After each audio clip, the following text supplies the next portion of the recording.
It starts with this, a person that you miss. My mind draws a blank.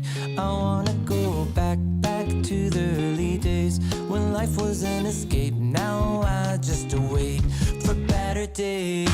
I lost myself in your reality. Lost myself. I lost myself in your reality. Lost myself. I feel that life, according to a friend, we're all shrink wrapped in families and making ends meet, stuck in jobs we'll never leave. I never wanna be like that, so I wanna go back to my reality. Wanna go back. I wanna go back to my reality. Wanna go back. Didn't mean to sound so concerning. Am I alone in the hurt?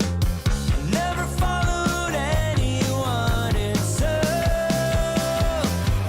absurd.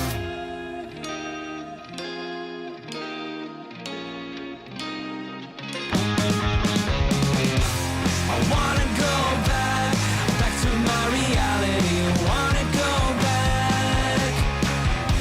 I wanna go back to my reality. Wanna go back. Trying to go back. Gotta go back. Gotta go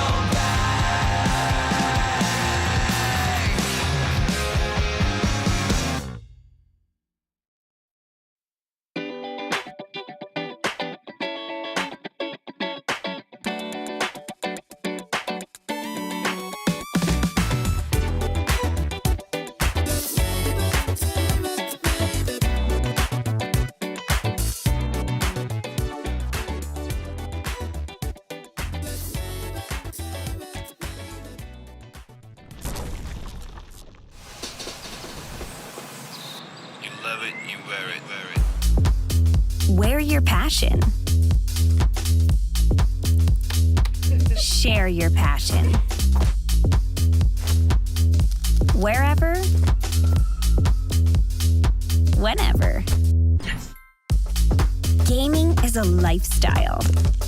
Get your merch at shop.eslgaming.com.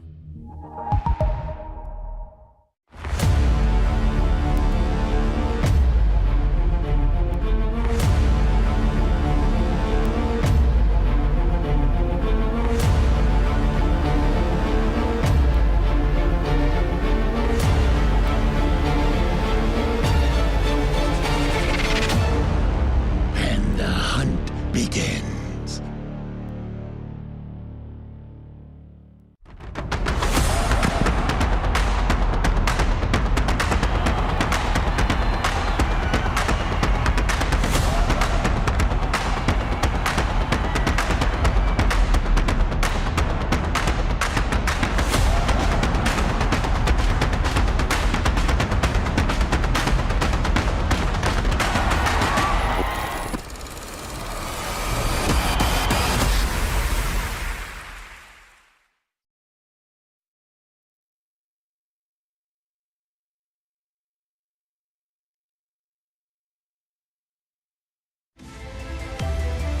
DreamLeague Season 19 is brought to you by Intel,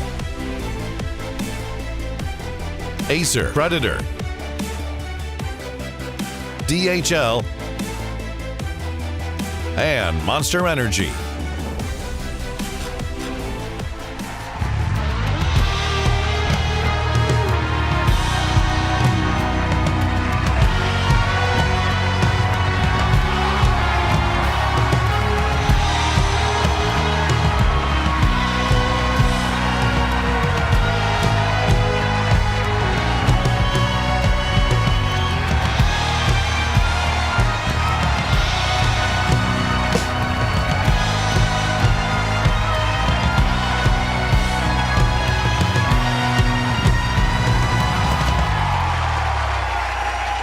Good morning. It is the final day of group stages. I know we've had group stage 1 and group stage 2. Only one more day left, Ted. I can't wait. I mean, I'm loving it. Well, you can't wait as well. It's fine. Both I can't wait for the great. Dotes to start, is what it is. Yeah, the Dota will be pretty good, pretty exciting, and we might even have a bonus group stage day. Oh. If there's tiebreakers. Oh, please, God, no. What? I mean, sure, bring it on. Also, those will be on the new patch. Well, that is Potentially. exciting. Because it is patch day. I mean, it has to be. The first riddle was the stupidest riddle I've seen in my life. Yes. But before that, we must Yes. name the band, Sheebs. Oh, there can only be one name. Patchy Pandas. Patchy Pandas! I don't think we've ever had a riddle before No, patch I think notes. this is the first riddle that First riddle Valve has ever. ever given us. And the first riddle before the actual riddles was that the release date of the patch notes rhymes with the 20th Something like that, yeah. of Schmebruary or April. Schmapril, I think, yeah. And it's between the 19th and the 21st of April. Ooh, I wonder which date that will be. So it's today. Yeah. I will say it's today Seattle time. Yes, lest we forget, they are 9 hours behind our current location. Yes, they are. Yeah, because it's they're 8 hours behind the UK, so Sweden is 1 hour ahead, so they're 9 hours 9 behind. hours. So be excited by all means, but also be patient. We must Yeah. be patient. We've waited 50 years for this patch as it is. We can wait a little longer. We can wait a little longer, and it's okay because while we wait, we've got some good stuff coming your way because we got Dota because it's group stages and group stages are fun. Great. And we have a bit of a couple of deciding matches here as well. And before we get to the Dota, we also have just a little bit of a mini talk. Yeah, sure. Mini talk. Absolutely, I know. I'm happy to do that. Yeah. But are you happy with just talking to me, or would you like to have more people? I would, of course, I would be happy just talking to you, Sheebs. But I think it would be nice if we had more people. Yeah, it Friends, would be. friends is good. Always. Yeah, having yeah. friends More good. is More is better. and more is better generally. Yeah. Yes. Should we get some of them out here? Yeah, I think so. Shall I do one? You do the other. Sure. I'll do the hairier one. Okay, you do the Yeah. hairy one. I'll start with the less hairy one. But it is Patch Note Thursday. We have the Patchy Pandas, and how could we have a Patch Note Thursday without Patchman himself? It's none other than Pert.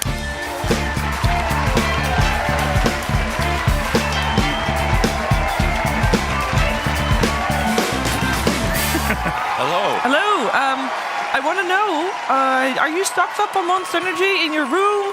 Do you need any extra refreshments? Do you have snacks so you never have to leave your computer?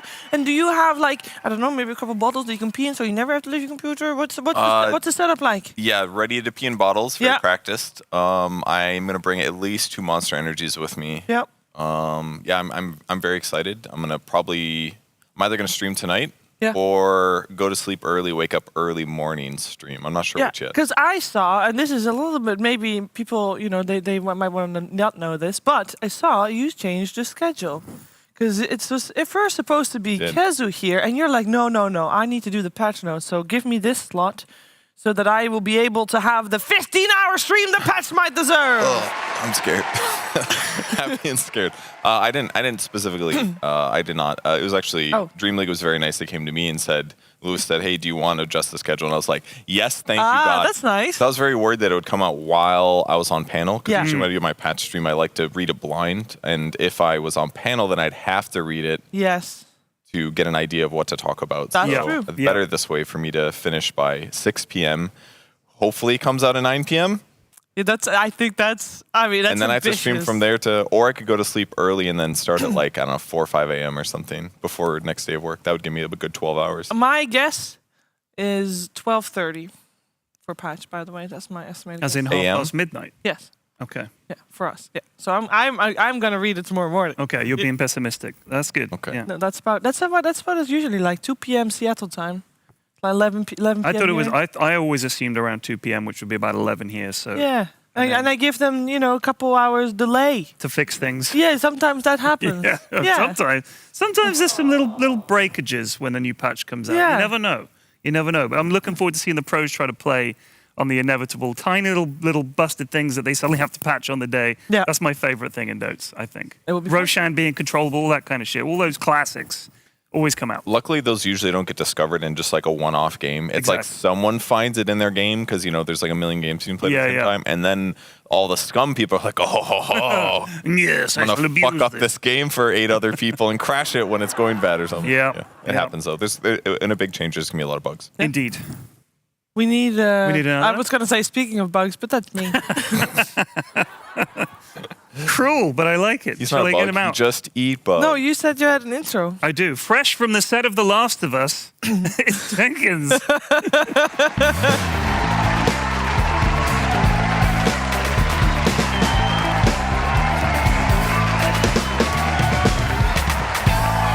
Here he comes. Here he comes. You guys just started paneling. Why the hell did you just start paneling? What's your problem?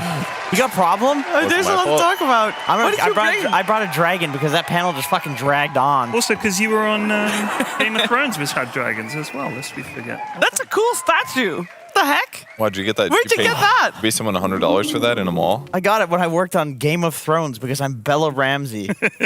We need a drink to put on his plate or Good one, Pyrian. Everybody, round of applause for Pyrian. He reads Reddit. He reads Reddit, guys. I missed it. What did you say? Shut up. Did you repost really quick so I can be in a... I didn't post anything. Repost the joke? The joke was that he looks like Bella Ramsey. Shut up, dude. I didn't even consider it until I saw the post. It just made me laugh. You look like the zombies from The Walking Dead. Look, go for it, dude. Absolutely. It's just for a change. I'm not the one being compared to a spherical or bold or sheer object. Who do you get? Who do you get compared to? Any bold person. Carl Pilkington? All the time. Eggs. Just an egg. just the concept. Just the Just the literal concept of Like eggs. 6 eggs or 12 eggs?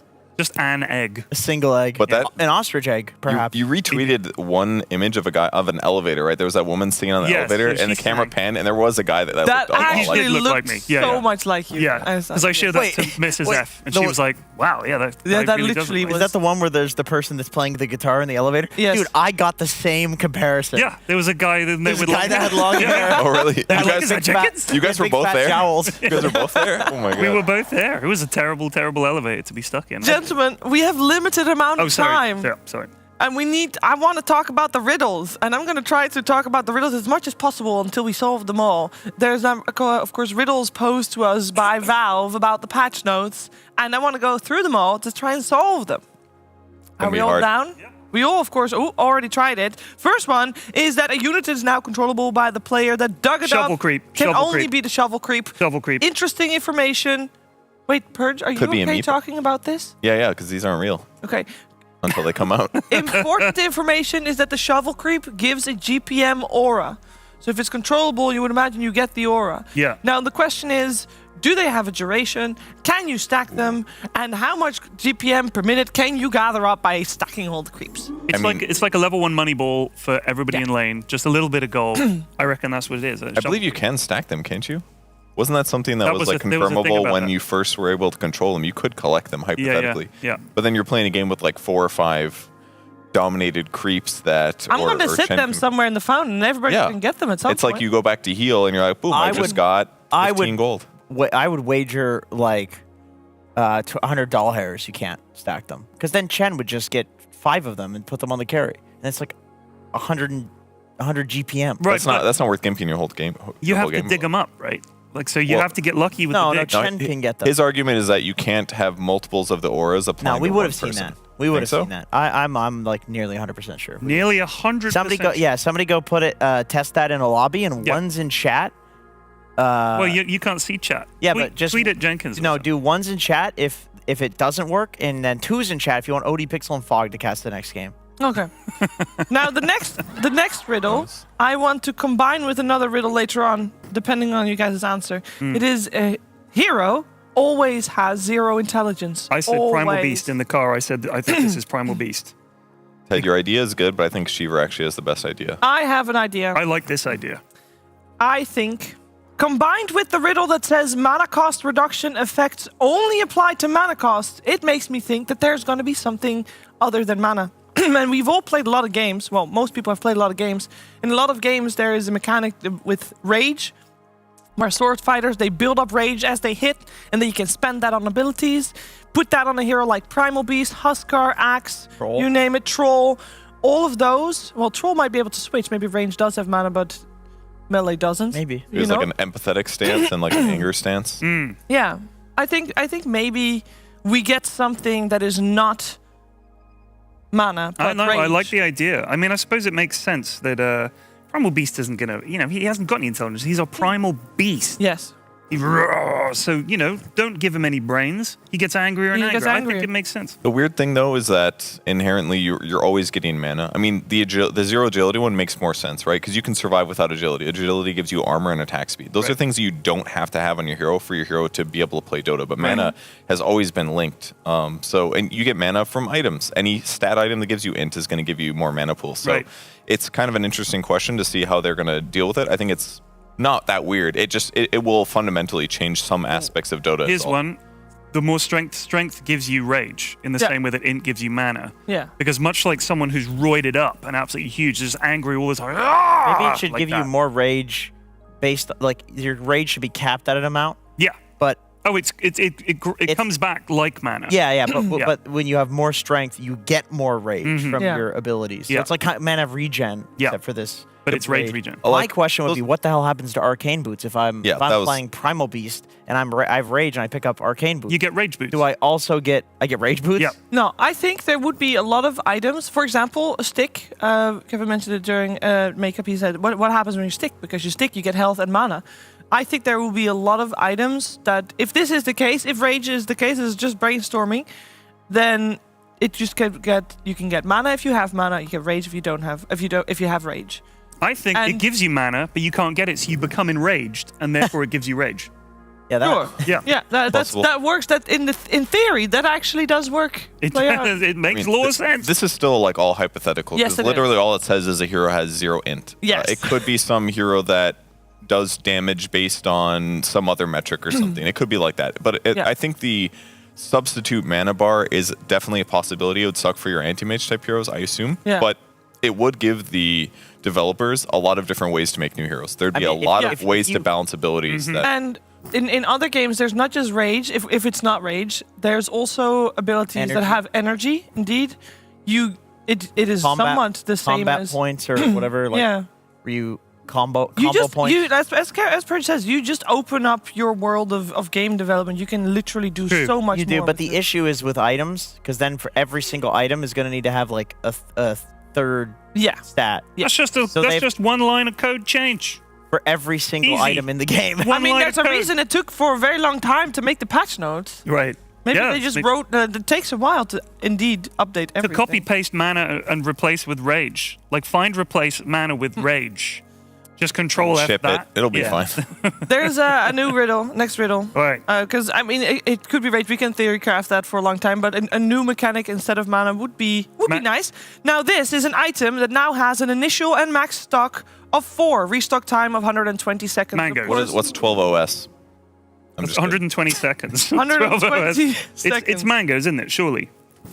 You can only have 4 mangoes? That's and it. 2 minutes restock time? They got sick of people stacking mangoes. They tried to nerf them already. So something that has a stock of 4 at the moment is Observer Wards. Who bought out all the mangoes? Who bought all the mangoes? Only one guy gets mangoes. I mean, I guess I didn't even think about mangoes being a possibility, but they could buff mangoes and then limit them. I think that would be kind of cool.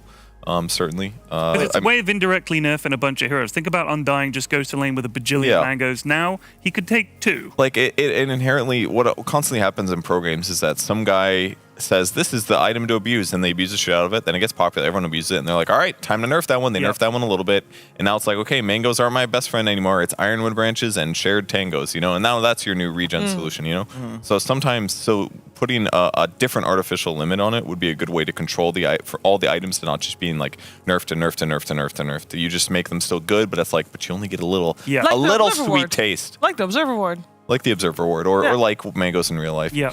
I just don't want it to be Sentry Wards that will be limited. I think that would be disastrous. that would suck. That would suck. What if they have the same AoE as an Observer Ward? Still would suck, but it would be better. I don't think they would nerf sentries. Everybody's complaining about how like bad sentries are picking up an early gem. Like in half of these games, we see like a 12-minute gem or something. Yeah. Because they're just out of sentries. In like an even game, they get a gem. I really doubt sentries. After this effect, next riddle. After this effect, the soul is forcefully returned to the body. And I think that this is a pretty Muerta-leaning effect. She doesn't Really? have an Ags yet. She could have an Ags with this.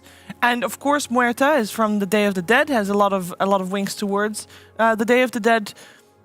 And that is all about souls and moving on. And that being the Day of the Dead is the one day that the souls and the mortals will, still be connected in a way. And therefore... Shiv, you're really stretching on this one. Why? What do you think? That makes some sense. Because it is specifically Muerta needs this kind of shit, right? They need to add this stuff. It's the timing is right for them to add something for Muerta. I mean, you're right, but she just kills people. She's not collecting necessarily. She does have souls circling around her. Yeah, those are the souls of her dead family. Yeah, but what if her Ags allows her to give the power for her soul to leave her body and basically have a double? You know how you have what's the name? Astral projection. Yep.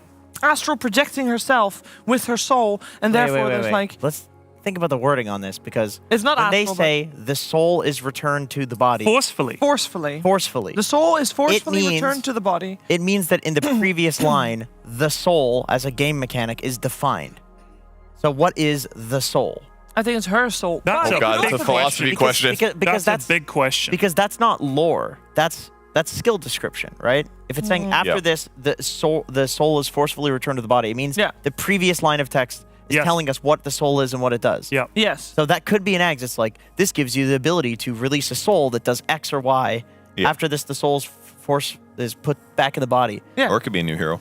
Here's my thing. When it says the soul is forcefully returned to the body, implies forcefully is important. That implies that it's something that maybe you don't want to happen. Do you know what I mean? If I didn't forcefully bring you a cup of tea, I brought you a cup of tea. If I forcefully brought you a cup of tea, you didn't want a cup of tea. You mean that it's an offensive, let's say I am Muerta, I force your soul out of your body. Exactly. And then at the end of the effect, it's forcefully put back in. Yeah. Yeah. See, I wouldn't understand the wording there, because then still that would be a positive effect with the word forcefully behind it, which seems to me very unnecessary in a skill. I got an idea. You take the soul out of an enemy.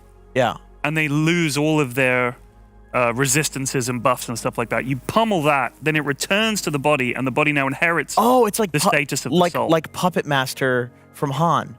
Right? I don't know Puppet Master. Well, I don't know Han. I didn't play Han either. But all right, let's move on. No, this is from Sunsmet. He said that you make a puppet and then you beat the crap out of it, and then it does double damage to the main guy. Right. That you've made the puppet of. Could be something like that. So it could be like a delayed effect, kind of like Oracle, except offensively. And I have seen a lot of people. I also I don't know who Puppet Master is, but I have seen a lot of people wanting Puppet Master and the Gambler. I don't know who that is either.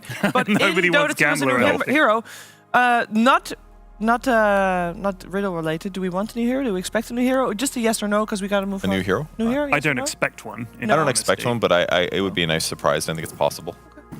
Okay. Nah. All right, next one. I don't know if we need to discuss this one. Hero, base armor increased by 1. Budge. Wind Ranger. Very possible. Yeah, all those heroes needs buffs. I mean, it could be any. Let's be real. This is just a stupid... I'm being just optimistic. It's not going to be Pango. It's not going to be Pango. All right, next one. This reduces agility by 7, then possible. This is a difficult one, I think. Unit type now gain 15 movement speed during the night. I think it has to be creeps. It could be creeps. It could be heroes. Which unit types are there? Creeps, heroes, couriers. I can actually understand why this is creeps. Why? Because they get scared and they run faster. Lore-wise, yes, that checks out. Absolutely. That makes a lot of sense. That's what I was going to say, Shiver. No, I think it's because at night, that's the 100% easiest time to gank in the game of Dota 2. That's when everybody goes and smokes and goes for kills. And a thing that you have to do first before ganking is to push all your creep waves. Mm-hmm. And so that would make the window of opportunity for ganking at nighttime smaller, which means people are going to gank during the day. Yeah, but they walk faster, but they don't spawn faster. But they're going to get to the equilibrium quicker. Yes. So if I go push out a wave, well, then again, it would get your creeps to the enemy side, to the enemy's base a little bit faster. Whoever pushes will get to the enemy base a little bit faster. Yeah. So that actually might speed up ganking at night. Ted's raising a hand. I got a point. the reason I think this is creeps, and it's simpler than all the reasons you guys are given, which are great reasons, is that which other unit with plus 15 move speed make a measurable difference to, really? I mean, neutral creeps. Right, but if it was couriers, if it was heroes, it'd be silly because everybody gets it. It has to be creeps because... What kind of creeps? Just all of your creeps. Lane creeps. The lane creeps go plus 15.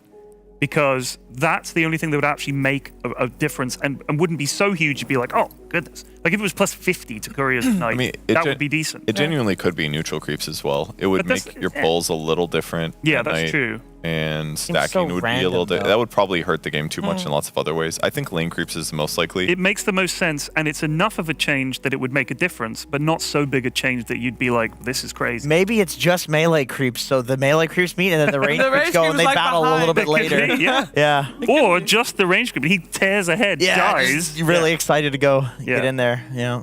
Okay, there's 3 more left, and one we kind of covered. I don't know if we still want to talk about it. Mana cost reduction effects only apply to mana cost. Is this just a nudge towards there will be a different bar that is not mana and not health? I guess it does kind of. Initially when I read this, I thought it meant like mana cost reduction would only apply to like mana cost of spells, not items. But I think you're right that it is probably... there's probably some edge cases where, like, let's say if you make an ability that's like, you need to spend 3 spirit to use it, but then you get like a 5% discount on it. Yeah. It would like not trigger the I didn't see this one. Now I'm more believing your theory. The rage thing? I didn't read these. Yeah. Okay. Well, then we'll leave it because we touched upon it already. 2 more riddles left. 1, it's a new item. It requires an Echo Saber, which is 2.5k gold. A diadem, 1k gold. A recipe, 1k gold. Total cost 4.5k gold. Shiver, is it disassemblable? Because it has a recipe. Generally, that answer is a no. It's true. What do you think a So diadem we don't know is? what a diadem is. Let me look up what a diadem... Because it sounds like a real word. So diadem, if you... like, it's a little bit of a crown. It's a thing that you put on your head. It makes me think it's intelligence. So what if it's something that gives... Or something spellcastery. Interesting. What about multicast on spells if you have this item? Like you cast the spell twice. But it has an Echo Saber. So what sort of person is getting an Echo Saber? What about a ranged hero? Yes, double attack. There's a lacking right now of high level items, like medium to high cost items that give you mana regen. So I think an Echo Saber upgrade that could be a better version of that would be nice. So that's my hunch that it's going to be something like that. Outside of like Orchid Bloodthorn or something, there's not a lot of like right clicker damage items that allow for that benefit. I mean, what negative status effect are we missing in the game? I will say that we only have 1 item that makes you magic immune. It's 4k gold-ish BKB. I would like there to be an alternative. But Echo Saber already disassembles into BKB components. So yeah, but that's why you don't need to disassemble it. You have Echo Saber and upgraded it to something that gives you 3 seconds. I feel like of from a magic game immunity. design perspective, they'd look at it and be like, we're making something entirely redundant then. Because they're already people are getting BKB from Echo Saber. So yeah, but then it wouldn't be make any different. sense. It will be only 3 seconds of magic immunity, but you get stuff that's why wouldn't they make it? Why wouldn't they make it come from something else then? I feel like there's got to be some like positive or negative status effect that it does that we're. You think like, what do you assume it's a status effect and not an aggressive item? Well, it could be that'd be like an Echo Saber. It's got a negative status effect to the opponent. Oh yeah, for sure. Like a break. It's probably not a break because that would invalidate Silver Edge unless they do something else with Silver Edge. It wouldn't be a silence either. It probably wouldn't be a silence unless they remove Orchid. But then again, that's another thing. Echo Saber already disassembles into Orchid, so that would become. All right, here's a question. Unnecessary. Falcon Blade. If this was an item that was meant to give you mana regen, on top of something you might get as a carry or something like that, or a hero that suffers mana regen, Echo Saber plus Falcon Blade equals this upgraded item. Why wouldn't they do that? This has to be something different. That's because otherwise they would just either they've got rid of Falcon Blade and now you get the diadem instead and turn it into this. You're right that it would be, if you put Falcon Blade with Echo Saber, the mana regen would be too high, but it doesn't necessarily have to be. My point is just that like one of the components of Echo Saber is mana regen. It has not been the preferred mana regen offense item. Falcon Blade and other stuff have been that instead. A lot of people buying Sage's Mask casually and leaving it in their inventory. So I'm just pointing out that like one of the downsides to Echo Saber is that its cost is like relatively low. So by the time you get to mid to late game, you're like, this item's not that good. I wish it was like a 4,000 gold item instead. Yeah. So once you start getting slot issues, you kind of wish it was something that you could upgrade, that its mana regen would go from like 2.2 to like 3 or something. And it just naturally having a recipe cost, sometimes that will happen. There is no time to continue talking about this topic because we have one more riddle and we do want to also watch some Dota. Okay. Yeah. This one is fairly simple in my opinion, but we'll see. Any player can use a noun to the other one after channeling for 3 seconds. Now, I would say any player can use a teleporty thingy to teleport to the other one after channeling for 3 seconds. It implies that there's 2 of them. How cool would it be to go from one side of the river to the other and it's just an infinite loop? Are you saying that any hero with a teleport scroll could relocate their carry that's dying What? by channeling their own teleport scroll? No. No. I think what it's saying is, like, for example, it would almost be like teleport pads. Yeah. In a game. So You go into the river, like, you let's click say the river. outpost to outpost. Or outpost to outpost. Yeah, so you go to outpost A, you go on the pad, suddenly you're at the outpost B. Yeah, that could be 2. There's like Something two things on the map that if you channel for 3 seconds, you go to the other one. Because it says the other one, so it has to be 2. And with all the fun stuff that we've been having with the Underlord ulti, I wouldn't be surprised to see people wanting to teleport to other sides of the map just to see what's there. It's fun. It's fun. It's fun. It's a fun mechanic. I misinterpreted the other one meaning like another hero or something, but you're right. If The it was other another one. hero, it would be specific. About Yeah. that. What do you think, Jenkins? what Teleport about you? pad? If that's true, I wonder, like, imagine your team, like, 5-man relocates through this thing, and the enemy team just smoked. They're waiting. Whoa. Right. There's just this weird fight on a teleport pad. Like, that could result in some, like, goofy gameplay. could. It could Yeah. be, but that would be a fun one.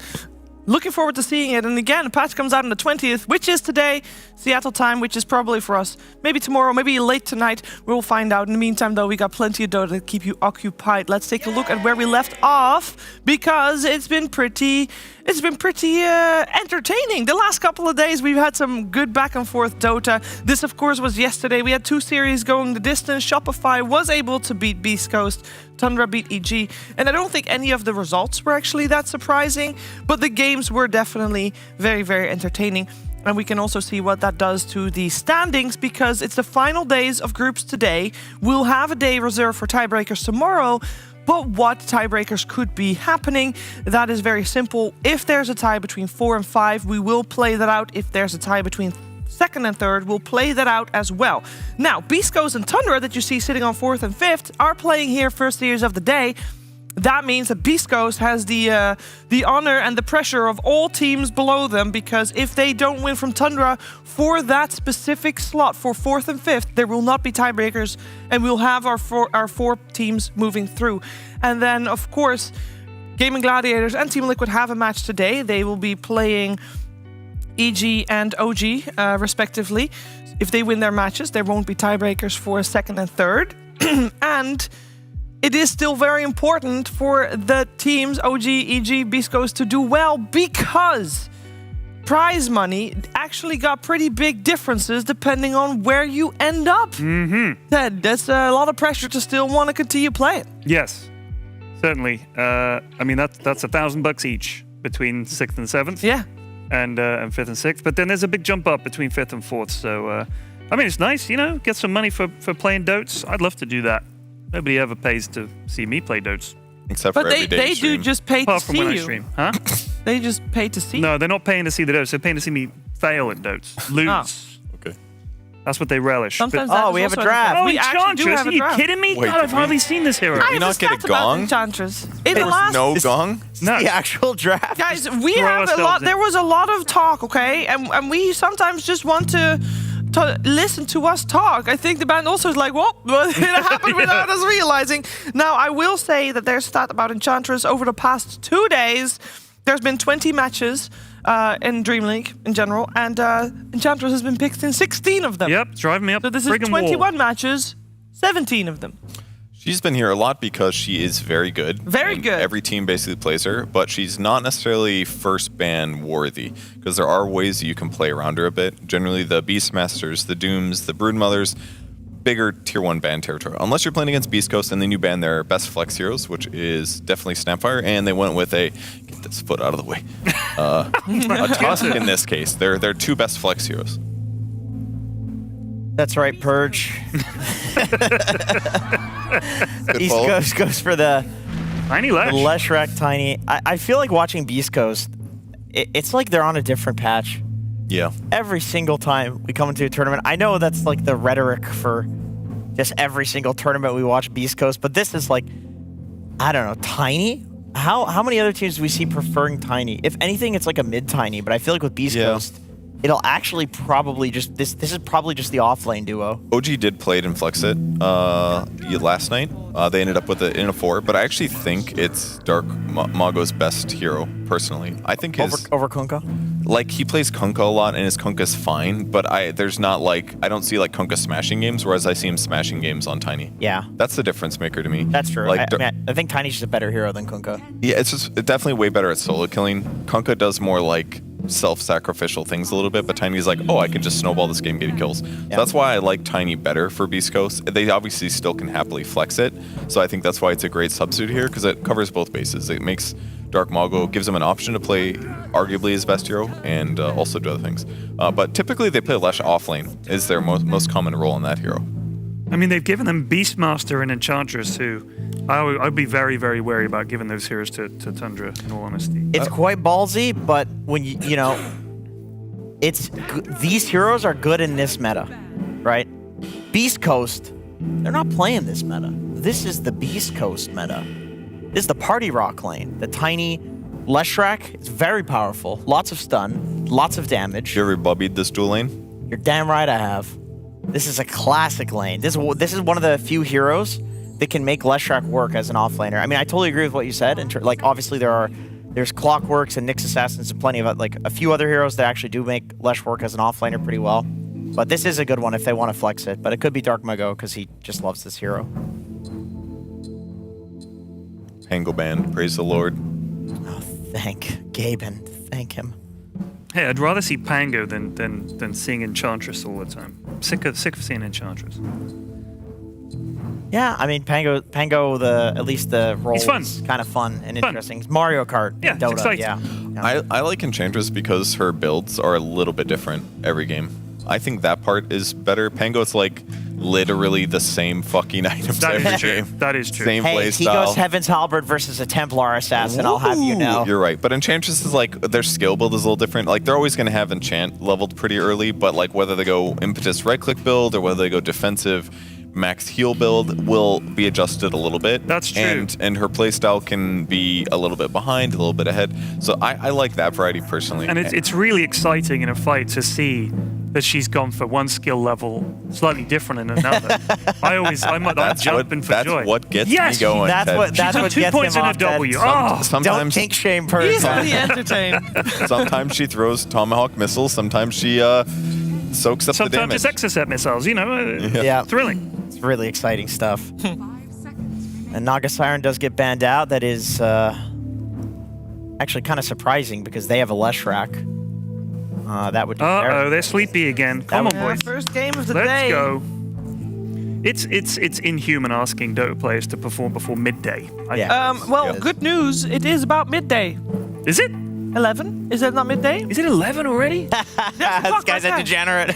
He just outed himself. You know what kind of messes that up actually is that normally when we have tournaments of this caliber, they're typically on LAN. Yeah. And when that's the case, everybody's in the same hotel. I feel like everyone's about on the same schedule is my assumption. Yeah, because they have to wake up for hotel breakfast. Yeah, hotel which breakfast. goes You gotta at get that like hotel 10 or 11. Yeah, there's structure. You have to take photos. You have to do X, Y, Z. Whereas now, because they're on their own boot camps, they're still in their own like preferred universe. Yeah. Yes. So it does allow them to degen if they choose to. And of course, they all do. Degen. Yeah. That's a given.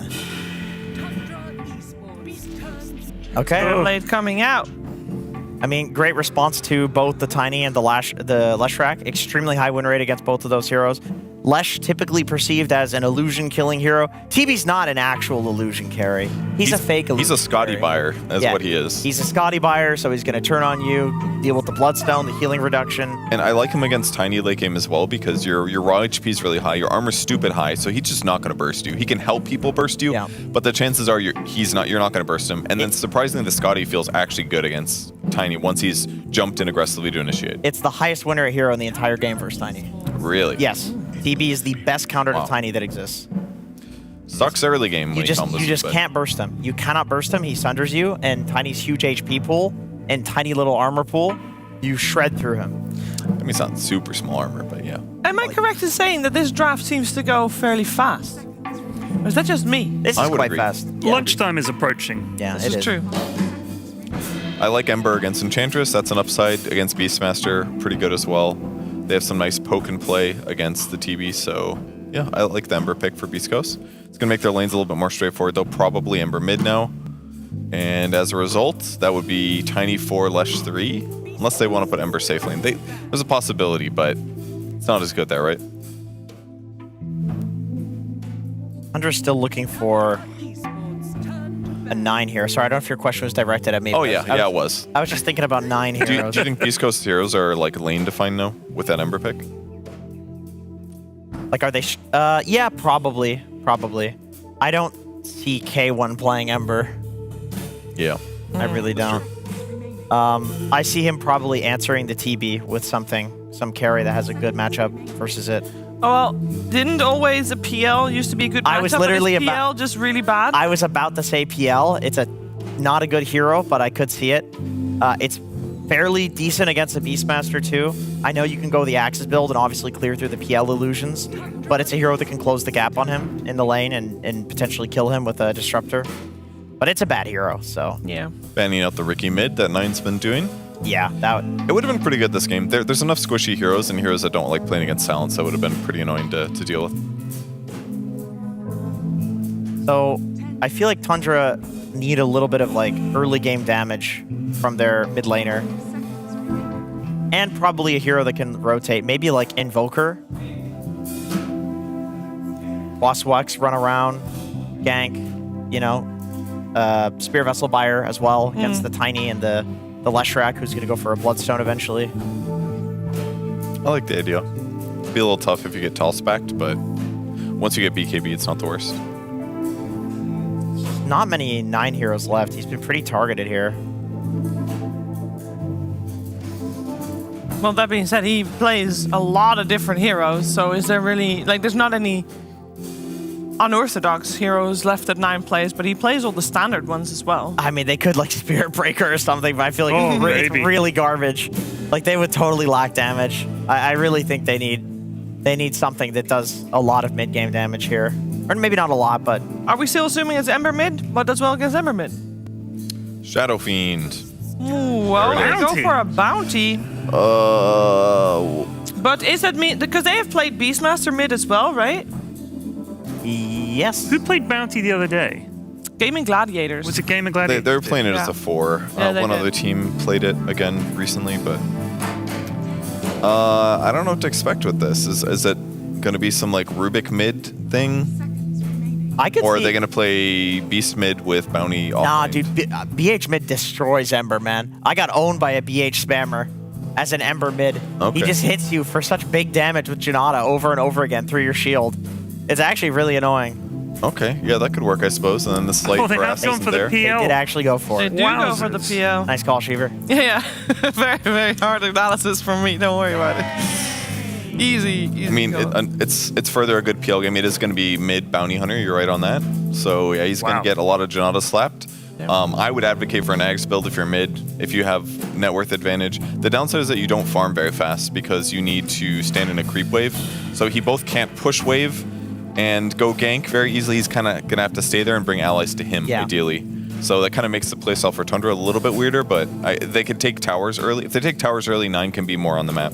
I think an ideal game state for BH is like you're just dumpstering the lane so hard that the guy has to leave and you don't have to worry about like pushing it out, which I think it can happen. I'm not sure how the Ember matchup goes 100% because maybe there's a way you can build with like entirely into Flame Guard and you can't break it with the Shurikens, and maybe if you go for Flame Guard, maybe he just owns you with Janata. Like I'm interested to see how 9 and Dark Mago play this one.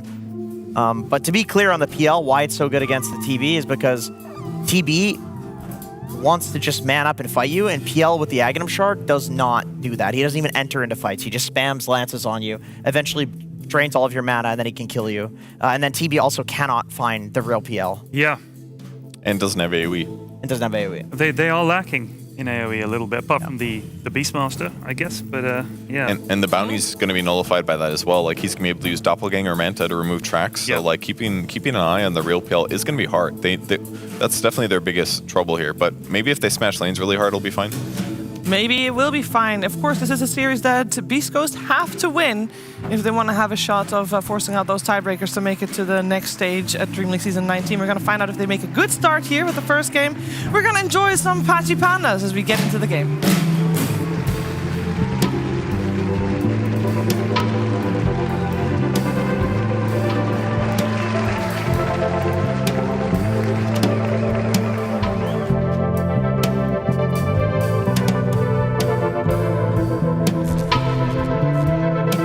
Here we go, ladies and gentlemen. Tundra versus Beastcoast. Bogged.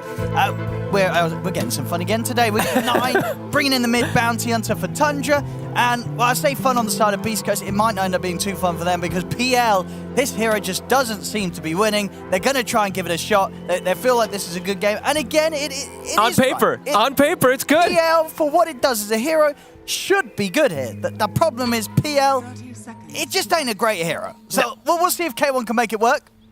I mean, I feel like there's... How many games did we get to cover? I think we covered 3? At least 3 recently. 2 or 3 PL games. Where teams have tried the PL and it's just never worked. And it always looked good on paper. It was like, oh, PL, he's not playing versus like AOEs, versus like Undyings, limited disables. And, and he lost them all. Was it what Palos? He nearly carried, right? It was Pakaz. Pakaz 6-1. 8-1, I think it was, or 9-1 or something like that. He was popping off. Still lost. But I do have to give a lot of merits. I think Beastcoast, they have a lot of good things going for their draft. They have so much aggression early. And Tundra, their lineup, it definitely can perhaps take some time to get online for the Terrorblade. If he does get to those items with his Scotty and stuff like that, has great matchups versus the Lesh and everything. But I feel like Beastcoast has tons of answers. You know, there's an Ember versus Terrorblade. There's a Leshrac versus the Terrorblade, which... yeah, if you can get on top of him, if the Lesh is able to actually close the gap on him, it can turn the tides. And then there's a PL versus TB, so I'm looking forward to this one. And I'm looking forward to see this matchup because I've seen it in pubs, never seen it in an official. The Bounty Hunter versus the Ember. All right. I mean, would you agree with... well, Jenkins was sort of saying this Bounty has the potential to sort of slap hard in the mid lane with how well you can trade into the Ember. Do you think that is going to be the case? Could 9 get an edge here? I think that Mago might just do the Flame Guard build that Jenkins was talking about, and you have no way to break it as a Bounty Hunter. But I have no idea. I have no idea how this matchup actually directly goes. I'm looking forward to see what 9's going to be able to bring to the table, because I was looking at his pub stats and everything. He hasn't played it, at least not on his main profile. I'll check actually on his Smurf if he did. He doesn't have any games on his Smurf, so unless it's just been played in officials, he hasn't really touched it. So curious to see if that harassment, it will add up. It should be a fun one. I'm looking forward to this matchup a lot. And looking forward to see if a PL can actually win a game. PL do it? It's been so many times that we've seen it. Well, not so many, but just consistently attempted and failed by teams when they try the PL. I'm actually going to look to see how many games exactly that we had of the PL. I know that we covered at least 2. We done 3. Maybe we did 3. We saw... oh, no, maybe we didn't cast the third one out. We just watched the third one. We saw Pakaz try it. We saw Bait try it. And there was another game recently. We did the Gaming Gladiators one, didn't we? Yeah, it was Gaming Gladiators. And then there was one actually from Spirit also 9 days ago. I didn't see the Spirit game. That's the game that won. Oh, maybe we're the problem then. Maybe we're the issue. Every PL game we cover, it always loses. But indeed, okay, so... Yatoro won. Spirit were able to... I mean, that's Yatoro, though, you know. It is. I feel that's sort of the exception there. He was versus like an Ember Spirit and stuff like that, which is traditionally a good matchup for the Ember. Everything else, though, he was great versus. He was versus NP, Undying, Coddle, and Ench. Yeah. So, yeah, like we said, on paper, PL could do it. Let's see how he's able to thrive. And let's see how the lane goes, right, in particular. Oh my God. Margo's got to be careful. He's going to get another hit and a shuriken. He's got him. Oh, underestimating the capabilities of the Bounty Hunter mid there, Dark Margo as 9. He takes him out the lane. He knows how to play it. Cool. I mean, there we go. We get to see the harassment that comes out from Janata. It's too much for an Ember. Bottom lane, Snaking ended up getting incredibly low, but was able to survive, and Skeeter manages to dish out a fair bit of damage back against the two of them. I mean, he just hits him. The thing is, too, is like if you look at last hits, it's 8-5, right, to 8-1. I'm looking at net worth right now. He has 700 gold ahead of him. I mean, the hitting, it works. The gold steal. He's stealing so much money. All right, I mean, that's a huge offset to create in that mid matchup. Up top, Aramis. And bottom lane, Snaking does die. Both supports and taken out here. Beastcoast picking up the kills on the side lanes. Nicely done. Sacred not getting too many last hits at the moment, though. Struggling. Yeah, this is it's gonna be a poor Ember Spirit. It really is. Margo's gonna have like very small amounts of early game gold to try and get his opening items with. And, okay, he actually buys Blightstone. Well, wait for that in a second. He buys Blightstone and Dark Mago to perhaps try to trade with 9, but that delays his bottle. 9's just gonna bully him. He's just gonna have no money. He's just hitting him. Oh boy. Yeah, it's gonna be a super slow bottle. I mean, a super slow everything. As long as Dark Mago stays in the lane. I mean, obviously there's nothing else he can do right now. He has to stay here, but definitely not enjoying the matchup against the Bounty. The Blightstone is very curious because Bounty Hunter, especially when he's in mid, got so much armor. He has 12 armor when he's under tower and everything. He don't care about that Blightstone at all. Oh, this looks rough for Mr. Mago. All right.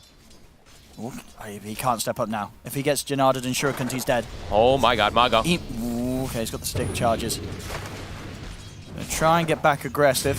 Flame Guard will block enough of the damage of that Shuriken. He's got a big creep wave too. He's now 700 gold behind. Top lane also, 33. He's just doing the Axis build. He's got 25 last hits. He has almost all of them. It's a 2k gold lead already, Owen. Wait, what the? I mean, a lot of it really is just down to how much you're able to do in that mid matchup here, stealing the money with the Janata. And like all these denies. Like there's 12 on TB, 8 on Bounty, 3 on Beast. I mean, 3 on Beast. There's not that many, but 5 on Rubik. All this stuff adds up. Holy crap! What a start for Tundra.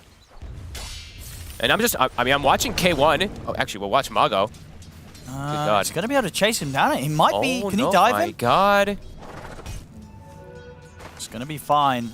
Oh, and well, fine is a and he doesn't have bottle generous term. He's not fine at all, Dark Mago. This is rough.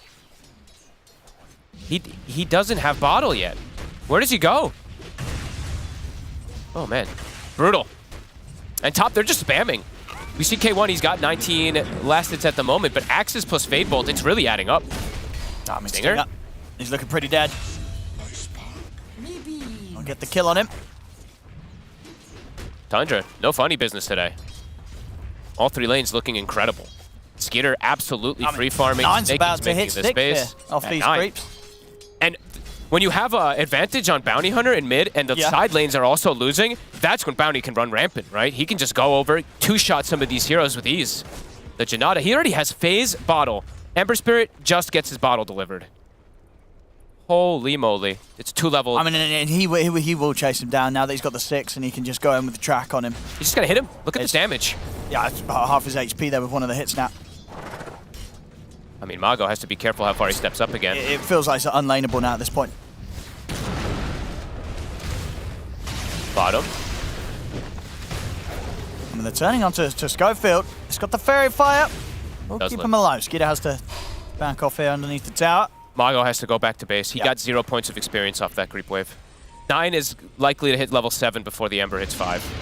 What's the net worth looking like between the two of them now? 3k net worth on the Bounty, 1400. He's got double the net worth already at 6 minutes in. The difference here between the mid laners. I mean, yeah, they did this Bounty versus Ember. When you see it like this, it's kind of like, why don't we see more of this, Fog?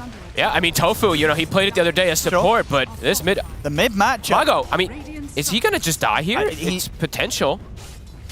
Let's have a look. I mean, I think he might do. Yeah, there's an illusion, but he's absolutely dead. All right, well, Tundra, they do not want Beastcoast to have a chance. Holy crap. Top 33. He's also just very survivable, has Helm of Iron Will. K1 is recovering a decent amount here. He does have 28 last hits, but holy moly, this Bounty. Level 7. He's just going to start moving around now. He can just go where he wants and kill people. I mean, Stinger has... Oh my goodness, he's glad he didn't get spotted there. Oh, I mean, K1. See the damage? He's going to be able to get out with the Doppel. Okay. I won't dive him yet. Ember has less net worth than the Rubik. I mean... Oh, okay, what's the recovery here for Mr. Mago? They got to just help him. That's what I would say. You have to bring the supports and just punish 9 when he does step up. They do have ways to do it. Right. This early bounce is kind of tanky. I think they have to bring both supports. And you just go for, like, if he overextends, then you glimpse him back under tower, or you get some tossbacks to try to set up for some kills. But definitely not easy because of how tanky and how ahead he is.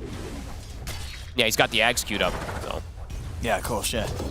Rush that, get it quickly, and then he's just going to take over the whole map. Oh, the damage is insane. Mago, he's baiting him, but he's just dead. Whoa! Where's his buddies? I mean, honestly, I think he's probably just kind of done with the game. I mean, I would be if I was the Zen, but it's got to feel rough. He's just taking all your money. Like, what are you supposed to do? He is gonna be. What can you do? He's gonna be lower net worth than the supports. Like Snaking's actually about to surpass him.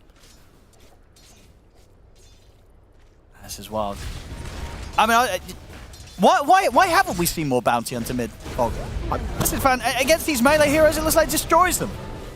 Hey, this actually looks like a more painful, like the Huskar matchup, right? We've seen the Huskars destroy Ember Spirits. This is way worse. This is absolutely way worse. I mean, Mago, maybe just like very uncomfortable. He's like, I've never played this matchup, and he's overplaying his hand a little bit, but I mean, 9 is just completely crushing Look at this damage.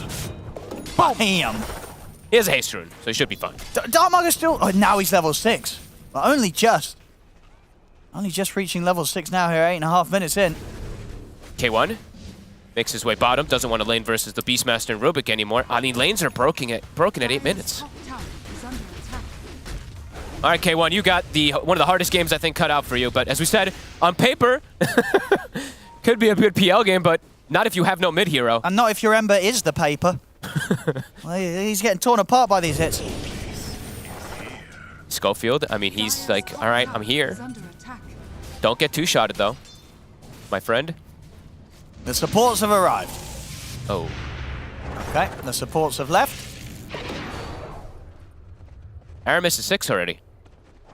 This is one fat Rubik as well. Dire's top tower is under attack.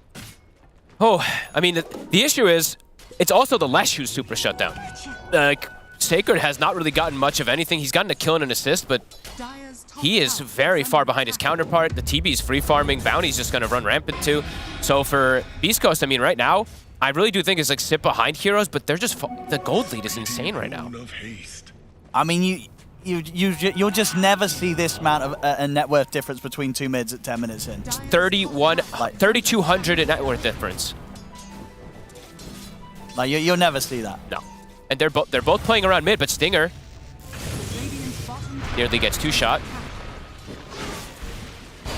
They're going for snaking, but they just don't do the damage. Oh no, Schofield. Time to pick up some more money for 9. Goodbye, my friend. They can maybe turn towards Dark Margo as well. Aramis, he gets Stinger. Dark Margo will be able to remnant out back to the relative safety of his tower. 9, he's going to look to steal some more gold.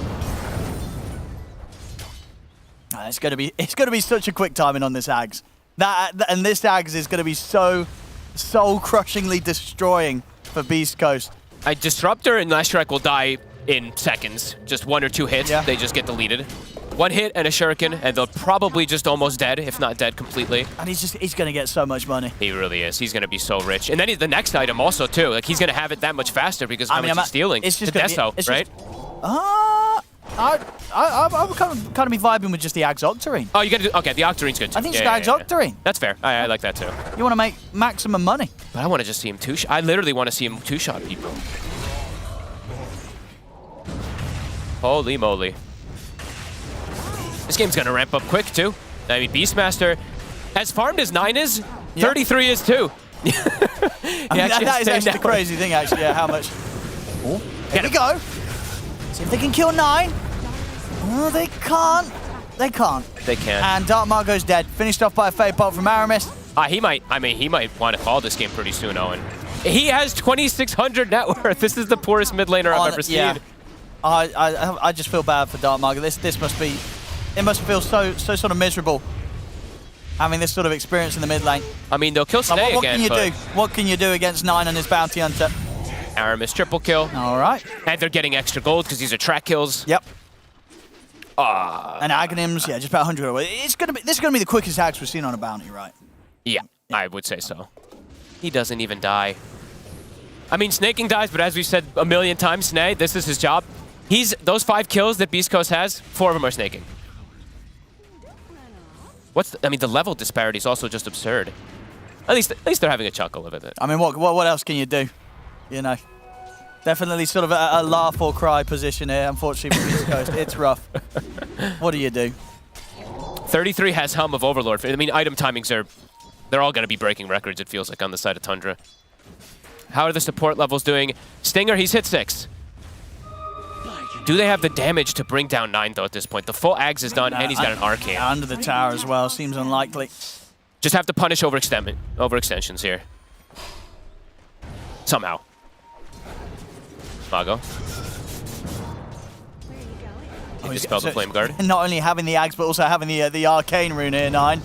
He's ready to throw out some shurikens. They're gonna get, they're on 9. They've got him in the Static Storm.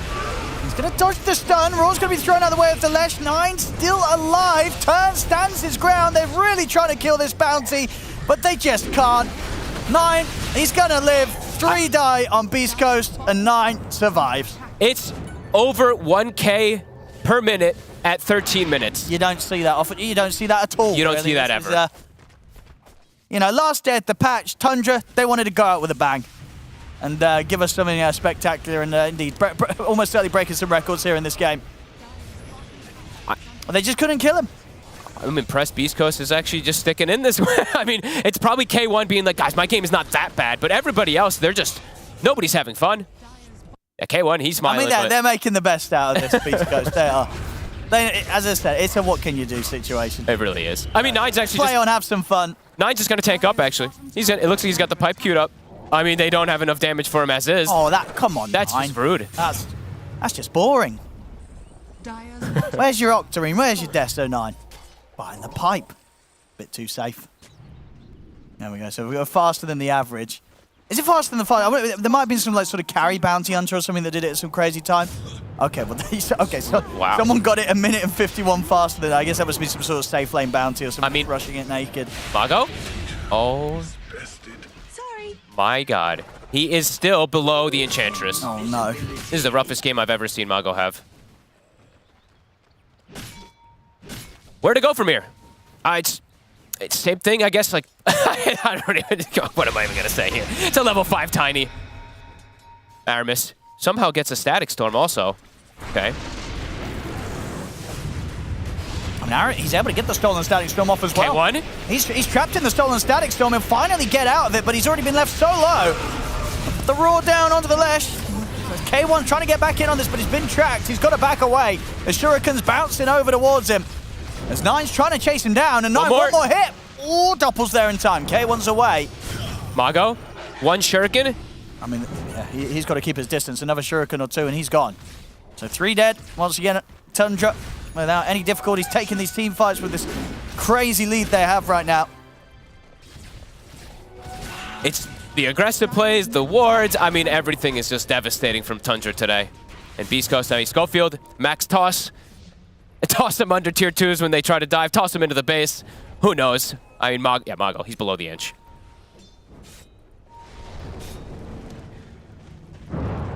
Skitter hasn't even had to play, really. Dark Margo. I mean, Snaking's higher level and more farm than him. He's just bullying him. He's got to be careful. I mean, Nine's setting up at the Remnant. Standing on it.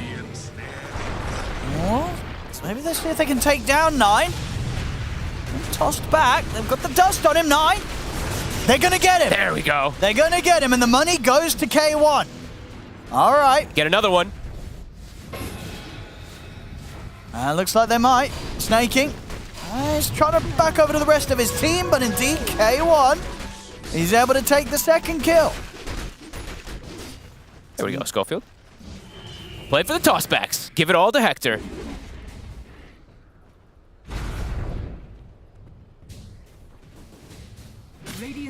Small gains. Yeah, no, I mean, not bad. If you're down sort of 18k at 16 minutes and you're able to find these opportunities to get 2 kills without losing anything, I'd say that's pretty impressive. Schofield, I mean, he's like 900 gold away from Blink Dagger. Not too shabby. Sure. At least they punish a little bit of something here. Skitter's still absolutely free farming. Same thing for 33. But they get 9 before he's got the pipe. Is it going to be Roche time for Tundra? Looks like it.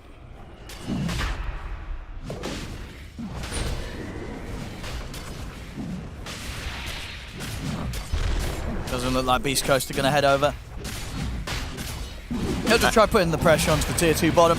I mean, they have to commit like 5 heroes to kill 1 at this point, really. So fighting in a full 5v5 is definitely not an option for them. K1 trying to chase Snaking, but on his own, it's just not really doable. Snake's too tanky. Mago just keeps getting all his gold stolen. Oh my god. He almost just dies. A glimpse. Schofield. Looking pretty dead. Oh, they're waiting for the track. It's a level 2 track as well. Take the kill as well. Get a bit more gold. The level 2 track is once it really starts to add up for your allies. Since it's that double bonus gold, it's at 80 instead of 40. Oh, and look at the top rune. Go get it, 9. I mean, yeah, with that, if he's able to get in and get a hit onto Dark Margot, it's going to be close to one-shot territory on some of these heroes. Yeah. Sacred has mech, but still on main. It's like a hit and a Janata. Oh, they're hit from a Janata and a Shuriken. Shuriken, he's still dead. They're players sense with actually they give them the bottle, and Skitter's going to have the DD ready for the next fight. Sure, why not?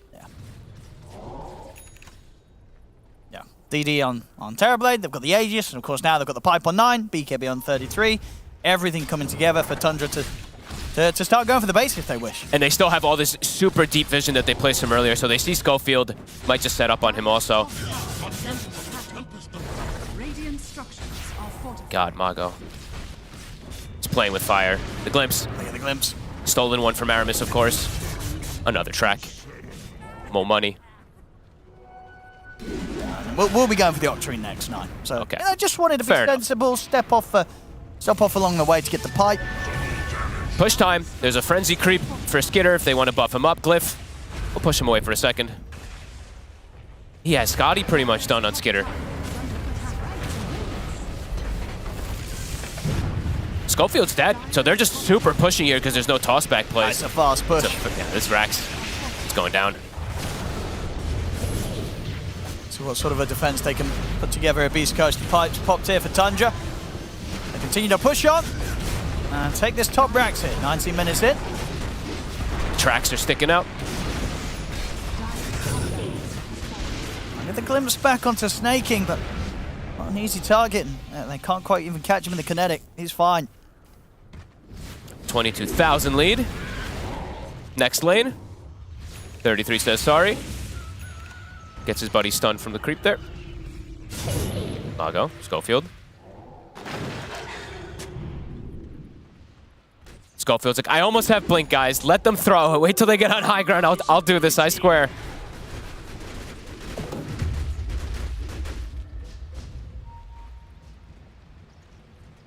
They're all just, yeah, everyone but K1 is just, literally has no game. Mago still below the 5 position. They're trying to find any solutions, but it's too much of a deficit. Even a Veil picked up on Stinger. He's like, all right, we got some spell amp. Aramis. A long grab. He's going to get the grab. Sacred still able to get away. Oh, they're trying to chase him. A Shuriken? Slow off. And yeah, Sacred. He's going to take another Shuriken in a second. In fact, the Fade Bolt from Aramis connects first. And the 2 supports nearly, I mean, less than half HP on Stinger. He has to run away. Next Rex. I mean, they have no glyph. They don't even need the meta. A Scotty Dragon. I mean, this TV is absolutely enormous. Everyone's just huge. K1. He's going to try and enter in on the fight.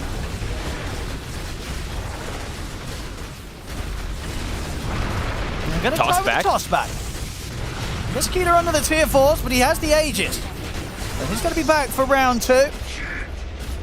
But the buildings. See if they can take Skeeter out a second time. Force staff. Forcing back to safety. K1 trying to push on forward, but the heals are there from Snaking. Skeeter, he's going to be totally fine. Tracks are out. The Shuriken bounces as well. 9 just continuing to make so much money here. Dark Margot's jumped in, but Schofield's dead. They'll get the Roar. Skeeter's able to get the Thunder off. He's back up to full HP. As K1's dead, Schofield's gone. Mago as well. I mean, admirable that they stayed in it for this long. But this one's been over for ages. Tundra. But nonetheless, no mercy. An entertaining victory there from Tundra. The mid bounty coming in from 9, and it just wrecks them. Yep. It destroys them. Stone cold killer. What do you do against that? What do you do? There was just no answer. No answer at all. Dark Margot had a very unfortunate time in that mid lane against 9's bounty. And it really was, as you said, kind of just looking at the individual net worths. It was the fact that was going on mid. like 33. He was still the highest on the net worth for the most part of that game. He was getting so much top. Skeeter was doing whatever he wanted to. 6-0-4. They couldn't touch him at all that game. Yeah, they got literally smashed in 2 of their lanes, right? Lesh didn't really pressure the TB whatsoever. TB free farms. There is no mid laner on the side of Beastcoast. Yeah, Tundra. Last big bounty. Looking incredible. They really were. Well, we'll see what happens in game 2, but yeah, this game 1, Tundra, there was no mistake about it. This was did not seem to be any sort of level of difficulty for them. They ran away with this one very, very convincingly. First game goes to Tundra, this best of 3.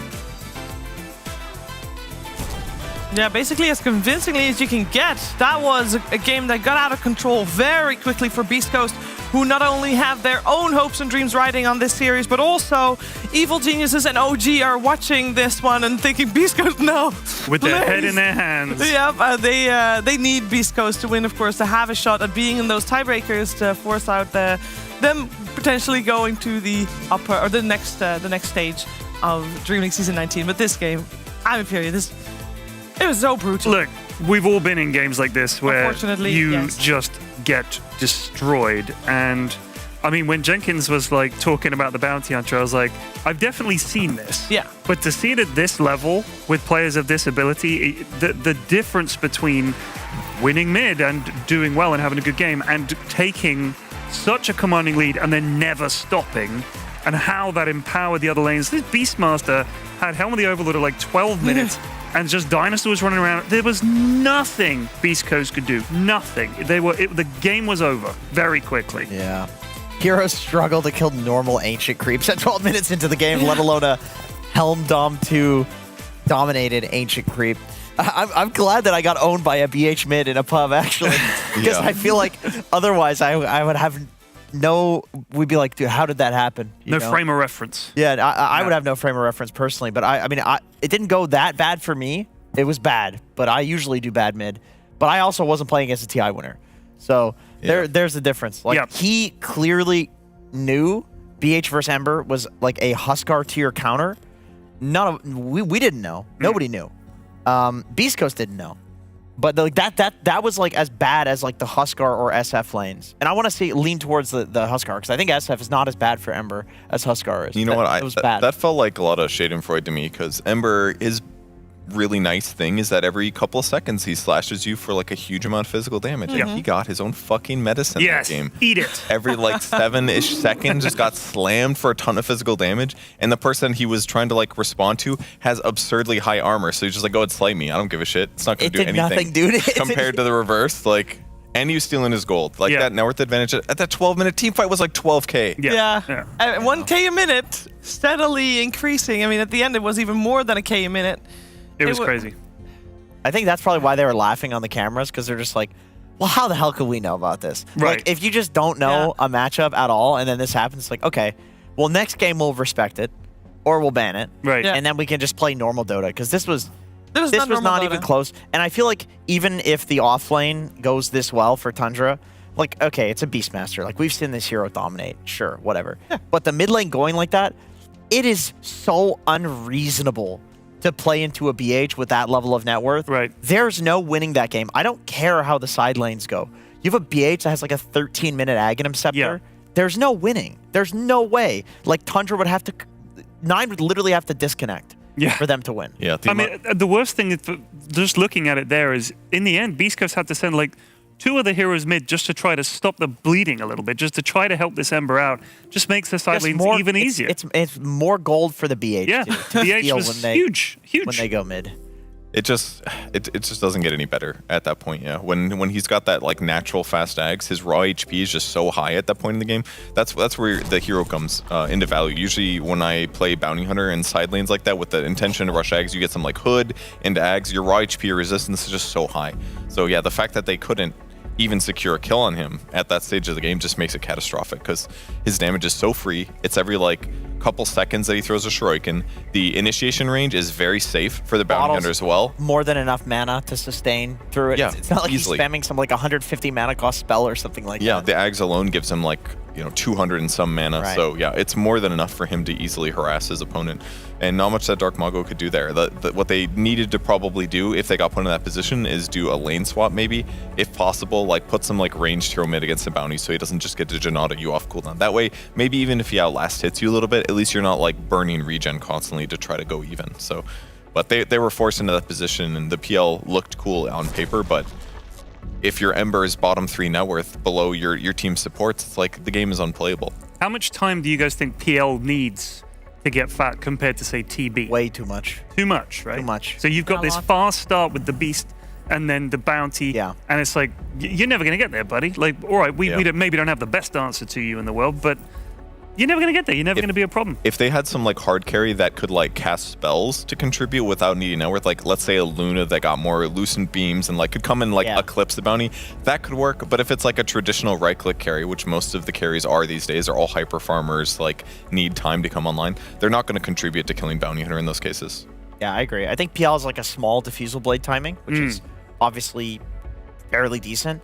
But most people play for like 4 items on PL. Right. It's like Diffusal, Manta, Heart, maybe even like a Scotty or something like that. Or maybe like a few small items in there too. On the bright side, a game like that for Beastcoast, it should be easy to shrug off. It should be easy to just...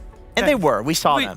They were shrugging it. They were like... They were laughing. You can't prepare for something like that, but they can prepare for game number 2 with the knowledge that they have gained from facing a bounty hunter mid. So we're going to find out what lessons they've learned and how they're going to adapt and how they're going to try to keep their DreamLeague Season 19 dreams alive in game number 2 after a break.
love it, you wear it. What's your style? Get your merch at shop.eslgaming.com.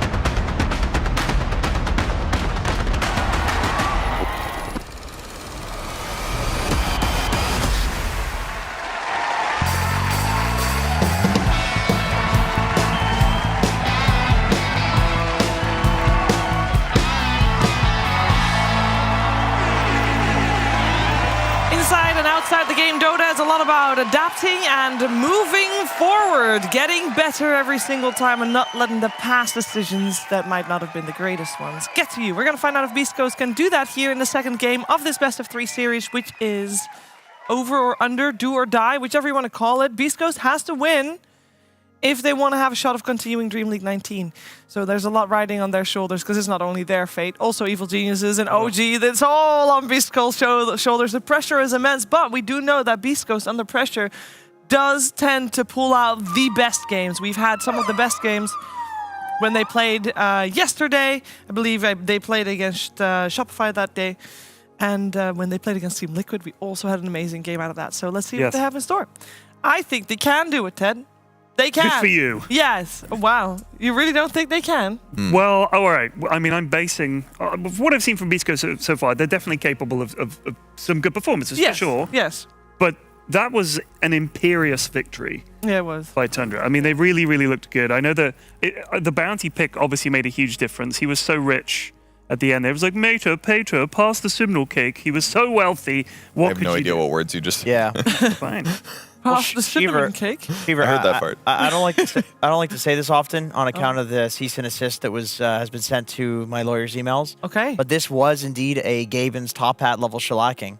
Not only was this a Gaben level, a shellacking, but it was a Gaben level shellacking, and it was at the highest point of the top I thought that Gaben's umbrella was the highest level shellacking. This may actually be... We'd have to consult. Gaben's umbrella. Bro, they didn't call... That was a Gaben's umbrella. It's not they didn't call GG. though. But they should have. If they called GG at 12 minutes, I would say yes. Maybe I could contact the council, the Gaben council, and see if this could be the first in history. But for now, we'll say it's a Gaben's top hat. Wouldn't it regardless be a parasol? If I was a super fancy person and I would have a top hat, first of all, it wouldn't be my umbrella. It would be the umbrella of my butler. Come on. Second, I would have a parasol. Because I've also the sun is like parasol is not waterproof. I'm not going to go outside. Wait, what's a parasol? It's like a umbrella, but for the sun. I thought that's what people would do when they're on boats. That's parasail. That's parasailing. Yeah. Very close. Look, Very close. That game to me, that was like a cheese win in some ways. And I am just so happy that it happened right at the end of the patch. Because it is not often that you're just like completely surprised by something. I mean, Jenkins wasn't because some guy smashed him 3 times with the build, so he had experience. I hate that guy. But but in a pro game, for that to come out and be like, oh, well, we just have the perfect solution that we haven't really seen consistently in pro games, I think that's a nice little cherry on the top of the day. Prediction? Before the patch. Prediction? BH OP next patch. Why? Because I think, remember Ricky after TI? Every single pub, top 1 hero in pro level pubs, not a single pick at TI. Yeah. There was Spirit Breaker another year that was the same thing. Spirit Breaker became popular. There's always heroes that become popular after a patch meta has been set. I think BH is that hero. I have another counter theory. Okay. Because someone that is worse than Bounty Hunter generally is Clinks. Have you seen Clinks in the last decade, it feels like? No. And guess who's very strong against Clinks Bounty Hunter? So he doesn't need to be buffed. We'll see Clinks be buffed, and then Bounty Hunter already has more value because you can scout him out. Bada boom. Clinks 5 is really good.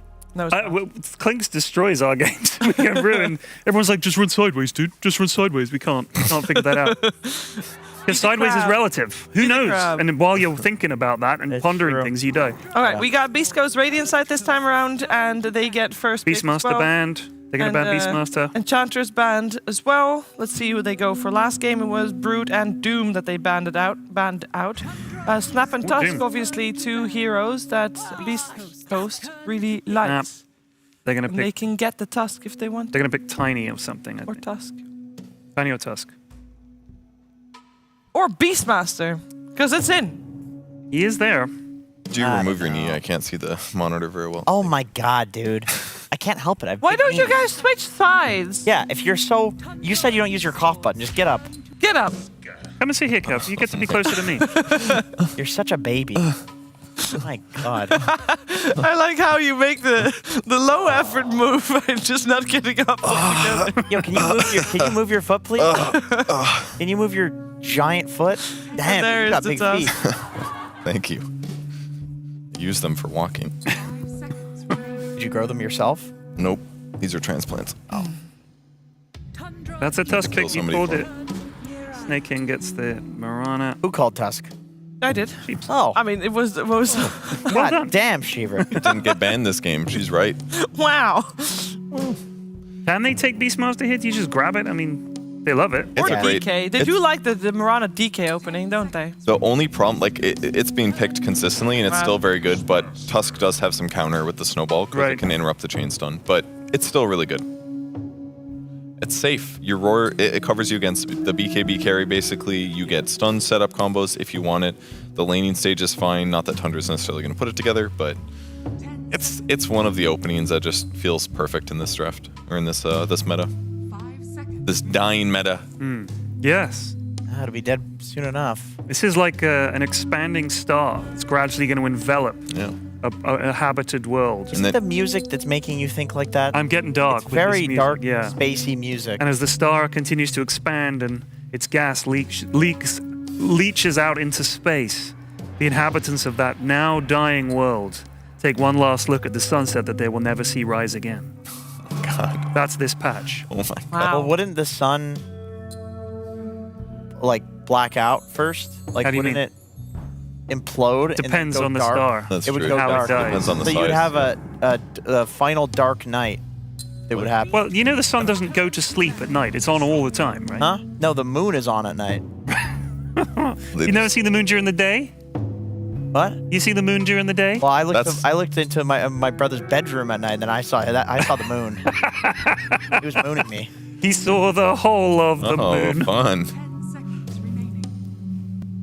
That was always a gag he did. So funny. Yeah, that's a fun Real gag. funny. Aha, you're looking at my butt. Yes. Mooning's a classic. Speaking of moon, Disruptor picked up here by Beastcoast. That is a made bed. Well done. One of the Well beds in done. the background. You got That is another made bed. I never bother. I'm gonna have to make my bed. That's a katana. He has a katana on the wall. Oh yeah, it's been there. I don't think this is his place though, is it? I think it is. So why would it not be? Whose place? Because I've seen somebody else in this same room. What? Have you? Actually, Perrin, it's a wakizashi, not a katana. Yeah, I saw the Wakizashi on somebody else's wall as well from Tundra. You ever walk in on your brother having a wakizashi as well? No, I've seen the moon though. So his moon? The shark. He's walked in on me. I mean, Whoa. Don't care. I'm not gonna. Don't put the camera on me. I'm not gonna tell the story. Story time. No. Jenkins and his brother. Sexually harassed you in any other ways? Should Beastcoast ban Bounty? Is it a hero that you would go before last pick? Like in the second pick phase? I mean, wasn't it specifically about the Ember counter? In that game, yes, but it's definitely been picked in second phase by teams like Gaming Gladiators, the best team in the world. But I don't think it's really like a Tundra thing. There's a possibility. I mean, if there's an Ember, maybe they'll play that game like, oh, is it a support? Is it a mid? But I don't really expect to see the bounty here, but it could happen. Tundra's not afraid to set a little bit of trend-like things if they're feeling confident. This series is a big deal, so if they feel like they got the gotcha cheese, they're going to do it. Yeah. I mean, if they think they can win the lanes, then BH is one of the best heroes at like snowballing games and just getting them done. And helps his whole team snowball as well. Yes, yes it does. Hoodwink? That is a hoodwink. I will say, I did just notice that I'm not sure if they're in the same building, but so you know those little Penguins? Penguins? There's 2 penguins behind 33, and there's also a penguin in 9's room. There's another penguin. There's a penguin there, so they're staying somewhere that involves penguins. Well, a this zoo? is the other team. I believe it's the Kingwin logo. It is. It is. But like, this is the other room. Would they be in the same building? Maybe. Sorry, not the other room. This is the other team. What? Yeah. What happened here? He was. He almost got dressed. He's lowering his body temperature. On one side. Yep. On the keyboard hand. It's moving so quickly. Abadoon. Okay. If that is your, it could be their carry. There's a lot of stuns set up. That's carry. Let's be real. A lot of stuns on the enemy team. Just pop the little the ghost form and whatever you want to call it. Yeah, this is a Hector classic. Even when this hero was garbage, he was playing this as a carry position. You see that vest? Is that a vest? Brian left a vest just like that in the room that I inherited from him. Which at vest? the hotel. There's like a white vest. What? Oh, it's a white undershirt. I don't think he owns that. Is that wait, define what you think is a vest. What is a vest? It's an undershirt. It's like you wear it under a shirt. Yeah, why is it not a vest? For me is something that's like has a zipper that like Kevin is wearing a vest. That's a jacket. That's a jacket. Yeah, but I think a vest is a type of jacket. No, that's a jacket. No, a vest like goes over your shoulders, but not over your. Is it not called? Is it have the American term? Don't say it, Cheever. But you know which term I mean. I know what term you mean. Is that it? Yes. Wait, what term? Oh, he has it. Yeah, he definitely has it. Someone who's married who commits domestic violence. A wife beater. Oh. Oh, God, don't make a dad joke. Don't make a dad joke. Okay, move on. Any dads on the panel? But is that a vest? Isn't that just a t-shirt or a hemd? A what? A hemd? Are you speaking... Stop speaking Dutch. A language that we don't speak again, Cheever? This is called a hemd. Undershirt. It's an undershirt. The band knows. Look, it's a witch doctor. I would call it an undershirt. Witch doctor? Are you serious? You don't like it? Maybe they practice the witch doctor offlane. I love this hero, but as far as we were talking about this the other day, and I was like, tell me what is. I know this hero is not good, but what is wrong with him? Multiple problems. First of all, cask too slow. Much too slow. Who said that? You did. No, I didn't. We had this conversation. No, we didn't. You're thinking I'm sheepsticked, which is a common mistake people make. No, I'm sure it was you. No. Yes. I like Witch Doctor. I think Witch Doctor is OP. Well, it was either you or Fogged or Sheep then. One of the smart people I hang out with. Look, you can't pick Witch Doctor and expect like the initiating hero. He's not an initiating hero. He's like a follow-up. Right. A damage amplifier. Hey, I love the guy. I love him. I'm just saying we never see him picked, and there were a litany of reasons why, and I had to relent and say, oh, fair enough. And now they picked him, and now you guys are suddenly saying, oh, he's good. He can be good situationally. Cask is kind of cool against summons. There's something to bounce it to. I mean, it doesn't stun him for 5 seconds like it used to. But no, the cooldown on his ult is 60 seconds, ladies and gentlemen, and it lasts 10 seconds roughly. So that means it's a 50-second cooldown in reality, and then you also have the voodoo switcheroo for another couple of seconds. This guy is 100% uptime on a death ward if you round up to the nearest 100. You're right. Wow. When's the last time you saw Witch Doctor by Aghanim Scepter, by the way? Didn't Diracho buy one? It has fallen so far. And doesn't Ace buy it too? Your favorite team plays it all the time, Kev. Witch Doctor, they do play it as a core. Oh yeah, who did it? Was it a pause 2 or pause 1 or pause 2? Well, typically it's a pause 3, but then they did a no joke, no pun intended, a switcheroo with making them think that it was gonna be an offlaner, and they're like, "JK, we're gonna play it as a carry." And it was Dirachia's first time. It was Dirachia's first time. He was okay. He was okay at it, but he wasn't excellent at it. Yeah. And they also had it looks atrocious. And they had an IO Lesh as well. They had an IO to pair with it, but there's also a Lesh, and he spent a lot of time hanging out with Lesh instead of Witch Doctor, which kind of undermined. It was just slightly executed poorly by the best team in the world. It's like when you invite 2 friends that don't know each other over to a sleepover, and then they just bond on how much like you're weird, and then they become better friends than you, and then you're just watching Scooby-Doo on your own, and they're just having a good time pillow fighting. That's not a specific example. You pulled that one out of nowhere. That was really creative, dude. You just made that a creative story. And I look over to the landing, and my brother's mooning me again. Like, God damn it. That actually happened to me one time. I hung out with this guy. My brother mooned you? Yeah, exactly. I went to go play disc golf with this guy at a park, and And then we ended up in this group with other people, and he just liked them more than me. So we just never talked again. And I was like, hey, whatever. Damn. Well, your first mistake was playing disc golf. Oh my God, how can you say that? There are casters disc golfing right now. Yeah, I know. Yay! It's a good game. Is that frolf? Nobody says that word except for morons.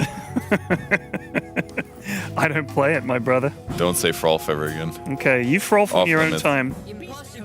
You just go frolf it up. Dawnbreaker. That's we have not seen her almost at all. That is an interesting ban. What could that teach us from what they want to play? Silencer. Why? I don't know. Chucking a name out there. Because I feel like that's the best counter. Yeah, the best counter. That's the best counter to Dawnbreaker. I think they're worried about Beastcoast doing some like all-in kind of like heal-y pushy strat that like comes online stupidly fast, and they thought that Dawnbreaker would be nice for that because it could like add more heals on the guy that they're trying to kill. Because Tundra's lineup is very much like kill one guy, roar, arrow, hoodwink follow-ups. So if they were able to keep that first guy alive, that's a team fight swing, and it's like a rare case where a hero like Dawnbreaker is actually pretty good. It's a very good point, Kevin. Thank you, Ted. Magnus, though, more traditional. Empower the Witch Doctor naturally. Give him that big right click. Oh, I have the pick. It's Timbersaw. Why? Because there's 3 strength heroes on Beastcoast, and 9 likes playing Timbersaw, and they also have a 3 hoodwink. melee heroes. 3 melee heroes. Which that's are right. all. I think they're gonna remake the game and pick Timbersaw. Ah, yeah. Is this a mid? Yeah, it is a mid Monkey King. Okay, against the Tusk. Should be pretty good at rotating. Wait, is it? Is it not just 5? Oh, wait, you're attacking Monkey King. I'm just Witch Doctor. Witch Doctor 5, yeah. It's a mid Tusk. I like the Monkey here. I feel like once he gets BKB, he can do whatever he wants with these supports. It's not really Why much anti-mage here? Anti-mage is pretty good right now. I mean, he is good. You get what is this like Vanguard Radiance sort of stuff, or? Yeah, he's not mega threatened by Abba, if I'm not mistaken, right? He can kind of choose when to fight. I mean, the silence is a little scary, but like the silence is a bit scary, but you can mana drain Abaddon, which is a way of like killing him without actually killing him. He's got a small mana pool as well. He does, but he uses his mana. Is this game? I mean, it's very hard to not, but is this game going to be a bit more even than the previous? Please. Yeah, for sure. I mean, you don't see Gabe in top hat level shellacking. No, those are rare. Those are rare. I mean, I think I don't think this is a free anti-mage game by any means, and I also don't think like the monkey mid does insanely well against a Tusk either, because he can just nuke the wave out with his double nukes, and also like if monkey gets 2 Jingu stacks on you, you can snowball him to stun him. You can throw the shards out and he can't walk past them. So it's not like against other melee heroes where you just dumpster them. I think Beastcoast should actually be more fine this game. I think they just picked the monkey because they wanted the flexibility to adjust based on if Beastcoast tries to cheese him back. Yeah. So maybe it's not the best mid matchup for them, but they have 4 heroes that are very good at getting kills. And Anti-Mage is going to hit a lot of creeps and do some like late game win things. But it's better than last game for sure. It's definitely it looks better than last game for Beastcoast. Great team fight potential, of course, on the Magnus, and there's always you're never out of a game if you have a Magnus, even if you're behind. So that's good news. You look very thoughtful, Pyrian. Oh, actually, you know what? Tundra. I've decided. Of course. Okay. I know what? The Magnus skewerbacks are useless against AM. That's why they picked the AM. Sure. Well, you skewer them back and he blinks away and then you glimpse him back. Oh, yeah, that's Yeah, but then he puts the shield on and he doesn't. Why don't you just skewer and you instantly put the silence on, then he can't blink to begin with? We're going to find out what's going to happen, though. Will there be a third game, or will Tundra take this 2-0? And let's head into game number 2. Thank you very much, CBS. We'll find out here with this second game of Beastcoast versus Tundra. Fogged, what do you make of this one? We're going to get some Witch Doctor support action coming in from Stinger. Doesn't mean they end up with Dark Margo in the mid with this Tusk, but it does also mean he ends up in this matchup against 9 on a Monkey King. Yeah. I mean, looks like it should be better than the last one. I think they've got good aggressive potential, but it's still, Tundra feels like they've got pretty much everything they want. They have 33 on his legendary Beastmaster that he somehow was able to outfarm a bounty hunter who's destroying an Ember that hard. So, I mean, let's see. I'm looking forward to see if Beastcoast can just get out of the lanes properly. I think that's the most important thing to look at, because if they just get smashed in lanes again, there could just be a repeat of that last game. Let's see what goes down. And Tundra, they just seem to be on fire today. I'm really curious about why Beastcoast does such a switch up with these type of picks. Maybe they're just, let's just try some different types of heroes. Let's just try something else because we're not seeing any real Witch Doctor supports whatsoever. So yeah, curious to see what they're going to make happen with that. Yeah.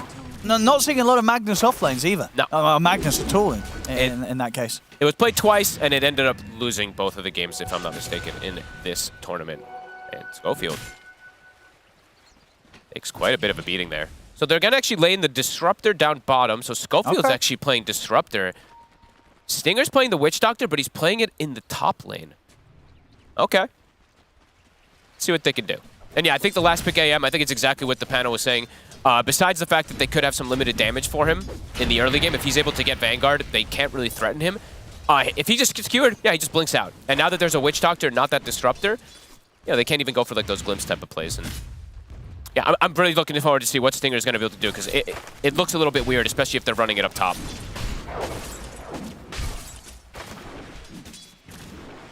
Oh, let's see. See if it gets them any sort of early kill opportunities and puts enough pressure to slow down Skeeter in the early game. Who said you could stroll in my... I'm really curious to see what the decision making is. He's gone Blightstone too on Stinger, so it's like, all right, I got to be super aggressive as this Witch Doctor versus this AM. But we've seen Snaking secure most of these lanes very effectively.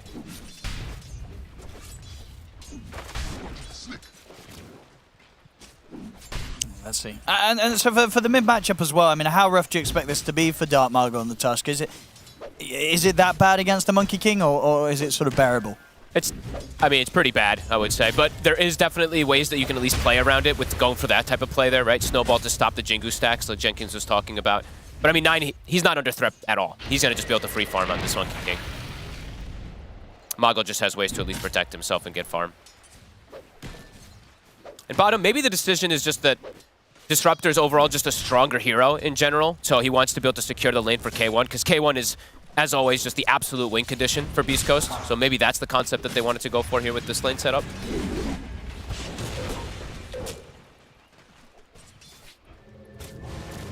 Stinger, he's already going to get bullied out of this top lane. Wants to TP back to base. Skitter, now he can just trade with Sacred. Sacred actually already has Ring of Health finished up, so pretty damn good timing for the Magnus. Super early. Absolutely rushed it. Trying to get Aramis. I mean, K1 was attempting to keep him ranged there for the potential pop of the Aphotic Shield, but good body blocks from 33. Keep them at bay. Schofield. He's always the risk taker, right? He always plays like super low HP, trying to bully people back. There's very likely a kill that's going to happen down here. Either way. But yeah, 9 set up for success. He's going to have no threat unless there's rotations that comes out versus this Tusk mid. But Mago should be able to get his farm as we're talking about. Playing around the Snowball and Shard, unless he makes some big mistake.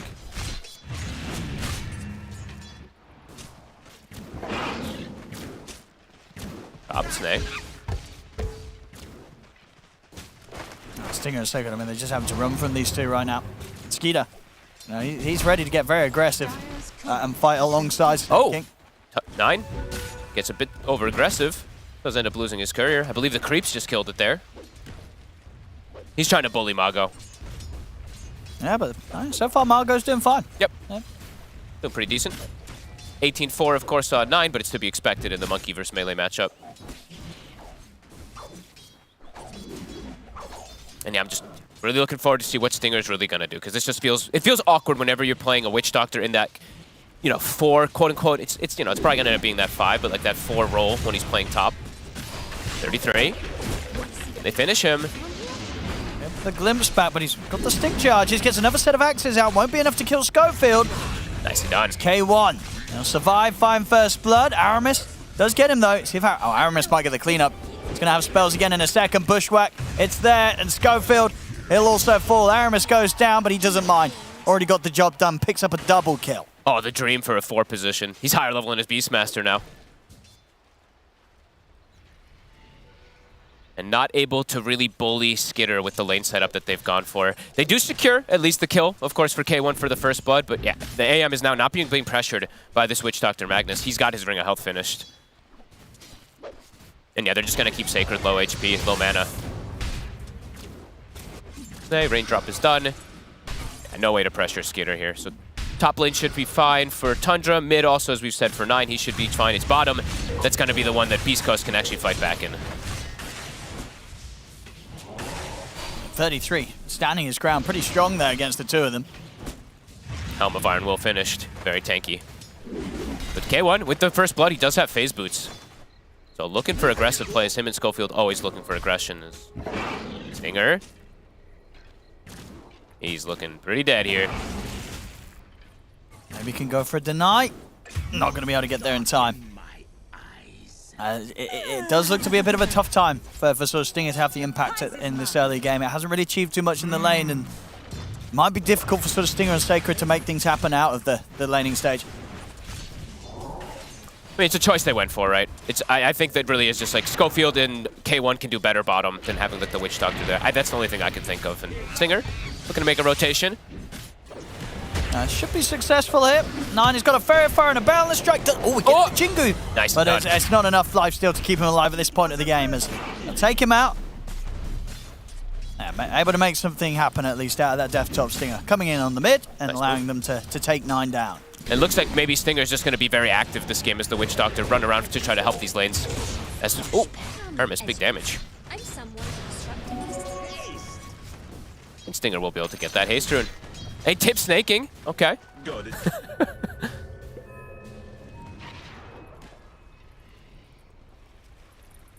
Nicely done. Good rotation. Sacred's fine top, so I actually like that Stinger did end up making that kind of move there quite a bit, because Sacred, he has a Vanguard already finished, so no way they can really bully him out of this lane unless they have a move. Unless they have a rotation that comes out from Tundra. Magnix should be free to free farm. Same to be said for Skitter, though. Yeah, very few sort of complications thrown the way of Skeeter. Aramis been super annoying down here. These bounces are perfect. A load of damage out into both K1 and Schofield.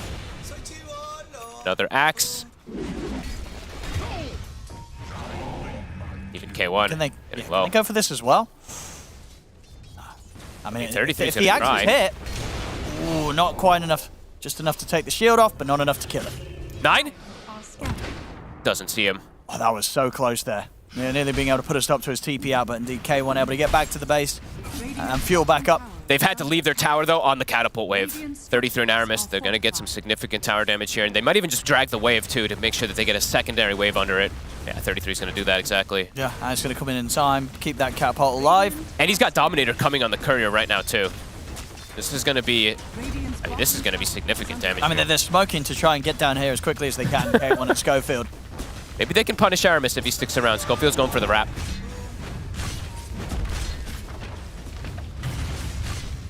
Yeah, they should have a solid chance of getting him here. We'll see if Aramis can get his spells off. We'll be able to turn with the pushback to hold back K1, but K1's still in. There's the proc of the silence. Glimpse there as well. Nice. They'll take him out. They'll get Aramis. Nice little sneaky play there from Schofield. And Mago, he is top net worth, so even though versus that Monkey King, yeah, the rotations and stuff, and yeah, very nice. Now in a much better time this game. He's actually going to be able to get to play this game. They're actually getting to play Dota this time, yeah. 9. Can't set up the kill. All right, save bottom tower, get a kill, enable K1. It's the name of the game, of course, there for Beastcoast always.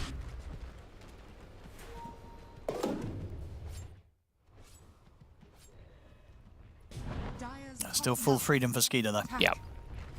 Anti-mage. Definitely going to be a big problem for Beastcoast. Don't really have the means to get up there and cause any issues for him at this stage.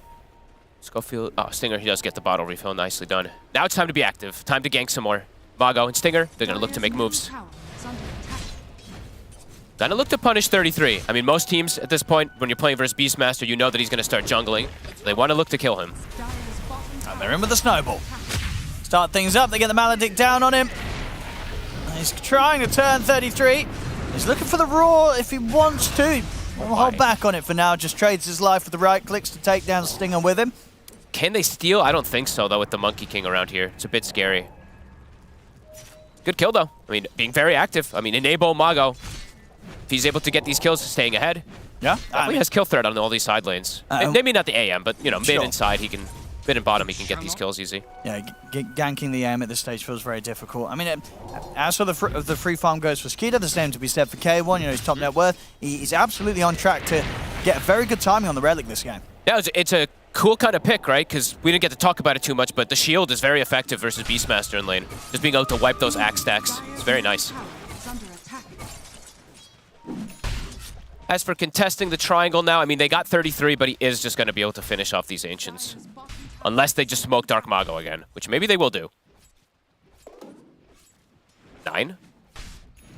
They're trying to set up on him here. They have the cask. They've got him trapped. He needs to have some sort of TP backup coming in. Schofield just going to have the ability to throw down an extra bit of damage onto 9-9. He's able to build up the Jingu, though, so we'll start to lifesteal up and be able to offset some of the potential damage from that Maledict. So 9 is okay, and he's going to make the quick jump towards the top lane as they're setting up onto Sacred.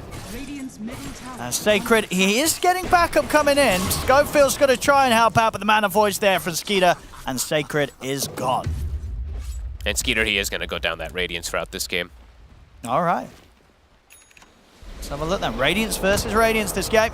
Abaddon versus the Anti-Mage. We'll find who wears it better. 9. Can they punish him? There is a glimpse available. Schofield's got the vision. They've got him. And nothing that... Oh. I mean, he's going to be able to jump out of this. No, they've got the damage continuing to come in. Snowballs there as well. The arrow, it's going to be dodged. 9, it's trying to survive, but Maledict's there, trapped in the trees. 4 members of Beastcoast coming over to make sure that Tundra did not get away with any funny business. They've got Schofield with the ult now, so they're going to instantly smoke. This is perhaps potential to even set up for Skeeter. If they can get that static store on him, with Mago getting the punch and everything connecting, they do have kill threat. Snaking, he's standing on the ramp, though, so they're actually going to make the move all the way to the triangle here. Maybe get some vision in that area. I mean, K1, he's got Relic. Yeah, he's farming super well. He is super fast. It's going to be quick timings on the Abaddon this game. Aramis, he's the target. Give it to K1. Oh, Schofield claims it. And overall, with the K1, if he's able to have good Radiance time, the group up from Beastcoast can be quite strong. For sure, yeah. Like, he's going to be able to shield off the Beastmaster roar if it's not thrown onto him. Going to be able to protect his allies versus the arrow as well, too. So definitely significant that he is at that top net worth. And he will be getting empowered pretty soon also from Sacred, who's having... I mean, even though he dies top, he is having a pretty good time on this Magnus. Oh, yeah, the Abaddon's going to be super strong this game. And even if they have sort of the good farm as they do right now, Tundra, this is not going to be an easy one for them. Beastcoast definitely ready to give them quite the challenge in this game too. Curious to see if Sacred does go down the route of this Blink Dagger. And he probably will, just because they kind of need this real form of initiation, because the Snowball will at some point just be suicide if Mago goes all the way in with it versus a Monkey King and stuff like that. So yeah, we'll see. The one thing that's always scary is you don't have the auras that's going to be coming out. Skeeter actually uses Mana Void to secure the last hits top. K1. Now they've got to be careful now here, Tundra, because Dark Margo's turned up. Some of the punch and the shards trapping the two of them. Static Storm's laid down by Scope. They're going to cut the tree as well. Have they got any follow-up damage to threaten 9, though? They do not. It was a good setup there from Beastcoast, but just no damage to follow it up with. Tundra, they live through it, and are now ready to look for more. 9, it's going to lay down the Wuko's command, catch the two of them with a boundless strike. The Bushwhack's there as well, grabs Sacred as they blow him up with a sharpshooter shot there from Aramis. 9, he's ready to try and jump in for more. Dark Margo able to break away from them momentarily with the snowball. Snaking jumps forward, lands the arrow. It's going to be another kill here. Triple, in fact, for 33 as he gets all the cleanup.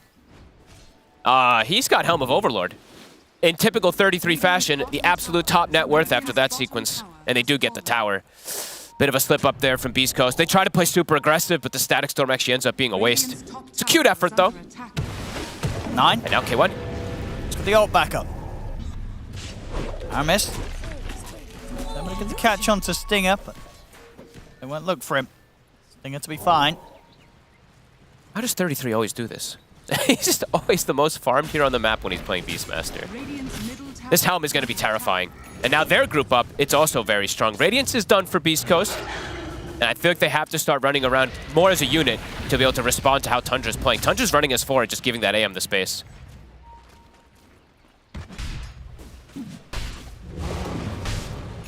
Are going to start farming some stacks here. K1. Oh, and a cool pickup there from 9. So he's going Diffusal. So synergizing with his anti-mage nicely versus Abaddon. Versus 3 strength cores. I mean, this Diffusal is going to be incredibly effective. Oop. K1. I mean, they're trying to enter in on the fight here, Beastcoast, to get the glimpse back. Catch 9. Maledict down as well. He's super dead. Maledict's into the Death Ward. 9's gone. K1 also just gets deleted, though. Aramis actually gets the sharpshooter. All right. Tundra seeing if they can maybe poke for more. 33 does have Roar available, and Beastcoast know it. They're keeping their distance. Dark Margot. Very aggressive snowball forward. I mean, Roar's up. Turn towards Dark Margot. And Skidder, he's ready to get involved in the fight as well. Mana Void's there doing good damage. As Stinger has to split away from the action. Axes from 33 clean him up, and behind the tower, Aramis will be able to finish off Stinger as well. Tower also in trouble. Skeeter, he's got his relic finished. Yeah, K1, he's got to be careful. Sacred now does have Blink Dagger, so he can look to get involved with this team. But they will lose structures. They lose mid and bottom pretty early on here versus this Beast. And there's definitely going to be potential with these RPs. I mean, you are against, what, 3 cores, all melee. Yep. Large chance there's going to be situations in these fights where they will be in prime position to get RP'd. They have great forms of catch on the side of Beastcoast with this, with the glimpses and with this Magnus having this type of thing. And then poor old Schofield just dying to the dragon here from 33. Oh, the levels actually looking. Yeah, 33, he's top farm and top levels. Jeez. We'll lose the dragon, though. 250 gold. Nice. Goes the way of Stinger. 6k lead for Tundra. Beastcoast definitely giving it a much better shot than they were able to in game 1, but still very much in a tough spot.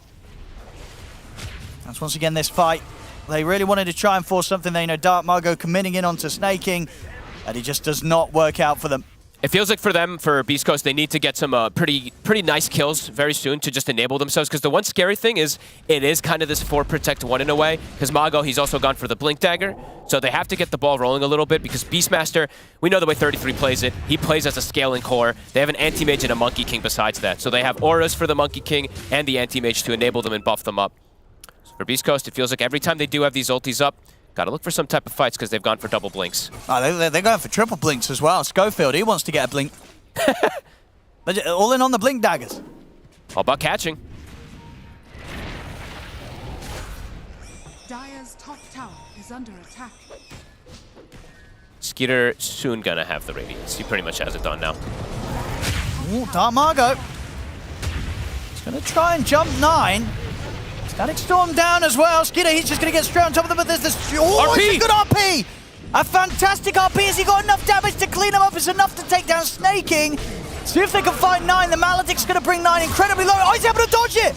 9! With the Mischief, dodges the damage there from the last instance of the Maledict, stays alive, and it's 4 dead on Beastcoast despite a very nice 3-man RP, but they just didn't quite have enough follow-up once again, Fogged. A nice attempt there from Sacred. He lands the perfect one, but they don't have where was K1? He was farming, right? They needed this Abaddon for his damage in that one. They got them so low as well in that setup. Ooh. We'll see it again. Look at this. He was so patient. I mean, what level is that Maledict also? It is only a level 1. A 3-man RP into this Static Storm. At 9 and Skeeter, they couldn't quite kill him. He even able to sort of have the chill to sort of get the Wukongs off before he knows he can come in and dodge that last bit of damage from the Maledict with the Mischief, which would absolutely have killed him. He stays alive. They're just, I mean, Tundra, they're bringing the numbers. And the fact that this RP doesn't work, that's painful. Beastcoast, they needed that. 8k lead now for the side of Tundra. Getting a firm grasp of this game. And 33, I believe, is that his BKB done? It is. So now he's got this counter versus the Static Storm. 9 also going to be building toward it soon. Yeah, it feels like they really needed K1 there. Oh, they needed something extra. They might be able to set up for snaking up here. K1, he's hiding with the Radiance on the side. Can they get the glimpse? They will. Snake should drop. Yeah, More money for K1. Take me. He needs everything to be able to carry this. He's going to be dealing with 3 cores on Tundra that are all going to be quite farmed. Sacred, I mean, he also needs to... There's always the problem with the Magnus, right? When you're playing it, I mean, you have to kind of play it as a core nowadays, but you want to be able to just throw the Empower on your Abaddon constantly, but he also wants to be able to try to find his own farm. Yeah, you sort of just end up on opposite sides of the map. Yeah, it's definitely a bit awkward. Their ults are up, though, so for Beastcoast, I think you got to feel like it's go time for them pretty soon. They're under vision, though. Sword from Tundra is scouting Stinger as well as Sacred at the moment. I mean, yes, it kind of 2 times where they've come so close to hitting these crazy plays that amount to something. That the potential is there. They've got the Manta, too. So I think if they can bring the Abaddon to get involved in this next RP, they might have the damage versus Tundra. Still difficult, but perhaps potential. Bye-bye, Aramis. Gotta get a push started.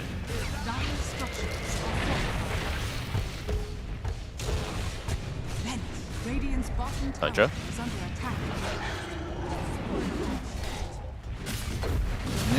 Definitely difficult for Tundra to push Beastcoast off the tower.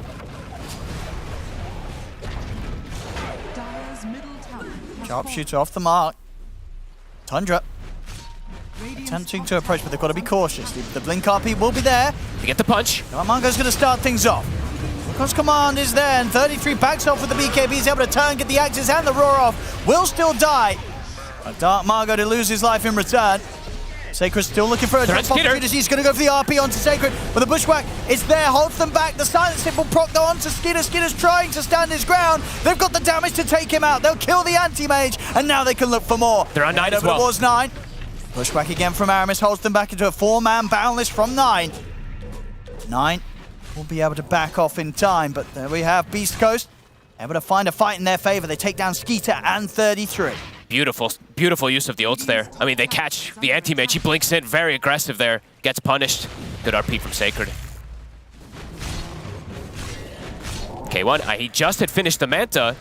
Now he's getting close. He pretty much has the Blink Dagger done. Yeah, he does.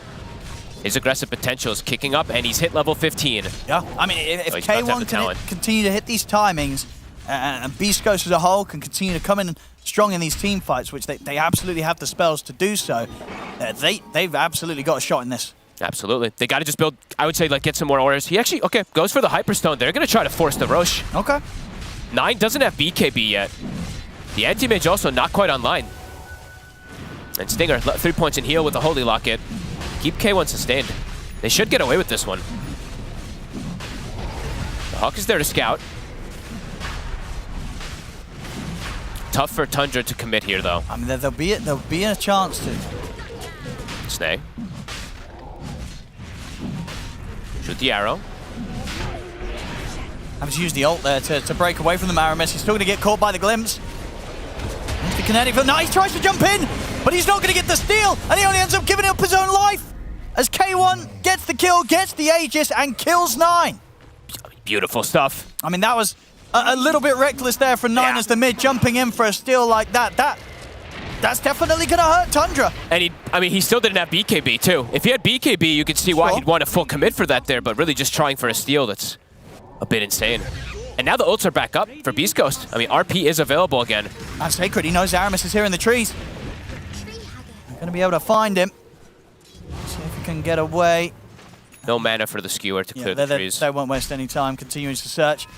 Man, another blink done, so yeah, all in on the blinks here. A third blink dagger now complete on Beastcoast.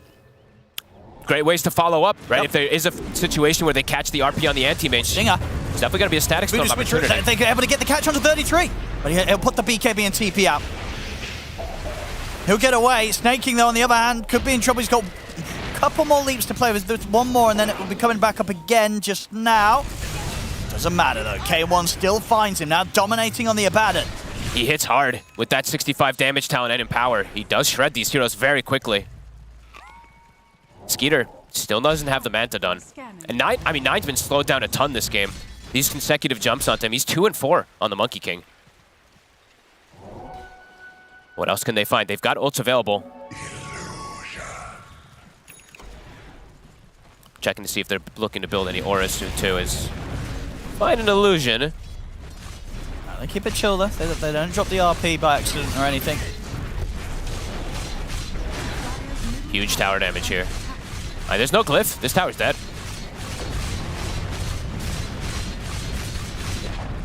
Beastcoast with some very nice moves in these last few moments. They're even poking toward the high ground. I mean, why not? They got the Aegis. They got the full AC as well once K1's able to get their plate mail delivered. They're trying to force Tundra's hand. They will force the glyph. And they've got the heal too. They're ready to jump if anybody steps forward here that they feel is an easy target. And 33 and 9, they're just going for the split push pressure. They'll take the tier 2 down top. They're losing their tier 3 mid. And there's the jump. Ooh, snaking.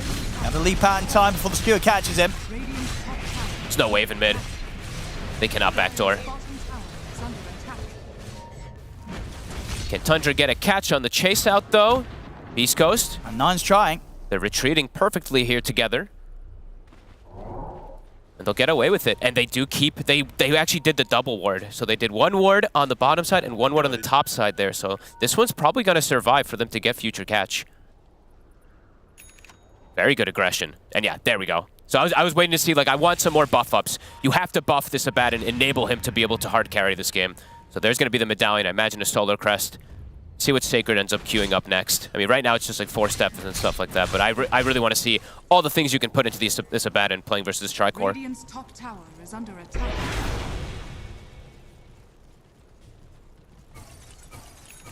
$3,000 gold advantage there for Hector, ahead of Skitter. Dire's middle barracks are under He's attack. definitely very scary, especially once he gets, honestly, like the next 2 items. Super impactful for K1. Once he's got the Blink, the Basher, there could just be that potential where he just instantly kills the anti-mage with the jump.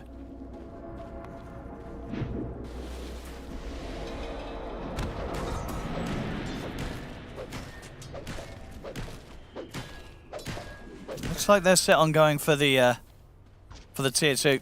Maybe try and open up this next wave, this next lane to push up to the base. See if they can get a reaction out of Tundra. Overall, Tundra is honestly still keeping their cool, kind of just like cutting these waves, doing the Tundra special that we always like to call it. It's just like everybody gets farm. It's not just about one hero. Like when we look at Beastcoast, look at how much it's putting into the Abaddon. Of course, in this type of game, absolutely necessary, but Tundra, they make sure that that everybody gets farm. Like Snaking, he's gonna have a pipe in a second here. Aramis is pretty big. And then we see the Drums of Slam for 33 after his BKB and his Helm of Overlord. See who forces back who first. There's no glyph. Both Tundra teams wanting to go for the high ground. Looks like Beastcoast, they're going to be ones to get forced back first. They TP back. How long on Aegis? 15 seconds. Tundra might look to re-go if someone out-pushes too far on Beastcoast. K1 stepping up. He's got Blink.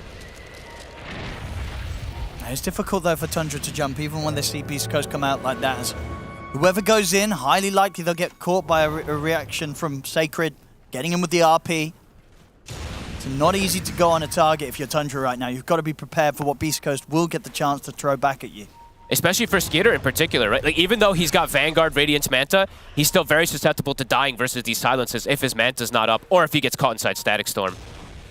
So I like how aggressive they've itemized here with the Blink Dagger on Schofield in particular to follow up.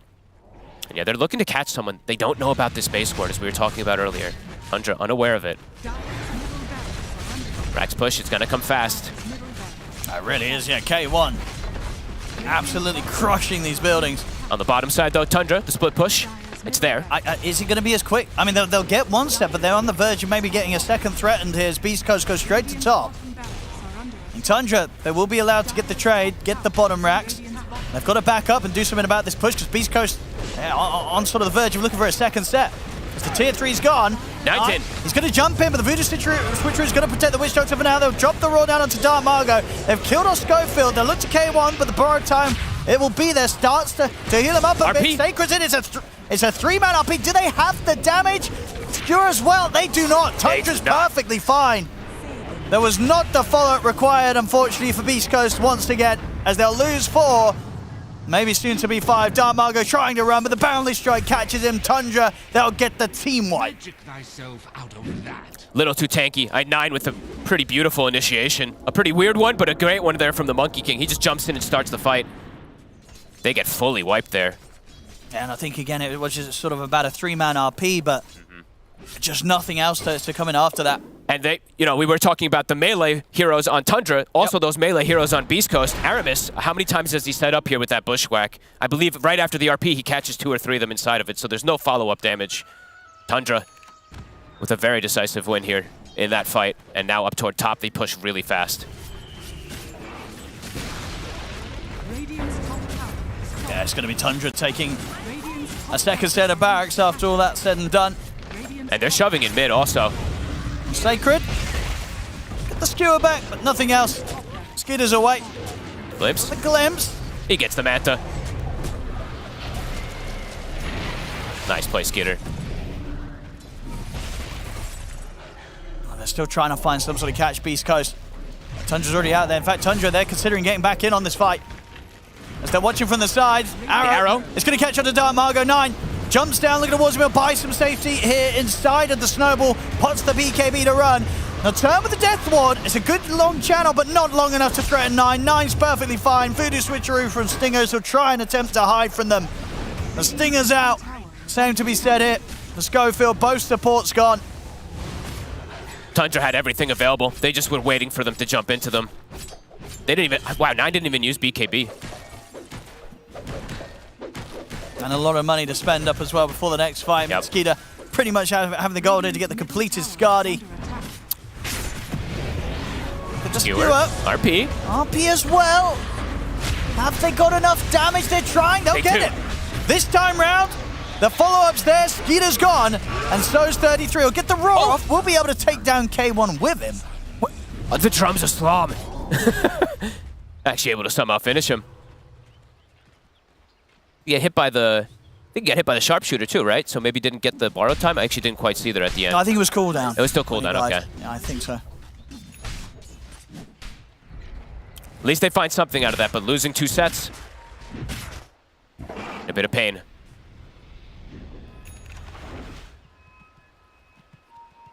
Sacred. Careful how you show up here. Blink Dagger on cooldown. 9, looking for the angle. He's got friends. Aramis might get the catch from the trees. Whew, perfectly timed skewer. Schofield. Schofield. He is deep. Oh, it's risky. Trying to hide, but the sentry gets laid down.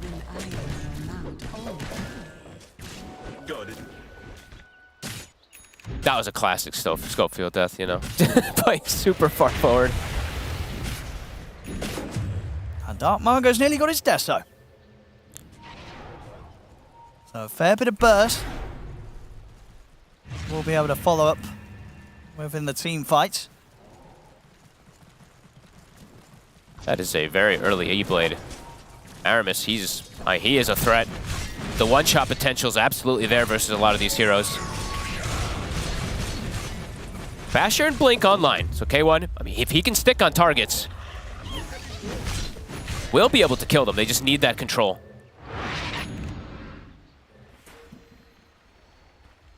And yeah, I've seen 33, didn't get to talk about his build so far much after the BKB and the drums. This Yule Scepter, it's very impactful. They have so many different forms of control to just be able to stop the Abaddon during the borrow time or just stop heroes from hitting during those RPs. And Skitter, yeah, way tankier now. He even buys the Shard. So Shard plus Scotty. Schofield. Laying down the status of the arrow. They're able to cut the tree. They cut the tree of 9. They'll get him with the RP. It's enough to take down Aramis, and there'll be an immediate buyback for Snaking. 9 taking quite a heavy bit of damage here with this Death Ward, but not enough to scare him. He pops the BKB, pushes on to take down Sacred, who will immediately buy back. K1 surrounded by Skeeter and 33. Borrowed time will be popped, and now Skeeter could be in a bit of trouble himself. The Maledict's there. Get out to the side. Skeeter, he turns with the Mana Void, and he actually blinks an aggressive Odor Stick. Now he blinks away. He's able to blink out of the fight for now. He'll look to reset. 9, still perfectly fine as he gets the Boundless Strike down onto Dark Margo. Skeeter, he's considering when he wants to get back in on the fight. He knows Dark Margo's out of options with the mana gone. Jumps in. Dark Margo also to be taken out. not the RP they're looking for. I think it only catches onto Aramis there. 9 was actually able to get out of it. And they're straight into Roshan with this Tundra. And I mean, 33, the defensive plays that they're doing over and over again to protect Skeeter. Like, Skeeter looks like he's going to die. Then there's a Yule Scepter that pushes the Abandon in the air. There's a Force Staff that pushes Skeeter out of that area too. They're covering each other just a little bit better there than Beastcoast. And yeah, Sacred, he has to land the big ones this game. Now an Aegis up on Skeeter.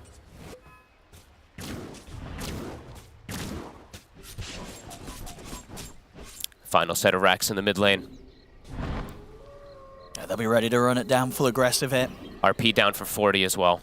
A nice bit of a window for them to go. Sort of in the last few fights, that's really just been the only spell that, you know, you can tell that Tundra are being very cautious about. Yep. And just do their best to not get caught by the RP, and indeed if they don't, very little chance that Beastcoast can take a fight. They need that RP to hit big.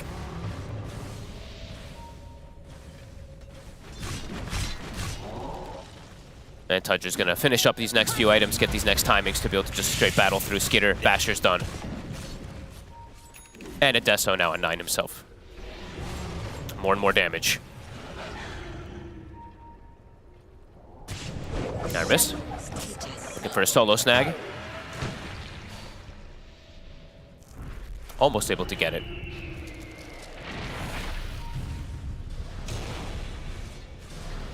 K1 actually going to opt just for the BKB next. Honestly, it feels like he needs it so he doesn't just get Yuled. I think every single fight I've seen, like, borrow time goes up and he just gets thrown in the air from this annoying 33 build. He needs just to be able to sit his ground and just focus fire these targets from 100 to 0 without getting controlled. But yeah, Tundra, they've just been covering each other nicely. These Force Staffs, etc. It's been crisp. Snay continues to get these auras for his team. Boots with the bearing pipe. 'Tis mine.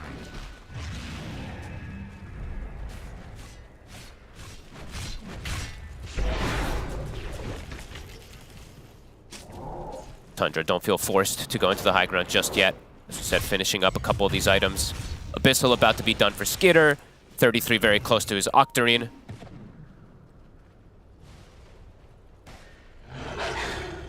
Just being patient. The Tundra way.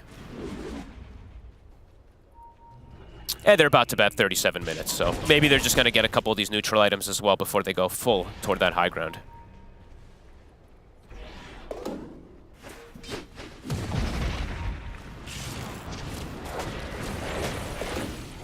Beastcoast, going for them. It's still probably going to be in their best interest to take the fight when Tundra do come to them. Try and look for some sort of deep RP skewer. Yep. Get heroes under tier 4s. Ideally get them in the fountain if they do end up diving you. K1, he really needs his BKB. He's going to have it. Okay. Sells his boots. So if no more phase boots on him. I mean, if he's able to blink in, get sort of a bash on the first couple of hits, he'll still very likely be able to just completely lock down a target in the fight. Difficult. They need. It's all on Sacred. How big is the RP gonna be? Yep. The jump. They're gonna find Dark Margo. He's just gone. He does have buyback. Oof. Sacred gets hit. K1, he's gonna go in on 9. They'll try and jump 9 here at the start of the fight, but 9's out of this. They'll look for Skeeter instead. Skeeter got in pretty deep. Skeeter, that's the Aegis gone. Eyes on Sacred. He's looking for the chance to jump, but the Yules! The Yules! It's going to send him up in the air. They're able to back off away from him. He's caught in the combo. He's out for 90. Oh no, he was just hesitant there on the RP. K1, he's going to get in again. I mean, they get the burst onto 9. 9, he'll get taken out. As Skeeter turns back towards K1. K1 borrowed time. Help him out for the moment being, and Skeeter, I mean, they're completely out of mana here now, K1 and Dark Margo, and K1's gone. No buyback on him. As this is looking like it's going to be game over. 2 cores dead, no buyback. Tundra, they're ready to keep the push on. They lost 9, but they're still 4 versus 2. And 9, he'll even buy back for these finishing moments here as they're on to the tier 4s. GG is called. And with that, Tundra will take this series against Beastcoast 2-0. Some decent attempts, some pretty good fights there coming out from Beastcoast, but it's so much pressure on poor Sacred to land those godly RPs to give them a chance in this one here. Tundra, they cover their bases. I mean, they always tend to do this, right? They're very careful. They wait for items, and the itemization is really nice. I actually Really like this Yule's pickup from 33. I think it did a lot of work. I mean, absolutely. Yeah, it really did. Up until those last moments as well, just shutting down any chance for Sacred getting off the combo that he'd hoped for.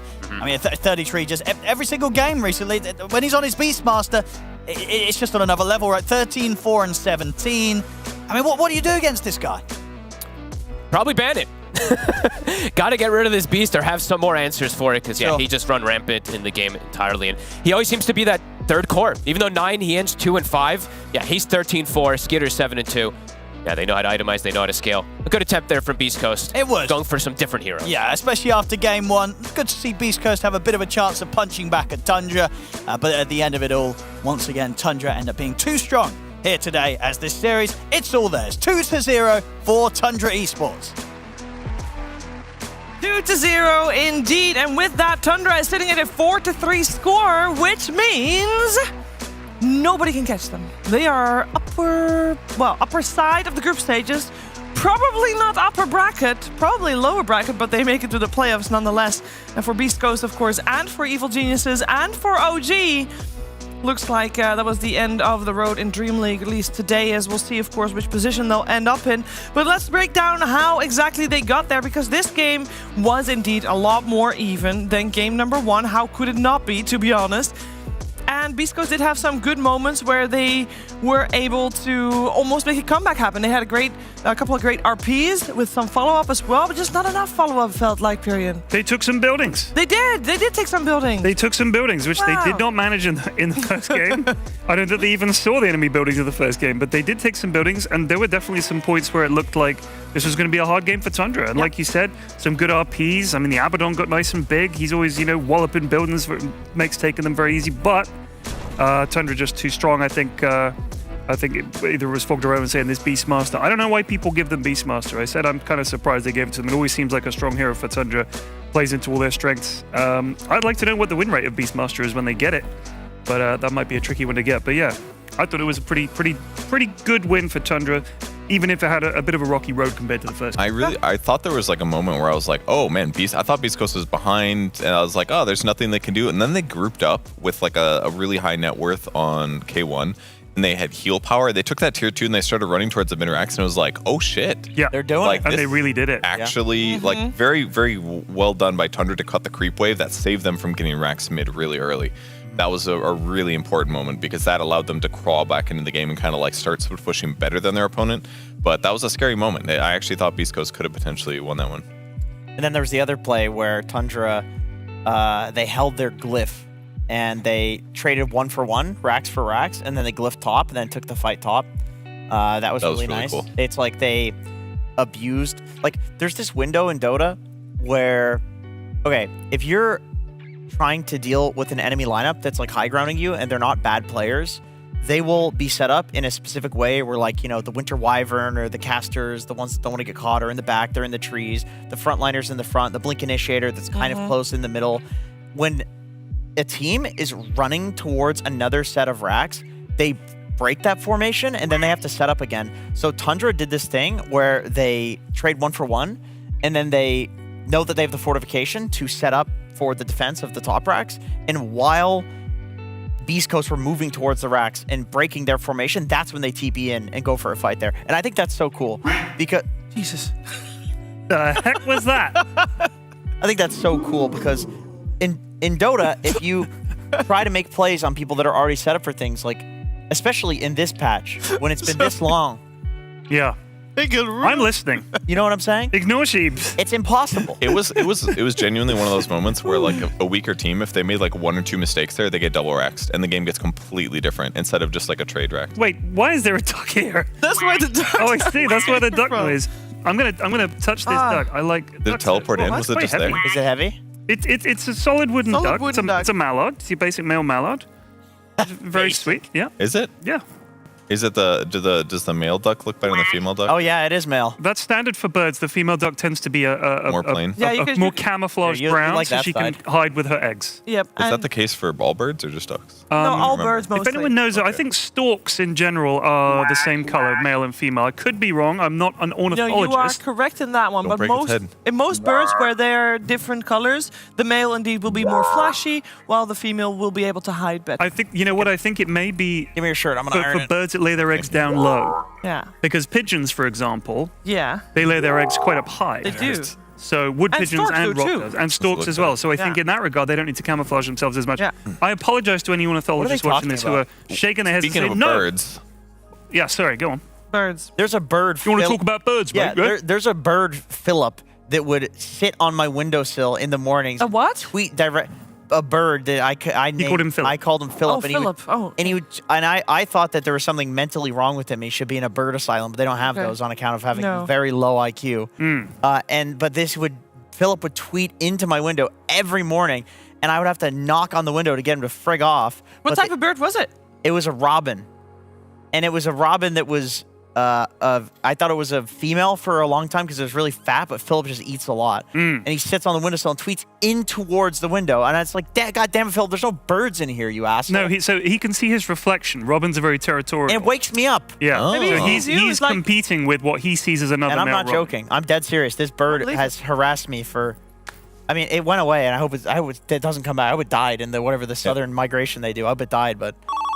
Oh, hello. Hello, complete change of topic. It doesn't Thinking, matter. I hope you didn't hear any of that, because it definitely wasn't anything game related, but I hope you're doing well. How are you?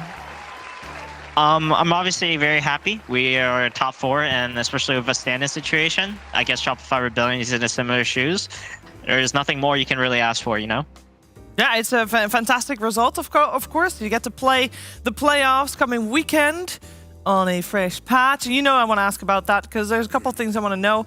There's a lot of eyes on Tundra in particular because you guys have a lot of big brains on your team, of course. So there's a lot of speculation that you will be the ones coming with the most out of the box, yet well-defined strategies. Do you feel any pressure from that? No, I don't think we feel any pressure, but we're definitely gonna, in Tundra fashion, just kind of really look through the patch and comb through it and just see what's really broken. And I think we'll definitely come up with something good for the audience.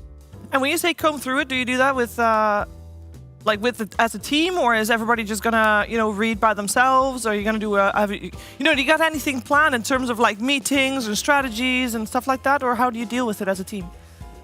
Overall, it's pretty fluid. We don't have a set structure to how to do it. Mostly, we individually look at what is OP for our own roles, and then we come together as a team after we did some individual review to kind of talk about what we think is good, and then we start trying out in pubs and scrims.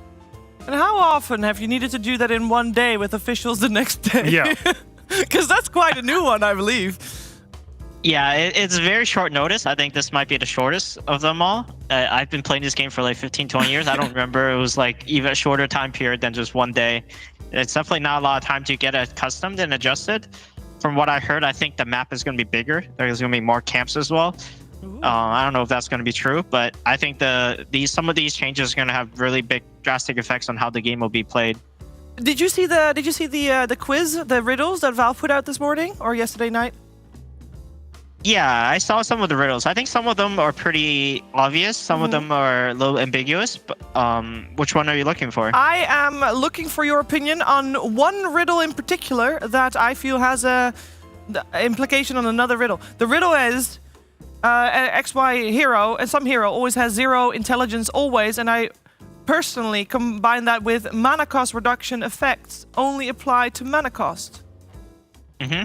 What do you think? So I think these are 2 change logs, and I think the first one refers to Huskar because the hero already pretty much doesn't have mana. The only spell that uses mana is Q, and it just costs health instead, which would be consistent with the other 2 spells the hero has, with the W and the R. So I think Huskar makes the most sense having no mana because practically a hero doesn't use mana already. And then with the mana cost change, I think that will mostly affect like Arcane Rune and Storm Spirit. Storm Spirit with Arcane Rune is the biggest headache in this game, and I'm glad to see this get nerfed. What do you think of our take on it, that it potentially is a different bar other than health and mana, but instead something that uses, for example, rage or energy? I think we would be looking more of a League of Legends than Dota. I think Dota has always been defined by having mana and like having resources rather than like just cooldown based. So I think it would kind of completely change how some of these heroes fundamentally function and how the game is played. But it could be a nice change of pace. Okay, well, I wanted to have your thoughts on that. Of course, I'm here with 3 other people. They'd also like to ask you some questions. Yeah, I have a question about your previous game there. You guys were winning the early game, and then all of a sudden, Beastcoast grouped up and started pushing your mid-racks. Was there a moment of panic for you guys where you caught waves, or were you feeling CC&C about it the whole time? I mean, it's definitely not... It's definitely ringing an alert on our team. Like, guys, they're going high ground. We kind of had to come up with a solution on what we wanted to do. But obviously, we try to keep it as cool as we can. But it is a very stressful situation. And during that time, I think we said we pushed really fast. Neta made the call. So then he said we can trade. And then called for the Hoodwink to just kind of stall and slow them down as much as we can. And it ended up buying us enough time to kill all the creeps and cut the next wave. And I think after that happened, we were pretty confident in our position in the game because the Aegis timer was ticking down and they were on the clock to look for a fight. Great, thanks. Hey, Big S, good to see you again. And I was wondering, at the Arlington Major, you said you were doing some reading on, how to be a kind of captain/leader. And I'm wondering, what is the most impactful book or thing that you've read in terms of leadership? I think it's actually something AEI recommended me as it is about like kind of just taking responsibility and just be the one to kind of say after like a loss, just say my bad, it's all good, don't kind of just focus on the next game and just like have your players not dwell on like maybe like the team as someone else's mistake or whatever happened. So then you just assume the responsibility. So then the other people can just focus on themselves and what they want to do next. You're like the shield for the team. Okay, cool. So you said during the previous tour that every season you've kind of needed like a bit of a wake-up call, and then you're like, oh, we got to get our shit in gear. Let's do X, let's do Y, let's get better, play better. Did you have that at all during this DreamLeague? Did you need any wake-up call at all? I think throughout the whole group stage, it was a bit of a wake-up call because initially we were kind of winning and losing every other series and tying them. So it was like we're middle of the pack, and we realized like we got to step it up if we want to be able to qualify for the next stage. And this was in the first group stage. And at this time, Saxa was also feeling a little burnt out. He wanted a break. So it's like there were a lot of changes on the team, and it kind of like made the rest of us who were staying and playing, we got to step up to the plate if we want to qualify to the next stage. That makes sense. Yeah. Snaking, I got a question for you. Traditionally, what's happened when a team has won TI with a particular style of Dota, the next big patch has affected them sort of inordinately, I suppose, more than it has other teams. The style of Dota that you guys have, especially focused around like Beastmaster and auras and grouping up and stuff like that, how worried are you that that's going to be affected greatly by the patch? And if it is, how do you respond to it? Just do you try to change your style completely, or do you just adapt it a bit? I think there's always going to be a mixture of both. Like, we're going to see what is good, and if what is good is very different from what we currently do and play, then we're going to have to make bigger adjustments. But if it's not too big of a difference, we're going to try to see how we can fit in our current style and heroes that we already play into the new meta. And it's just going to be a lot of like testing to see what we can do. And I suppose a follow-up question, I remember when I talked to you after the win, I think it was Nine that said that he really looks forward to these big patches and he wants these changes. As a player, even knowing that this patch might seriously affect the way that you guys play, do you actually secretly relish, think, oh man, we get to try something else, I'll play some new heroes, we'll change the way we play? Is it exciting, or are you just filled with trepidation?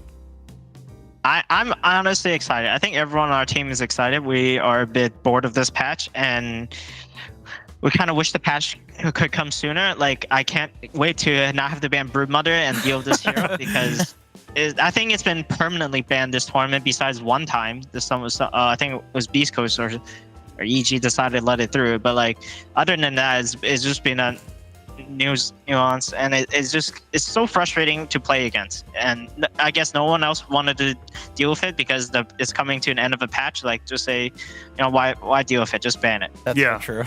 Very true. Thank you very much. Yeah, thank you very much. I'm looking forward to seeing what you and the team come up with for the playoffs coming weekend. I know it's coming. So the patch has been rumored to come out midday Seattle time, which probably would be in the evening tonight. Are you going to go to bed early to make sure you have the most of tomorrow? Or are you going to wait until the patch drops, read it, then sleep? Or are you just going to skip sleep altogether? I mean, I'm just going to keep my schedule the same. I'm not going to change my schedule just because the patch is dropping, because we still have more games to play. Yeah. And I whenever the patch come out, I'll take a read at it and then just start playing some pubs afterwards. All right. Well, looking forward to that. Thank you so much for taking the time to talk to us, and good luck in the playoffs. Thank you, Shaver. Thank you. And we already, of course, saw the standings. Indeed, Tundra is in the top 4. We have the top 4. So there is only one potential tie still possible, and that would be between number 2 and 3, because the difference there is either you get seated in the upper bracket or you get seated in the lower bracket, and that is a tie that we will play if there is a tie on that. A lot of it is going to depend on the next series, because the next series is Shopify Rebellion taking on TSM. If Shopify wins, and if then Game of Gladiators or Liquid lose, there's a tie there. Based on results, they probably won't lose, but there's always a chance. Never know. You never know. That being said, if TSM win from Shopify, TSM won't change their fate, but Shopify Rebellion will be lower bracket. There will not be a tie there at all. So we have a chance to avoid tiebreakers altogether, which I know some of us would like, so that we get to play the patch the whole day. So we'll see how that goes. It's the same as every day, though. We got ourselves a schedule to stick to, and that means our next series isn't until a little bit from now. Yes, I know, it's 90 minutes. It's a lot.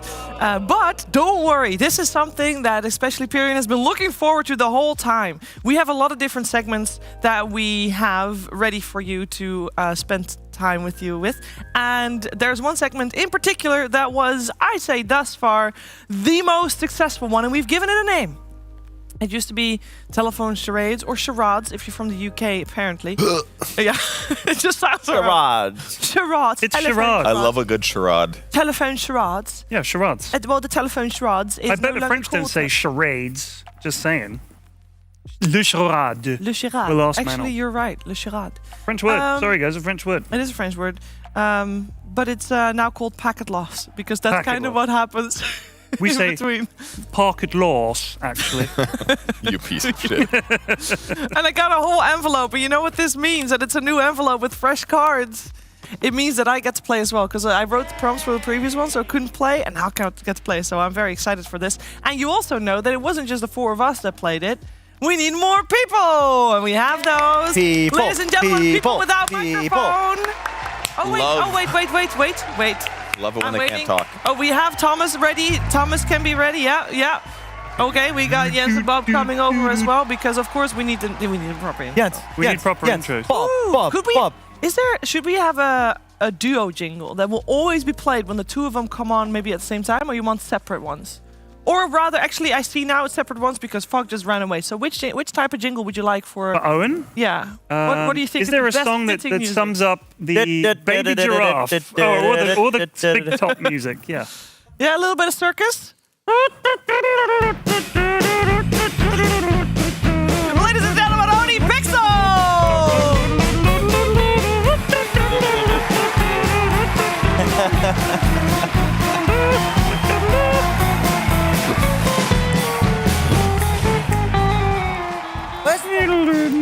No, that was just your music. Do you like a Pepto-Bismol type beat for Fogged? What kind of beat is that? I have no idea. That's also something that's very North American, so all the Dutch people don't know what that is. It's don't know that song? It's like if you have diarrhea, you take it and then it fixes that. Oh, you're talking about Not true. Pepto-Bismol. Pepto-Bismol. Yeah. It's upset stomach settler. Shout out to Okay, we have Pepto-Bismol, upset everybody. stomach music. It's pink. Let's welcome in Fog. Oh shit, something's coming out. Oh, my stomach. Oh my god. Here he comes.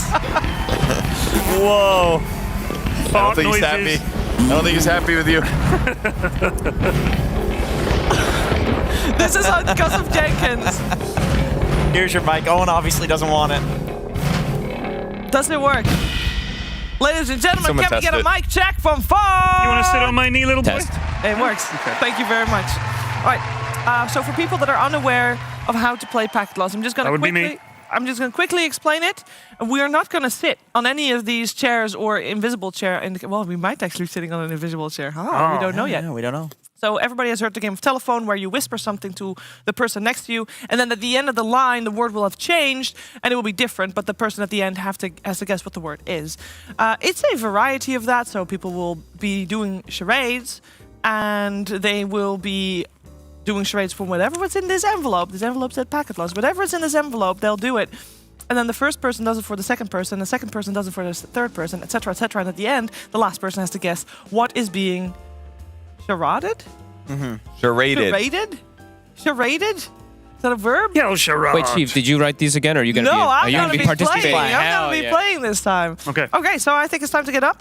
Last Beaver, time do you want to we go had first? No, I do not. I'll go first. Let's do it. Oh, Christ. Last time we had a great accompanying music that set the pace, so to say. Something like the stripper music. If you didn't know, to clarify, you have to show it to the next person. You get to pick which person you show it to, and you'll do it like 2 or 3 times. Okay. And I watched the vid. And there's a house rule. There's a house rule. House You rule? have to keep up with the music. That's a house rule. Okay. Set by OD Pixel unintentionally. There we go. It was. I'm giving the thing. You only need one of the cue cards. That's So I in take there. a cue card. I go over here? Yeah, you don't show us the cue cards, and you put the Turn envelope around. away. Did you put the envelope down? Yep. Great. Do I show them at home? Yeah, go up to the camera. No, you don't. Wait. No, you don't. Don't you? People at home get you're to right, guess you're right. alongside. Okay. You guys can play along. Okay. You look at it, and then you got to pick somebody to choose to go Yeah. first. Chief was trying Okay. to cheat. Okay. All right, I'll go put this down. So why are you turned your back? I have to pick the first person. Yeah, Yes. because you're gonna show it to them, but we can't. I'll choose you because you're on the end Okay. there, Kev. Oh, this is very. I want to They watch. can't know because if they How do look you at make us sure now, you it's don't gonna watch? look different than later. I you know? understand. this. I Okay. understand. It All right. is pretty cool, actually. Oh Let me no! think. Okay, so okay. You know what I just realized? What? This amazing backdrop. You gotta make sure. I'm What doing if it there's map correctly. changes? They just put this here. It's massive. This is the new map. I hope so.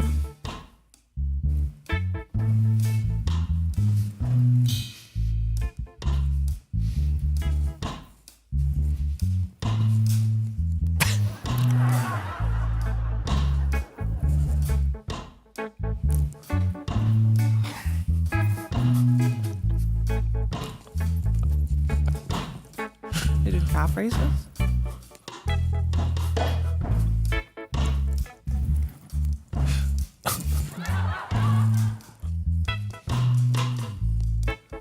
C'est accompli. Sick. All right, I'm gonna need like 4 more run-throughs, bro. You are want me to not do it allowed again? to Oh, have fuck more yes. than 2 Oh, we can do it again. run-throughs. Yeah. Okay, we can do it you're gonna twice, have to okay. do 2 that. run-throughs is the maximum. Extra difficulty level included. 2 run-throughs, max.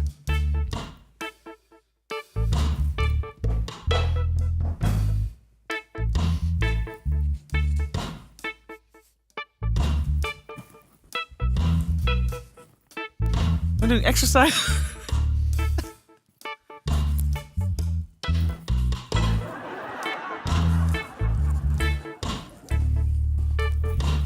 Jesus, Ted. Oh, I forgot to mention. Compared to last packet loss session, the assignments have an extra added You got it. difficulty to it. Okay, I have to pick somebody. I'm going to pick you. Oh no. All right, and Ted, go stand like back here so you can watch what we're doing. Okay, but sir. we don't see it. Okay. Forgot everything.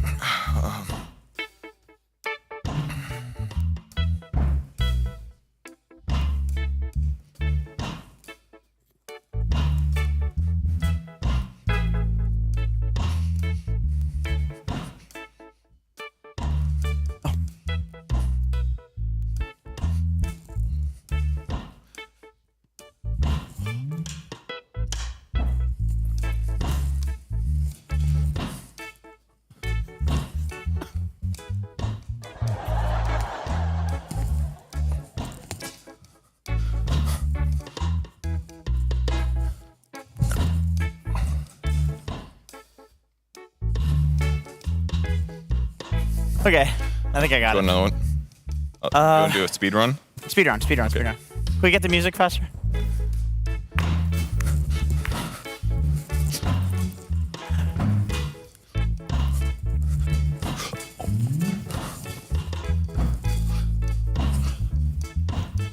You got it, boys. Okay. Nice. Whew. Okay. See if I can remember. So far, so good.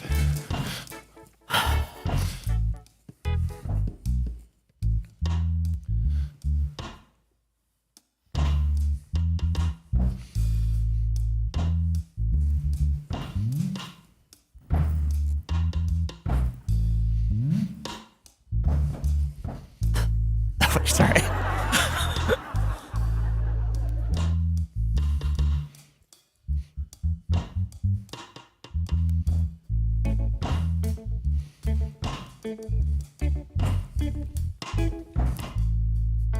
That's it. I know. Okay. Oh, I have to tap Did I miss anything? I don't remember. I can't say.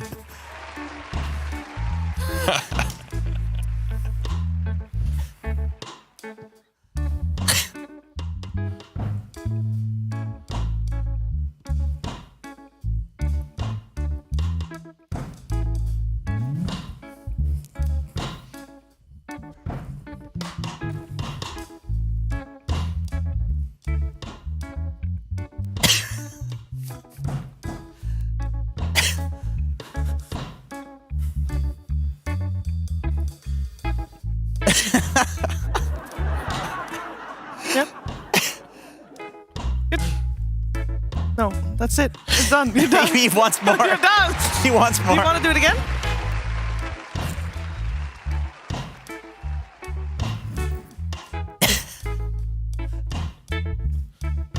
This is gonna be good.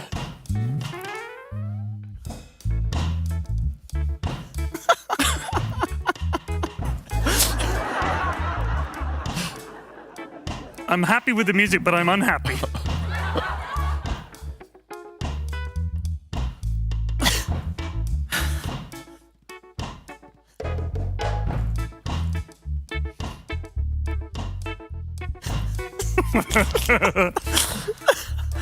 That's it.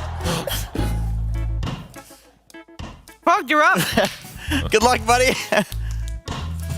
You don't need that. I'm super stressed. Oh, Super he angry. does This is need actually the that. more stressed that I've been for most things. I'm terrible at guessing. It's so. the last. He needs Okay. it. You have to go in. Oh, do you guess I now? have to guess it. Oh. I understand the game.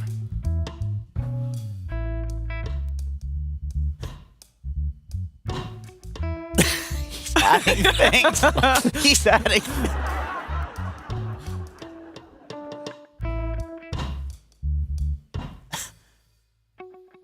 Is that it? Oh, there's an extra step. Does that look like it's... Okay, okay. Scraping eggs off the ceiling after making breakfast. Okay, so making have a breakfast, making some eggs. He flipped the eggs, it hits the ceiling, and then he scrapes it off. He climbs Why the ladder and eggs? Do you scrapes think it they off. wrote all those words on the card? Do I get to say? Yeah. if Was it that's eggs? right. Wait. Do you think it's if you close want, I enough? will If read Flipped you. it. if that's- so no, it's no. that, or it would be like a pancake or something. Wait, like wait, that. wait, wait. Making breakfast and it gets stuck to the ceiling, and then If he it's takes it close off. enough, you just say yes. But if it's not, then you Flipping pancakes, but one goes too high and sticks to the ceiling. I swapped the Yeah. pancakes. I'll take can... it. Okay. All right, that's He's too good. Honestly, always too good. That was good. That was good. Yeah, he added things. He added the egg breaking. The That egg was breaking. smart. Yeah. As soon as I said But the that egg, means that's that why he I said thought it egg was first, egg. because I saw him crack it. So. Yeah. You Yeah, guys yeah. did lose the lore. The pancake did hit the ground. You have to sheepishly look around and pick it off the floor to Yeah, put it yeah, back in yeah. the Oh, I bag. forgot All right, about well, that, but I knew what it was I already added at that some point. details. Holy that shit, that was weren't- Was that a stressful, my detail or God. did he add that? I Why is it so You added stressful? that. Okay. All right. All right, I go let's do first? one. That was you? That was me. Yeah. That was really Nice, good. We did Great it. Well job. done, It team. held up Well quite done. good. It Well held up done. quite good all the way Yeah, through. we did well. We Great did well. job. We did well. Thank you, Ban. Thank you, Ban. All right, what, next one? Punch Panda, shall I go? Yeah. Anybody else want Yeah, to? go ahead. You get to try all the rolls. Fancy. What did you do with your used cue card, Ted? I put ate it it. over here on the Oh, table. that's Yeah. perfect. What Yep. am I going to end up with? Fog just saying he was stressed out. Get to Yeah, look I at know. this beautiful landscape while we wait. He gets stressed. He's saying he's sweaty and he has diarrhea as Did you guys well. find anything cool in the diorama yet? Any like patch notes in here? No. Well, the map's much bigger on the dioramas. Beautiful. I've been looking at it quite a lot. I like the city in the background versus the hellish landscape. I know which one I'd want to live in. It's like Mordor versus Gondor. It is. It's very similar. Let's see, how do I start?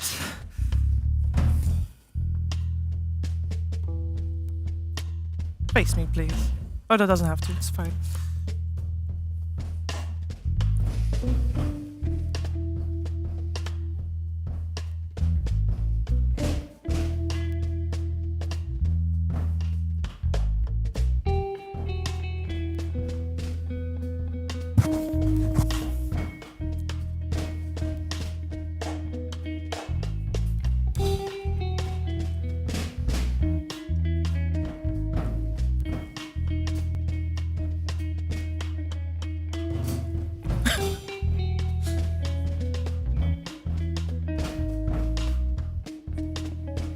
I hear a little bit of Jungle Book in this one.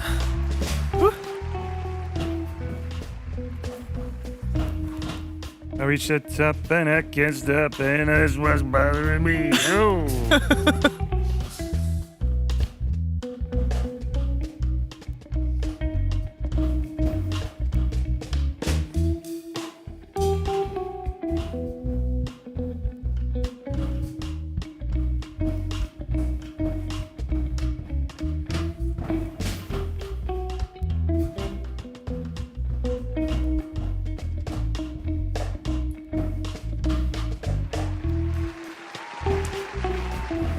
Jeez, I'm always middle. All right. Oh, right after Owen. All right.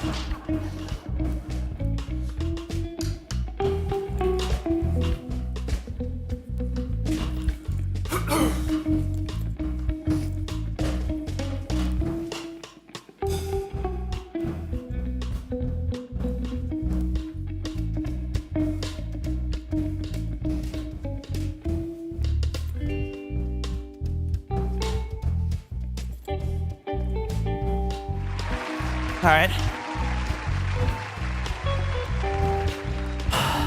Make Ted guess. Make Ted guess. I'll be the guessor.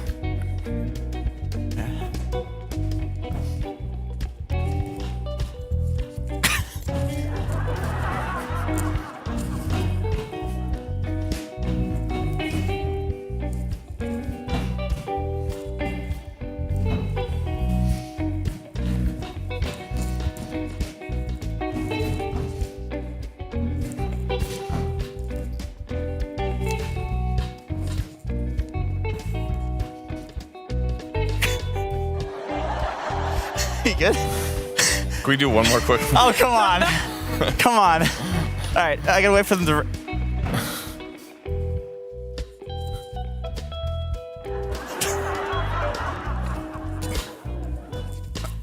Don't go before me.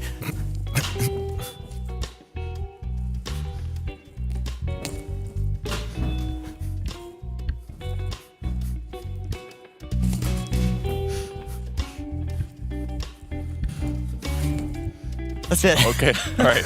Good luck. Ready? Ted. Yes. Okay, it's time. Ignore the dancing. That's an Owen walk if I trust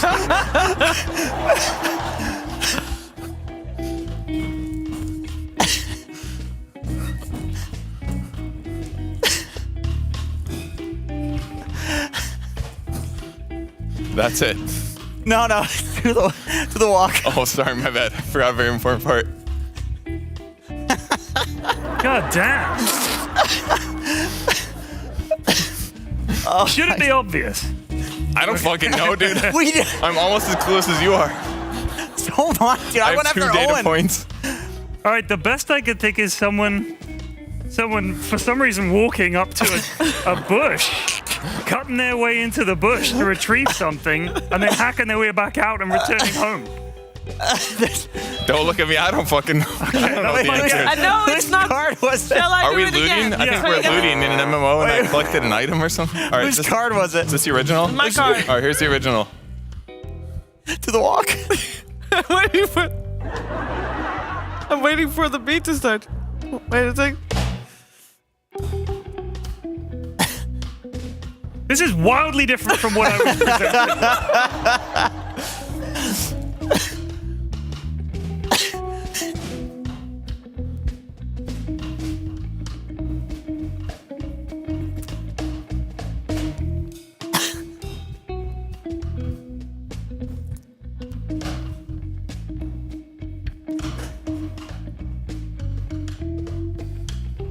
You get it yet? No. This is it. I can continue doing this forever. No, that's fine. So many skimming stones? I don't know. No, what is it? Can I try? Yeah, you can try. Are you playing frisbee?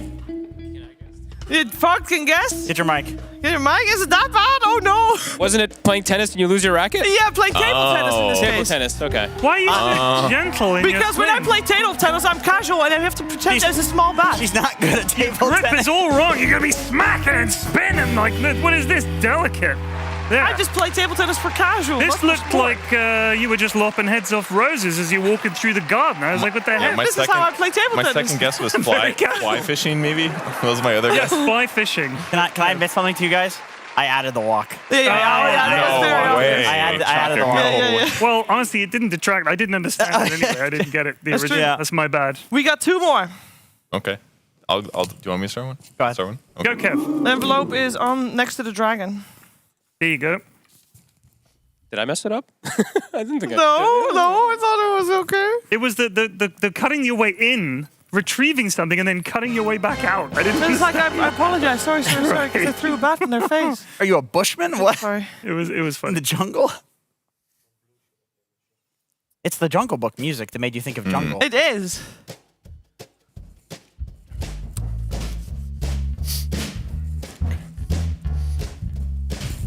I'm gonna practice for a little bit first. On your own? Kev min-maxing. Raise your hand if you're surprised. And then The map is quite pretty. okay, let me pick somebody. I'll wing it. Ooh.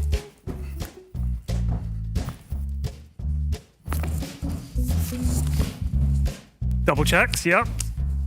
Let me get limbered up here. Hold on.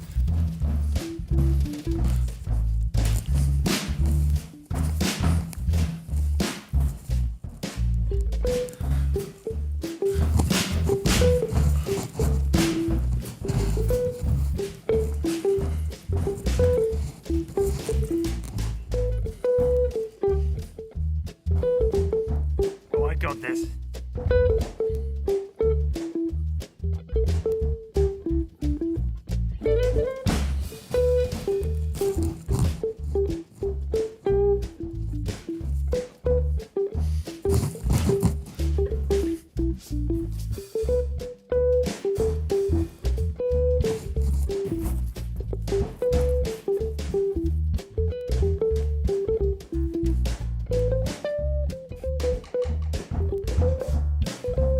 Okay. Yeah, I got just it. do that. Yeah, I've got it.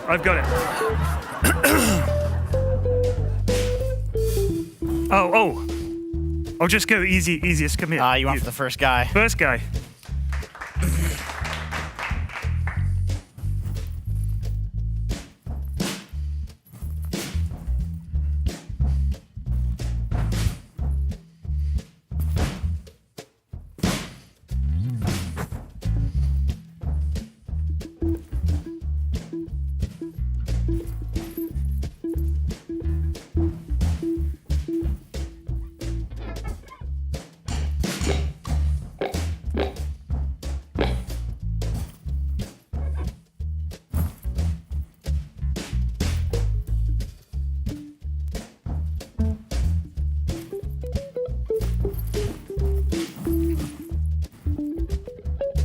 It's really long. One more.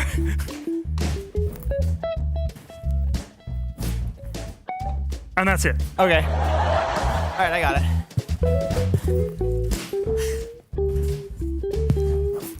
Fuck it. Let's go.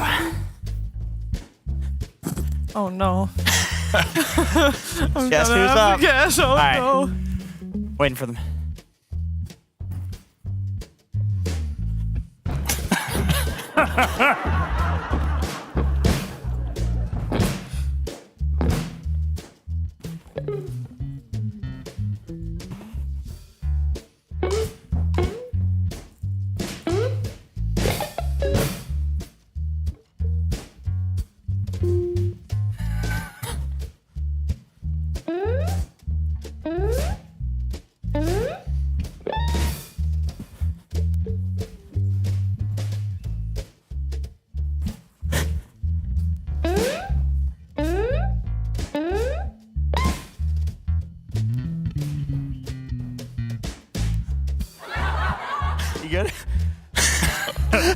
He's got it.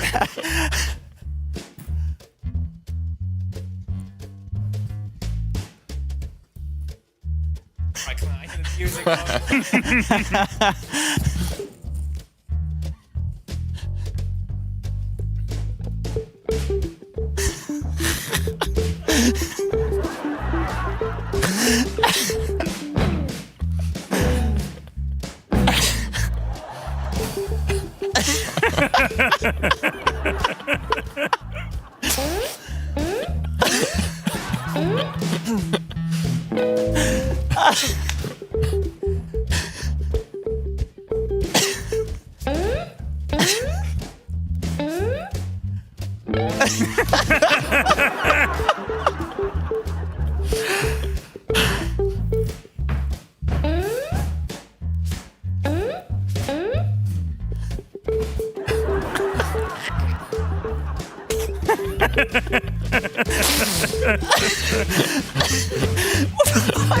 All right, Cheever. Why would you have that?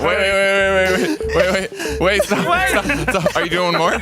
Yeah, he's doing one more. Oh, my bad. Turn around. Sorry. I'm turning around. I don't know my thing. Why would you have that shit? Makes this so hard.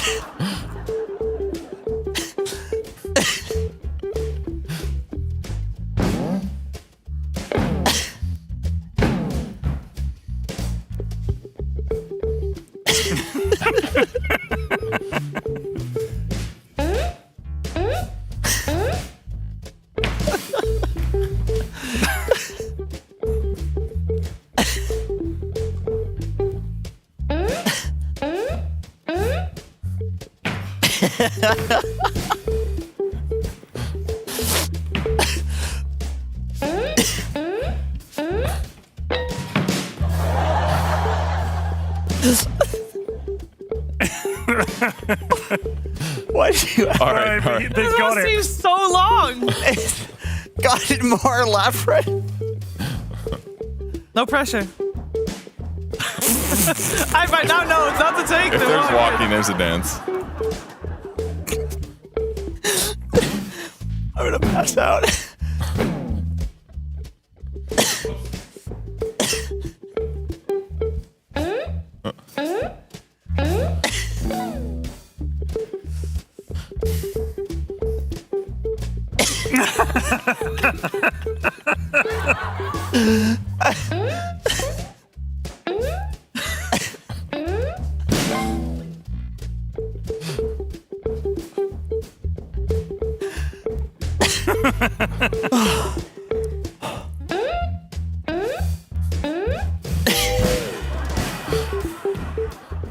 That is all right. Any it. guesses?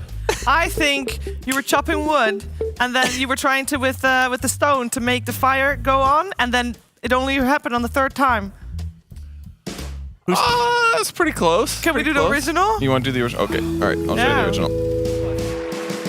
Dude, that was good. That was good. Yeah, the wood chopping. Got it. Notice there's no funny walk in this version. Oh yeah.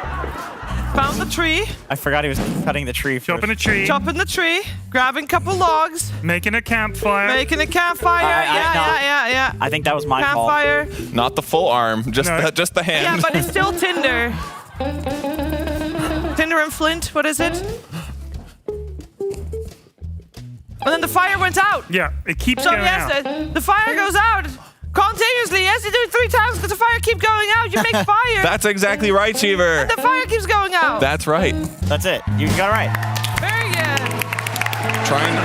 The wind keeps blowing it up. I had no idea how to do wind, dude. I was gonna be like, nice wind or some shit. The wind. I don't know. I think we have one more. Sure. Or 2 more. I don't know how many are in the envelope. Nice. Oh, you want to go Nice job, first? Or Jenkins, you want to go first? Or Frog want to go first? One of you 3, because we 3 have already Up gone to you. first. Rock, paper, scissors? Okay. Yeah, that's much easier. Well, there's going to be a walk in this one, I can tell you that much. And let us know how many more cue cards are in there, 1 or 2. Okay. Oh, I'll take this one. Is it 1 or 2 that are left? There's 2 in there. Ooh. You just got to ignore the walk. Ignore the walk. Okay. This is a good one. The walk throws us off. Oh shit, he's ad-libbing.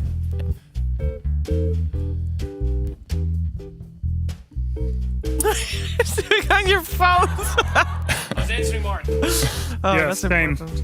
Wait, do I need to answer him? Is it food related? No. Oh.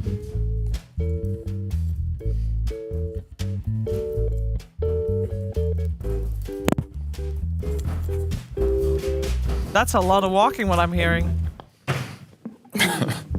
Sounds normal. Yeah. Sure, sure.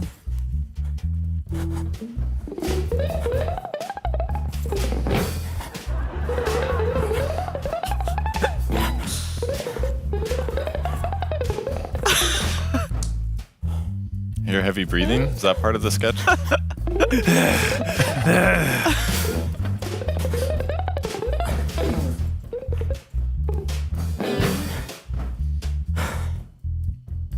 That's it.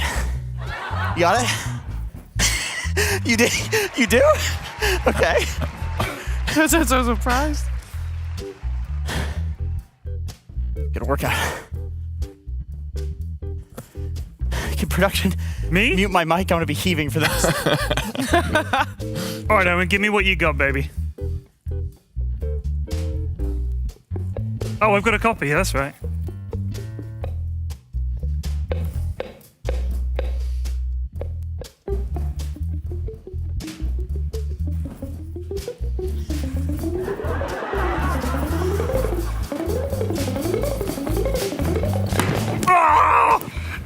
Jesus.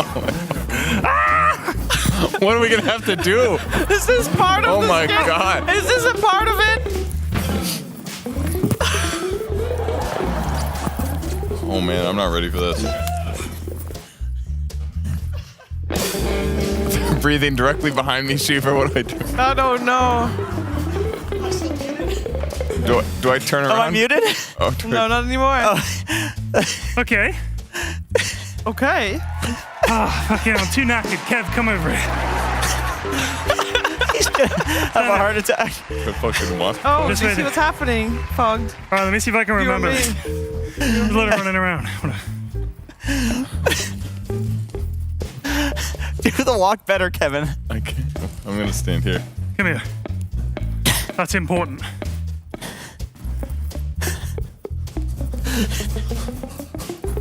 Your shoelaces untied.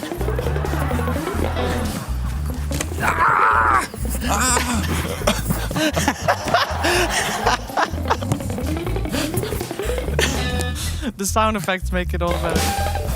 The only thing we have to go off of. Okay. That's it. Whatever. Go ahead.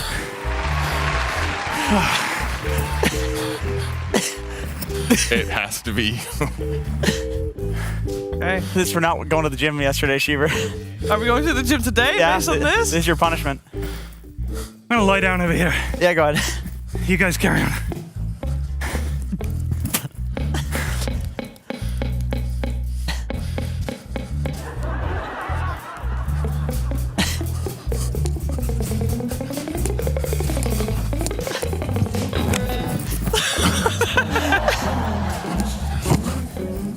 Yeah, you didn't do it. What? What just happened? You got that right? No, one more, please. Oh no! I might pass out. I gotta sit down. Oh.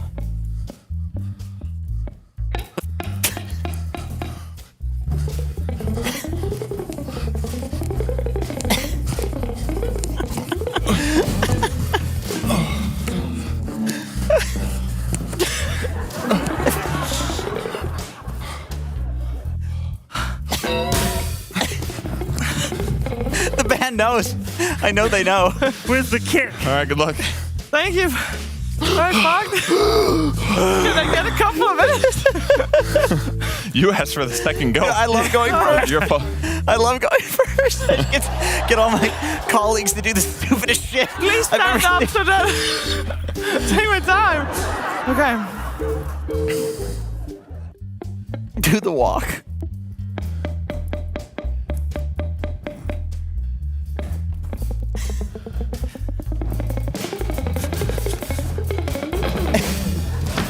Convincing, yeah.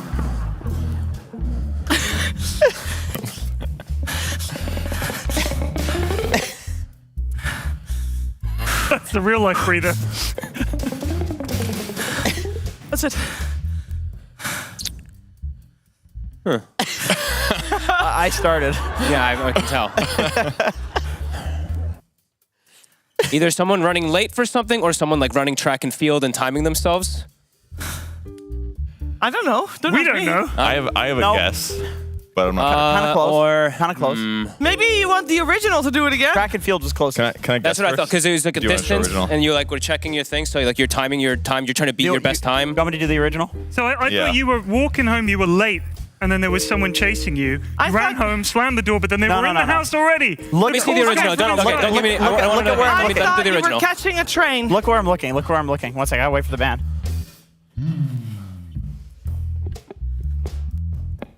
Not even on beat.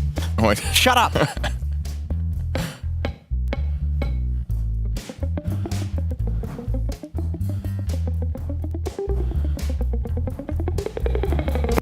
Oh.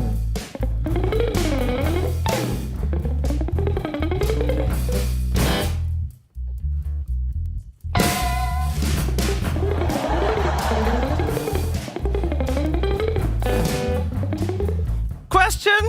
Oh, I forgot about it. I have a question. Being chased by Why a did we have to raccoon. fall on the floor? Close. Who added this? Was it something with so? Oh, I football. forgot that part. I forgot that part. Oh, shit. Are you being chased by dogs? A snake. That's right. Dogs. Jogging and a dog starts chasing you. Why did you have to run away? Because there was a dog in your house too? I ran in the house, and then it's like a cartoon, and the dog's behind you again. Oh, there he's in. And then you eventually kick him. I thought you were being Then why are you chased. hitting your watch?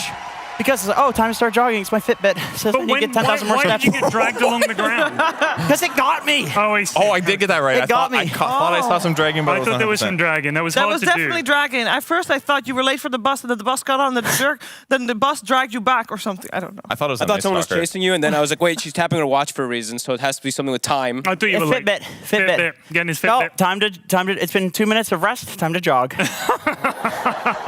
Wow. Great job. Well done. Well done, guys. Well done, well done, well done. Well, everyone got their exercise. Yeah, Yep. there is You're welcome. one more if we are up for it. Time-wise, we have I time. want to go first. Who hasn't? Who gone has to go first? first? Just Fogg or Owen? I went first. Yeah, just Fogg or Owen. I did the I did pancakes. first. Go Fog. First. Okay, Go sure. on, Which Giannis. cards the one left? In packet loss? In the Yeah. packet Yeah. box. Whew. Can I sit backwards for this one? Can you? We turn the whole couch. Yeah, we. You can go sit in your chair backwards. I bet. Oh, Yeah, that's I true. can. Well done, Kev. No, I will stand with the rest. I'll solidarity and everything. Oh God. How many Yeah, why calories is do you that think we're so burning? exhausting? Standing here? One. Standing here, Yeah. a lot less than the skit.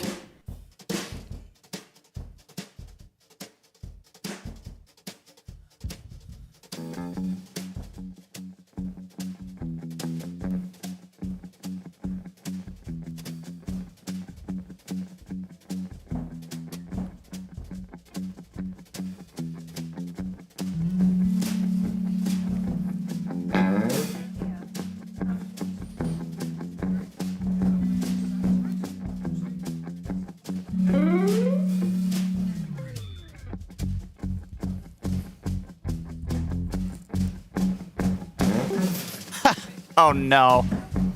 You guys were actually breathing behind me. That's good. You were just like here, like.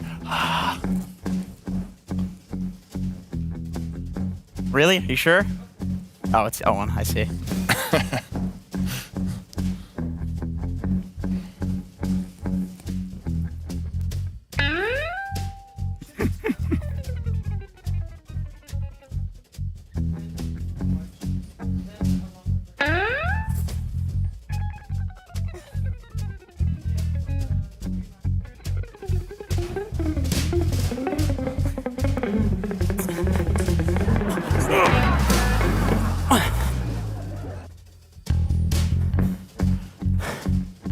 Good.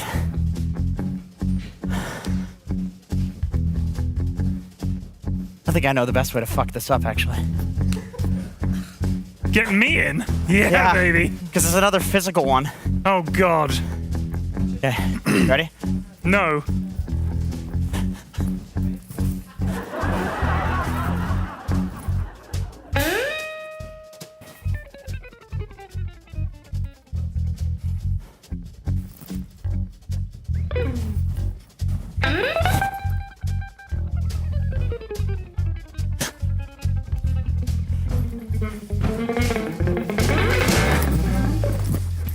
That's it. All right, I got you. Give me Kev. Oh wait, no, Shiva guessed last time. Give me Sheeps. All right. Thank You ready? God. I'm ready. Please tell me it's less physically intense. Only a oh my little. gosh, he's already walking.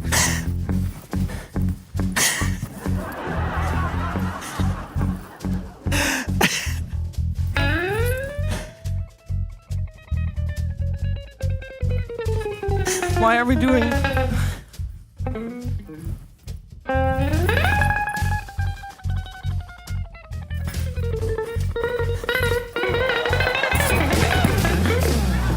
That's it. That's it. Got it.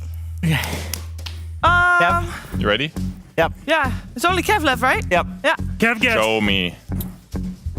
Get that walk down, Sheeps. I know. Oh, there's a new one. Come on, strut. The kick. That's a new one. All right. Filling time.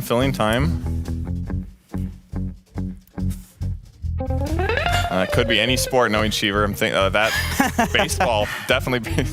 Maybe fishing. Maybe. Oh, she's fishing. Reeling it in. It didn't work. Recasting. Oh, that one went really far. Okay. Reeling. Oh.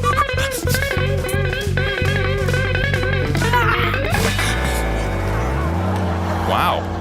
It feels like that was the first one. That was really good.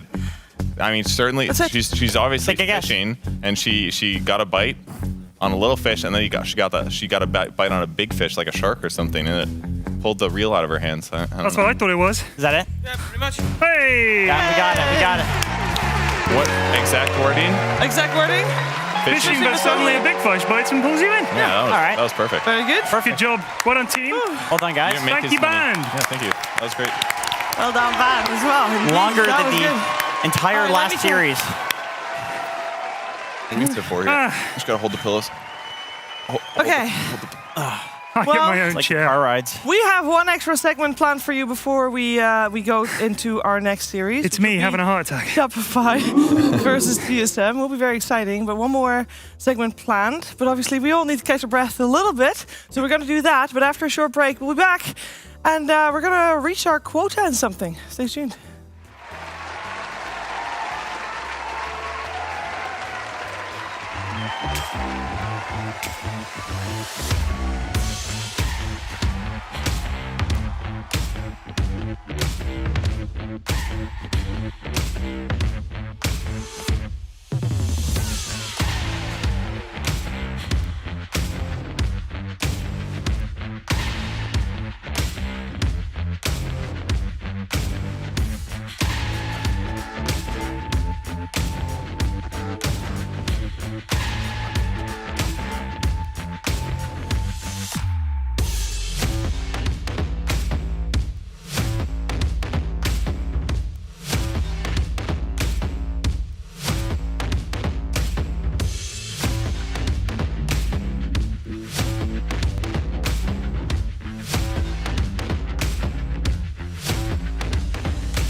we've all had a much-needed breather, I think. Yes. And and it's time for our next segment. We are still, of course, waiting for the start time of TSM Shopify. So anything we do does not delay the game. We're just here to make sure that you feel like no time is passing, or time is passing really fast. That's the one. While we do these things. And I said we have to meet our quota for the day, and so do you almost every day if you would be diligent in it. Overwatch cases, of course, what I'm talking about. We have some Overwatch cases. The rules are very simple. We're going to have a defendant on the podium. That defendant will have committed a crime. And we are all going to ask questions to the defendant and talk to the defendant and make them commit their crime. They don't know what their crime is. Admit. Yeah. We don't want them to recommit. No, admit. They don't know what their crime is, and they are also not allowed to ask any questions. That is the caveat there.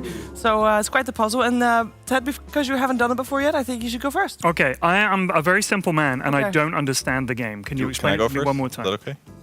You can Unless go you first. really want Ted to go first. I mean, I can go first. You can go first. It's just a little bit faster. I can also go first. I don't mind. Okay, I'll get the gist of it by watching Kev. I do not know what it is. Are you going to tape it to the front of my podium?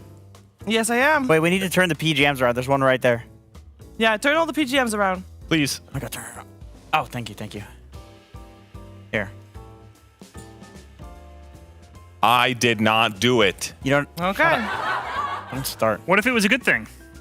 I did it. Okay. We got him. He's guilty. Guilty. Clip He's it. guilty. Clip it and ship it. We're done. I was trying to help. Self-defense. It's a clear-cut case All of the murder. monitors are turned around.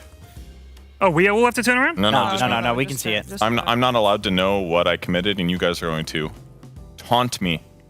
Endlessly. Mercilessly. And I'm going to try to figure out what I did when I was wasted. Okay. I can't imagine you ever being deliberately mean, though. Already has an excuse. I'll have to role play this. First time in your life? Yeah. Got laughed at. Am I allowed to turn around? Yes, you are. Can we have a close-up? I mean, this Sounds like is very every game I play. This happens. Yeah, same. Yeah. Actually, on the odd chance, sometimes it doesn't happen. Sometimes I got nice games, but this, it's just so typical. Justice Shiver, could you please Let's start this. Yeah, ladies and gentlemen of start the the court, proceedings? the defendant is here because he has committed a heinous crime, Not guilty. and he is guilty. Not guilty. It's unbelievably Court's sickening. in session. Still don't have a hammer. Do you Court is not in session when Use the the arm. judge bangs Okay, go the ahead. arm. Court's in session. That's very loud. Yeah. Do you realize how unbelievably sickening it is to, let's say, a mother or a father supports their child, and then that child turns around and spits the porridge. Oh, here comes the choo-choo train. Here it comes. I don't want the porridge, Mom. Yeah. There's too many oats in there. It's disgusting. Look. She worked hard for those oats. I know what I like and what I deserve, and it was justified. Yeah, but also, Perch, you strike me as a very min-maxy type of person. Wouldn't not committing this crime just be the better, I think it would the be more most plus profitable. on the bottom line? You'd think so. You'd but think he's so. He's just a spiteful big meanie. He profits in anger Yeah. and emotion and Yeah. vitriol. Tears aren't worth any money. Yeah. That's what Not I'm that it was a crime, but it was a crime of passion. You couldn't Potentially. you couldn't control yourself. I mean, everybody noticed. I think. It wasn't like everybody in the game, all 9 other players Lot of noticed pings, that yeah. you did It's this. obvious. You got to set the example. You didn't just get reported by your team. You got reported by the enemy team as well because they do not want you in their team. Yeah. All I'm saying is you're what puts new players off trying to learn That being how to said, play. some new players think this is a legitimate strategy. That's Can true. we get to zoom in on Yeah. the crime one more That's time true, just but for the anybody? reason they think it's legitimate is because they've learned from terrible people like him. This is acceptable behavior. Let's zoom in on the just crime in case once viewers, more. just in case viewers tune in right now, nobody's forgotten here. Okay, got it. Are you guys claiming that I deliberately made the game worse for everybody but me? Well, I guess the enemy team kind of profited from it somewhat. I mean, we're making the claim, but we're not making the claim. The country, the good people are making the claim. Yeah. I mean, even Valve would say it's wrong. Are you saying I played on a different ID? No. Here's the real question: why is your mic working right now? Shouldn't you be muted? That's true. The report system is not working. Yeah. Normally you're muted after something like this. Because that's a less severe crime, and then it leads, it's a gateway crime. I think you No, you need to be muted, but also maybe get some low prio a little bit. I think it's hard enough to find people who are willing to do the thing that you're angry about, and now you finally get one, and you're putting them off it for the rest of their lives. Yeah, why did you do this? I don't know why he did it. I assume it's much more severe than how I type GG easy mid every game. Well, you also specifically targeted one person. After what I can only assume is your fault. Look, my supports. You like to blame us? My supports are the problem. That's obvious. Yeah, that is obvious by what you did. I knew you'd say that. Yeah, Is it not? I mean, you just gotta let the steam off when they do something so stupid. But did I ask them to pick a support that helps me, and then I flame them afterwards, and they played it badly? But this is a two-factor crime. It is a two-factor Just because you flame them, that's one crime. We're in the highest level of court here. This is the Supreme Court. It got worse, and you just don't want to admit it. Yeah. You're blocking this out of your memory. This is a psychological block. I think so too. I mean, I think just... You know what? If it was just flaming the supports, if it was just being crying upset right at them, you would could mute. Just mute them. Yeah, you could mute. Just muting them would be the solution. We wouldn't be here in this case. Indeed. Yeah. But we are here.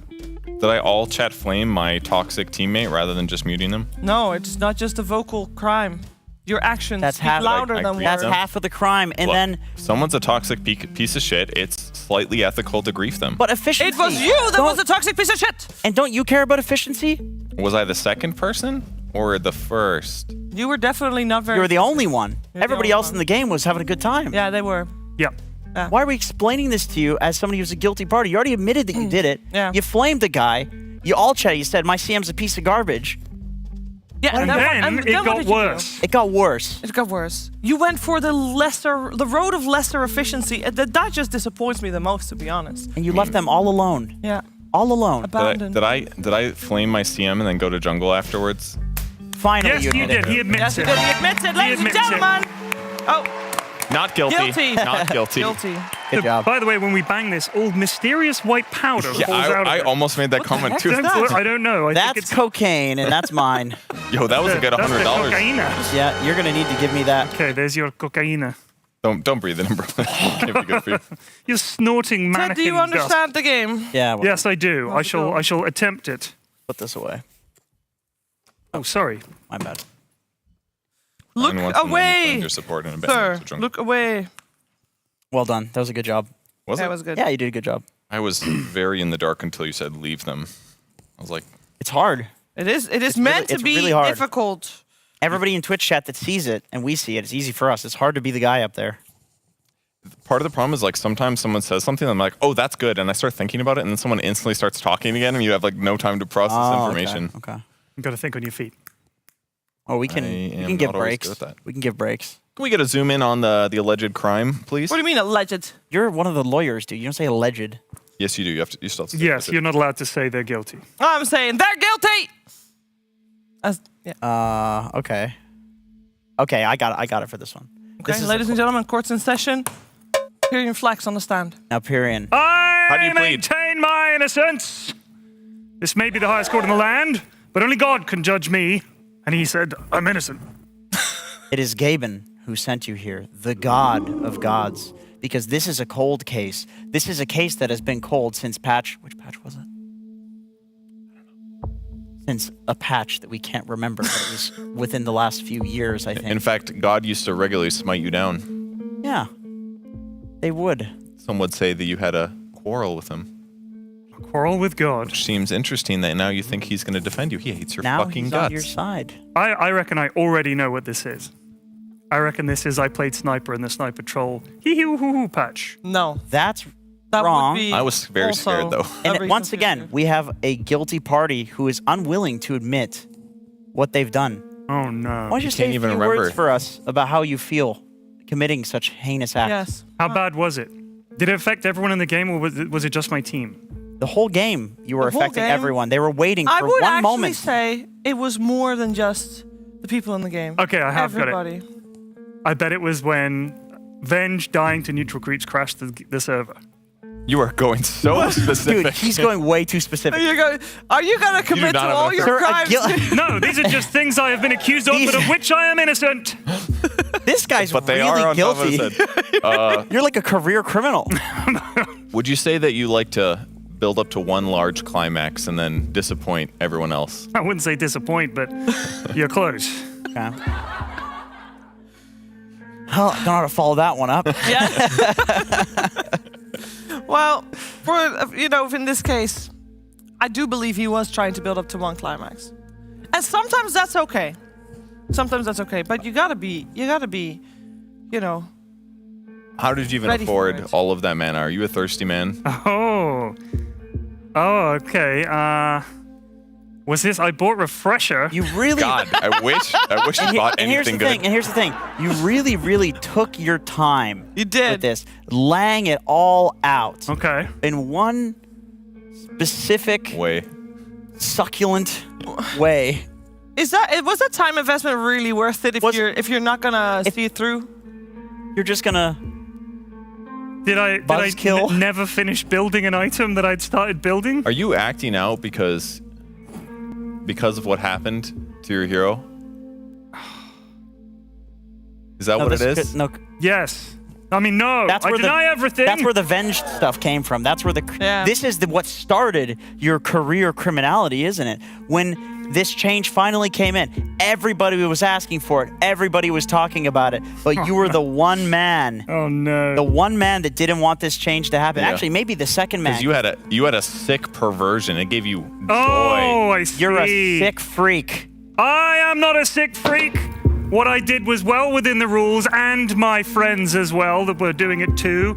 They may be techies players. We may mine up the entire map and avoid fighting, but by God, that's our job. And of that I am guilty. Yes? If only it was that simple. If only it was that And yes, simple. I will agree that is sickening. You are a freak of nature, a true sociopath, worse than the likes of Richard Ramirez, the Night Stalker. Oh. Brutal Look, man. if you just picked the hero and placed the mines, we'd be making fun of you behind your back, but you wouldn't be here in jail. I agree. What you did was far worse. Oh my god. It was all gonna climax. And what, you're eating a bag of chips? What were you doing? What's your excuse? What is your your team was excuse? waiting. Not just your team. You had an opportunity of a lifetime. It's very confusing. no idea. We're gonna zoom in, and once again, don't look, Ted. Okay. We zoom in on below Ted's podium again, please. You say you like laying down the techies' minds. I don't understand. Is it the laying down part that's the only thing you like? Because there was no climax. You had the chance. Yeah. Is it that I didn't blow them up when the entire enemy team was standing on top of a bunch of techies' mines? Ladies and gentlemen, yeah, you just admitted your crime, but it's even. Look, we can condemn you here right now, Period Flags. Okay. Because we have proof. Oh no, not this clip. Don't worry, I don't play the old hide-in-base techies. We're an active gamer here. This is gonna be fun!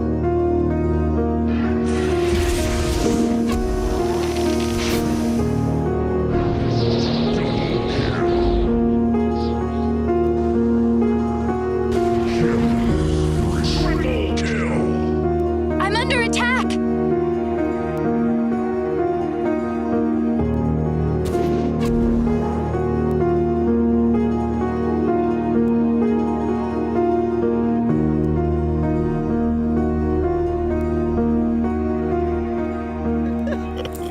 I forgot Munt was working here. Yes. Yes, I did do that. I did have to pop away. It sometimes happens. And it may have been at a crucial moment of the game. It happens. I have a life, damn it. I can't believe you actually did this and couldn't guess. No, I couldn't guess. Look, if you were saying it was something I'd actually done, the list is far too long. Yeah, they got us too. We didn't know. The list is far too long. And I jumped in front of it too. I was like, oh, I'll go first, totally. And they're like, oh shit, we gotta take. I got like, which one is the one that he did? And I guessed correctly. Very good. Yes, no, I admit my guilt. I accept whatever punishment is coming my way, and I apologize. Yeah, the evidence is clear. I would say. You know what's right there. The funniest thing about that is that we saw a lot of Shane clips. So he was in that game playing with you, and he's like, I have a grudge. I need to flame him. I remember this as if it was yesterday, and obviously it was previous techies, so it's Shane was in that stack, and Munt, and I think I can't remember who else. But yes, it was a dark day, but there'll be many more of those. Plenty of those. Why? Because there's like a million clips of me Why fucking did you up. just commit to more crimes? I can't help it. I'm just terrible. It's okay. We'll come up with the suitable punishment. Okay. Do I sit down? Yeah, you can sit Okay. down you're done. in a little bit. We are, In of jail. course, nearing the start time of our upcoming match. Shopify Rebellion versus TSM. Very important match for Shopify. Not so much for TSM. They're already out. But if Shopify wins, they still have a chance of making it to the upper bracket of the playoffs. So find out, though, if they can keep their dreams of that alive as we head into a break. We'll be back.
Pudgy Panas, and welcome back to DreamLeague Season 19. Of course, you never left, but in case you did, we are ready for our second series of the day. I know, very soon anyway.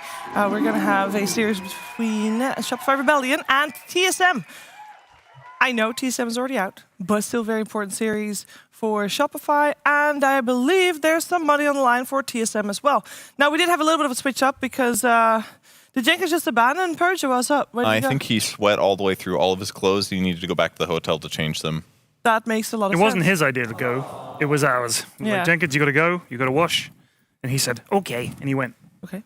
Well, we do have the best smelling person in the building to replace him, so I'm very happy with this. Ladies and gentlemen, everybody, please welcome on. It's none other than Effie!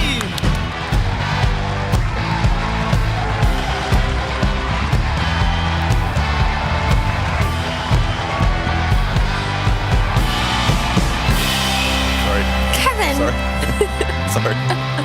Shaver, you also smell impeccable, by the way. Thank you. I appreciated that. I just run back and forth, so maybe not so much now. But I appreciate it. How are you doing, Effie? I'm good. I'm actually feeling really good. Excited to watch some Dota. Wait, is that a duck? Sorry. Yes, we'll...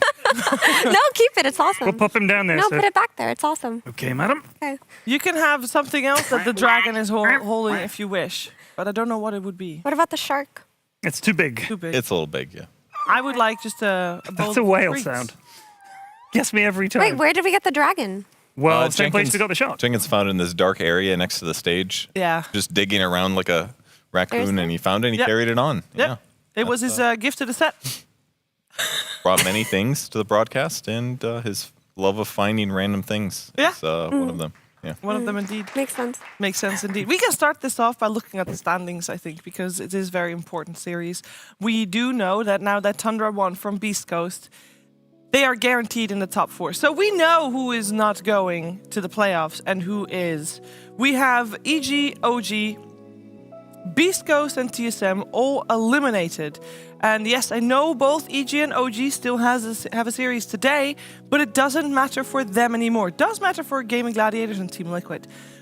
But Shopify, they need to win from TSM if they want to be playing, or rather having a chance to play in the upper bracket, because we play out tiebreakers if they're tied between 4th and 5th, which, as I just said, no longer possible. We also play them out if they're between 2nd and 3rd, because that is the line of who goes to upper bracket and who goes to lower bracket in the playoffs, which is very important.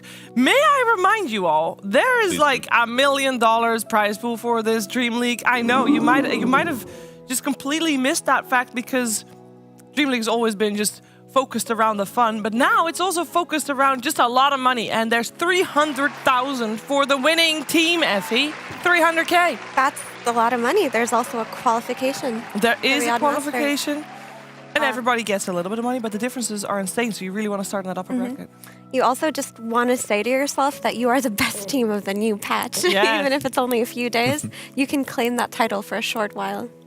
The way we credit Tundra on finding new things in patches and thinking that they're going to be really good at new patches, whoever wins DreamLeague Season 19 will forever go down as the team known for being able to figure out patches fast, Purge. That is quite the title. Yeah, it's going to be just a couple days of gameplay. I do think Tundra has a bit of an advantage. They have an atypical mid-player with 9, and that is one of those things where he might find something that's broken. I mean, he's the guy that plays a lot of support in the mid role with itemizations that make it work. So I could definitely see them finding some overbuff support and being like, that's my new mid hero, and pulling it out to get those cheese wins, much like we saw earlier today. The Bounty Hunter versus the Ember was amazing. It was. And there's a very good chance we see something similar. I think. You think? That the teams that have to play this weekend are at a very slight disadvantage thinking about Berlin Major coming up. You think so? Because they're going to be having to play games like live. Yeah, officials, yeah. Against a really good team. You're not going to be able to be there fiending pubs trying to find out what's broken in quite the same way. Because someone will come up with something crazy that works. Yeah. You want to be there at the dawn of those mad ideas. Here, you just have to think, well, we're going to have to pick a pretty straightforward lineup here, guys, because we don't really know, play it safe. I think they're going to miss out on some crucial 48 hours of crunch time, understand the new patch. What about for Chinese teams that largely didn't play in this tournament, but will be at the major? And have to fly. Exactly. And they got to watch all these teams play very similar strats, refined. I feel like you can get deep into their brains watching all these games, go to the major, bring that info. Exactly. However, apart from Aster, everybody has to fly in. That's a good 13 hours gone that you can't play or watch neither of them. Unless they're already there, which I don't know, probably not. We don't know. You might be wrong. I mean, there's a lot. So we got Shopify, Rebellion, and TSM. These two teams know each other very, very, very well.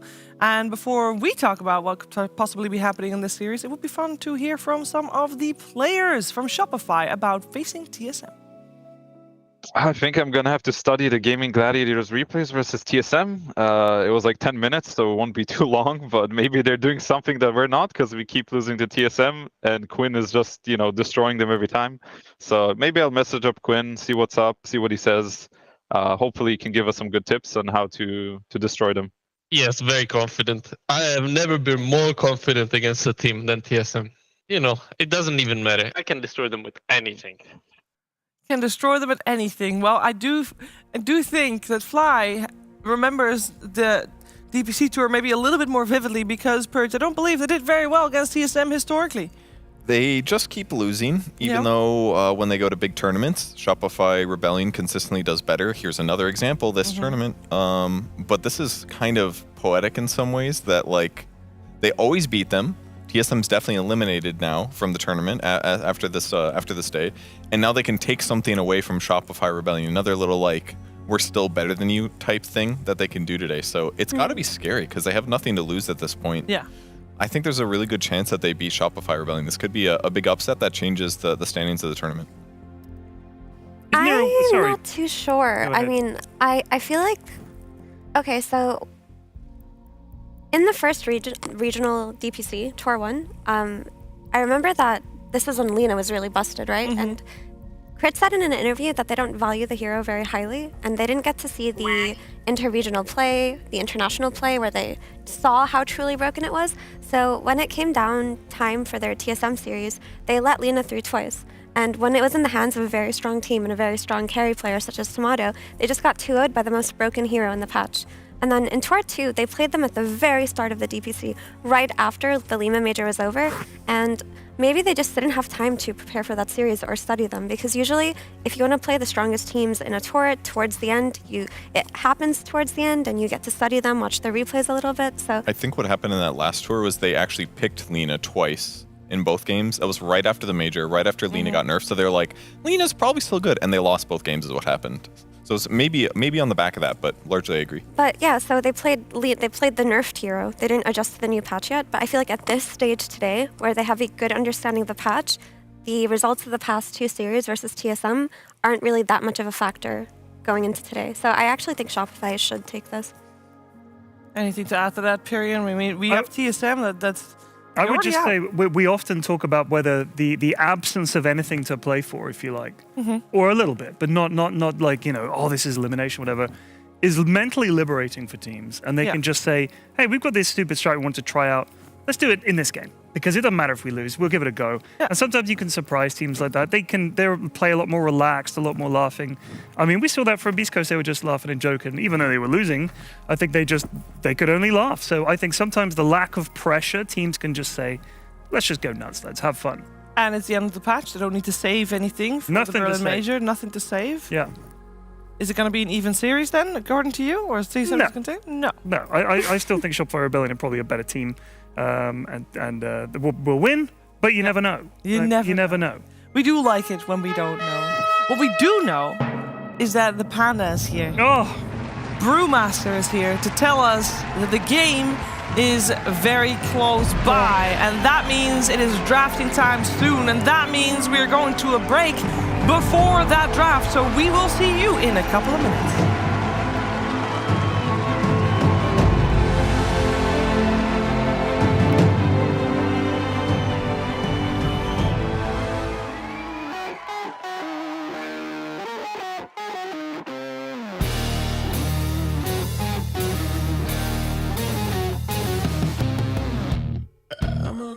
With no skeleton inside your hands. Got no home address, I come and go as you command. And it's fine with me, and it's fine. I'm a bandit that you use to keep from bleeding out. I'm the lover you don't love, but love to keep around.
It's fine with me.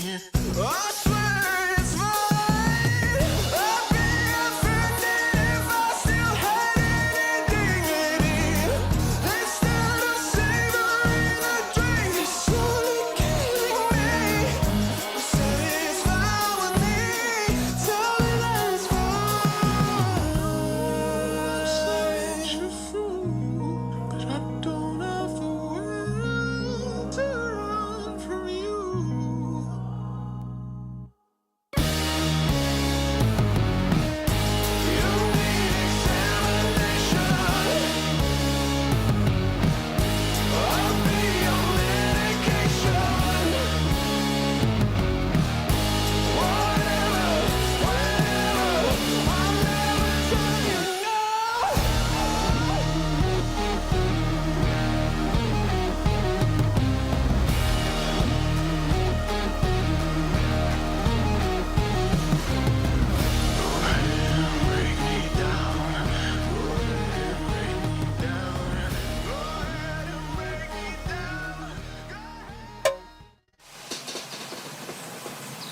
You love it, you wear it, wear it. Wear your passion. Share your passion. Wherever, whenever. Gaming is a lifestyle. Get your merch at shop.eslgaming.com.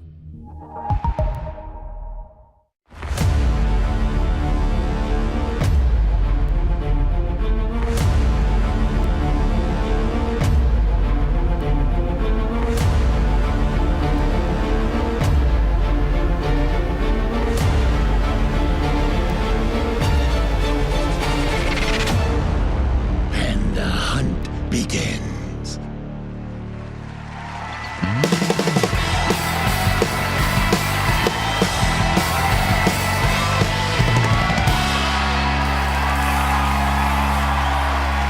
You might have almost forgotten that this was a Dota 2 tournament, but we're here to remind you, and we got a game for you as well. Shopify, TSM, one best of three. TSM already out. Shopify still having a chance for that upper bracket playoff bracket. We'll find out if they can do it, because it's kind of like their nemesis, TSM is. And the TSM has had their number several times. We'll see if it's the same thing this time, or if Fly's been given tips from Quinn, like he said he would ask for, because Gaming Gladiators did beat TSM in the 8th fastest game ever in Dota 2. That was 12 minutes something. Madness. And yeah, we're in the draft. Shopify is Radiant. We got TSM being Dire. First pick going away of Shopify. Nothing really too spectacular happening in the bans. Maybe a Rubik ban is quite unusual, Effie. I wouldn't say so. TSM play an excellent Rubik. Ari is so impressive on that performance, and this has been consistently banned against him by teams. So I feel that for the most part, not giving it away to him is the best approach that you can take versus this team right now, because it's his highest impact hero. I also think Rubik is one of the most contested heroes actually in the tournament. I think he's like either banned or picked. It was a hell of a lot of times. It's also a great hero versus Saberlight's hero pool also, so it makes sense. Cool. So what are we looking out for here in the draft? We're at the literally tail end, the tail end of a patch. So a lot is already figured out. We did, of course, see a Bounty Hunter show up earlier today. But what kind of style do we want to see the teams play? It's going to be pretty cut and dry, right? Shopify got their Undying Firefly, which enables R2Z's hero pool, and they're probably just going to go for their Mikey hero, the Batrider, the Invoker, potentially, that they take in the first phase. Okay, they opt for the Pango. They've picked a lot of Beastmaster in the first phase in their last couple drafts, so slightly different here, but really valuing the hero's impact on side lanes. It's a very contested hero, right? It just looked good in the hands of almost every mid player, and TSM got completely dismantled by Quinn's Pango the other day. Instant counter? I think one of the questions I've seen asked was, when are people going to stop giving Quinn Pango? And apparently not today, right? So, there's no Quinn in this game. There's no Quinn in the game. But I'm going insane. But Bryle also plays an excellent Pango, so and I know it's kind of confusing, right? All the NA players, mid players play Pango. No, it's okay. But they go for the Mikey hero and the Puck, Puck is one of the better heroes to play against Pango just because you can instantly counter him with the coil. Coil +1 support TP in is an easy way to kill him mid, and it's a good hero to disrupt the disruptor in the backlines. Yeah, I mean, he's Pango's inherently a hero that does have solo kill potential, but he doesn't scale the most incredible if he doesn't keep getting kills. So if you can kill him a couple times with Puck Dream Coils, that can really limit his momentum a bit here. Especially once you get enough defensive items on the support that he's not getting solo kills here and there. It can be a big way to deal with it. Bloodseeker gets banned second phase. That's one matchup that teams seem scared to pick the Bloodseeker in the first phase against the Pango for whatever reason, but Puck seems like a nice little spin in a good way to potentially deal with it. I wonder if Shopify are going to consider Kasane's hero pool to be banned out in this phase at all. It looks like they just want to ban out some carries, actually. So this could indicate that they're going for their carry in this phase. They might want to pick up something like a Draw Ranger, maybe to pair with the Undying or something along that line. That sounds pretty good. It'd give them really good teamfight potential. Another decent matchup against the Pango. And that's the Kasane Lycan taken out. I feel like this is the one Zoo hero you cannot ignore versus Kasane. Yeah, he had really good success with it. It feels like he's... Lycan's a hero that goes a little bit under my radar sometimes in team fights because you like forget that he has that second skill, but good application of it really does make a big difference. What's it called? Howl? A wolf. Yeah. Howl? Howl. Lycan's second skill that everybody just doesn't realize kind of happens. It's like easy Howl. to forget. Oh, I thought you said Powell. I was like, I thought you said Powell. I was No, like, I heard Howl. I'm like, is it not Howl? Howl? Because nobody said anything. Maybe something. I was also like, yes, Powell. indeed, the Powell. I am. Love that skill. Lycan Powell? Yeah, Mira doesn't read. She's clarified that a different Yeah, day. what are words? She just feels the Dota skill. Do you not ever do that, though? When you're Oh, yeah, for playing, sure. you just get a sense of how strong a spell is without having to read the exact Yeah, numbers? it's like Jenkins was talking about playing Shadow Fiend earlier today, and I was like, I don't really play Shadow Fiend, but I totally know how it's like. But you don't really know until you play it, you know? You have to experience it yourself, but you can still get a feel for it. Yeah. Just being in the game, yeah. Shadow Fiend also has a great ability. It's called Baze. It's got 3 bazes. No? Shadow Fiend? Skyrath. Okay. You were wondering Baze. about this hero. That's not very funny. Very funny, Purge. Jeez. Paid to laugh for a living. Relax, That was pretty Jeeves. good. I figured I'd try my fake laugh. I was impressed with this. Felt like That was such a good. big flame. Good one, Kev. Jeez. Sorry. It's all good. Skyrath Maid's coming out, everybody. It's a much better counter to Puck than Lion right now. It's picked by some teams. Silence and burst damage. I would say so, but it's not exactly enabled right now. Like, there is the Pango role that you can play into as a Sky, but you definitely need that setup coming from something more stable. What on your about team Mars? So that you can have that burst amount of damage. No one picks Mars. Right, but we were talking the other day, and the theory crafting from Jenkins was if you paired the Mars with something like a Skyrath, you would get those early kills. They tried it with a Lion, Matthew's Lion. I think it didn't really work out because it's Lion and Mars, and they just kind of lost the game. But you could pair something with this Skyrath, something that you want to get early kills but can't, and then you pick it with the Skyrath, and suddenly you can. You know who I haven't DK seen, and we're not instead. going to see this game either, but I'm very curious why. I don't think we've seen a single Legion Commander game. Thank God. Yeah. I think Legion Commander can still be good. Like in the situation, for example, that you are playing versus Anti-Mage on the offlane, and there's also something like a mid-hero like Batrider that you can get a Dispel off of. When you have inherent value in the lane and versus something else in the game, I feel like LC can still be okay, but for the most part, there are a lot better offlaners in Dota right now. So I think TSM kind of put them in a bad spot picking the Sky because it's a little bit redundant with what Disruptor provides in terms of like silence and utility. So the silence would be really good against Puck, but I feel like once Shopify gets solutions to silence, either BKB or Force Staffs or whatever else, if it feels like it's going to leave them in a bit of a bad spot. The DK does help though because it's going to give them some stun setup to combo with the Sky. But once we look at the Earth Spirit on the other side, Crit Earth Spirit, very talented player at that hero. Silence and Dive against both Sky and Disruptors seem to be weaknesses that they both share. Yeah, so I don't necessarily agree on Disruptor and Sky being redundant. I look at these heroes as two different things. For me, Disruptor is more of a like setup type catch hero that you will always find value out of when you are snowballing, and Sky is a burst damage type of hero. I don't consider Disruptor a bursty hero.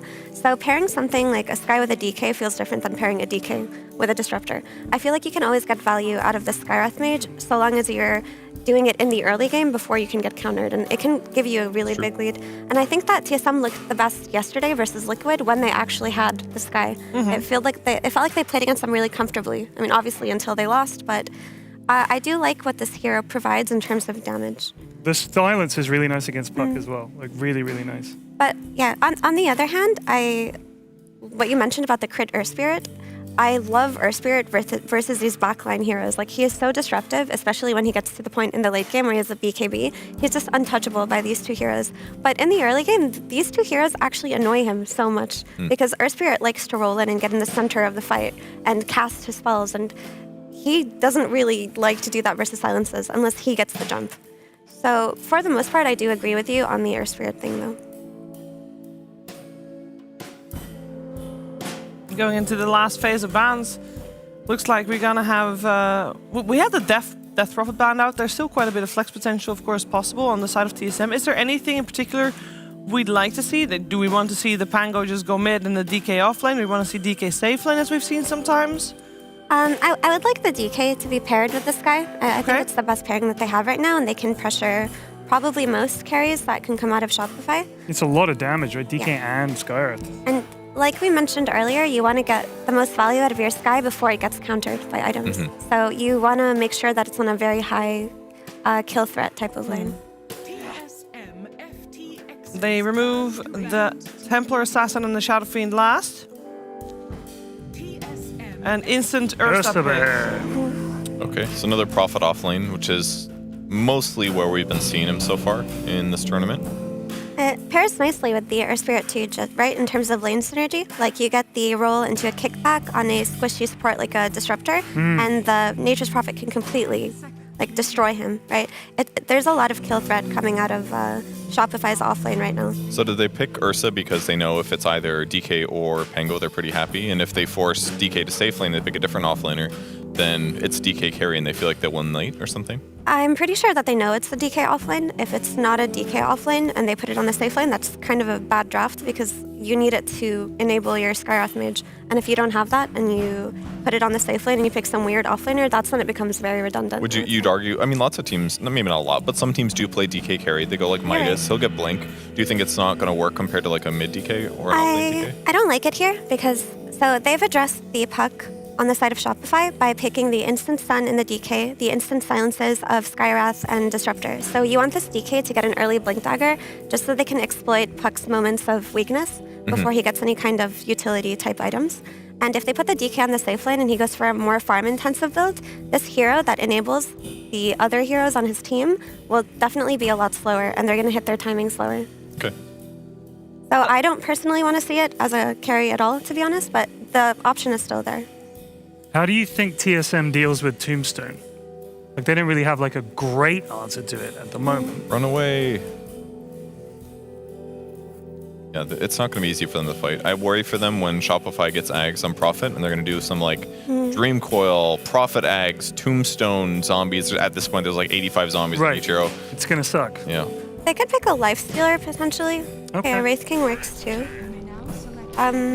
We've been seeing a lot of Wraith King, but I don't necessarily know if I'm Wraith King's biggest fan against lineups that aren't high cooldown. Like, Shopify's lineup is very ready to go all the time, especially if it wins lanes, then you don't really get value out of Reincarnation.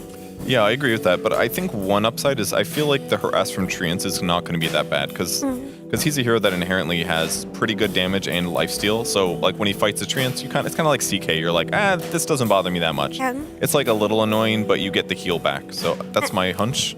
And it gives TSM a way to play into the Nature's Prophet and Earth Spirit lane that we talked about, right? Like, if they go on that Disruptor, the Wraith King can be ready to counter with the stun into Skeletons into a potential trade. Helps a lot, yeah. Especially on a slower Nature's Prophet, you can definitely do some damage back.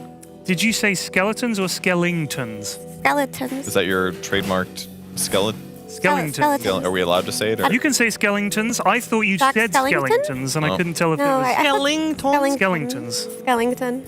Yeah, I like both drafts. I think they both have a lot to offer, but in terms of comfort and reliability, I'm leaning more towards Shopify. Yeah, I agree with that. I feel like the Ursa is going to be pretty comfortable with the matchups no matter what. Obviously, they'll need a little save to protect him from some like stun into magic burst thing, But if RTZ has a really solid game and protects himself within Rage and BKB, then I feel like he's going to be able to have a really solid game and just kind of eventually win for the team. Well, we're going to find out who's going to take first game of this best of 3 as we are heading into a short musical intermezzo by the Patchy Pandas before the game.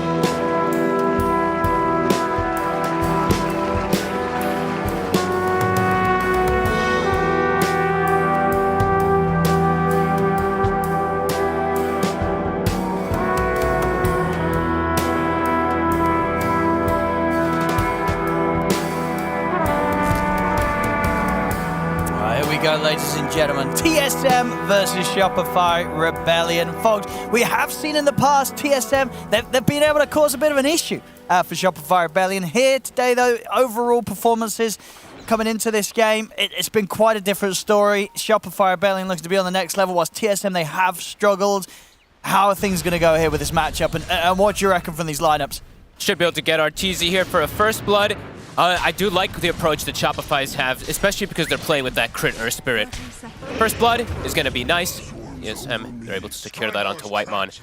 Yeah, crit on his Earth Spirit's been phenomenal, right? And I think they had this like really good answer in order to deal with this Pango when they have done for this very similar draft, having the Puck, having the Earth Spirit, multiple forms of silence, and the Nature's Prophet, if I'm not mistaken, they had. That global route that comes out with the Aghanims, it does tend to be an answer, but let's see what's going to go down, because at the same time, looking at TSM's draft, it has a lot of potential for great aggression as well, too, and great ways to catch this Puck off guard. If the DK has a good start, which he should, if the Skywrath has a good game, they do have that instant silence, so yeah, let's see how it all goes down. Ooh, it looks like they are going to be doing a bit of lane dodging here on the side of Shopify. They want to put this Nature's Prophet bottom to dodge the aggressive lane, and they're going to put the Ursa and Undying up top. This is cool. Do you react to this if you're TSM? I don't think so. No. It's just like moving your carry to the off lane sometimes is just a risk, right? I'll see if this move works out for Shopify. Still able to secure RTZ that safe area to farm. This time being on the top half of the map. This is pretty cool also for Crit's potential, because now it's like him leaving the lane bottom is a little bit easier for Saberlight to have just free CS if the lane pushes in, and also the threat of kicking people under tower is definitely there. Mid, Bryle, he should do excellent in this matchup versus the Puck. We've seen this one time and time again, how these DKs are able to just withstand the Puck and just out-CS and really out-farm it, so that could be something that TSM can play around very well with the setup around for the Skywrath to get the ult. Looking forward to this one, though. Because we saw, honestly, yesterday, I don't know if you got to catch the game, because it was kind of late at night, the TSM match versus Liquid. They were the ones dominating in that secondary game. Yeah, they nearly won it, right? They were pretty much going to win. Tomato had a phenomenal game on his Naga Siren. And then, I mean, Liquid just started to get online and take some better fights. But it was a close game. It was a very good showing from them. Yeah. I mean, do you think Tomato's on a good hero to carry this game, the Wraith King? I like what Effie was talking about toward the end there. The one concern I have for him is the lack of tombstone hitters, and the way that Shopify's draft plays is very quick. So mostly we've seen Wraith King as an answer to like Doom, these long cooldown type of things. This is not one of those games where there's many long cooldowns on Shopify. So I do have some concerns for Tomato. Sure. And the lane is honestly a bit scary. Since he's playing versus the Undying, who's just lowering his strength down constantly, tough for them to really contest RTZ. And one thing that'll be interesting to see as well from Shopify Rebellion is that pretty much in all the past games that we've had from them, when they have crit Saberlight on that top lane, when they're playing Radiant side, there has been a lot of freedom for crit to sort of leave Saberlight on his own. I showed that for us. Top lane, Tomato. They're diving. He's getting dove. He'll put the stick charges, but he's looking very dead here. Shopify Rebellion able to take Tomato out of that top lane. So yeah, the question regarding Saberlight and crit is going to be, when you're playing the safe lane, you're holding the tower with this Prophet, is there going to be enough sort of space for crit to leave you on your own? Or is there sort of a different dynamic because you're holding the safe lane tower rather than the off lane tower as the Prophet? I mean, I think he can leave. It's just now it's not the situation where it's a Puck versus a Pango in the mid lane. If like now it's the DK, so it's tougher for him to really have to. It's tougher for him to move, and it's like it's not really necessary. If it was the Pango mid, I'd like to see him move a bunch, but it's a DK. The DK's gonna have a good lane. It's tough for him to gank him. Oh. See him try for a fly here. Top, they get the glimpse. So not going to be enough. Look at bottom. Crit, he actually got the kick onto Ari. He's on the cliff. Oh. They went for the rune together, and he actually gets the kick up onto him there. That's got his TP. Sure does. I'll actually head over to the mid lane. Okay. Throw a couple of spells out the way of Mikey. Definitely be a bit annoying there for Mikey.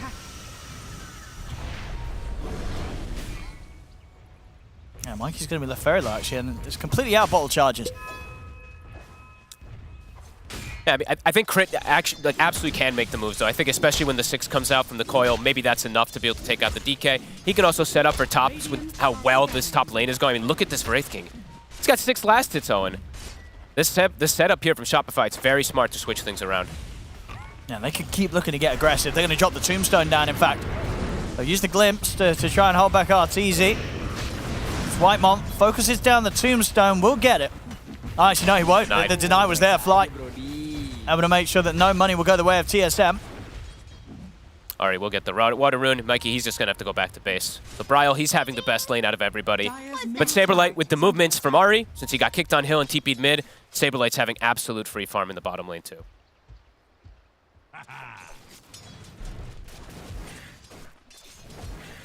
Yeah, I mean, is it just very difficult for Kasani and Ahri to go on the Prophet? Yeah, I mean, there's no stun, right? Even if they go on him, he just says bye-bye and TP's out. It's going to be a slow recovery for Tomato. See if they can get a kill onto Arteezy here. Do have the Glimpse mana with a Mango. Whitemon should be able to get it. Nicely done. Arteezy actually walks under like an entire creep wave there with the full skeletons, does get brought down. A good kill. Yeah, also gives some space for Tomato to clean up a couple of waves. Help to start getting him back in on this game. After this very slow start in that top lane. Whitemon actually able to find Fly as well. Oh, he's getting a ton of kills here. Okay. I mean, he's looking for the Glimpse. Yeah, they know that Arteezy came in on the lane. Won't quite be able to find him in time, and now there's going to be TP backup coming in onto this top lane. He find the angle onto Whitemon. This might catch TSM off guard. Yeah, Crit. He's in. Perfect lineup there.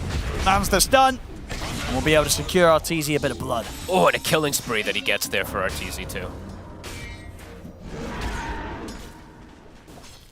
Fly with the death will fill up Mikey's bottle. There's a lot of kill threat on the mid lane in particular versus this puck. Bryle plus that rotation from Ahri. As soon as the DK does hit 6, they absolutely can go for these plays.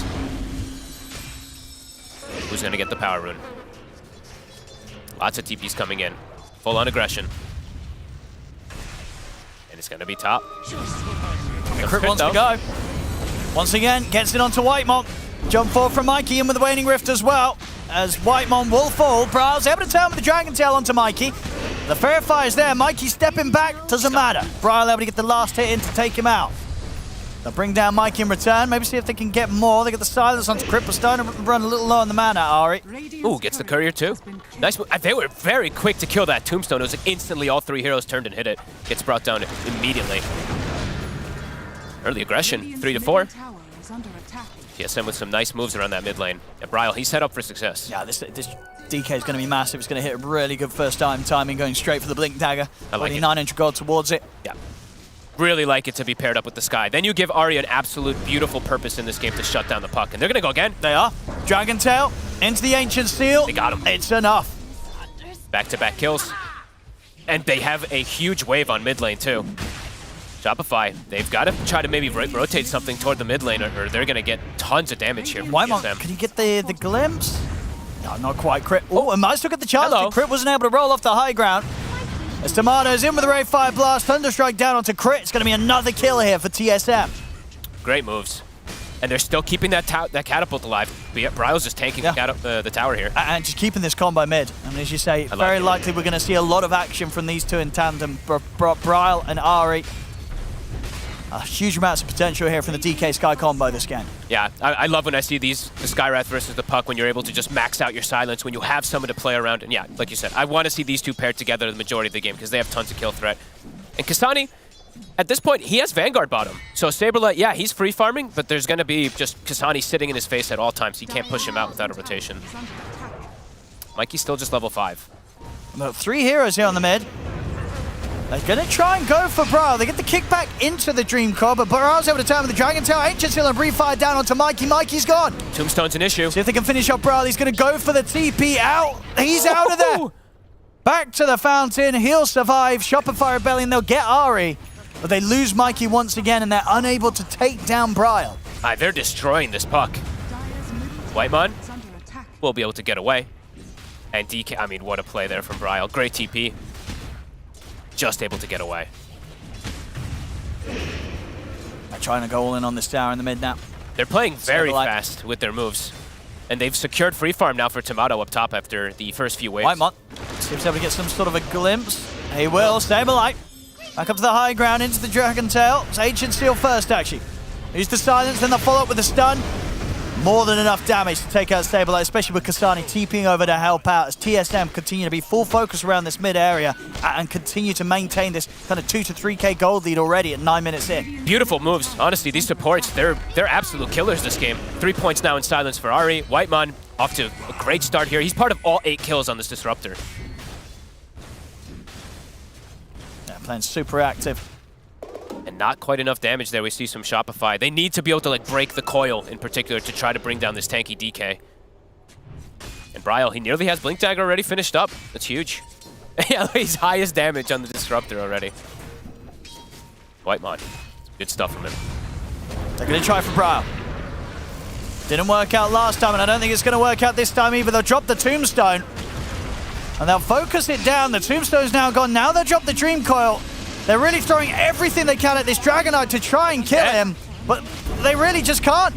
He's still alive here, Fly still trying to go for it. Finally, they'll take him down, but it requires Arteezy to come across as well as Saberlight. They have to throw everything at him. They do get him, but once again, it's not without casualties of their own as Mikey dies again. And maybe they'll lose more. Kasani's in with the Rolling Thunder. He's got the angle to control Saberlight. They lose 2, maybe even another. The glimpse is there, then brought back Arteezy. He'll get the Enrage off. And he'll try and at least bring some heroes down with him. Looks towards Ari. Ari attempting to go in with the Dukes will fall. And in fact, with this haste rune, Arteezy's going to be able to continue to run. Thunder strikes there. No glimpse, no stun. He's actually able to get out. All right, Arteezy survives and picks up a kill on the way out. But look at Bryle. He actually TPs his way toward top. They might be able to catch another hero here. Mikey, he just got up here. This is crazy how fast both teams are playing. TSM. Abrupt. The opening stun. Oh, quick jump with the orb. He's going to get hit by the Ray Fire. He tried to juke he saw Tomato charging up the stun for a second, tried to juke it there with a little jaunt play there, but Tomato actually stopped and canceled it. TSM making the better move so far. Yeah, Mikey really struggling in this game.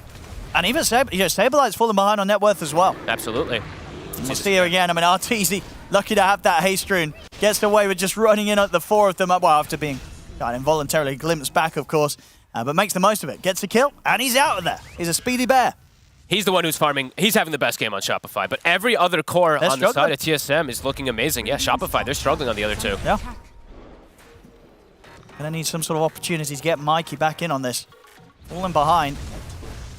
It's tough for him to protect himself. The fact that there's a DK Blink, there's a level 4 silence on Ari.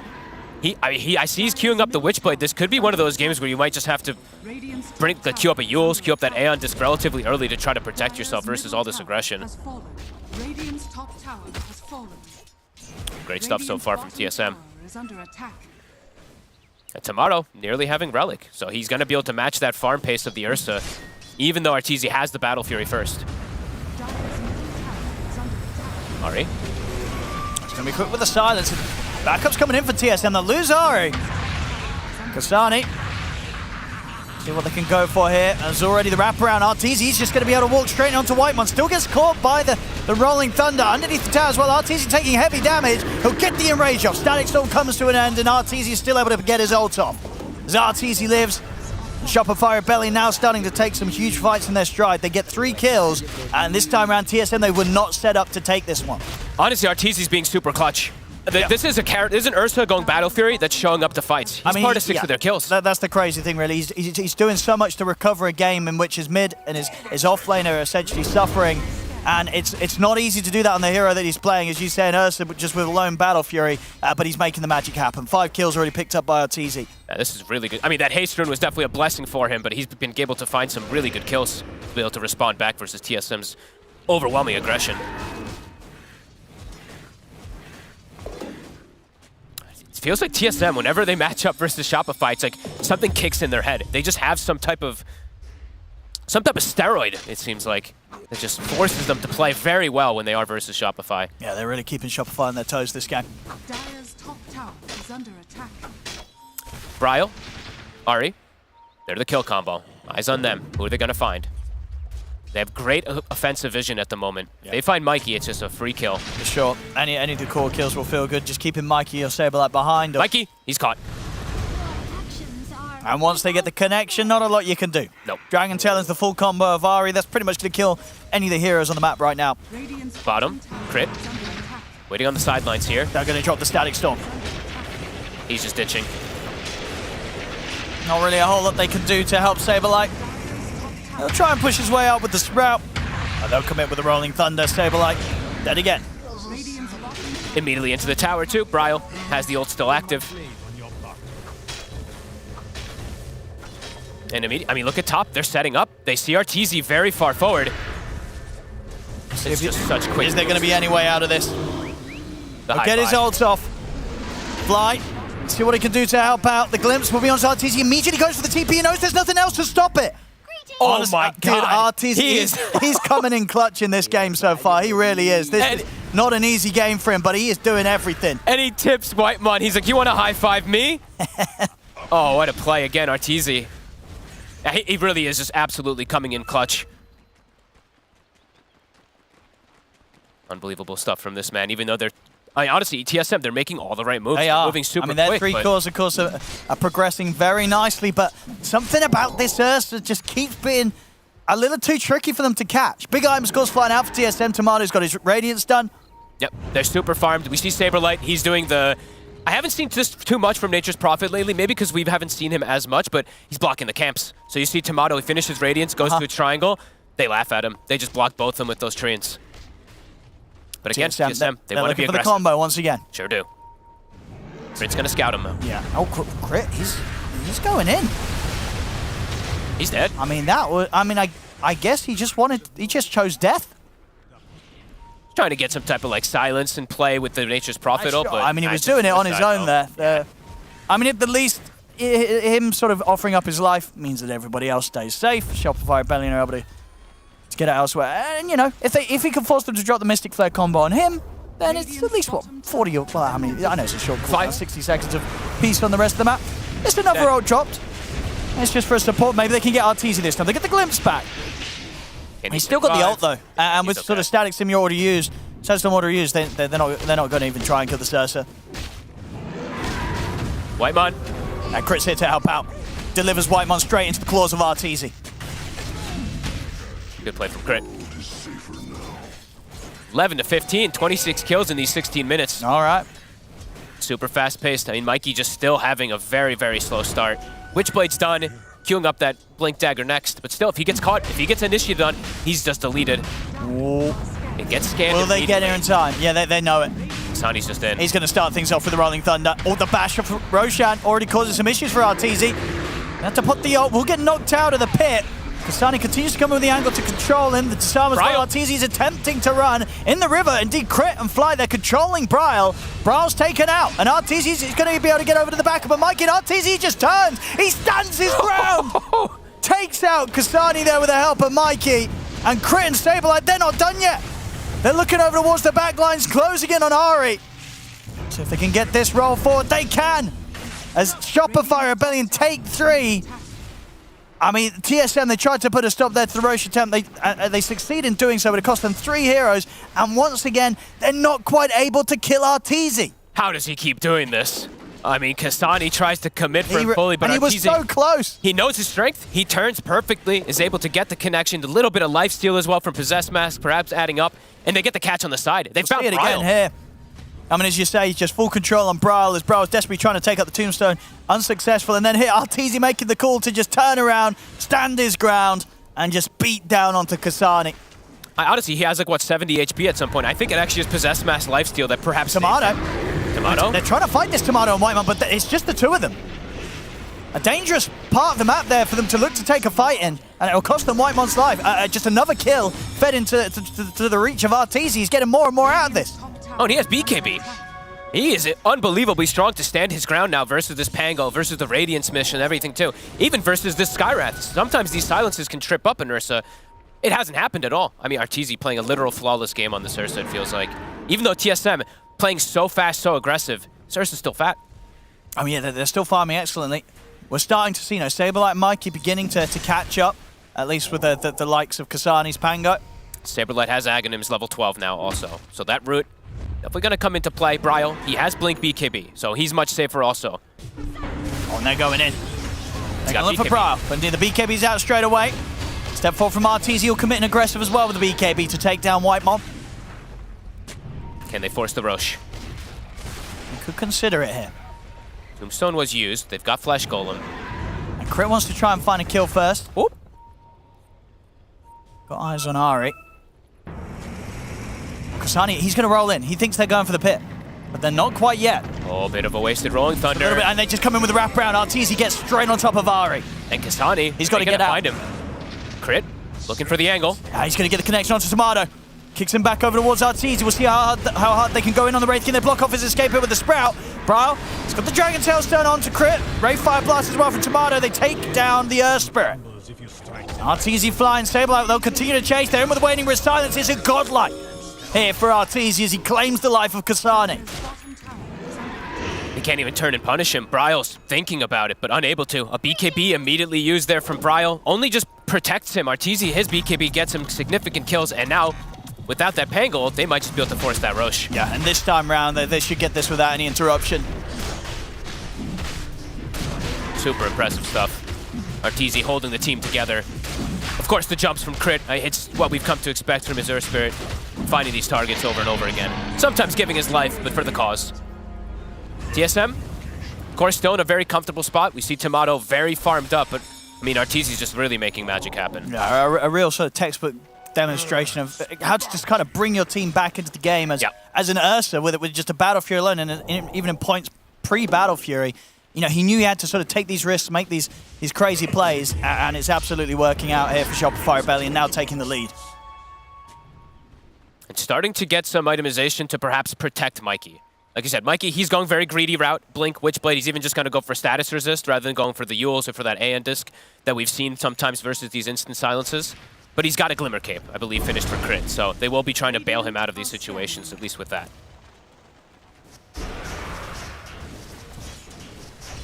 Kasani, Diffusal, Vanguard is done. Now he's got a Blink Dagger, so easier forms of initiation for this Pango, but can still just get silenced. So the silence in these roots are very disruptive versus Pango. We've seen this approach a couple times here from Shopify to handle these Pangoliers. Arteezy level 15, Tomato also 15.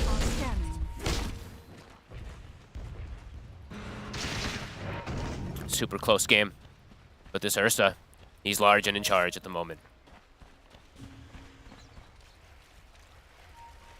For TSM, I want to see like Bryle and Ari in particular continue to be grouped up and looking for these type of pickoffs, but Shopify isn't really giving them opportunity for pickoffs at the moment. They're staying grouped up for the most part. Yeah. Looking as 4 and then just using the Wrath of Nature to come in afterwards and follow.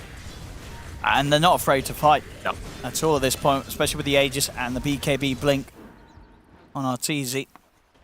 They've got very good vision right now too on Shopify. Tomato will walk. He's a little sussed about the triangle here. I see Whiteman drawing the circle. He's like, I think they may have invaded our area.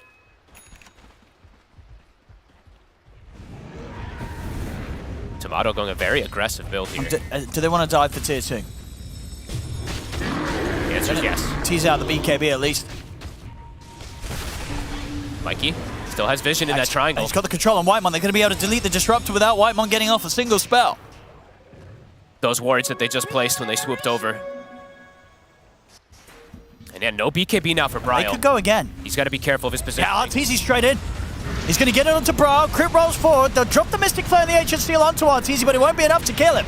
He's glimmered up, pots the BKB, tries to look towards Kasani, but Kasani's away with the Rolling Thunder. Good reset there from TSM. They see the Tombstone down, they see the BKB from the Ursa, they just move away. They have vision. Mikey still looking for a jump here. Three-man coil. See if they follow up on the stabilize, getting in on the back lines. They're going on top of Kasani. The silence as well. Kasani's locked down. He'll get the shield crash off, but he'll still fall. As Kasani's gone. See Arteezy trapped in the static storm for now, but it comes to an end, and again another glimmer helps to reset the Ursa. Heal up as well with the soul rip. Arteezy's perfectly fine. They find 3 kills and get the pressure onto the tier 2 tower. They're really starting to just cruise here now. Mikey, a beautiful grab. I mean, this vision that they placed from earlier, it catches vision of them for like a split second on there, and he actually gets 3 heroes perfectly grabbed with the follow-up of crit. I mean, this tower looks to be going down. Just forcing the BKB of Bryle earlier really pays off massively. Rolling, and then rolling the Thunder, so that they can't actually take the fight there on TSM. Tomato, as we said, he's gone for Shadowblade. So he has Blink Shadowblade. It means he doesn't have that protection versus all these spells and these heroes that just jump on him. Great place from Shopify to solidify their lead.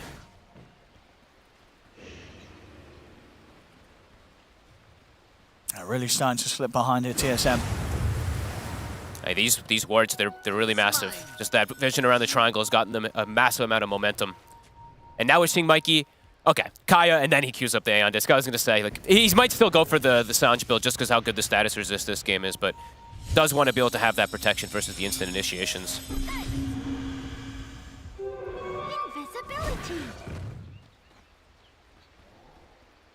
TSM, they're going to smoke. They're going to look for something. They have to try to sneak into this triangle area somehow and get a wraparound.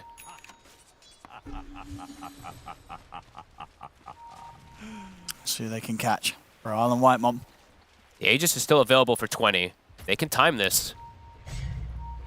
It'd be huge. Mikey, they see him. They're going to go for him. Everything on the puck. And they'll get crit. They'll get crit controlled as well. Whitemud's looking for a next target. A fly's already out. Gets the glimpse. BKB will be forced. Yeah, Arteezy not messing around. He knows that they're coming at him with the full 5 map.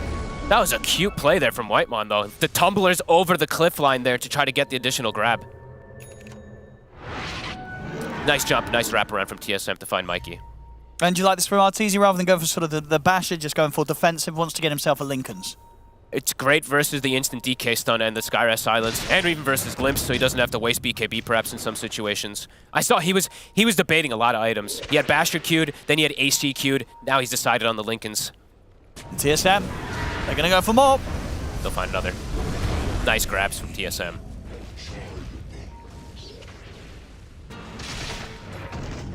Arteezy. Going to try for Kastani. They do have the root as well, and crit. He'll roll in. Another kill here for the bear. Sursa.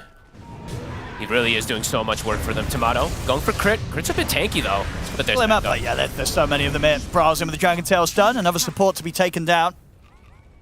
Nice play from Tomato. I'm glad I see him queuing up the BKB next. I saw he had AC queued after Shadowblade. I was a little worried, but yeah, I'd imagine he does go for it. And Mikey, can they get the catch onto him? He's being tricky. Almost the Aeon Disc finished up for Mikey.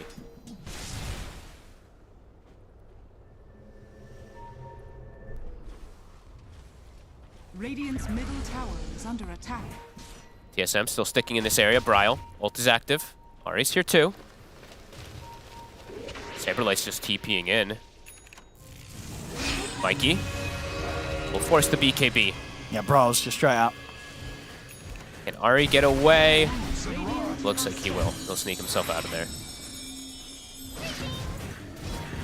BKB popped on the DK. There's no coil available, but feels like Shopify might just look to run at him anyway. That BKB is so crucial to be able to protect Bryle.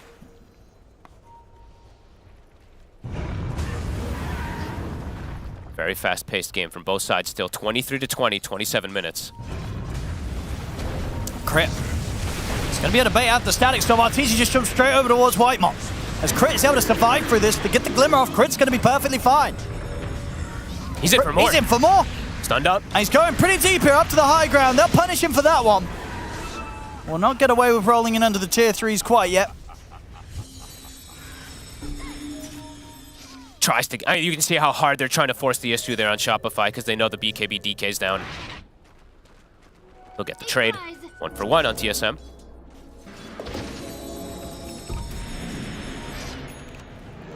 Gem now being picked up on the side of Shopify. Want to get rid of some of this vision, and they do have Aeon Disc now on Mikey, and Arteezy's looking like he wants to go in. He really is. I mean, he knows he's pretty unkillable right now. BKB.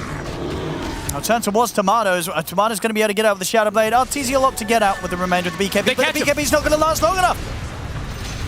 All right, a little too aggressive this time from Arteezy, and that's a whole lot of money going into the pockets of Tomato. The dream kill for them. Tomato has now claimed that top net worth spot, and they now have momentum. 60 seconds without that Ursa. What can they find? Mikey, though, makes a solo play. Can they catch this puck? Oh, Mikey's going to try and catch them. Or he's going to get caught by the Ray Fire Blast. Neon-Disc will protect him. Kasani and Tomato continue to chase, jump forward. They got anything to catch him out of this phase? If they do, again, Kasani with the pass by of the Rolling Thunder locks him down. He's even looking for Fly. And he's got to deal with the fact that there's 3 of them on top of him. He's trying to take down the Tombstone. He'll get it off now. He might still get Fly from this. The question is if he can get out. Now Fly's actually able to heal a bit. And now Bryle. I mean, he's dead. People just trading lives. It's getting a bit crazy now with both teams losing cores in probably places where they shouldn't be losing them. Lots of solo plays coming out here. So Arteezy making the solo play, then we see Mikey make the solo play, then we see Bryle make the solo play. Okay. Roche, it's up. Tomato. He's in. He's going to start it. Level 20 now also. He's now got a good chunk lead there over the Ursa since that downtime. I mean, and that kill. It's huge. Bumped him up about at least 1,000 gold ahead. A lot of money. Shopify's going to look to fight. He's getting in. He's going to go straight on towards Tomato, but they need detection. Sentry's going to... They got need to detect. They do. There is enough to take him down once, but Kazani's in again with the Rolling Thunder. BKB popped by Arteezy. He's attempting to stay on top of Tomato the second time around, but the BKB from Arteezy comes to an end. He's in trouble. Thunder catches him. Ray Fire Blast to follow. They're focusing now on the bear, and they'll get him. As Arteezy falls out for 70 seconds, Mikey, he's going to jump in, gets the 2-man Dream Coil. He's looking towards Tomato. He's going to Ogre Steel Turbo to high ground. The uphill miss. Tomato, he's getting away. The blink up. Tomato, he'll live. Tomato. As he gets out of there. Whitemon gets the space to take down Saberlight. Mikey will at least clean up Ari on the way out. I mean, Roshan's still being taken down here slowly by the skeletons. Up to the high ground. They go as they'll take out Fly as well. I mean, Tomato living. The Ogre Steel Totem, the high ground miss, and then the blink out. He gets away. All right, this item is so insane. He's actually able to reset away. Ursa dies again. They're not committing for the Roche, though. It's 2,000 HP.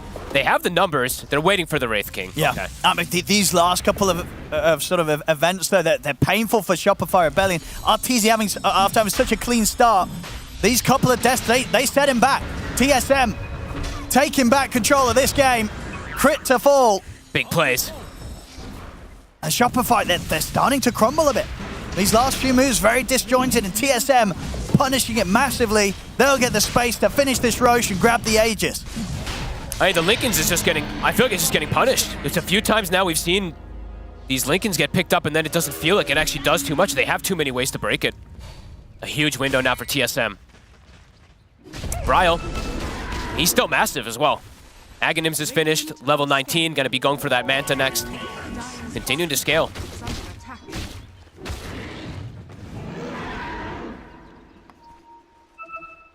Ogre Seal Totem, what an item.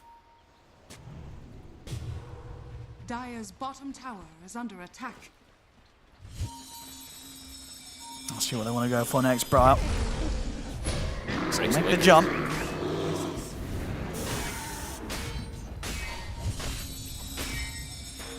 TSM. Definitely very keen to fight. They've got everything at the ready.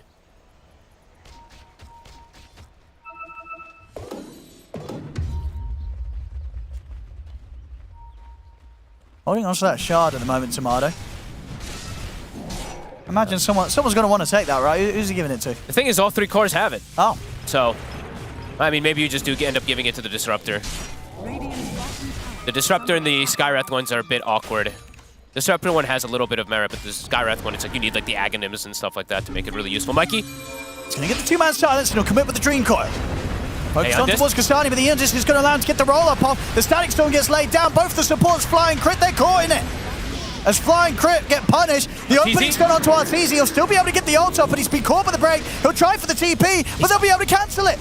It TPs out, at least attempts to TP out before he puts the BKB, and this could hurt him big time. He's trying to push on for Braille, but Braille's able to kite him out, take him down. Arteezy's out of the game. Saberlight's going to go for the BKB TP. He'll make it away. I mean, they get a few kills in return, Shopify Rebellion, but still losing Arteezy yet again. Braille still staying strong, ready to go for more as he chases down Fly. Tomato heads in to help out as it's another kill for TSM. These two tanky cores, they're a bit too much for them to deal with. They keep getting these perfect jumps. That's a buyback and a dieback there from Fly. Bryle just scoots over the tree lines there. The Ogre Steel Totem and the Flying Dragon, they're just kiting this Ursa. Excellent fights being grabbed there from TSM. Oh, and sniping the core. Didn't have anything on right there. No. But Tomato is just able to scale and scale and scale. He's only got the one death. Arteezy now has died back-to-back a couple times. In the mid. They will find Bryle. And that's, I believe, the gem recovered. It is. From Shopify. Gem on the deck. As Crit's able to pick that up. Can they punish him? They're going to try, and they'll succeed. They get the drag back into the Mystic Flare. They'll get it right back. Oh my god. I mean, we have 2 kills a minute right now, Owen. Speeding up. And overall, definitely feels like it's favoring that of TSM, because it feels like multiple times we're seeing these fights. Tomato's surviving, and Arteezy's dying. Yeah. And Tomato is starting to get some very scary items online, too. He's huge. He hasn't even had to use the BKB. He now has a full Orchid. So an extra way to break the Lincolns, more silences to deal with the Puck and the Ursa. Very good itemization so far from him. And Ari, he's positioned as a trap here. They're going to TP directly in with Saberlight. Now go for Whitemon. I mean, Saberlight posts the BKB to stand his ground and take Whitemon down. Kastani's going to be coming in for the side of the Rolling Thunder, but he does get held back by the Agnim's Nature's Wrath for Saberlight. They're controlling Tomato. Aegis for a minute. So if they can take down the once, Kastani's in with the backup. Straight away, Arteezy has to commit in with the ultimate to try and finish on Tomato, but again, the Rolling Thunder. Arteezy pots the BKB. It's enough to allow him to take down Tomato. Tomato jumps down to the low ground. Arteezy chases him. He's ready to try and take him out a second time with the call by the bash, the stun. Arteezy, he has to run, but the Radiance is burning him down. The spell rip. Fly keeps Arteezy alive in his final moments. And now Tomato, he's silenced. He has BKB still. He's keeping his cool, holding on to it. Now a pop it. Ogre Steel Totem aggressively into the midst of the three of them. He's going to look towards Saberlight. Saberlight gets forced away. Arteezy. Tomato continues to try and chase, but the BKB for Tomato comes to an end. Crit. He's caught in the own sprout here from Saberlight. Tomato's just standing his ground. Saberlight healed up once more by the Soul Rip, but Kastani, Bryle, and Tomato, they'll be able to bring him out of the game. And Tomato, he's not done yet. They're jumping forward, looking for more. Kastani and Bryle on the chase. The bash is there. TSM, they'll take another. Triple kill for Tomato. Close to getting brought down, but the Ogre Steel Totem again to kite him away. He gets his back up. Tomato's not done. He sure isn't. He's going to get in on towards Arteezy. And how much? They want the glimpse. He's going in the base. Tomato's going for more. Arteezy will turn with the Dragon Tails there. They'll be able to glimpse it back into the Static Storm. They get Arteezy as well. TSM playing phenomenally here. Holy crap, Tomato. We saw him yesterday versus Liquid with his Naga performance in the early game was phenomenal. This game, no different. Getting a huge lead now. He's 25 already. Survives throughout everything there because of that Aegis, because of the kite plays. Yeah, had some sort of excellent entrances into some of the earlier fights this game, Arteezy, but for the second half of this game, he's just been completely shut down and just not able to find his place in the team fights at all. They're kiting him beautifully. Like Tomato with his Aghanims just flying over tree lines. And Bryle flying over tree lines and Tomato just Ogre stealing away and resetting the fights constantly. It's beautiful stuff, TSM. They have a window here for the racks. 35 seconds, no Ursa. That's a long time. And more control coming. Kasane with the Basher now also finished up from earlier in that last fight. Getting difficult for Arteezy. A full Bloodthorn on Tomato. He's so farmed. And he's going to do the disassemble play. Okay, Nullifier. Now the Aeon Disc for the Puck. Not going to protect Mikey if he's able to get on top of him. And of course, it's another thing to break that Lincolns that Arteezy went for. Yeah. Incredibly difficult for a Shopify Rebellion to take a fight whilst they're behind this much. 14,000 gold lead now at this point. Bryle completely online, scaling. He's very scary too. The supports, even the Nature's Prophet and Puck, they can't deal with the DK. They need the Ursa to deal, it feels like all the damage in these fights at this point. It's becoming too much for Arteezy to deal with. Radiant's top tower is under attack.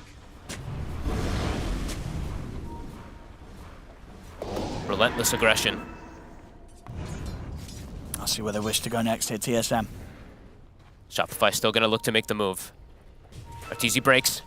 This is risky, but they feel that they're forced to try and do this. Tomato, he's just going to go straight in.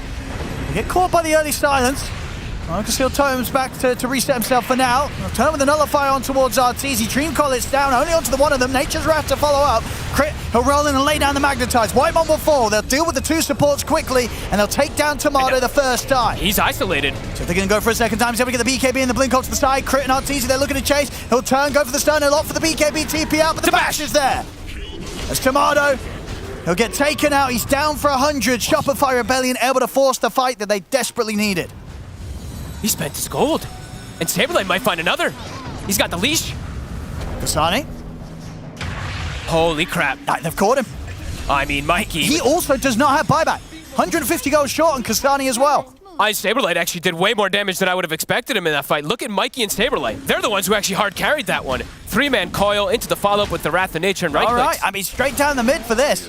They should be able to just get a Rax here. A minute without Kasane and Tomato. Holy moly, what a game. Let's see how much they're able to push with this Shopify Rebellion. Bryle, he buys out. That's the fortification. 5 versus 3 here on the push. I think they're going to realize soon as well that these buybacks aren't coming in. Gonna be able to get a trade back. Crit, he's hunting. Gets stunned. I mean, they can save him here. They have the glimmer and the jump forward. Arteezy's in. He's going straight in. He's going to be able to take them down outside the fountain. He gets the two of them. That was a buyback, a dieback from Kasane. An instant dieback. And now Bryle, he's alone. He'll get the second kill, but he has to put the BKB. It's 2 versus 3 here. Arteezy's ready to get in. Jumps in onto Bryle. Bryle will put the Manta, but he's gone as well. He doesn't have gold for buyback. He's 400 short. I mean, this is crazy. The back and forth for this game, and now how quickly it's just gone back into the hands of Shopify Rebellion. They find this opportunity in sort of a period of time where the buyback situation is not ideal for TSM until they'll lose that full set of racks. Shopify Rebellion, they'll hold back for now, but they'll be able to clean up a second sort of tier 2 on this top lane. Roshan's going to be back up in 30 seconds, but without a doubt, just completely closing up that lead that TSM created. It's now pretty much back down to dead even. Insane stuff. Mikey, he's now hit level 25. So now he has the Dream Coil, pierces the Magic community as well to keep these people in place through their BKBs. Roche, 20 seconds. Yep. DK's not going to be up. Pango's not going to be up. How does TSM contest this? Full Abyssal Blade on Arteezy. He's able to get back to continue his progression with his build. This is wild stuff. A DD is spawned bottom as well. Overwhelming blink for Mikey.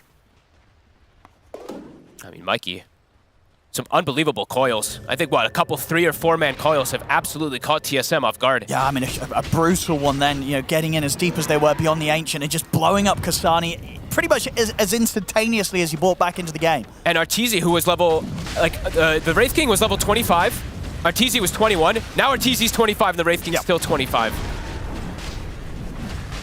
Now a Roshan, Arteezy, gonna be able to get handed that Axe. And not one that we typically see being taken, right? This talent on Ursa. Nope, almost never. Yeah, he's a team player, Arteezy.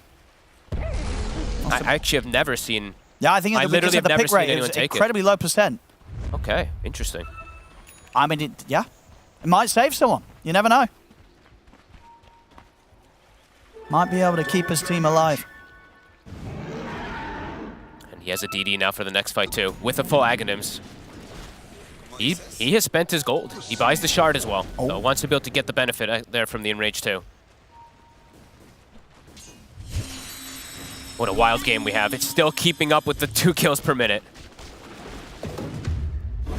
Yeah, with the swings we've had so far, even though they've got the lead right now, Shopify Rebellion, it does not mean that TSM are out of this one. No. Every reason to believe we could have another crazy fight that just turns this game on its head once more. I mean, we should honestly take a look at this Dota Plus graph before this fight kicks off. Up and down. It's all over the place. AoE Dragon Tail is there. They're looking for a flank. There's some incredible swings. Just incredible choices to take the fights. Mikey, he sees. Mikey also, for the next fight, he has an Arcane Rune. We've seen what he's been able to do getting these catches. Octarine Arcane. A quick breather here. Look how calm and cool they look, even though this game is absolute chaos. Arteezy's hair, I think, shows like a good example of the chaos of the game, though.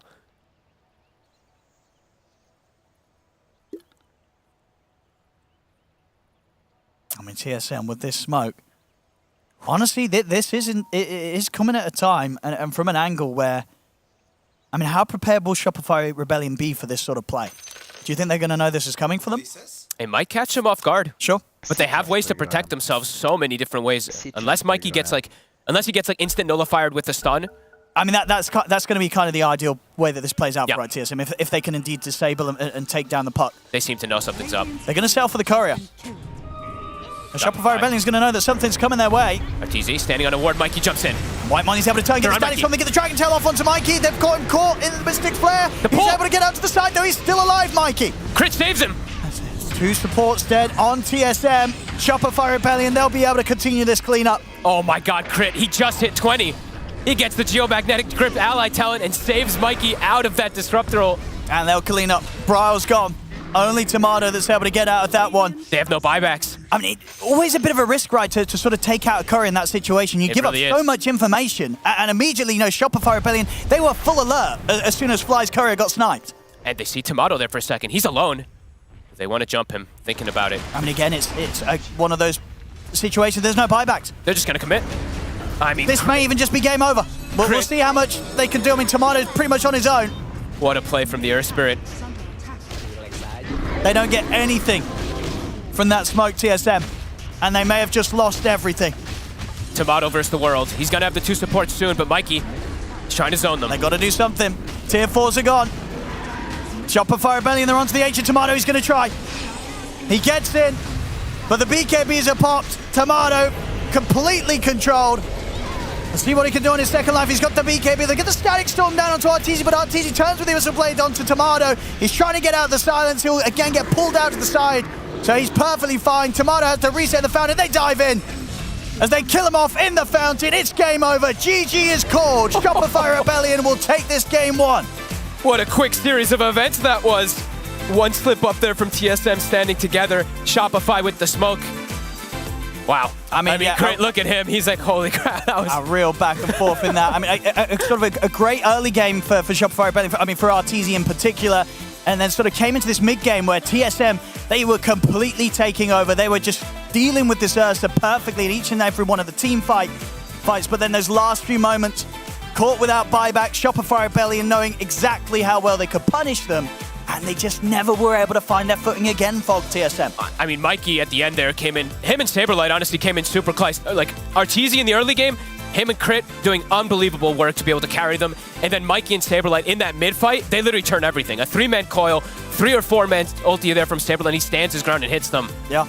This was a crazy back and forth game, but in 5 minutes, quickly Shopify completely takes over and ends the game. I mean, without a doubt, we're seeing definitely why Shopify Rebellion have struggled with TSM in the past. For sure. Today, though, this game 1, they'll be able to deal with them. They get the win. See if they can do it a second time, or TSM are able to get the lead in game 2 and maintain it. Because as for this one, Shopify Rebellion, they turn it back around and they take this first game victory. A great back and forth first game of this best of 3 series. Shopify take it against TSM, but could have gone either way up to almost the very last minute. Here to break it down with Purge, Effie, and Pyrion Flax. This was exactly what we wanted out of this game, Pyrion. Oh, this was a cracker. Yeah. This was a cracker. Really, really tough early game for Shopify. And then, I mean, I was saying, I'm so happy to see Artur playing with a smile on his face, having fun, succeeding. He absolutely carried his team through this early stage when things were rough. Could have absolutely got away from them. He turned up. And like the casters pointed out, he was doing this with Battlefield Ursa. I think he played it perfectly, as well as Crit on the Earth Spirit was fantastic. Then they hit this point in the game where it was suddenly, they were losing fights all over the place. It was very, very hard. But they just stuck with it, and they waited for that one big mistake that TSM made. They capitalized on it. Phenomenal performance. But I think Artur deserves a huge amount of credit for keeping them in the game in that early stage. Yeah, I think the 2 crucial items that eventually won them out in the late game was they got the Aeon Disc on Puck, which meant that he wasn't just getting like DK stun plus Skywrath killed. That was very crucial. And I think Lincoln Sphere on RTZ helped a bit. He was getting kind of like chain juggled, disabled kind of thing. And that made it really hard for him to fight up against the Wraith King. So once they had those 2, the late game was secured, but there was so much cool stuff that happened in that game. I actually hated the Lincoln Sphere. Really? On How come? Because the second he got it, he dumped 5k gold into an item and then fed twice in a row. That's a more complicated answer than Lincoln's is the problem, though, surely, right? No, because you could have put something like that into an Abyssal, had the same survivability. They had so many ways to cancel Lincoln's that I thought it was an irrelevant item, personally. Okay. So, and then after he gets the item, like, they just went on him, and he had all of this net worth put into something that allowed him to die twice. But, I mean, it's a cool item conceptually, but I do think that versus, like, spammy heroes like Sky, Disruptor, freaking DK, Wraith King, all these single target people, it's not going to protect you. It's just a waste of gold. It's like one less stun, though. If it's the right spell, though, that's like teamfight winning. Because it did feel like there was a lot of trouble.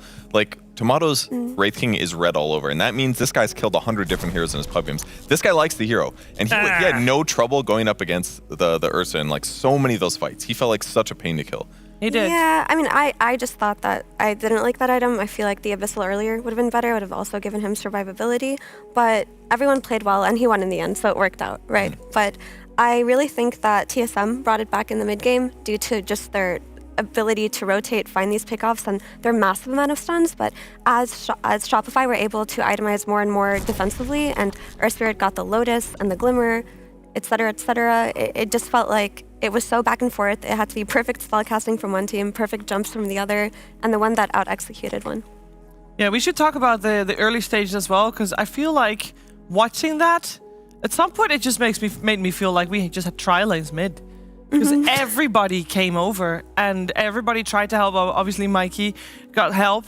And then, Bryle's like, well, I'll need help too. So then Bryle got help as well. And it just never ended. We saw that earlier as well, actually, when the Bounty Ember game. Everyone was like, my God, we've got to help this mid out. Yeah. And what that means to the side lanes. And that it's interesting to see because it was like 8 minutes. And it's like 3v3 mid. This seems to be happening quite a lot, I think. If the mid is a rough one. This puck was seriously struggling in the early parts of this game. Yeah, I think it happens quite often in these NA teams that they're so used to playing around rune timings on the mid lane that you can see these tri-lanes mid on minute 6 on the power rune. Right. And I think both of them rotated very well. The puck was punished very, very severely by TSM. It felt like Mikey had no game for such a long time, and off the shoulders of really good rotations from the rest of his team and the Ursa joining in fights and kind of living on the edge, they brought Mikey back into the game. Yeah, that was huge. Arteezy had so many moments when he was like, okay, he's gonna die, but then he was like, all right, let's see if I can do it. And then like his neutral item that life steals him was enough to like keep him barely alive to get those kills. And then what was cool about that is that allows Mikey to recover. And then Mikey in the late game started having some really good moments. He was getting those solo support pickoffs when you expect him to retreat, or he was dodging spells and things like that. So it was cool to see them back each other up at different phases of the game. It really was. And we saw earlier the head-to-head between Ari and Crit, and I just wanted to highlight how good of an Earth Spirit Crit played. Oh. Like, there was the one roll into their base that led to a chain reaction kind of thing where Shopify started to get picked off all over the map. That was the one bad play. But I love the Glimmer Cape itemization. Crit has a really interesting take on this hero where most people will just build a vessel into a BKB, but he's been playing this hero a lot more utility. He's been going the Arcane into Glimmer, into Lotus, and kind of enabling his team as opposed to trying to build himself into a core. And in these like really clutch, tense games like this, it comes into play. He even went for the Geogrip pulls allies talent instead of the more aggressive one, and we saw how effective that was in salvaging the game when he was able to pull Mikey back and save him. Yeah, I mean, it's a Force Staff as a counter to Sky Ulti, right? So if that's on one of your skills, then that's pretty useful. But he still set a load up, even with this more defensive kind of utility build. The number of times he was rolling in and setting things up and booting people back. I just love watching. It's not a hero I ever play. Because I try and it was a disaster, but when I watch him, it's like magic. He's so good. It worked out really well for them, of course. I will say it was incredibly back and forth, and even though we're praising Shopify because they obviously came out ahead, it was a game that at some point it looked like TSM was just going to take it, and we could definitely feel these two teams. They know each other through and through. They're not afraid. They're just going to go in and they're going to take the fight, Purge, and TSM almost took it. They did, yeah. They won the laning stage by quite a lot. Their mid game was great. It looked like, okay, TSM's going to win now. And then you saw Shopify fight back, claw back into the game, and then it went back again. It's back and forth. Really good game. It was like 4 swings at least. It's hopefully setting us up for a very back and forth game number 2 because that is coming our way after a break.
You love it, you wear it.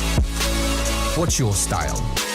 Get your merch at shop.eslgaming.com.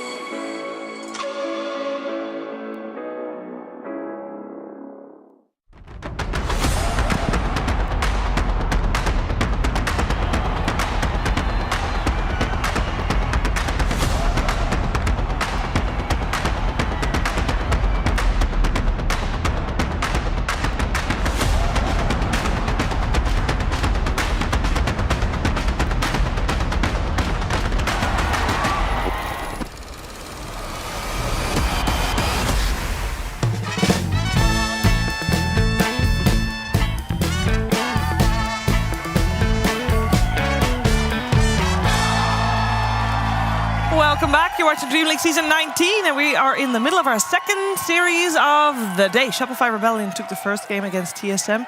Series is very important for Shopify Rebellion, and not so much for TSM. They are already eliminated. But Shopify Rebellion wants to win, because if they win, and if then Gaming Gladiators or Team Liquid lose later today, then Shopify Rebellion has a chance to still be in the upper bracket of our playoffs. Otherwise, they'll be in the lower bracket, and there's a lot of money on the line, so upper bracket is where you want to begin. And of course, they have also begun in this series very strong with that first win. Let's see if they can do a second. We are moments away from the draft. I have with me Purge, Effie, Imperium Flags, and there's been a development. Uh-oh. Is the patch out? No. Oh. Damn it! That would be quite something. Yeah. That would be the Wild Wild West here. No.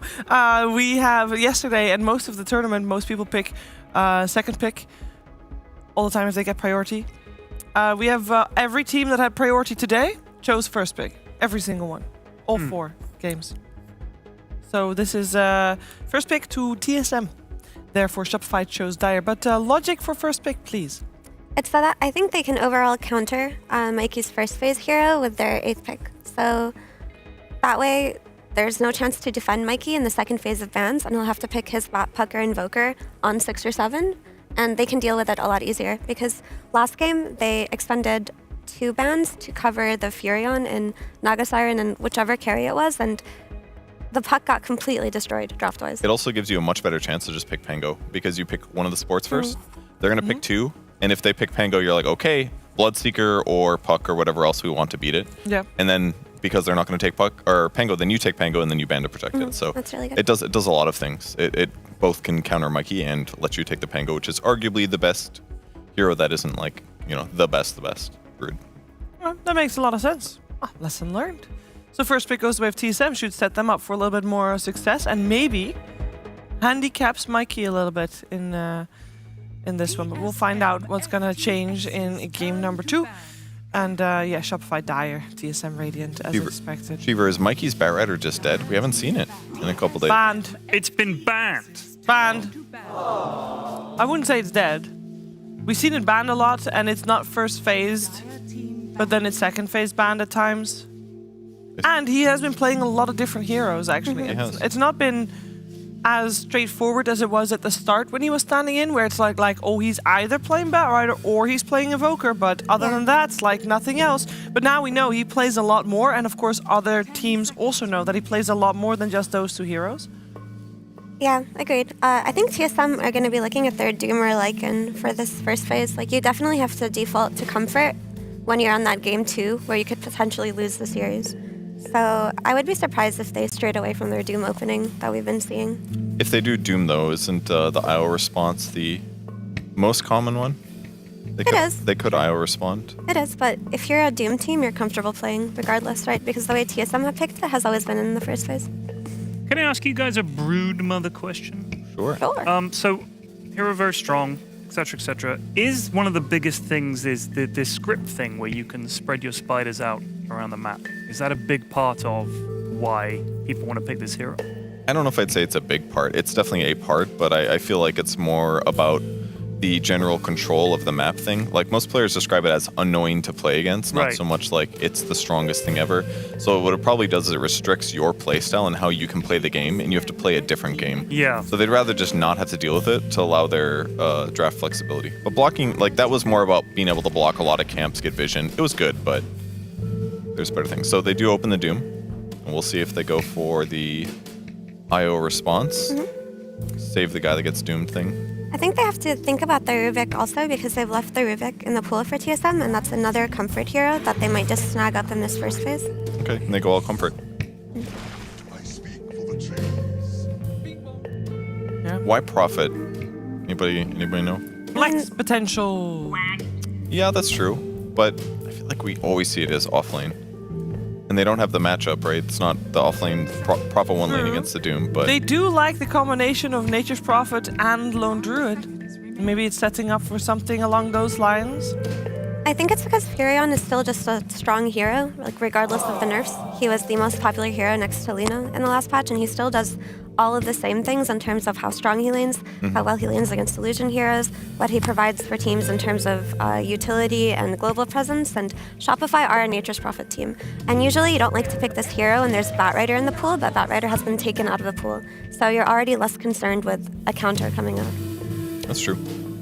It is pretty cool with the Undying as well, like dropping Tomb to get vision to make your ulti better, things like that. There's cool synergies there. But they'll pick an Naga Siren. Often banned in second phase, but TSM's going to move it up here. They're probably because they're saying, I'm confident playing this against Nature's Prophet and lane, I'm guessing. I think that the Nature's Prophet versus Naga thing is a little bit more nuanced than people think, because Naga does play very well into Nature's Prophet. She's a very strong hero, high armor, she can kill him. But I also think, depending on the itemization that Nature's Prophet goes for, he can counter Naga in a way. Like, an early Mjolnir has done wonders. We saw how Gaming Gladiators at the Lima Major confidently last picked their natures into a Naga, went for the Mjolnir build, and completely destroyed. So I think there are ways to play this matchup that aren't just so cut and dry, this hero counters that hero. Yeah, that'd be a cool solution. It's pretty good against Doom too. He has a lot of damage sources. You'd reflect good damage. I think for TSM though, they have these two cores in the opening. Of course, Naga is always a potential flex to 4. We've seen a lot of teams do that. I don't like it for TSM. What was that scream? Hello? That's James Brown, but it's the cool cat, the cheetah. That is, I am so glad someone's on the panel that could explain that. Oh, that scared me. I forgot what I was saying. What was I saying? Oh my god. Wait, oh my goodness. I thought I could have sworn there were sunglasses on the Panther, and then for the next shot they weren't there. And I'm like, how did they do that? But it just literally fell down there on the floor. So, I believe it's a cheetah. Yeah, you're right. But I could be wrong. No, it looks like a cheetah. It's got the legs and the tail of a cheetah, not to mention the spotty markings and face. Looks like a cheetah. Small head. Can run really fast. What a world it would be if animals could sing and you could have them in a band. It would change everything. Is that a leopard? Or no. What's the difference between a leopard and a cheetah in terms of size? I believe a leopard is bigger, the spots are different. Cheetahs are quite bigger, relatively. Okay. Leopard is heavier. They also live in different areas. Oh. Leopards cheetah or savannah. Cheetah or savannah chained long distance. Leopards would be more trees and more like short range big cat hunter. So was it a leopard or a cheetah that killed Tarzan's parents?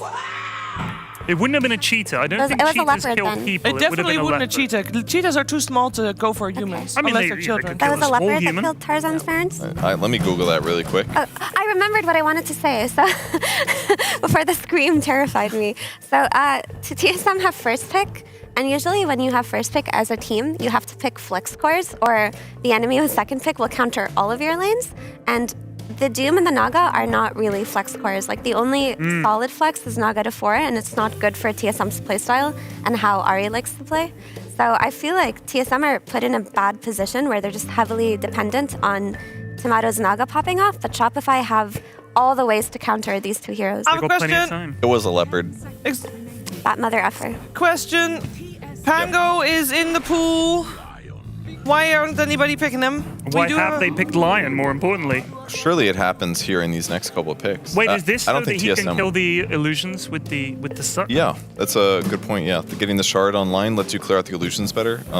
According to some common websites, Underlord matches up really good against Naga as well. Lowers her base damage. She doesn't buy them any raw items. The Root and the Firestorm could work really well too. But maybe with the Lion, they'll have enough illusion clears that they won't need it. And they've got an offlaner already, I suppose. It's also just a hero that Crit tries to make work very often. Like, he kind of sometimes will brute force Lion into these drafts just because every 4 player in the world wants this hero to be good because it's really fun once you get your Blink Dagger and you're setting up for kills. Yeah, but finger feels so good. Yeah, baby. I think it's just a very underwhelming hero, to be honest, but I can see what they're going for here. Like, you rotate well to the mid lane. We saw how many rotations were happening in the last game. Oh my god. He's wearing a beanie. I totally agree with your viewpoint on Lion, because almost EG kept trying to force him in. Matthew would play him. He lost. Yeah. I'm pretty sure most of those games, if not all. But against the Naga, I think is the one place where it's really it's more acceptable, because the mana drain shard against the illusions is just so good. It's like you mirror images, boom, countered, clear them all, you get gold from it. Even just like killing one when it's about to start split pushing feels so good. It's also an anti-Puck, anti-Ember, anti-any type of Spirit hero because you have the instant disable in the Hex. And if you rotate well to the mid lane, which we know is going to happen based on the playstyles of these teams, then you can actually get a solid start on your line and get that early blink if you are getting early kills. And I actually think that Lion plus Prophet is a dual lane that can actually kind of work for him, because in a lot of cases they kind of just throw Lion in some lane and they're just like, well, good luck, and then they always lose the lane. But Prophet might be a matchup where his high disables is going to combo well, because Prophet is pretty high damage in terms of right click, but usually they're not staying long enough for it to work. Okay, so they flex the Naga, and they pick a carry Slark. Okay. Could it be potentially the crazy once-in-a-lifetime mid-Slark? I sure hope not. I don't know what they're going to do. You do have a great synergy with Naga and Jakiro. If you do play them support, you can just max out the net and get the Ice Path there too. I would say, with all the reasonings that you guys are saying, that Naga is no longer good because the Prophet and the Lion do have a tendency to counter it a little bit, depending on, obviously, for the next Prophet build and stuff, then they should switch Naga to a lower priority and get a different one in return. So they go for the Slark there. And we still have Pango in the pool. I am very curious as to what Mikey's gonna play. Considering if they want Pango, they gotta go for it now. You know, TSM's draft became hard to read all of a sudden. We were talking about how their 2 heroes looked inflexible. Now you're looking at this draft and you're like, what the heck? Because also, Jabs from Talon loves to play offlane Naga, and people do play mid Doom, and people also do play carry Doom. So now, in that weird position that we saw in the first phase, it's just a giant question mark. Yeah, it's a lot harder, and they could always just buy Meteor Hammer on the hero too if they want, as played in the offlane role. Doesn't have to even be hard farming, so they can compensate for having too much farm potential. But AM is going to kind of match up well regardless. It's probably either Naga or Doom is the offlaner. AM should do good against both of them. He can reflect the net. He can blink away from either if things get dangerous. Yeah, but if Slark has a good game and gets the lead, he can like hunt this AM and he can hunt this Lion and he can get stacks on this Undying. Like, it does feel like a good Slark game so far. That's true. I feel like Shopify could have definitely approached this draft differently, but it feels like they do want to try something here. I appreciate Tomato's brushing his hair. I feel he gets his shit done during drafts every time. He's got a sandwich too. He's ready to eat. I cannot remember what that feeling is like. Putting a brush through your hair. It's been so long. I literally cannot remember it. Is it pleasant? I can't remember. Is it Depends an enjoyable, on if you have relaxing tangles or not. I will say that if, like, sometimes it can be very freeing because, like, a scalp massage, some brushes massage your scalp is really nice. Do you enjoy brushing your hair, or is it a chore? Yeah, I like to do it. When I was a kid and my mom did it to me, it was one of the most peaceful feelings in the world. I'm just trying to imagine it. Is it? Oh my god.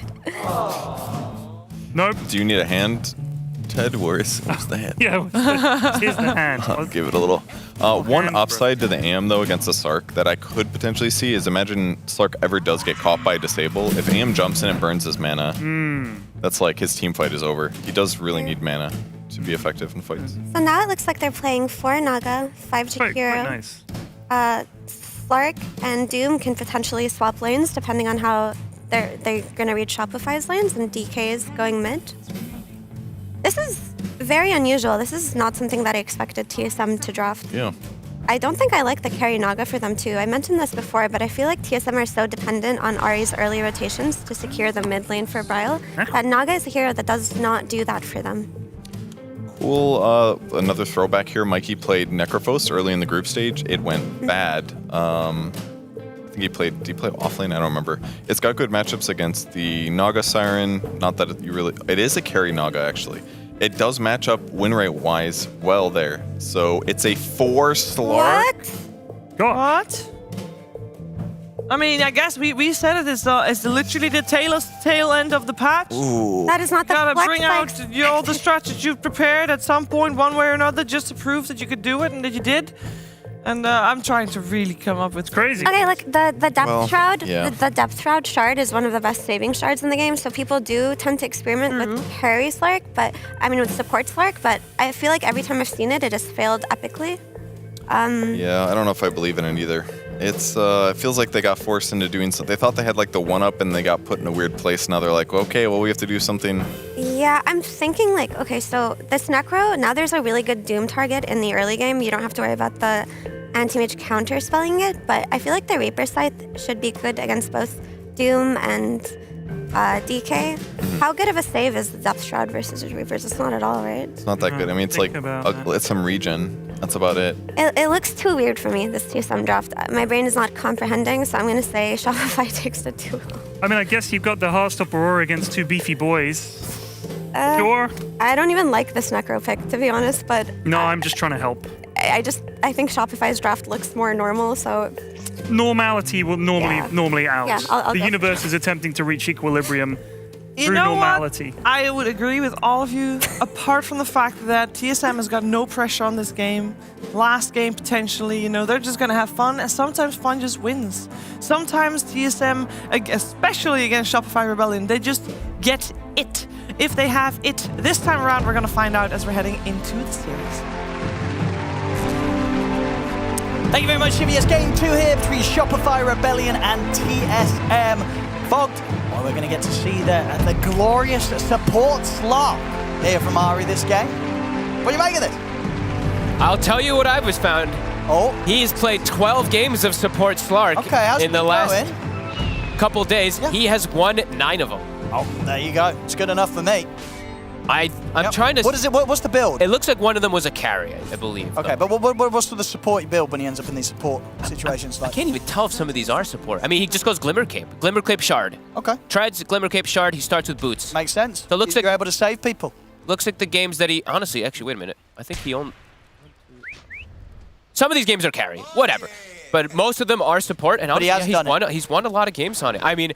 I'm not sure. It looks very strange, but for the catch early game and stuff like that, maybe there's some potential. He's going to be able to D-ward with Shadow Dance too. I mean, Ari definitely sees something that maybe all of us don't. But overall, Shopify, a more normal draft, and some good matchups. They have this Necro versus the DK mid. Yeah, has it ended up being a good anti-mage game here for RTZ? I mean, yeah, pretty good, of course, with all the space that he's been able to get, but maybe Ari can do some type of magic? I don't know. This is crazy. I'm just hoping we get a close game like last time, because it was super back and forth. But who knows what to expect.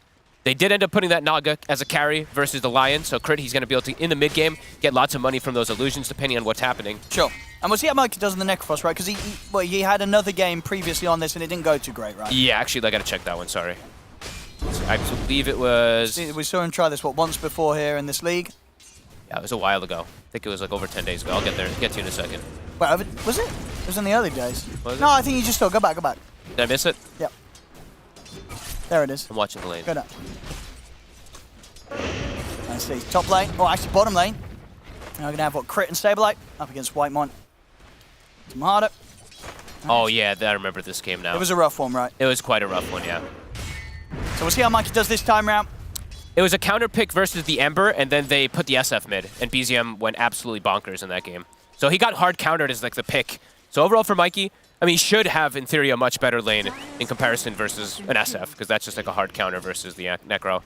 But Bryle, we've seen these DKs even play excellent versus their counter matchups. And I'm thinking I'm gonna just be watching Ari like half the game. So sorry if I'm a little distracted. Level 1, you start off with the boots. Got the point and essence shift, so you're ready to trade with heroes. Feels like Arteezy should just get absolute free farm up here, though. He's got an Undying behind him, and he's versus Doom already, and he's versus a Slark, so it's double melee. It feels very free for Arteezy. But our Tomato, I was mentioning in the last game, he had an unbelievable performance on his Naga Siren. Even though they ended up losing, he was the one making aggressive plays early on as this Naga, so looking forward to see what he's going to be able to do. I know everyone's looking forward. He's going to be able to. I'm just going to be looking forward to what Ari's doing. I'm literally just going to be staring at this Slark because I'm super curious about the whole build and what he's going to be able to do besides just saving people, right? Because he's like, what I feel like this Slark will do as a support is just D-ward and get Glimmer and Depth Shroud and just kind of protect his teammates in a lot of situations. So, yeah, really curious what else it's going to be. Bottom, Whitemon. We'll be able to get away. Almost got blocked. Salve up. And maybe this is versus like the Undying. Maybe this is the kind of concept where we tend to see people trying double ranged heroes in order to bully the Undying so you don't actually get stat stolen, avoid strength heroes in particular. So, I mean, we'll see what he's going to be able to do because I feel like maybe they can hurt Fly a little, but I feel like Arteezy should have the most free lane ever. That usually sets up for success, especially if it's an AM versus a Naga Siren matchup.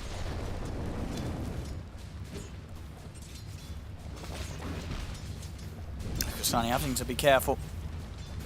Can't really step up to the wave. It's easy making sure that Ari's not able to get him for denies. He's just going to pull waves on Ari. Mid, Mikey starting to get big control of this lane here. As the levels come out, it becomes harder and harder for the DKs. Yeah. Needs to get a range drop on Bryle. Can indeed be, yeah, but begin to bully Bryle, keep him low. Yeah. We'll see what build Mikey ends up going for. Usually it's just something like a hood. Radiant's top tower is under attack.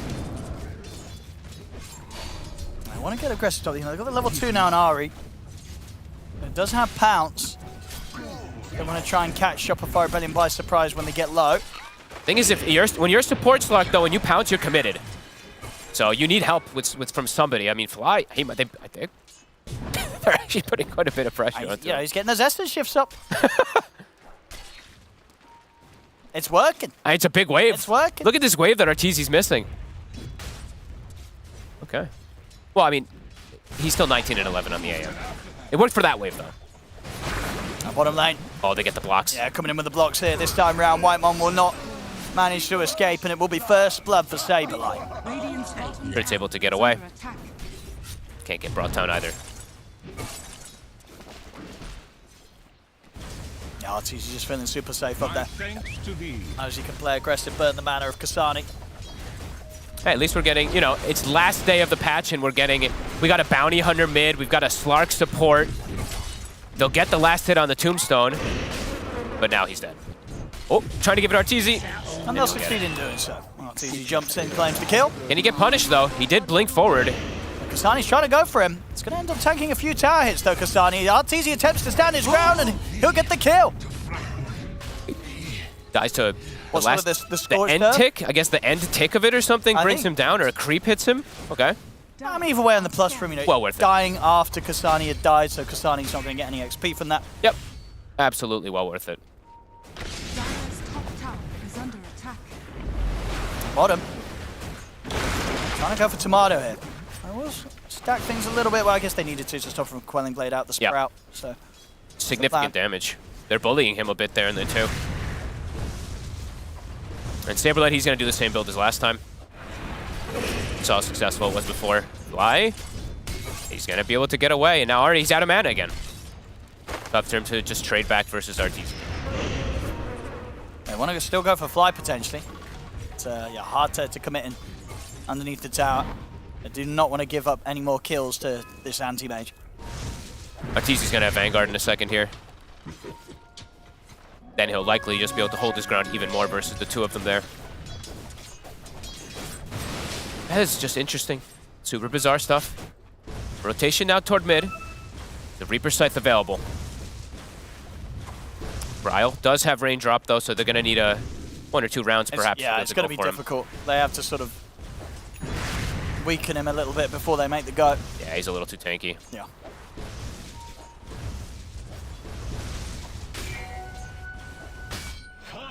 Yeah, Crit realizes it's not going to happen. And they can't take this DK down right now.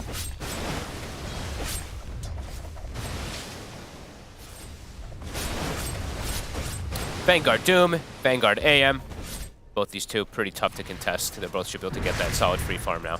Now Fly's going to head over to the mid as well. Okay. Do with the 2 supports, it still feels like it's not easy. Ari's running over. We'll find a D ward. TP's coming in. They're fully trying to surround Bryle. Really want to get Bryle. They've got the openings done. Not enough. But that's it. Yeah, they can't full commit onto this DK. It's too tough right now. Bryle's too tanky. There's 4 heroes coming in from Shopify Belly and get some pressure onto the tower, but they won't be able to take out Bryle. Ari actually drags the wave. Nice play. Radiant's middle tower. They won't have that wave coming into pressure here with Mikey. Mikey still gonna stand forward. 2 supports though from TSM will be able to react accordingly. So 4 heroes from Shopify, and they only get just a little bit of tower damage. Rotation toward top. Bryle, he's trying to be sneaky here. He actually blinks forward. Easy. 7 Still seconds. very tanky. So there's blinks up again, but indeed should be soon enough to get out of this. High 5.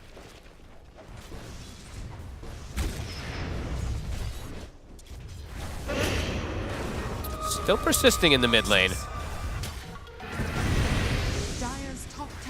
Bryle able to get some good tower damage top in the meantime, so you Shopify, they really are trying to get that push.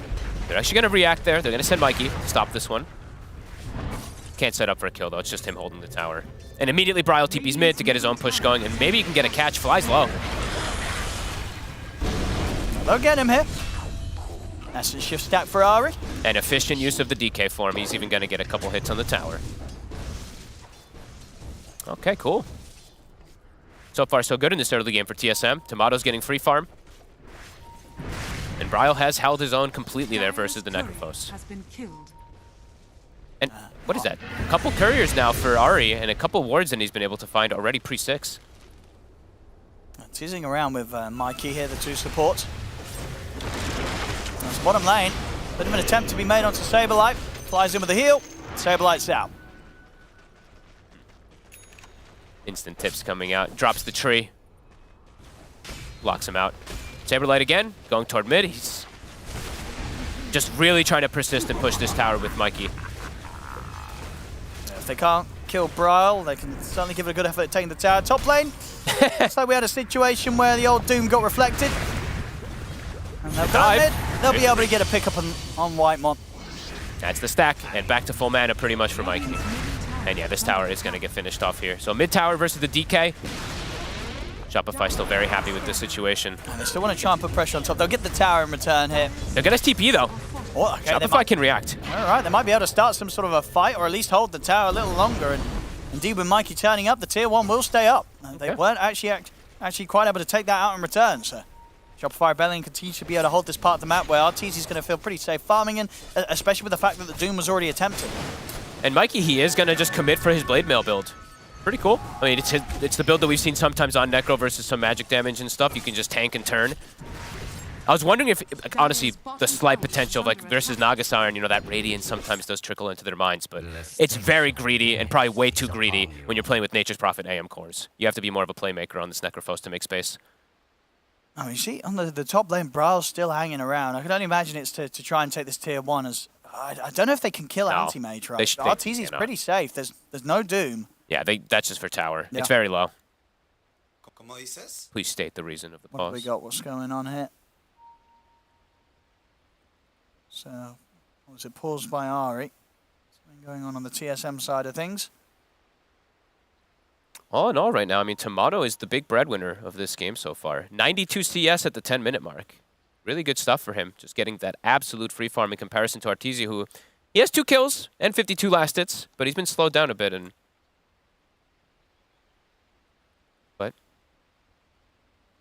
what happened? I don't know. My account will be permabanned. What? I mean, that sounds like just someone got on an account and sent a message by accident or something. What? Yeah, Arteezy's like, what? I mean, that sounds like some sort of a mistake has been made. That's what you get for Slug 4. Yeah, there you go, Saber. Like, get him. For Slug 4. Just a bit of banter here. Looks like there's just been a bit of confusion, but...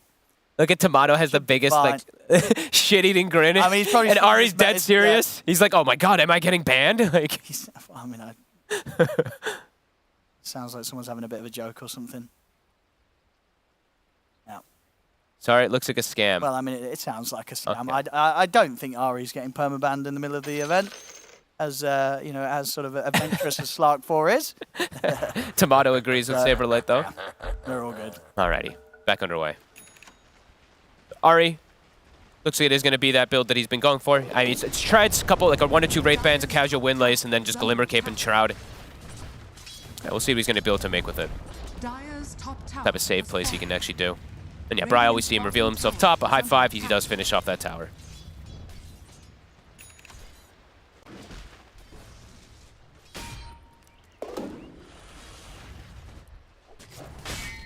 I'm just waiting to see, like, the Ari thing, you know, just how many D-wards is he going to get this game in particular. So that's just a DC. You know, that happens from time to time for Mikey. Yeah, probably just some internet issues. They're having fun with it. I mean, after that last game in particular, too, it's like the NA showdown, the NA specialty, 2 kills a minute. This one, a very slow one, and it definitely has the potential to be a pretty slow one when it's AM Nature's Prophet on one side versus a Nagasiren. But you got to imagine, if you feel that Arteezy's going to be feeling good because he's had sort of a solid start here as the AM. He's going to be able to get good timings. And he's got that good core-to-core matchup versus Nagasiren. Sure. As the game progresses, it becomes very difficult for Naga. So we'll see what itemization comes out from Tomato also. You want to get ahead and stay ahead as a Nagasiren. Potentially just get an early butterfly as we see him queue. I mean, not that early, but you definitely want to try to potentially get one very early versus an AM. He doesn't want to itemize for it. All in all, though, 1 to 2K-ish lead there coming up for TSM off of these lanes. Getting some good greed. Kasane getting that farm.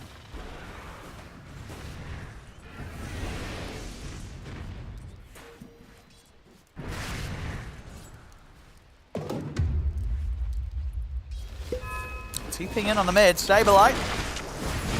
He's gonna have to set up onto Whitemon. Finger. There it is. Take one.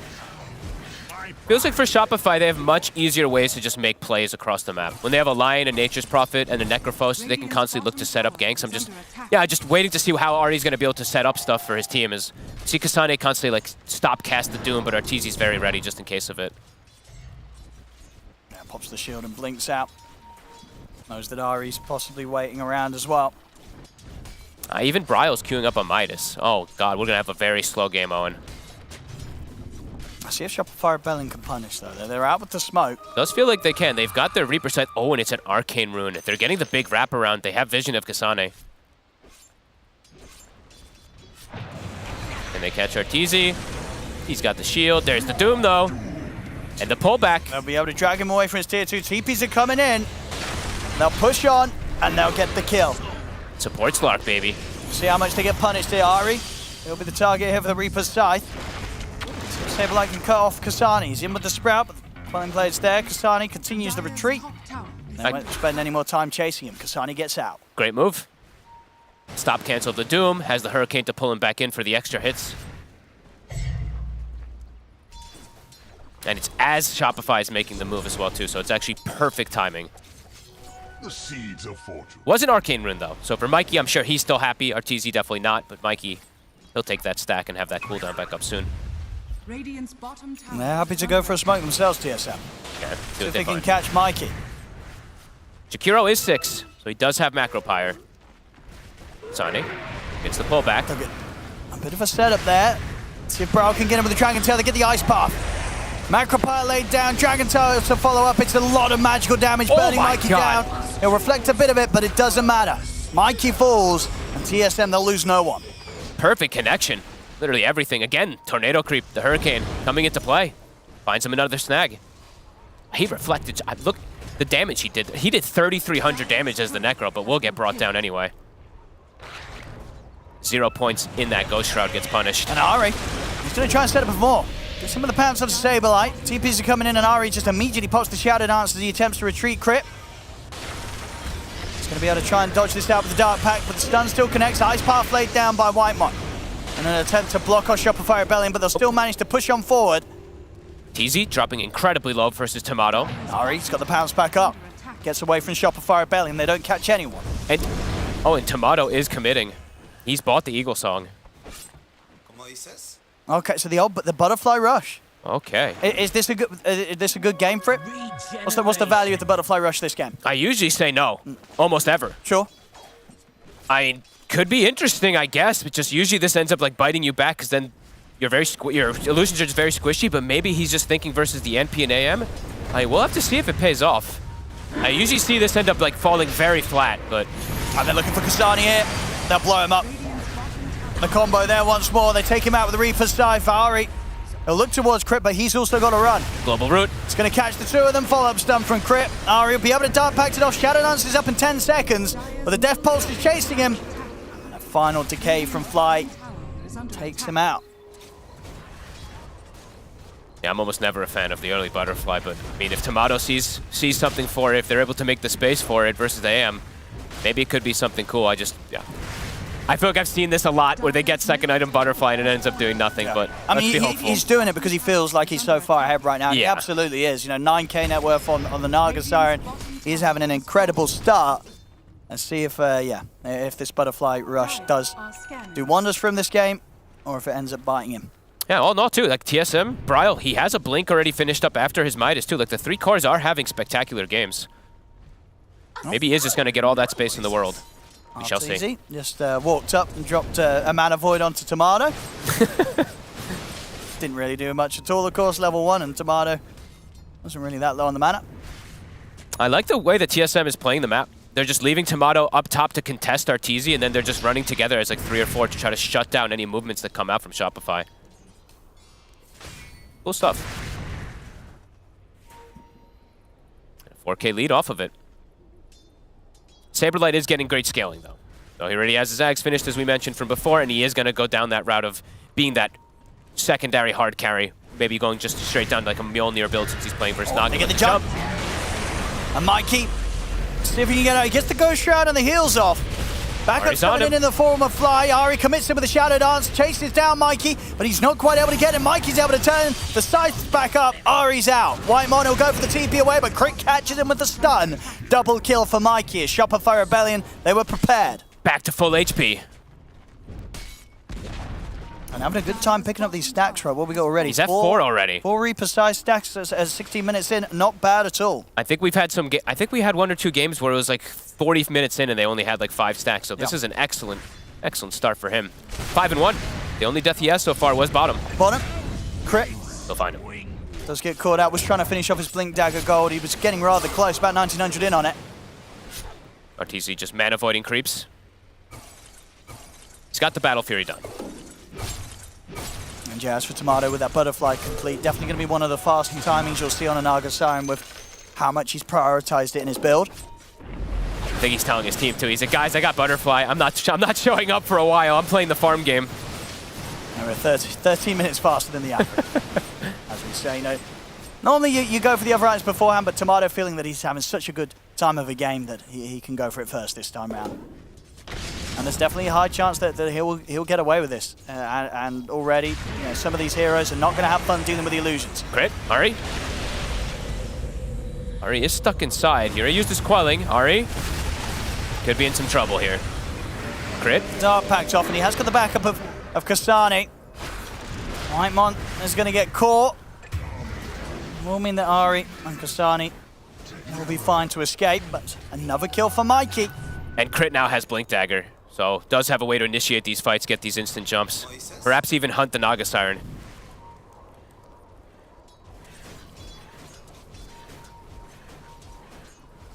Depth Shroud is finished. Ari has got that big item for now.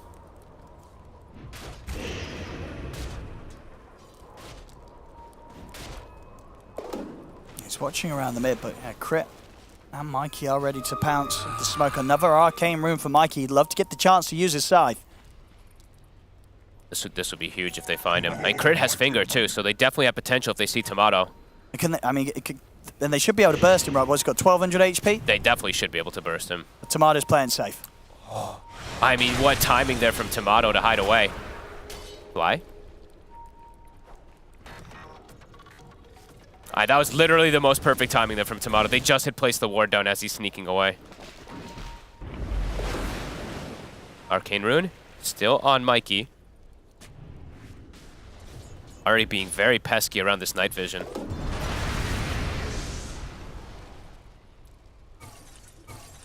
Doesn't look like he'll get the chance to pop the scythe whilst the Arcane Rune's going.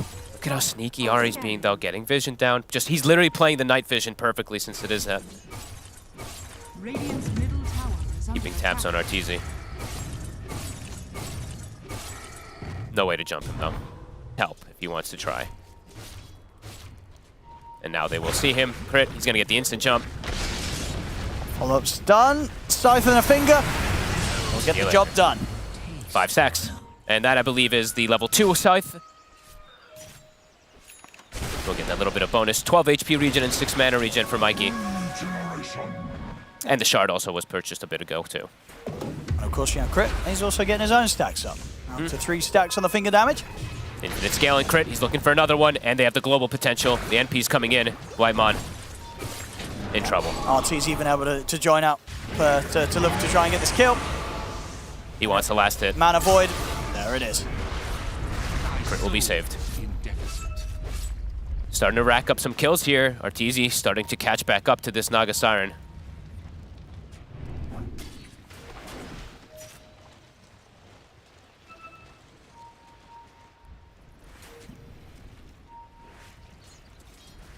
Ari will get a D-ward though after he gets caught. Pesky Slark. And Tomato now perhaps can get involved in fights. Has a Manta with the butterfly. Just has to watch out for that magic damage. Dire's top tower is under attack. They're looking for Whitemon again. Crit. This Blink's doing work. They're ready to set up for Arteezy. Finish off another kill, getting this anti-mage involved now. Dire's top tower is under attack. Some concerns perhaps for TSM.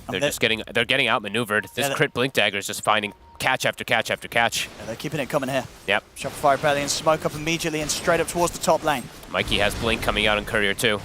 Ryle does not have his BKB just yet. No finger for 30 seconds. Reaper's back up in 4 seconds though. Ryle's looking pretty In they dead. come. Indeed, the Reaper is there once more. Another stack for Mikey. And Kasane, can he get away? He does have the Hurricane creep. They're chasing him out. He's getting body blocked. His Treant's causing some issues. And Crit, he's in again with the Blink. A big plays from Crit. They're getting so many catches off successfully. Setting up for kill after kill right now for Shopify. Oh man, feeling concerned. TSM, they may have this huge Naga Siren, but when's his timing? He has Butterfly, he's got Manta, but what's the timing where he's going to actually join his team and feel strong versus this magic damage and the clear that will be there? You know, the thing is too, is Crit, he will just buy shards soon. So he's just going to be able to eat these illusions when they get popped throughout most stages of the game. Yeah, I don't know, Owen. I'm definitely feeling worried for Tomato with this build. I mean, what is it about sort of the impact you want to have on the game as an Naga Siren that getting the Butterfly first kind of changes? I mean, what I like from Tomato, what he did the other day was he just had like Yasha Bloodthorn, or Yasha Orchid, sorry, and he just like went around and was ganking with his team. So, I mean, maybe he felt like he just needs to super hard carry this game and he can't actually get involved, but they're losing so much map control in these last few moments. And they're the ones with the Slark support, who in theory is wanting to just claim all this map's control. Sure, and you feel that what this is also just being done in a game where Shopify Rebellion do have answers to deal with the Naga Siren. Absolutely, they have great scaling versus it. They have the way to clear the illusions on the Lion, they have the AM core-to-core matchup that is excellent for the AM as he progresses in the game. TSM, they gotta start finding something. Shopify's always ready. All right. He's gonna immediately have to put the Shadow Dance to get away from them. Can they get a catch here? I mean, they catch him with the Nature's Wrath. It's gonna force out the song from Tomato. They're looking to run him down. So if they've got any way to continue to chase, he's still got a zombie on him. And Sableye was trying to block him off with the Sprout. But Tomato's still able to find his way around. Mikey jumps forward. Depth Shroud played down to allow Tomato to break away from Shopify Rebellion's chase. They'll go for Whitemon instead. Jump forward from Arteezy, the Man of Void, to finish off the Jakiro. Ryle, he's in with the BKB. He wants to fight. Makes the jump over towards Crit. I mean, Crit will get left behind here. Shopify Rebellion, they won't mind this if they get everybody else out. TSM, they're going to try and chase Sableye. Oh, but the Jukes. No way. Oh, okay, they know. Bro knows, searches the tree line, and they will get a big kill. They'll be able to take out Sableye. Mikey? Oh, he's back in onto Tomato. He's got him! The solo kill! All right, Tomato weren't ready for that one. See you later. Oh, what a play, Mikey. He weren't. I guess what? Not expecting that sort of burst to come out between the sort of with the shard, the death pulse, and the scythe. He was just hanging around there. I mean, the thing is, though, he is fragile, right? Because of the build, going for Butterfly, he's squishy. 1,600 HP. Mikey just deletes him. Another stack, 7 for him. 7 stacks already, 24 minutes in. I mean, he had a rough Necrophos game the other day, but this is looking like one of the better Necrophos games we've seen in a while, just full stop. This is some great Necrophos. And Ari, can he actually get away? Crit's on the hunt. Oh, was out just in time before Crit finds him. They're going to try and move into Rose Shopify. They've got Tombstone. They should just be able to clear this one. Tough for TSM to contest this. The Naga has just respawned. How long till song? 30 seconds as well. No ult. It's dying too fast. Yep. TSM, do they have a smoke? They've got to get their got to make the move. How are those BKBs? They are coming back up right as they're able to try to contest, but it goes down. All right, Bro's still going to try and make the jump. They're going to focus down Crit first. They're trying to heal him up with the Death Pulse. Crit's still alive. He's able to turn and get the stun and get the finger off. Crit, he'll die, but the damage was done as he blows up Kasane here with the help of Mikey. He didn't get the BKB off on the Doom. And now chasing for more. Tomato and the rest of the team, they've got to get back under the tier 2. He got the Doom off onto Mikey, but he didn't get his BKB off himself. Nari tries to turn back in on them, but there's no place for him to be. They've got to hold back at TSM. Shopify, full control of this game, and we see the build from Mikey. Not the Radiance, but the other build to counteract the Naga Siren. He's just going down the Shivas, and he pretty much has it. This is going to be super quick timing. Yep. And Saberlight, he's going to go down BKB. He already has his Maelstrom, which he can turn into either Gleipnir or Mjolnir, whichever one he deems necessary. I'm going to go on Mikey. He has, of course, got the Aegis. If he even needs it there, he's able to get the heals off. They weren't able to burst him and stabilize. TP'd in aggressively. Shuts off the escape. Traps Ari here in the Sprout. Whitemon goes down. Azari, he'll buy a bit of safety here, but they'll find him. Another side stack for Mikey. This Necro's out of control. And it really is. Honestly, you know what saves him? Besides his itemization, of course, the stacks that he has. Those like little bit of stacks when they go on him, it keeps him alive. How much is it giving him right now? A lot, Owen. 24. 24 HP regen and 12 mana regen at the moment. That adds Thanks up. to these permanent stacks. Look how aggressive he's being. Trying to force the BKB of Kasane. Crit's thinking about the jump, but doesn't have finger. Will hesitate. I mean, Shopify, full control of the game. Yeah. A lot of farm, of course, on Tomato right now, but with each and every move, all three of Shopify Rebellion's cores are catching up. And he's gone, I mean, it's Butterfly into Heart, and he's playing versus Necrophos, who it's like, okay, the more HP you have, the better it is for him. Yeah, I mean, honestly, at this point, with how well Mikey's doing, I think just overall, right, it's a really tough game for Tomato to itemize for. It is, It's not an easy game to carry, even though he has the farm that he does. It's some difficult matchups in play. And they're hunting. Okay, he'll be able to get away. I mean, Mikey's having an outstanding performance.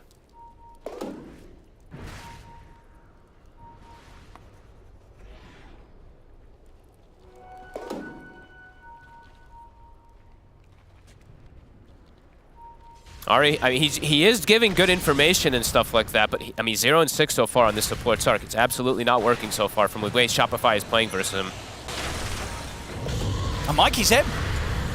He's going to be able to force out the BKB straight away from Bryle. He still has Aegis, so he knows he can play confident. They're just having a run, TSM.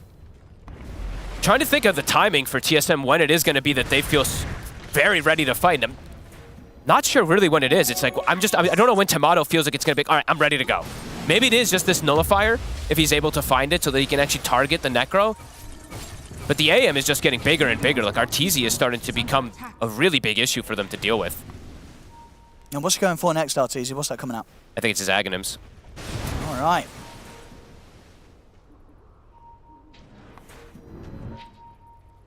Yeah, and Crit, he's got Shard, Headband finished up. So anytime he sees those illusions, free clear up.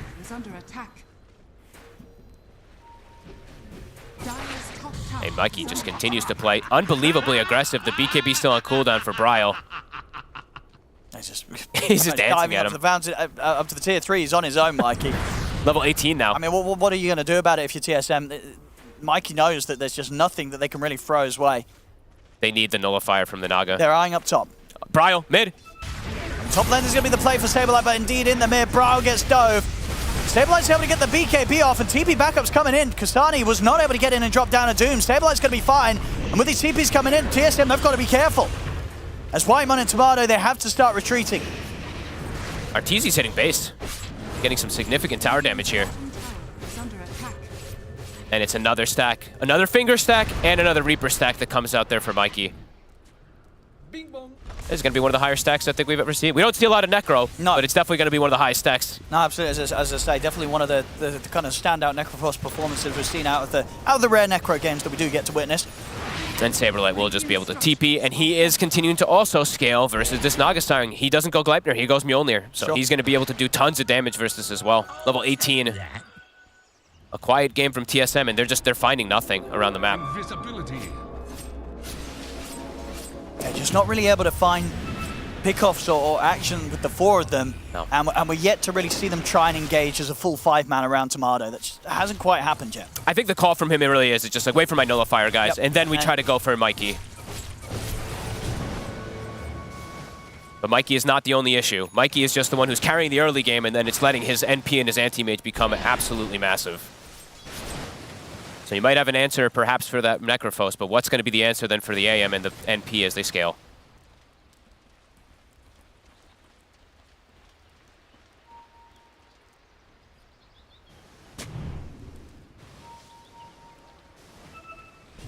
Tomato is about to have it finished up. There it is. Yeah, should be ready to fight. Let's see how much power he can bring to the team fights now with his farm. I feel like it's time to smoke, and I feel like TSM, they have to find a big target here. Have to try to find this Necrophos. Shopify, they're gonna smoke themselves though. Now let's see how much Tomato can do now.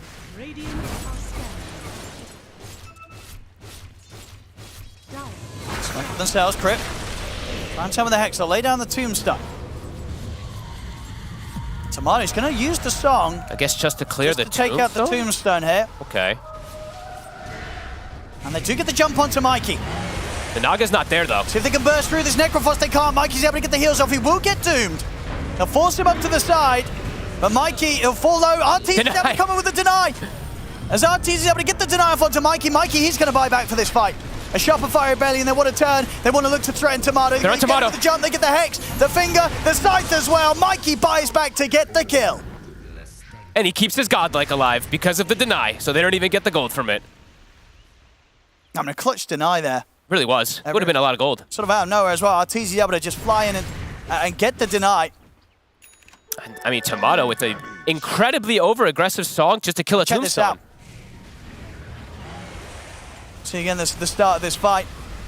RTZ almost just in preparation here on the high ground, staying by his side, and bam! Easy deny for RTZ. A great decision making from Mikey to save for the buyback. And yeah, good call to come straight back in. He knows Tomato's fighting close to the tier 2 tower. There's the ability to TP over and threaten him. And back in action, Shopify Rebellion. They'll take the mid-bracks. And now their Doom is on cooldown for TSM. Their Naga's dead. No way to fight versus Shopify. As a DD on Saberlight also, gonna clean up potentially 2 sets here. That looks to be it. Another Wrath of Nature to bounce through. Mikey's in. Jumps in incredibly aggressively. Again, just knowing he can get away with this. Does have to be a bit careful, of course, with the knowledge that his buyback's on cooldown. But either way, gets away with it. Jumps in, walks out. Space is made. A second set of racks is taken. I mean, that's confidence. He just jumps in under 4 heroes with that root that comes out from the NP. He's got the 4 staffs of his buddies. He believes in them. And yeah, no Doom, still 45 seconds, TSM. It's just so tough. Who do they... They have to target Mikey because he's such a problem. They probably have to Doom him most of these situations unless the Naga's able to get the Nullifier. But they need Doom to kill RTZ. They need Doom probably to kill Saberlight too.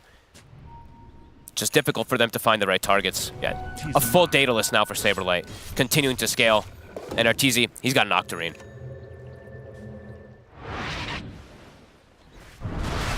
Not the usual build you see from Anti-Mage, but when you have this Aghanims, it's very annoying to play against when he's just poking and prodding you. And it obviously gets away with it, considering how much damage his other cores do. Exactly. And even his supports, right? You know, Mikey and Crit, they could blow up most of these heroes with a Finger Scythe combo. And then obviously just the right-click potential of this Prophet. I mean, yeah, at the moment, you see not a lot of damage dealt by RTZ, but that's fine. He doesn't need to. No. He's got the carries on his side. Saberlight is massive. Saberlight also now will take the mischance talent this game. So he can protect his buddies. Wrap around for TSM. They've got Doom available. Mikey is being unbelievably careful because he doesn't have the buy. I mean, they look pretty prepared for this play. He'll get caught at the start of this fight. They'll take him out through the duration of the Dragon Tail stun. Saberlight in with the BKB, takes out Whitemon. It'll be immediate buyback here from Fly. As they continue the fight, they get the stun out onto the 2 of them. Fingers there, on towards the Bryle. The Scythe comes down. Once again, the Finger Scythe combo to blow up Bryle. It's Tomato. He had to use the song here in an attempt to retreat. Crit, he's going to be ready to chase him. Jumps in with the stun, catches it onto Tomato. Mikey, he's in as well, ready to chase out Tomato. Hex is there from Crit. They surround the Naga Siren. He's going down. There's not a chance for Tomato. Mikey drops his items in his face. I mean, they were so ready. Like, as prepared as you possibly can be. Mikey's literally just hiding in the sidelines. They bait Fly, an instant buyback. They knew exactly this fight was coming. And watch this as well, you know, keeping an eye on Bryle's BKB coming to an end. Crit catches him perfectly with a stun. Finger, Mana Void, Scythe, everything thrown down the way of Bryle. The Doom comes, but it's after the stack's already on the Necro, so he's just healing throughout the entire Doom. Playing around close to the fountain now, Saberlight. Teasing with them, same to be said for Mikey. He's up to the fountain, holding them back, giving them the space to take the tier 4s down.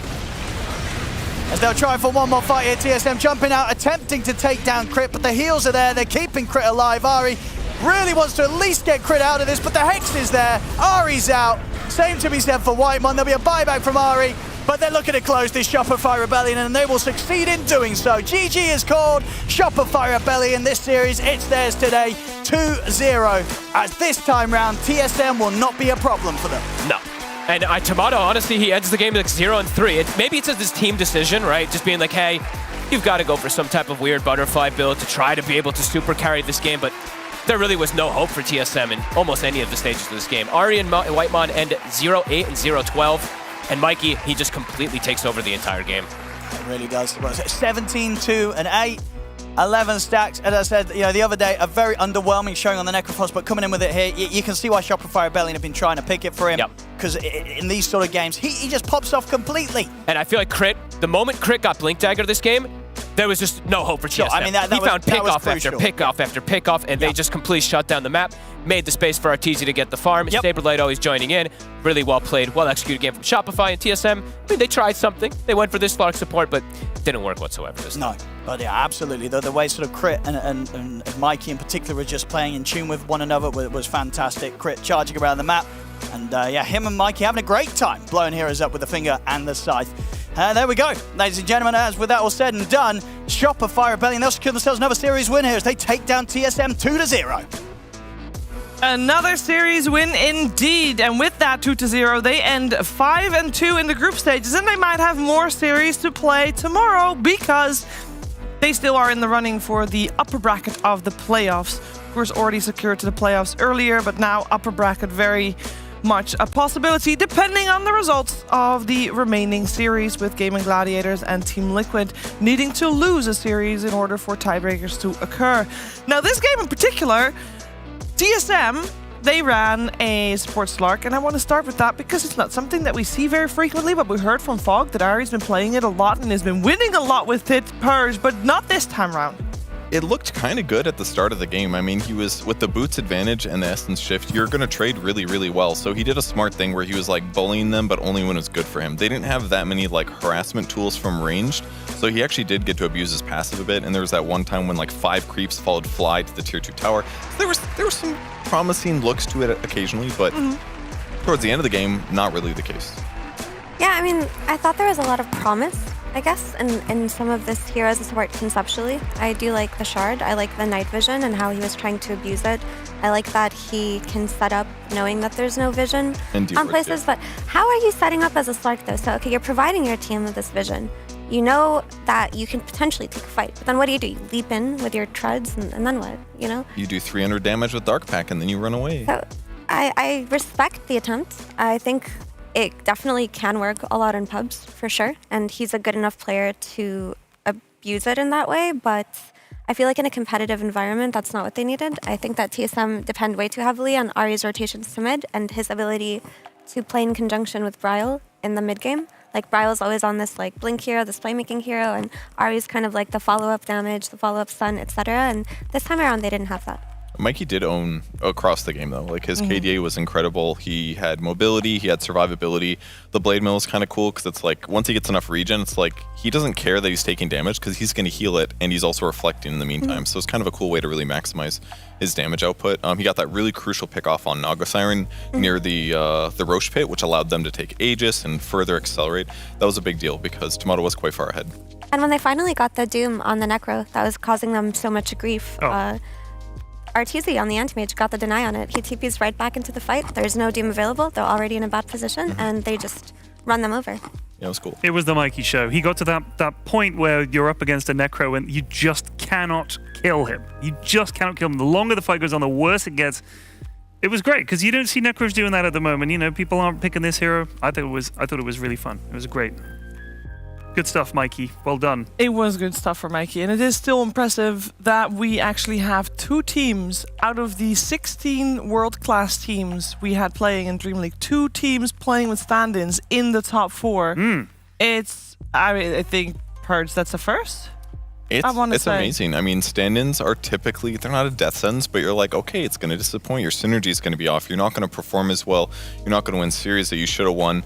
But this tournament's just been different. I mean, it's cool to see. And Shopify also broke their curse, right? Yeah. They finally beat TSM. They did, in a 2-0 even. With a stand-in. With the stand-in. So it's not the same, doesn't count.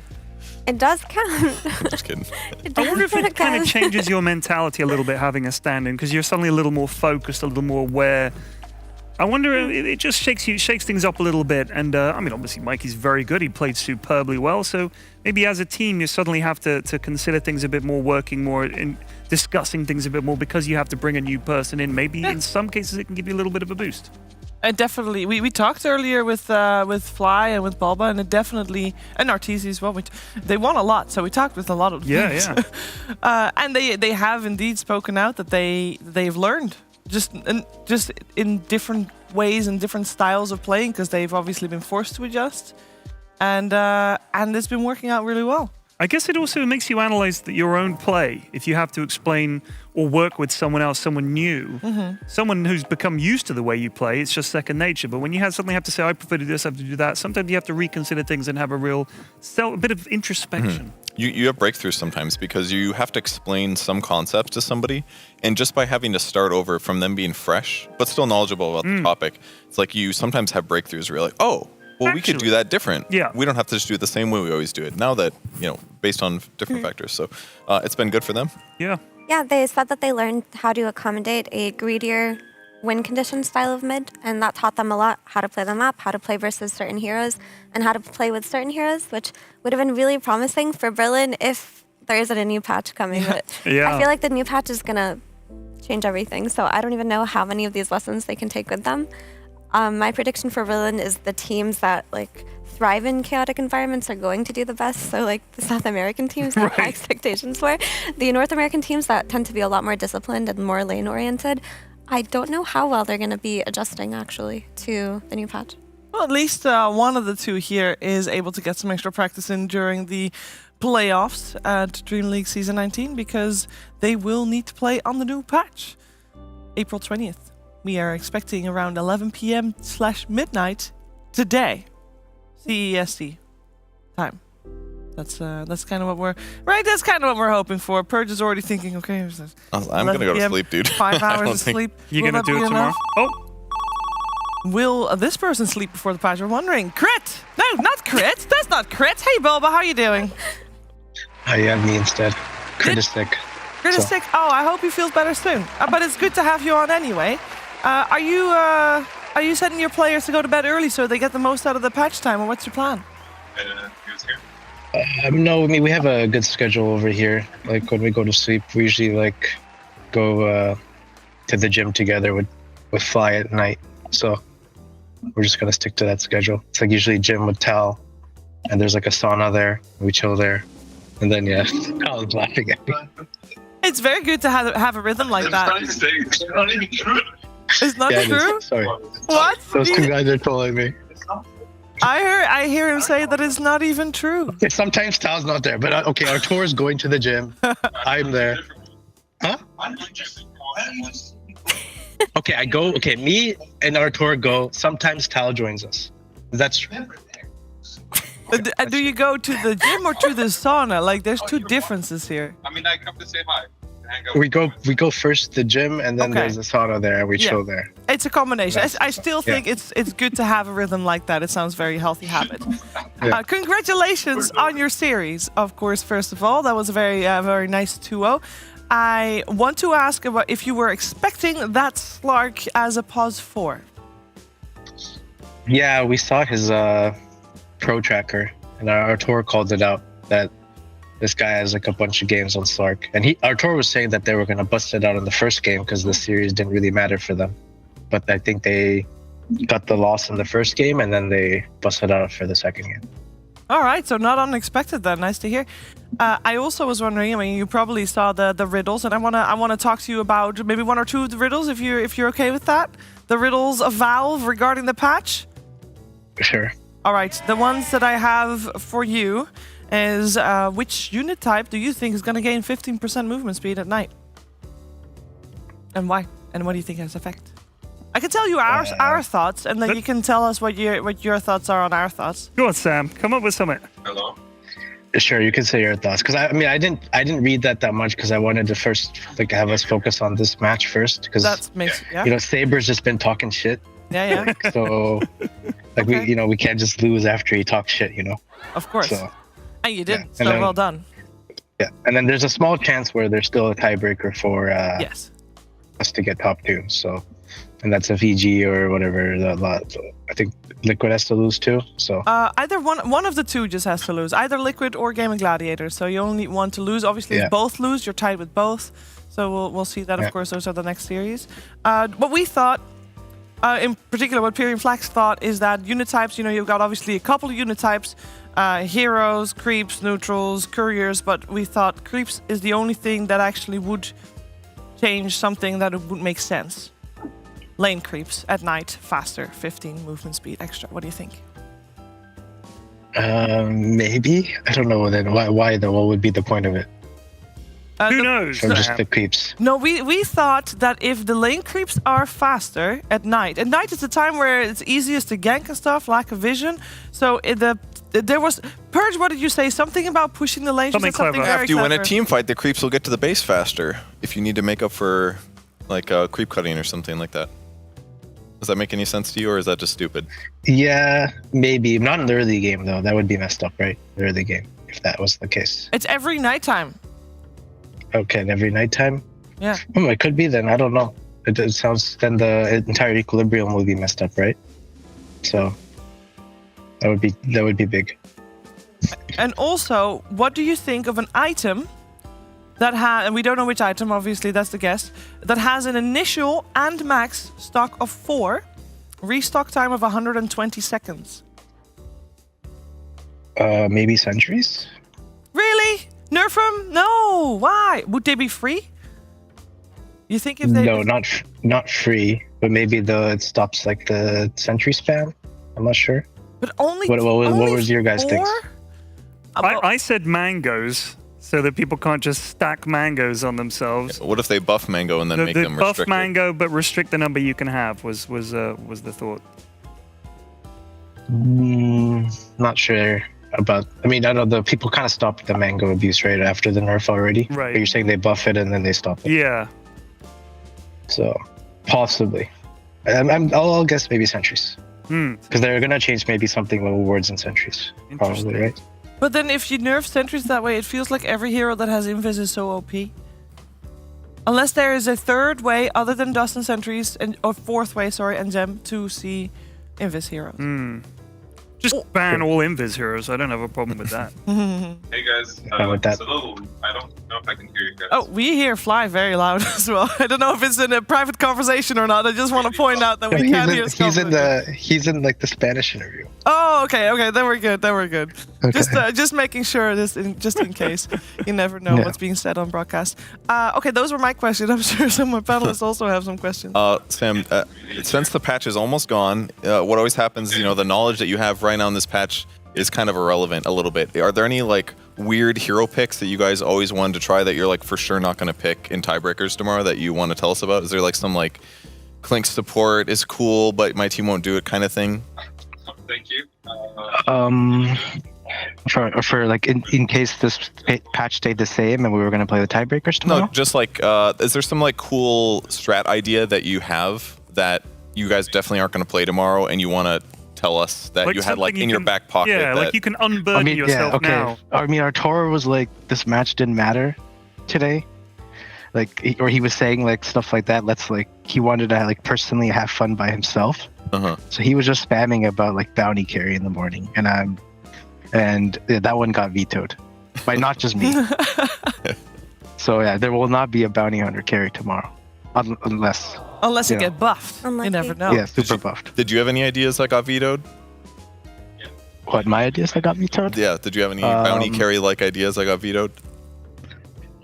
For not really. I mean, we didn't really think about the tiebreakers. Like the team is like kind of saying that there will be a very low chance for there to be tiebreakers tomorrow. They're saying the Gladiators and like we won't lose. So yeah, I think everyone just wants to like read it and then spend all day reading it. But I didn't really have like an idea for the tiebreaker tomorrow until we see the patch. Okay. But I can say that Arturo will not be playing a bounty hunter carry 100%.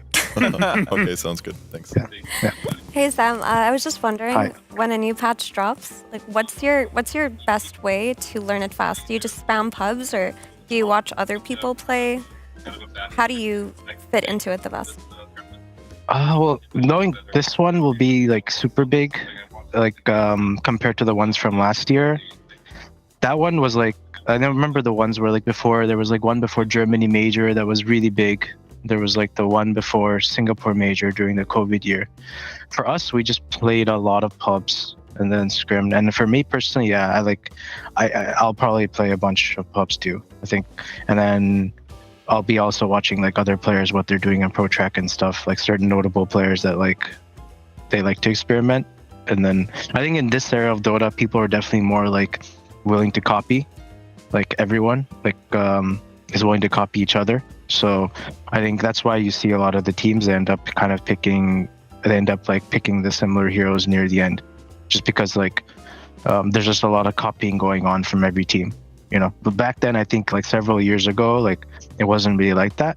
But now, like one guy starts playing like a hero, like for example, Beastmaster, like everyone will start copying that hero fast, you know. Like it's like Dota has so many tools for you to copy, and I think now people have becoming leewaying more into like thinking a lot about execution and stuff. You know, it's like so I think that's like something that will just basically happen. It's like you kind of, maybe someone will bust out something broken tomorrow, and then the following day everyone will try to copy that, and maybe they will mess up or maybe they won't, you know. So I think basically watching other players play, watching our own players play, playing pubs, like that's probably what it is. And in a span of like 4 days. So. Yeah, I mean, that's interesting. So I'm curious, which players in particular do you think are the best to watch and copy when a new patch drops? I don't know, I guess I'll be calling some people out. For me personally, I look at all like the top European teams and every one of their core players. So for example, Tundra, Gladiators, Liquid, each of their cores, what they're playing. Like people are not going to not like show you what they're going to do. A lot of Dota now has come into, okay, we're going to pick this. We don't give a shit if you know. Like we will play it 10 times better than you in every way. Like come beat it, you know, like everyone has that mentality right now, which is like been an old way. Not many people used to do it. I think like the old, you know, 5-6 years ago, I remember like no one really used to do that. Everyone used to be different. But now everyone is like very, you know, like, so for example of a player, maybe like Neta, maybe Skeeter, you know, Quinn, Ace, like, so basically all the European players. I think Europe is just like everyone just looks at that region and the top 4 teams there, because like the results for the last 2 years has literally just been the European teams, and every other region has just been at the bottom. So, you know. Okay. Yeah. Thank you for the answer. Last question is, you know, people say there's going to be new objectives in this patch. That's the word on the street. So do you have any predictions on what any of the new objectives could be? I mean, there was like that leak one about some second Roche or something. Was that nice? Some sound effects here. It's so good. Yeah, I heard some leak about some second Roche. I mean, they're doing some cool things. Like I remember a few years ago, there was like they changed like the location for some ancients. There was like they moved an ancient camp. I think usually we were pretty fast at changing, at least based on some of the map changes, I think. So that would be fun. I think because the map used to change like every few months in like 2019 and 2020, I remember. Like there would be a major, like one of the big majors, like Kuala Lumpur major or like Chengdu major, and then the map changed, and then there was Germany major and the map. And then when COVID started, it definitely became a lot less frequently, but those were fun. Like just figuring it out, things fast, how, you know, maybe something changes in this map. So yeah, things like that. For objective, I'm not sure besides this Roche. I can't, then it would just be like completely guessing. Okay, I got one quick question for you, Sam, before we let you go. Everybody's talking about what you're looking forward to in terms of changes and predictions and stuff. What do you hope doesn't change or doesn't change too much in this patch? Something you're like, please don't change that. We like that. I definitely like, for me personally, I like some of the heroes in the patch. Some of the heroes have been like, for the last year, some of my favorite heroes. I'll cater to all like the memers out there. Like I hope some Storm Spirit buffs or whatever. Right. And then, because not many players play that hero. It's like a high execution hero in a way. What else should change? What I like in the current patch? Yeah. I do like some parts of the map. I think they're pretty cool. I think some of them are obviously overdone, like the cliff boards and stuff. Like, I think that one, you know, how many times like Insania's been there for like 10 years now near that cliff. Right.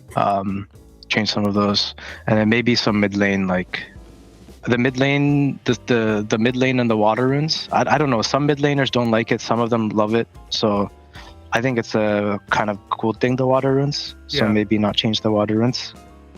Yeah, I know. Yeah, I mean the water runes is like some debate, you know. Like, but I think it made mid lane for the better. Yeah. Even though people disagreed with it. So I think I like the water runes. Thank you, Sam. Yeah, thank you very much, Sam. Thank you, Baba, for taking the time to talk to us extensively. And of course, potentially good luck in the tiebreakers tomorrow. And otherwise, we'll just see you in the playoffs on the Saturday on the fresh patch. So looking forward to that one. Thank you, and congrats on the series once again. Thank you. See you guys as well. See you.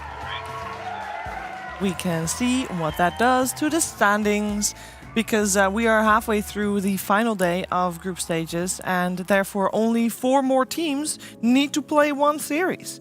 So Shopify is sitting at a 5-2. We saw Tundra earlier secure 4-3, so we know already which 4 teams are eliminated and which 4 teams move forward. Purge, are you surprised by the result? I think the one team that I expected to maybe get top 4 was Evil Geniuses, but other than that, I think it kind of played out how we expected. And they were close. They were close. They could still win another game and be like, dang, we're that one match away from getting through. Yeah. I think there was also a time where Beastcoast was very close. They were very close to beating Liquid. They were very close. It's sad because indeed a lot of games were just very close, Effie. They really were. There were a lot of fun games this series, most of them because of Beastcoast. And I'm just surprised. I came into this tournament a big EG fan over Beastcoast in terms of SA, but Beastcoast have won me over. I'm team Beastcoast right now. Like I love South American Dota in general, but they really, really made me believe in them and their ability to just catch people off guard. So even though they're at the bottom of the standings, I don't think that was reflective of their performance. And of course, everything will change with the new patch, and you only have to wait a couple more days after DreamLeague Season 19 ends before you get to see them play again, because that's, of course, the start time of the Berlin Major. Now, you did also see that EG and OG indeed both are eliminated, but they will still play, and it's still very important. There is money to be gained. There's about $5,000 difference between the positions that you can get here. So the teams really want to still win this, and it also makes a difference for Shopify Rebellion, who is very much hoping that one or the other is going to upset the match, because EG is facing Gaming Gladiators, OG is facing Team Liquid, and if one of those series goes the way of either EG or OG, then Shopify Rebellion will be tied with them and therefore get the chance to play tiebreakers for the top 2, in which case you get into the upper bracket of the playoffs. Very, very important, because lots and lots of money. Now, once again, before the matches start, I feel like we talk about this a lot because there's been a lot of 2-0s, and you know that the next match it's a little bit away. Not that far away, but a little bit away. Gives us exactly the right amount of time to have another segment. And this one, Perian, you haven't played this one yet either. No, madam. I have tried to explain it earlier, but I have to explain it again anyway, because there might be people watching that might not know what's going on. It's called Secret Shop. I thought it was Shopkeeper. Sorry for misleading you earlier. Secret Shop is fine. Much better. Much better. And the Secret Shop has been... it's a different branch of Secret Shop, okay? It sells animals. All types of animals. Every animal can be bought here. And unfortunately, the shopkeeper is very forgetful. And also, sometimes they sell animals there at the Secret Shop that are not really working properly and have some issues with them. And those animals will be returned. And that will be the game. Animals will be returned to the shopkeeper. And the shopkeeper has to kind of semi-guess what animal he sold and what's wrong with it without asking direct questions. So that's it. We just need to set up because we don't have a shop right now. Okay. And we also need to decide who starts as a shopkeeper and who has an animal they want to return. Do you have priority? Do you have preference? I'd love to be a shopkeeper. Britain, of course, a nation of shopkeepers, as Napoleon famously said. So let's do it. Who wants to sell? No, sorry. Who wants to return an animal to Ted? I'm up for it. Kev. All right. Kev, your animals are in here. I would love to draw an animal. And I will see if I can find a shop for our shop. I would love to return an animal. Are we setting up now? Where do I sit, Sheeps? You're going to be standing over there if we take the same spot. Gotta put my You belt. could help an old man up. Thank you. Oh, goodness. I want this one. Before this is done. Because we done the other one too many times. All of your money. You want my money? Yes, because I want to return my defective animal that I haven't looked at yet. So it's your money that you want back? You I okay? probably can't drag over the stuff. Okay, Oh, thanks, Cap. Cap comes. Oh, bless you, Cap. Wonderful. Can we get a Cap. round of applause for a helpful Cap? Just giving us a little hand there with his big muscly muscles. This is a good place. Wait, what? Oh, what? Oh yeah, no, you're right. This should be the game, basically. This is it. There you go. Based Cap, as the kids say. Great. Now, it's an animal, and they have a condition. Okay. Did you write the card? And no, I did not write any of the cards, and the chat is not allowed to know what the animal is. One of you want to know? One of us is a shopkeeper assistant, and one of us is a you assistant, buyer assistant. You guys can help if we're all ruining it Yes. badly. So do you want to be shopkeeper assistant? Do you want to know? Help Mr. Okay, the shopkeeper assistant is not allowed to know. So do you want to help me or him? He's your assistant. Do you want to see? Do you want to see or not? I'm Ted's assistant. Okay. Yeah. I can't see, Purge. Getting into character as a shopkeeper. Wait, Cat doesn't know this time? Shop. Chat is not allowed to know. All right, Twitch chat, let's see you geniuses in there always laughing at us for not getting it right. Let's see if you get it right. Ready? Absolutely. Let's see. Who knocks to come into a shop? Hey! Can I help you, sir? I can't believe you sold me this thing. There's something wrong with it. What's wrong with it? Well, it's clearly distressed. Well, distressed. I mean, animals get distressed for all sorts of I reasons. mean, can't you see it's having a tough day? Well, what are you feeding it? Does that matter? Well, Rocks. yeah. Rocks. Feed an animal the wrong thing, sir. It gets distressed. I just leave it outside. It eats bugs and You leave it outside, it eats grass bugs and shit. grass. I don't know. You didn't leave any instructions. You just said I just winged it. Well, so when we sell someone an animal, we don't expect them to not know what they're doing. It's not up to me to do due diligence. I just sell the animals. It's up to you to look after them. Okay, well, I want to return this. Do you have to tie it up, or does it just, do you tie it up to stop it running away? I mean, I just go outside like once a day and it's still there for some reason. And it's having a bad time. It's constantly like wobbling and... So it's wobbling around. Have you taken it for any walks, sir? I can walk it, yeah. Do you know how many hours it took me to tie this string to its neck? Well, Why did it take you so long? hard to grab. It doesn't like being touched. Oh, dear. I don't know how you even got it. Well, if you're anyways. going to buy exotic pets, sir, you really should do your research. It's really, really annoying, by the way. It's loud. Just always making noise. Is it me you've got on there? It's not me. God, I wish. Is it a Pyrian flax you've bought, sir? I would definitely return you. It's a big mistake. Yeah. So, what's your return policy? Well, for has these it kinds of animals? laid any eggs yet? I haven't seen any, but I do believe that it's possible, yes. Well, if it hasn't laid any eggs, we could take it back. Okay, thank God. But do you have any of its feathers lying about? I do. Do you want to see them? Yes, please. Okay, here they are. Oh, thank you. Oh, gosh, yeah. Oh, it's just, sorry, my eyesight's going. What color would you describe these as, sir? Oh, God, I don't even know, man. Some kind of off-white. Some kind of off-white. Could be gray. Oh, gosh, yeah. Looks like it's been tampered with, actually, sir. This animal looks like you've been tampering with it. Well, it's probably the rocks it's eating. It's soaking in the color. Yeah. An off-white bird. Can you just take it? Ugh. Oh, my God. Is it? Oh, Kara, it's biting you right now. It's biting me. It's quite heavy. Oh, it's so loud. It's yelling in your ear. Oh, no. Oh. Is it the beak that it's yelling from? No, it's the speaker box on its shoulder. Yep. It is the beak. Ask if it's a chicken. It's a chicken? God, no. I would have eaten it. Oh, my God. That would have been way better than returning it. You got any idea what this is? I will say, I do think it is a less Well, you know what? trouble. I was going to eat it, but it's Boxing Day now, so... It's a turkey, sir, is it? No, it's not. Do not eat. I do think that was just a guess. It does seem to be like it's behaving more natural when it goes into its whatever you put it in at night. The oven? No. That's where it sleeps. Okay, well, is it an ostrich? It No, it does doesn't seem fit. to My be. oven's It not does seem to be happier in darker places at the moment. It lays eggs. Is it a lizard of some Is that kind? a fact? What if I said it's one of your favorite words to say? Goose? Oh, it's a goose, sir, is it? Yeah, but what's It- wrong with it? Yeah, we didn't really get into that. No. We just accept returns. Having a really bad day. It's a goose. How did I not suppose it was a goose? You made it sound a lot more violent.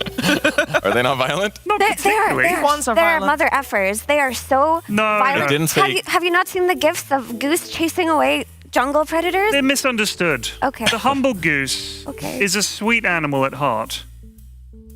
Let's just say it can still live its life, but it's not happy. Okay, no, that's fair. Well played. I think no, it's not. The game's not over. Yeah, it's a goose. No, you have to guess what's the wrong with condition. it. There's something wrong with it. It's angry. No, it's Yeah, why- happier why in is it darker angry? places. It's whatting? It's happier in darker places. Oh, it's got outsidophobia. Fear of the dark. Fear of the light. It's having a visual aura right now. It can't see everything. Oh, it's got a migraine. Okay, there we go. Thank you. I forgot. I thought it was a headache. Yes. Close enough. Okay. Goose with a migraine. Goose with a migraine. Goose My with a bad. migraine. My bad. No, that's good. Who next? I'll be the animal It has to be returning you two person. unless. All right, I'll be the shopkeeper. Who's my assistant? I will take Pert as my assistant so that the pairs are different. Okay. Okay. Okay, Habibi, let's So I do get to this. see. Oh, the pairs are the same then? Oh yeah, my bad. Don't let me down, Habibi. I will We not. can't break that now. There's no way we can No, we can't. unhabibi them. You can't un-Habibi. I know, it's impossible. That's why I Doesn't have work to. like that. We have to do the same. Oh god.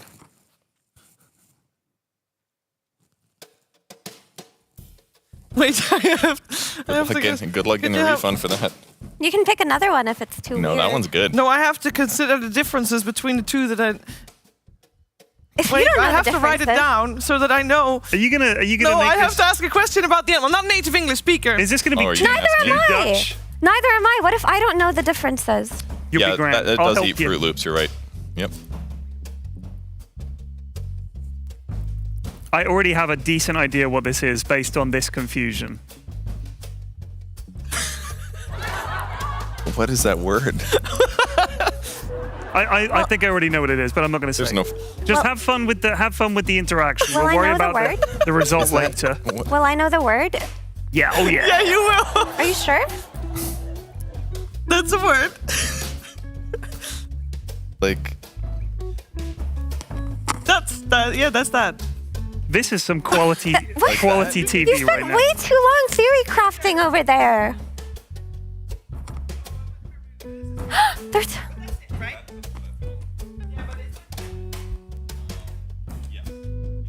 All right, you can unmute them. Okay. Go get him. Get that refund.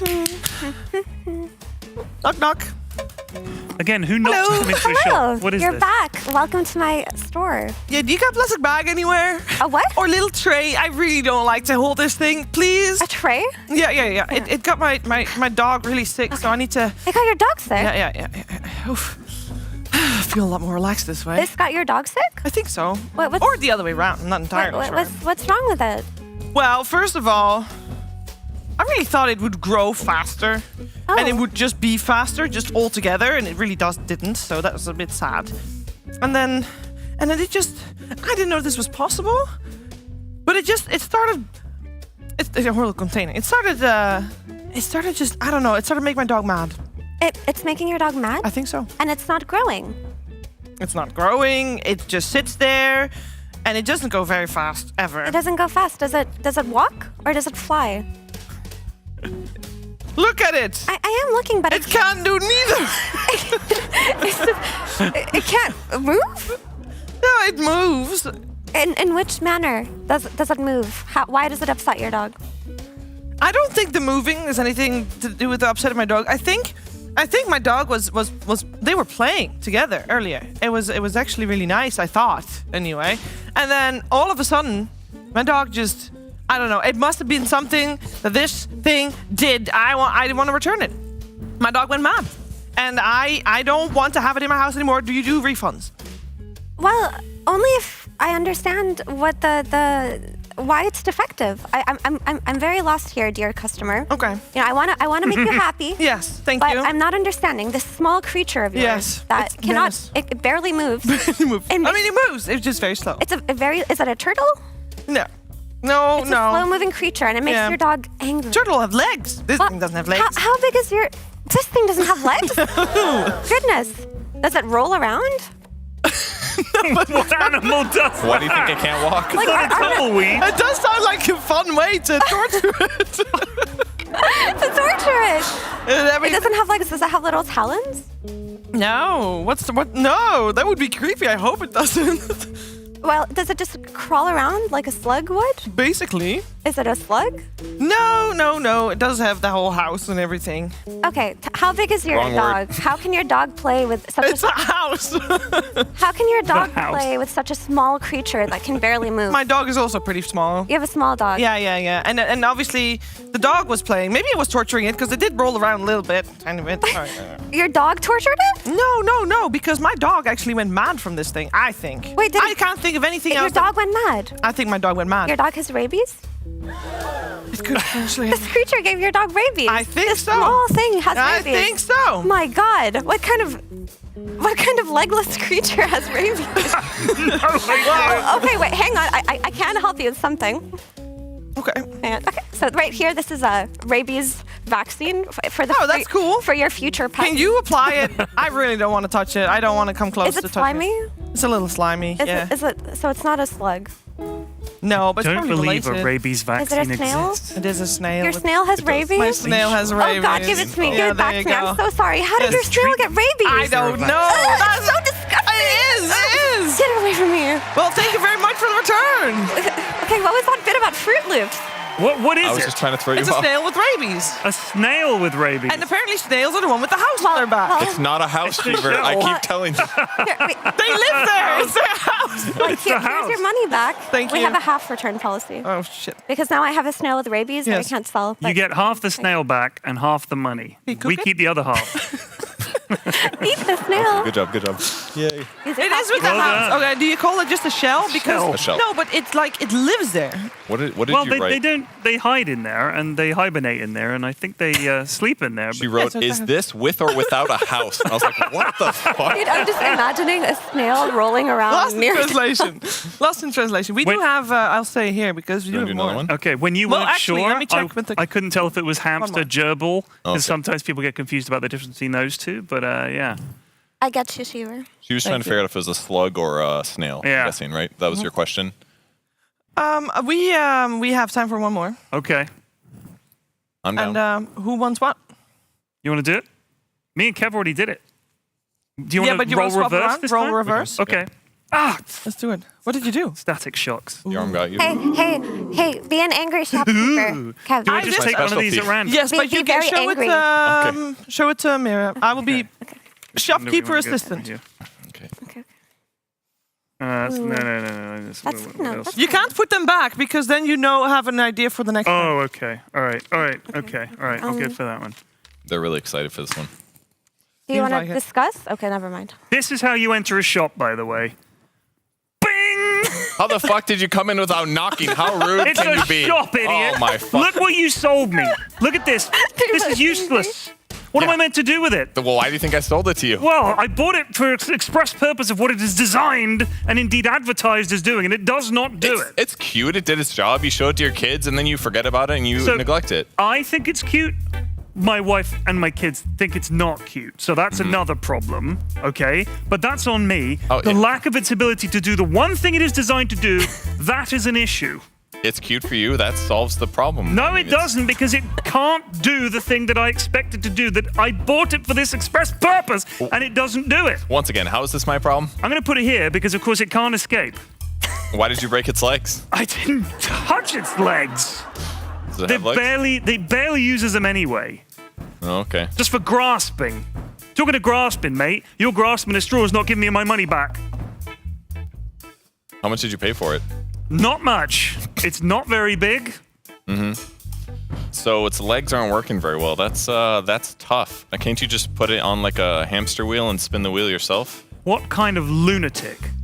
Just because it's a rodent doesn't mean it goes on a hamster wheel, sunshine, all right? Actually, it might not be a rodent. It's closely related. Okay, you're gonna have to give me some more because I can't tell what this is. It's just a big bundle of fur. You think that's a big bundle of fur, mate? You're much mistaken. Is it a small bundle? I'd say of fur? half of it. All right, there's some fur on there. Okay. There's a lot more skin than fur. Come on. It's more hair. Why'd you than shave? It is. Why'd you shave it? It's Did you hairy. shave I it? didn't shave it, mate. This is how you sold it to me. Okay, so something was wrong Wait, with it. did you shave it and that's why it can't do what it's supposed to do? Look, I do anything to make a sale in here, and you seem to have really fallen for it. Yeah, I've fallen right into your trap, mate, because you sold me this piece of crap. Yeah. What's the point in that? I don't know. I'm not really It just sure. shuffles about. It looks kind of sad. Looks sad. Is it depressed? It can't catch any food. Because all it can do now is like drag itself around. Did you consider putting food in its cage? Cage? You don't Who keep puts it them in a cage? I put them in a cave, mate. I've got a cave built specially under the ground. Lives there. It can't fly? That's the problem. It's supposed to fly? Oh, yeah. Is it a bat? You know it, Sunshine. You sold it to me. Okay. Well done, Kev. He nailed it. Bat that can't fly. Bat that can't fly. Okay. I wasn't ready to solve the prize, but I did it, I guess. You Okay, did. sick. Very good. Yeah, I don't think we have enough time for another, but that's okay. I'll just crouch here because you stole my seat. I stole your seat. What we do have, you know your fellow Brit Tigov? Yes. You know what he does around patches and stuff? Oh, yeah. Yeah, I believe he got, was it a 40-kilogram tub of rice? And he's counting the grains one at a time, something like that? Yeah, what's up? May I interrupt? Yeah. So, bats are not rodents, even though they are small like them and look like them. They're more closely related to primates and humans than they are to mice or rats. Oh, wow. Weren't you meant to be on my team? No, I'm just saying this for the sake of people on Twitch chat who are curious. So, they're placental mammals. Placental mammals? Oh, they have placentas. Well, they're mammals, right? Rodents also have placentas. No, they don't lay eggs. Anyway, Tiga. Is that you, Steve, Kev? Yeah, sure. I mean, that's an interesting fact. Thank you, Habibi. So Tigov indeed did get a big bowl of rice. And Big bags. Yeah. Big bags? How's he doing? I don't know. I want to see how he's doing. We're going to tune in Can on we check T. how he's doing? He's a maniac. Please don't get them in your keyboard. Bro, he didn't get like a tray or something? No, this is Robson, mate. He lives like an animal. Wait, why just where on is his he gonna counter? put them? 7527. He's already up to 7527. 7529. He's going to be doing this for about 10 hours. God bless Yeah, him. didn't we say that we estimate the patch to be there in around 11 p.m. midnight? 7536, 7537. Does he know that? 7539. Yep. 754. Wait. Okay, so when did he start? Does anybody know when he started? He started about an hour ago, I believe. He's about an hour ago. He's 7.5k. Chat to correct. I think We it was about an hour have ago. still got about 5 hours to go until 11, which means we would get the Lena cosplay. I mean, he wants to do it. I think so. Any excuse. I am really just so proud of his dedication, but also confused how And one man can do concerned. that to himself. He's been live been for counting- 5. This He's man- been counting rice for 5 hours. He's only counting 1,000 grains of rice an hour? That's not that good. Yeah, but he's taking his time. He's got to step it up. He's English as well. We can't really count very quickly. 1, 2. He did count very slowly, I'll say Grains of that. rice are very small. It's not like you can take a handful and count correctly. As we know, a rice is the smallest thing. Nothing is smaller A than rice? a rice. Yeah. What about subatomic particles? A rice is smaller. You can just do faster with your hands. He did. Yeah. It's because either he's exhausted, because he's been doing it for 5 hours. Saving his energy for the next 5. Are you warm? Maybe. Well, I am not now. Did they make fun of you by putting you next to an egg? What are you saying? What is that? Look, if I went away, that would just, you'd think it was me there. Did they do that essentially? I didn't That's see dragon that. egg. Sorry. I think it's just meant to be a dragon egg, because there's a dragon. No, But you see now this- you mention it, it feels quite targeted. Was this a play? You see those designs on it? That's hair. So it's a head with hair on it. So it's that egg is doing better than me, is what you're saying? No, it's doing as well as you. You're both doing great. Did Shane put that egg there? Then it's Shane, okay. Shane isn't coming in here. He's sitting in his office doing something. Okay, well. I think we know very well what we're going to do. Because you will know that the patch is ways away. And we got 2 more series to go through. potentially our last series. We'll have a little bit of a patch Dota being played in it. I think a lot of people are very hopeful for that. But before that happens, we're still going to start with our next series, which is Gaming Gladiators taking on Evil Geniuses. Now, we'll have a little bit of a break, but when we're back, you should definitely be tuning in because you don't want to miss it.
It starts with this, a person that you miss. Mine draws a blank.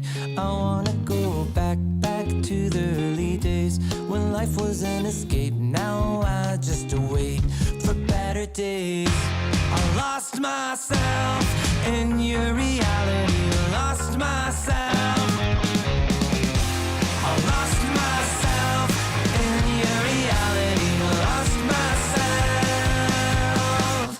I feel that life, according to a friend, we're all shrink-wrapped in families and making ends meet, stuck in jobs we'll never leave. I never wanna be like that, so I wanna go back to my reality. Wanna go back. I wanna go back to my reality. Wanna go back. Didn't mean to sound so concerning. Am I alone in the hurt? I never followed anyone. It's so absurd.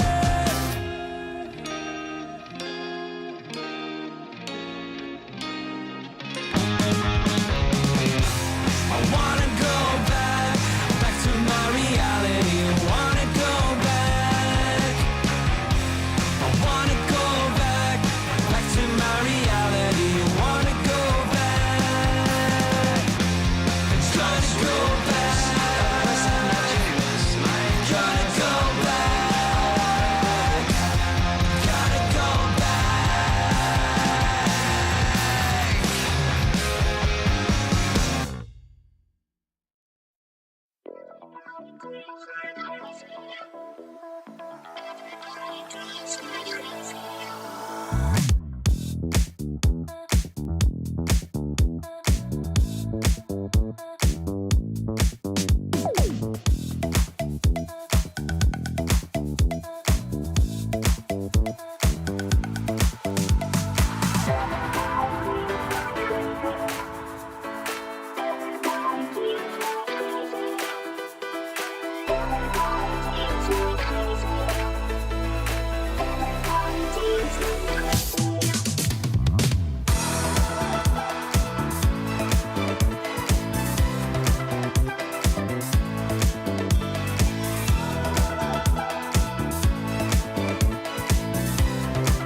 Slaying all day, slaying anything, anyone that's in my way. You're just good, but I'm so great, do whatever it takes.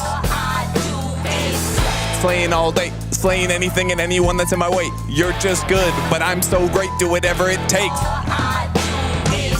You heard the hook, look at how I look. The outfit raw got me looking uncooked. Schedule not flexible, period decimal. Love getting green, but I hate eating vegetables. My homies get lit, slay so much St. Nick. Shoes on fire when I walk, leave it crisp. Just walked in and it's bottles where I sit. Want my homies to win, eating steak with the shrimp. Slayer to the haters so the windows got tint. Slayer, slay him, slay so much, I'm a bad guy then. Slay so much, let the bad guys in. Do you slay? It depends, do you slay with your friends? If you slay, you're a 10, don't slay for the win. Yeah. Cause all I do is slay. You know they slaying anything and anyone that's in my way. You're just good, but I'm so great, do whatever it takes.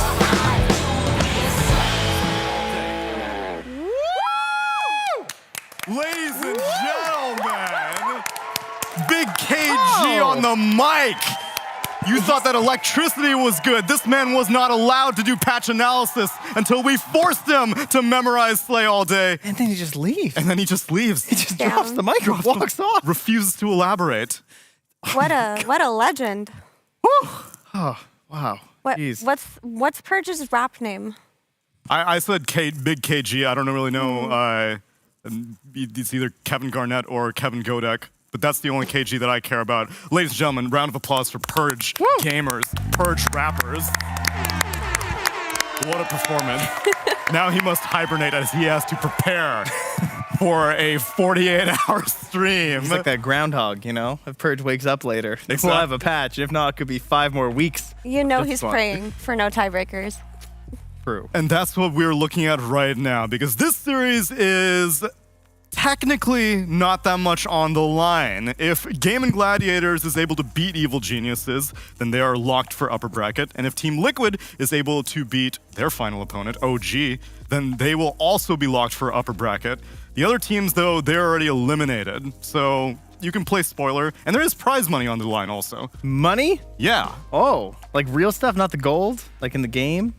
Real money. I should have dollars. Found out what the values were because real Swedish kroner. Wait, are you serious? I've been getting paid in Monopoly money.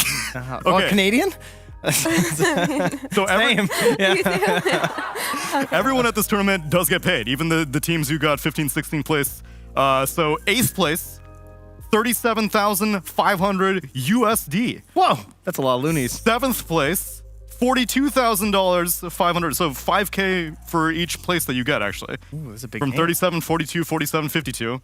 And then 4th place, if you get into the playoffs. Oh, hey, oh, look. whoa. What? No one told me we had this. We have the technology. You were doing great, though. Thank you. Clear. I was reading my ass off. Yeah, so even though technically there's not that much to play for, $5,000 is quite a bit.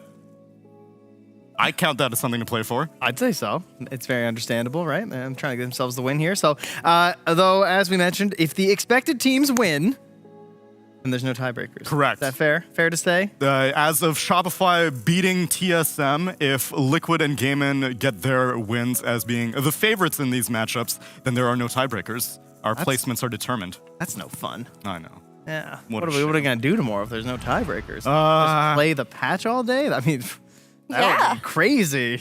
I guess. Yeah, who would do such a thing? Yeah, we can't hope or else then it won't happen, you see? All right. I'm reverse psychologing the Dota teams. Is that duck your good luck duck? Who, Malcolm? Malcolm the Mallard? Oh my god, I gotta turn him around. He's got no eye on that side. Sorry. What happened? Was that you guys? No, I would never. He needs to go get checked out. One person brought in, I have a one-eyed duck. Yeah. You know what they say about the one-eyed duck? What do they say about the one-eyed duck? They say in the land of the blind, the one-eyed duck is king. And in the land of our Dota analysis, I think you are the queen, but the king is Maurice Kazu Goodman.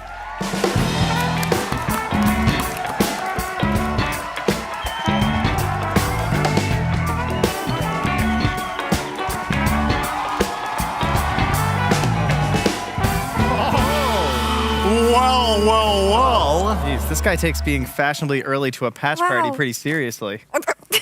This one's for you. You can also have something. Well, do you want the green one or the gold one? There's two? One was for me, one was for you. Bonus hat! You missed your opportunity. We can share it. This can be your talking hat. Oh, it's the talking hat. There you go. Wow, Say something. Hello, I'm here. Yes, You're here put to it on talk, your head. Kazu. I need to put it on my head? In order to talk. How did you tell him that then? That's true. It's because it was paused. It was a pause land. Maybe there's like a lingering time. Like 2 seconds after you give it, you can still go. Oh, three second aura linger? Yeah, okay, that makes sense.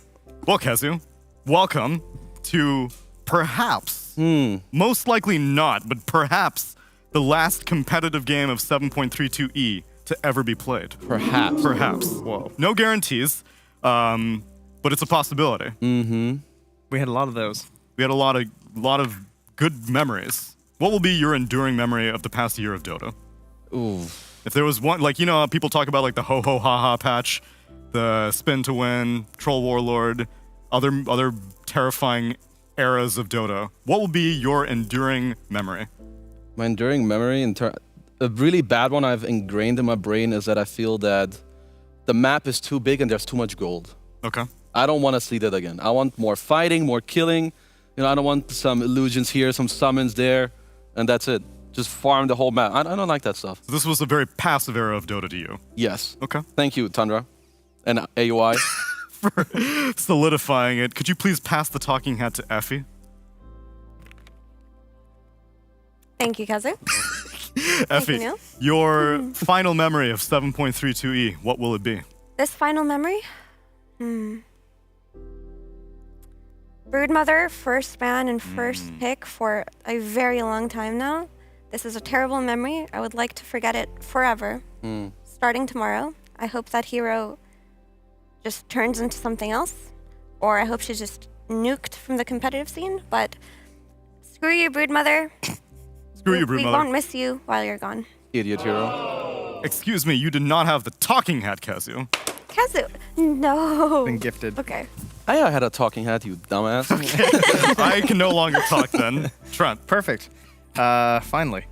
For me, I'll take it back a little bit, back to the era of just the ranged carries, of the Linas, the Drows, you know, a little bit of snipers sprinkled in there. Oh, That's Lina. probably what I'm going to think about the most when it comes to this whole patch, because I feel like not much has changed since that era other than her specifically. I think this will be, she's my ho-ho-ha-ha. Oh, I have one more. Oh, please. Damn, how about Rave Pact? When it was very dumb.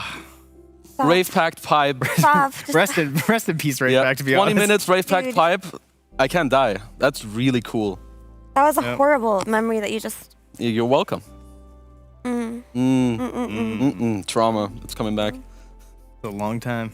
It's a long patch. Yeah, way too long. Yeah, a little bit too long. Oh. Suck it! You saw that coming. I'm not sure if he pressed it on purpose. I did not mean to press it. My body accidentally pressed it. Breaking news, everybody. Whoa. Slacks has been incarcerated. Let's have a look. Are you still not willing to comply? I'm not gonna stop the couriers.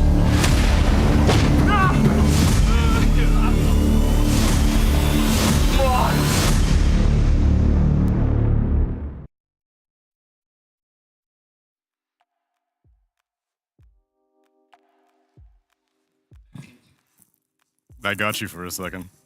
I got you. But really, the breaking news is that what has happened to Slacks? These questions keep me up at night. And if you want to see the next episode of the DHL Dota Adventures, we'll head over to... Wait, what? You can't watch it? Stay tuned and watch the DHL Dota Adventures over the weekend. I have to wait the weekend? The cliffhanger. They know Is how he it's going to done. make it out? These... Who cares about the patch? Is Slacks okay? He hasn't been okay for a long time. No, That's true. He has not. This actually may be the best thing to ever happen to him. Hey, camera. So am I supposed to sign up, go there, and save him, or what's the deal? Yes. Yes. I'm You'll coming. pull some strings? Sure. Because we'll see him in Berlin. Are you gonna press the button? Okay. I thought you were going to press suck it. Good input. Here you go, Trent. I'll give you the talking hat as we get into some brief Dota analysis. if that's okay with you. All right, that sounds pretty good. We got GG versus EG. Yeah. All right, no pressure on EG. Yep. Benefit plus. I feel like there's not even like one team that plays better when there's no pressure. Every single Dota team plays better when there's no pressure because one of the keys to being a good Dota team is trying to find that fun, loving, passionate. We're just playing Dota. Everyone's more relaxed, you know, try and get into that muscle memory you've built up over the years when you're not quite as stressed playing your pubs and bring that into your professional gameplay. So unfortunately, they have been gifted that today. Perhaps, Fortunately. Fortunately. For us. Well, for us, but unfortunately for them because they have nothing to play for. Well, except for cash. $5,000. That's right. That's pretty sweet. That's a good payday. I like that. I like the idea of EG with no pressure. Me too. Because I really feel like they've been playing a lot more structured, a lot more disciplined. They've looked a lot more like a European team than a South American team. Yeah. Unless they're playing against Beastcoast. But what I want from them is to channel the Beastcoast energy. This team was half of Beastcoast. I want them to bring that back today and just unleash pure havoc, pure mayhem. I want them to be completely unhinged in their playstyle today. Play all day. Play all day. I agree with you on that point. I feel like they can and should be more explosive, more aggressive. That's what I'm hoping for. And also, they need to unleash the real beast. Now, when you have no pressure, that's right. Chris Fuck, he's got to come out today. Ooh, we got the first Chris Fuck of the That's what I like to see. But don't use them all yet, okay? Save some for later. That's the only one for now. It's a 3-game series. Yeah, the stream's going to be R-rated soon. Come on, slow down. Christopher Drugs also is pretty good today. We need. Yeah, like when you have no pressure, you might just be transforming into one of those forms, right? Why not? That is true. That is true. Yeah. Well, maybe Gaiman are going to double or nothing that energy because they also are considered to be favorites not only in this matchup, but in the fact that they are theoretically the best team in the world. Although they would need to prove that in the winner's bracket if they are to make it against Team Liquid there. But they've been wilding out with picks as well. They can go crazy in these last less than 24, maybe even 3 hours of the match. Let's do it. Make it count. Let's see some bounty hunters. Let's see some tinkers maybe. Let's see some huskers. I'm ready. I want to see Quinn techies mid. No. All right, slow down. Because I hate techies. Okay, you're fine. Would you? What's your excuse? It's a shard, and then the mid, it's like the E-blade, like the one-shot build or whatever. All right, yeah, actually, I'm down. Yeah, I've seen changed my mind pretty fast. That'd be fun. I know a techie spammer. He plays in 2K, 3K, and he makes it work. So why can't Quinn do it? Okay. Thompson did it for a while in pubs. Yeah, Thompson did it. He also plays mid Oracle. Is that He good? can do anything. That's true. Yeah. What about more traditional? How about the Quinn of Pain or the Quimbersaw? Quimbersaw. He whipped out the Quimbersaw in Lima. But is Quimbersaw a match for the Whispersaw? It's not. Quinn. It is not. It's not. It is not. Much as how we need to wait and see if Slacks is going to make it out of incarceration, we will have to wait and see what Quinn's going to do. Is he going to play with his food? Is Evil Geniuses really considered to be the underdogs? Or are we underrating them? Only few more hours of this patch remain. Game of Gladiators versus Evil Geniuses, game number 1, coming up next.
Wear your passion.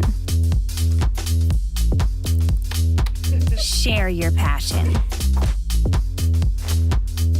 Wherever, whenever. Gaming is a lifestyle. Get your merch at shop.eslgaming.com.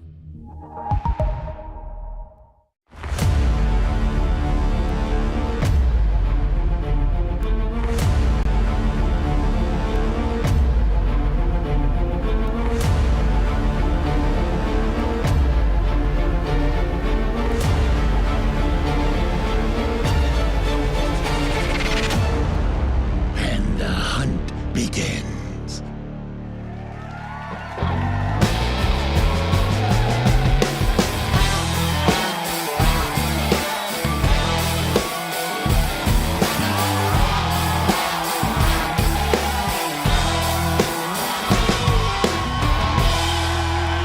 Welcome back, everyone, to DreamLeague Season 19, where evil geniuses have a bit of an uphill battle to climb.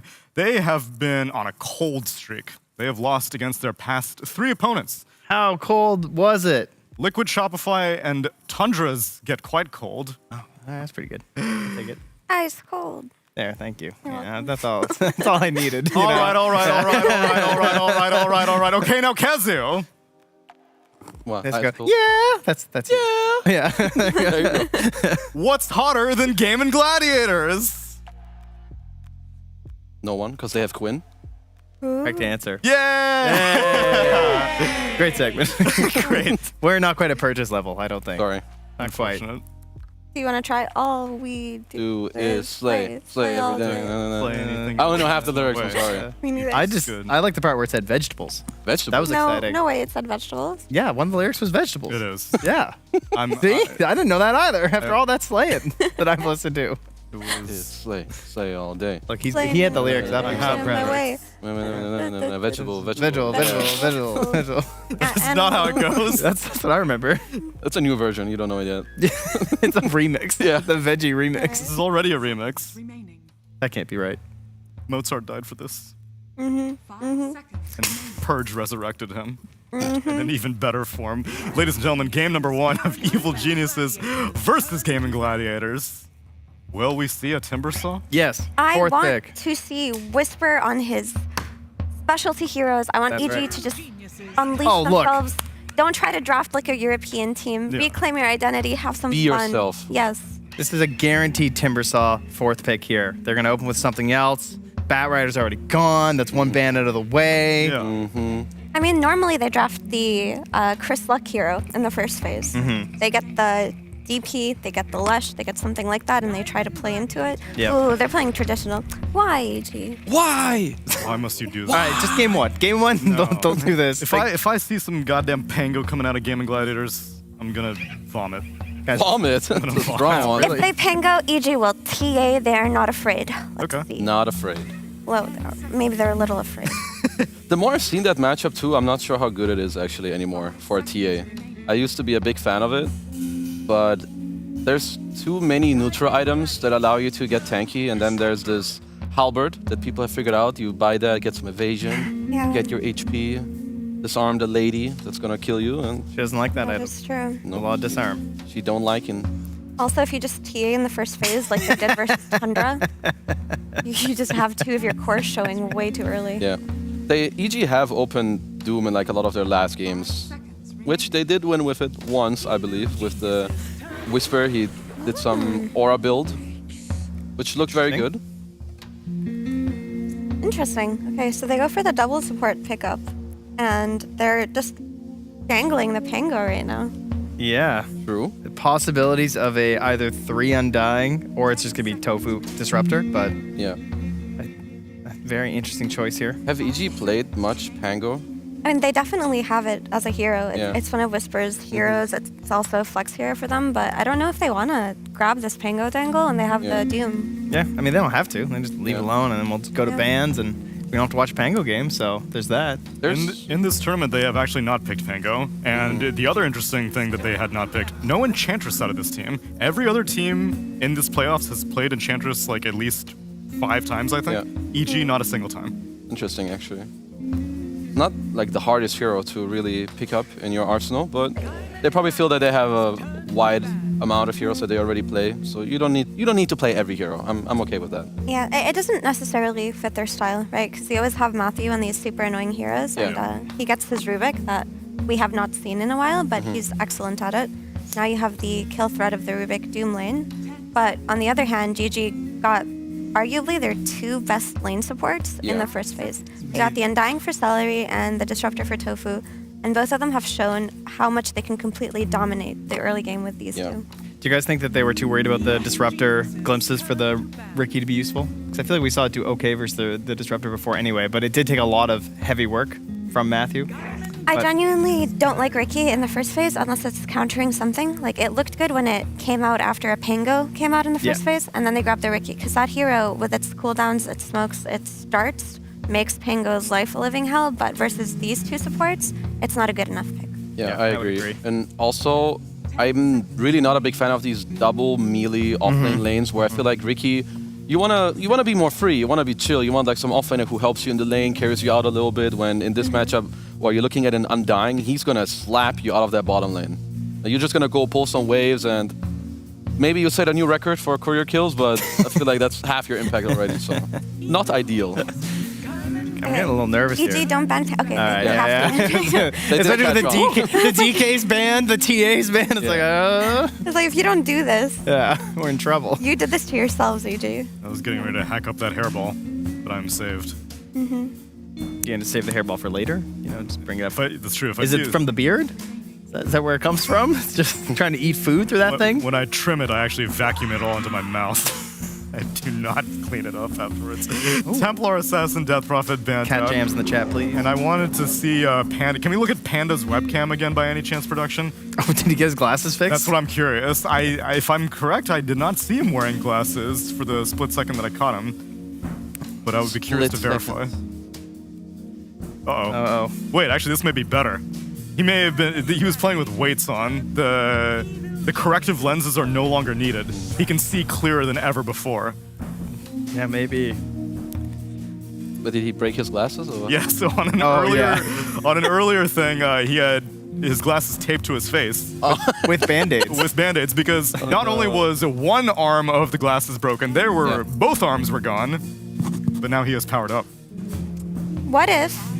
What if? What if? What if they flex this Undying to offlane and go for IO on GG? It's very doable. They could, yeah, on 18. Because they could do that on overall last two and just completely catch them off guard. Because you have Quinn's signature Lush Rock and you're playing against a Doom.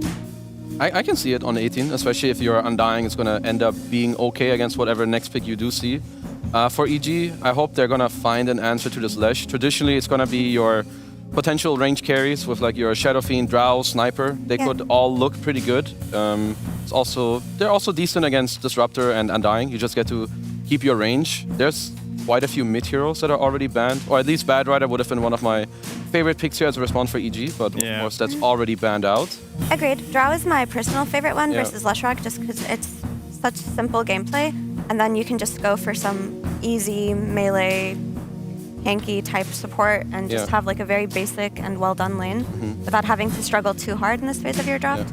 And Drow isn't under that much threat right now with the Undying Disruptor dual supports. Okay. Classic. Did EG, have they played Phoenix in this tournament? I like the snap pick, but just asking a question. Anyone know? Oh, I don't think so. I do not remember Panda playing a Phoenix. Okay. They have not played any Phoenix, no. Because I do like Phoenix into the Game and Heroes would have been pretty cool. I would say that Tombstone against Egg. Egg will usually take priority in terms of the fight, that it's stronger. It's going to force you away or allow you to kill the Tomb. And it's pretty annoying for Lesh as well. He's not going to be an Egg killer. Sunray is good against him. But either way, EG getting themselves more teamfight and more follow-up damage is good, because Lesh at like this 10 to 20 minute mark, we've seen it yesterday, you sometimes run into this damage issue because he's going to rush the Bloodstone with the Vid booster, point booster, suddenly 11, 12 minutes, Lesh has 1500 HP with a Lesh behind. Oh. That's the solution. I'm okay with that. Yeah. In Feeble versus Lushrock, this is also Grandmaster tier. That's right. For our friend Panda, one of the only Grandmaster Bane players. I mean, that's a very strange hero to Grandmaster. But yeah, so you get the heal reduction from Enfeeble, which is good versus both Lush and Undying. Yeah. And you also get the cast range reduction, which is good against Disruptor and Lush. However, every time we see Bane and say it's a good Bane game, Don't say it. No, come on, leave him it alone. just doesn't work out for the poor guy. The hero has issues, but I do see the purpose here. You have, of course, you always have the saves, but most notably the Enfeeble, very good in this game. Yep. But you know what the Bane discourages also? The IO, the potential IO surprise pick here, it kind of takes that away. I feel like if you're picking a hero that also gets countered by this one pick, that's bad. So now this Lush is most likely just going to be paired with the Disruptor Undying supports. I don't think they're considering this flex anymore. The scariest thing too is that if they had gotten away with the flex, that you can just ban the Drow and then like the Pudge or something, like those other heroes that are actually really good versus like the big heal strats, and you're just covered. So it's good that they found the 5 that sort of discourages it but doesn't like ruin your game plan. Unfortunately now there's a Lycan, which is a nightmare for the Bane players generally. Yes. Yeah. They do not like this hero. And Rubik. It does hurt. And all range supports Snapfire. that just cry. What about picking something like an anti-mage now on EG? You try to punish this Lycan on lane. It's like overall very good against Disruptor and Leshrac. They need the big hero, like an anti-mage. They need one of those. Yeah. I mean, if they ban now, though, to cover the anti-mage, I feel like that's just going to be banned by GG, though. It'll be too obvious of a read. I mean, AM's very good against Lash. I'm just...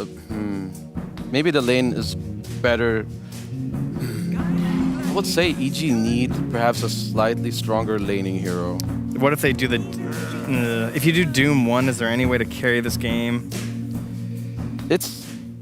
Because they could do Doom 1, they could do Snap mid, pick a 3, or Snap 3 and pick a mid. It's not ideal, I think, to put Doom carry, because even if you pick a new offlaner, you don't really see your matchup. Yeah. I would prefer you put the Doom offlane, and now you pick a new carry, like Effie was suggesting, maybe an anti-mage, because you do see that matchup, and Doom Lycan, while it's good, I don't think it necessarily slows down the hero in its laning stage. You need like a full team plan if you plan on doing Doom safe lane, which you haven't accounted for the rest of your draft.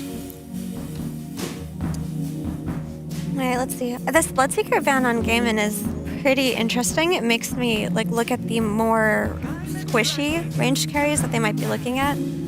Potentially something like a Shadow Fiend could come out for Gaimin. Yeah, catch them off guard. It very nicely synergizes with the Lycan. Do EG play... Dratio wants the run back after his last performance. Ask and I will answer, dear Kazu. Naga Siren? Yes, they do.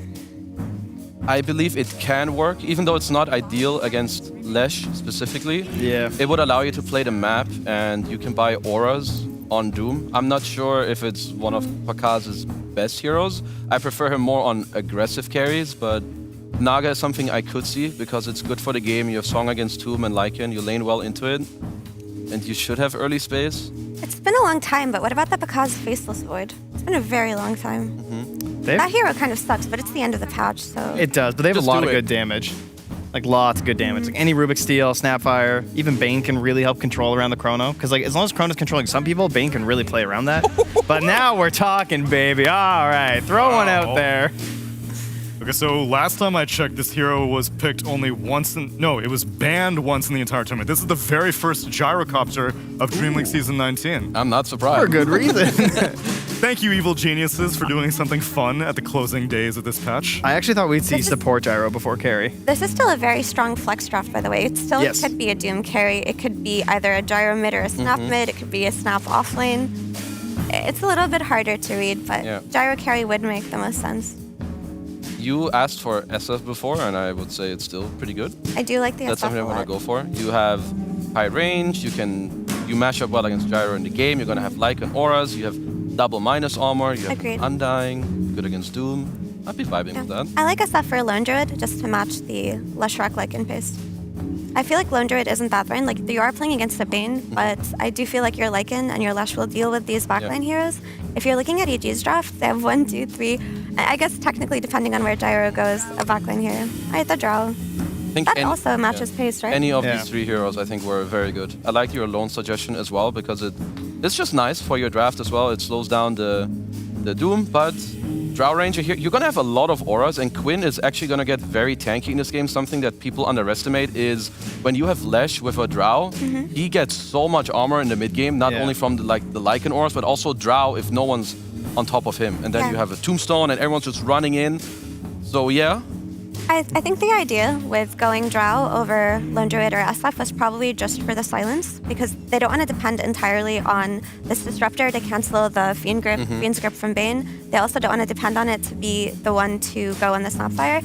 So now you have like this extra leeway from your carry to deal with the like pesky spells that have to be stopped, because there really wasn't that much stun. So like imagine if Lesh was getting gripped. It's an offlane Rubik. Am I seeing this right? You are. Ah, the Whisper Classic. Okay. Because in the gyro, Matthew can play the Doom.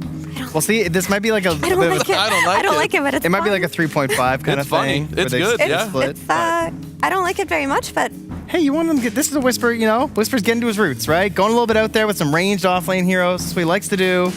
hear me out. I'm about to hear you Only out, if it's positive. Hear me out. His game plan is that he wants to just farm really quickly, get his lens, steal the Slush Rack and shard, steal the Slush Rack stun, and just play on that. He was like, let me just play on Slush Rack stun. Easy game, guys. Because it's not a good pick, but it's fun. It's fun. They have Gyro Carry, offlane Rubik. It's fun until they're going to start losing, because I think they probably will. It's going to be very hard in this mid game to... So you're playing against Lesh, Lycan, who are just going to run at you. Usually the way you break those lineups is by you force them to stop. You have like a Tidehunter who's just going to stand there. Someone is whacking, his Shadow Fiend sniper is coming.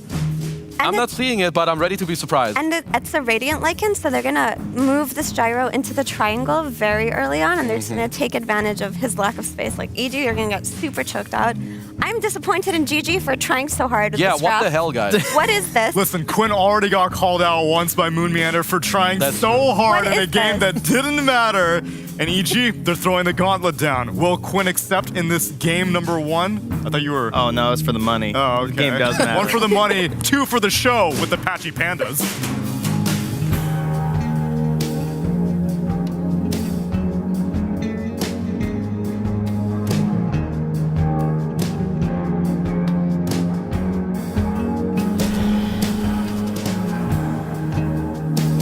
All right, an off-lane Rubik for Whisper.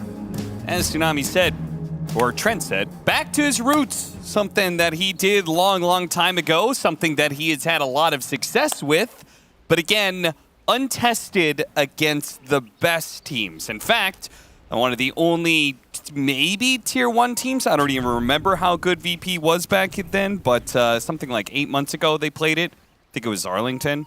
And they lost. They lost that game. So I think he popped off, though.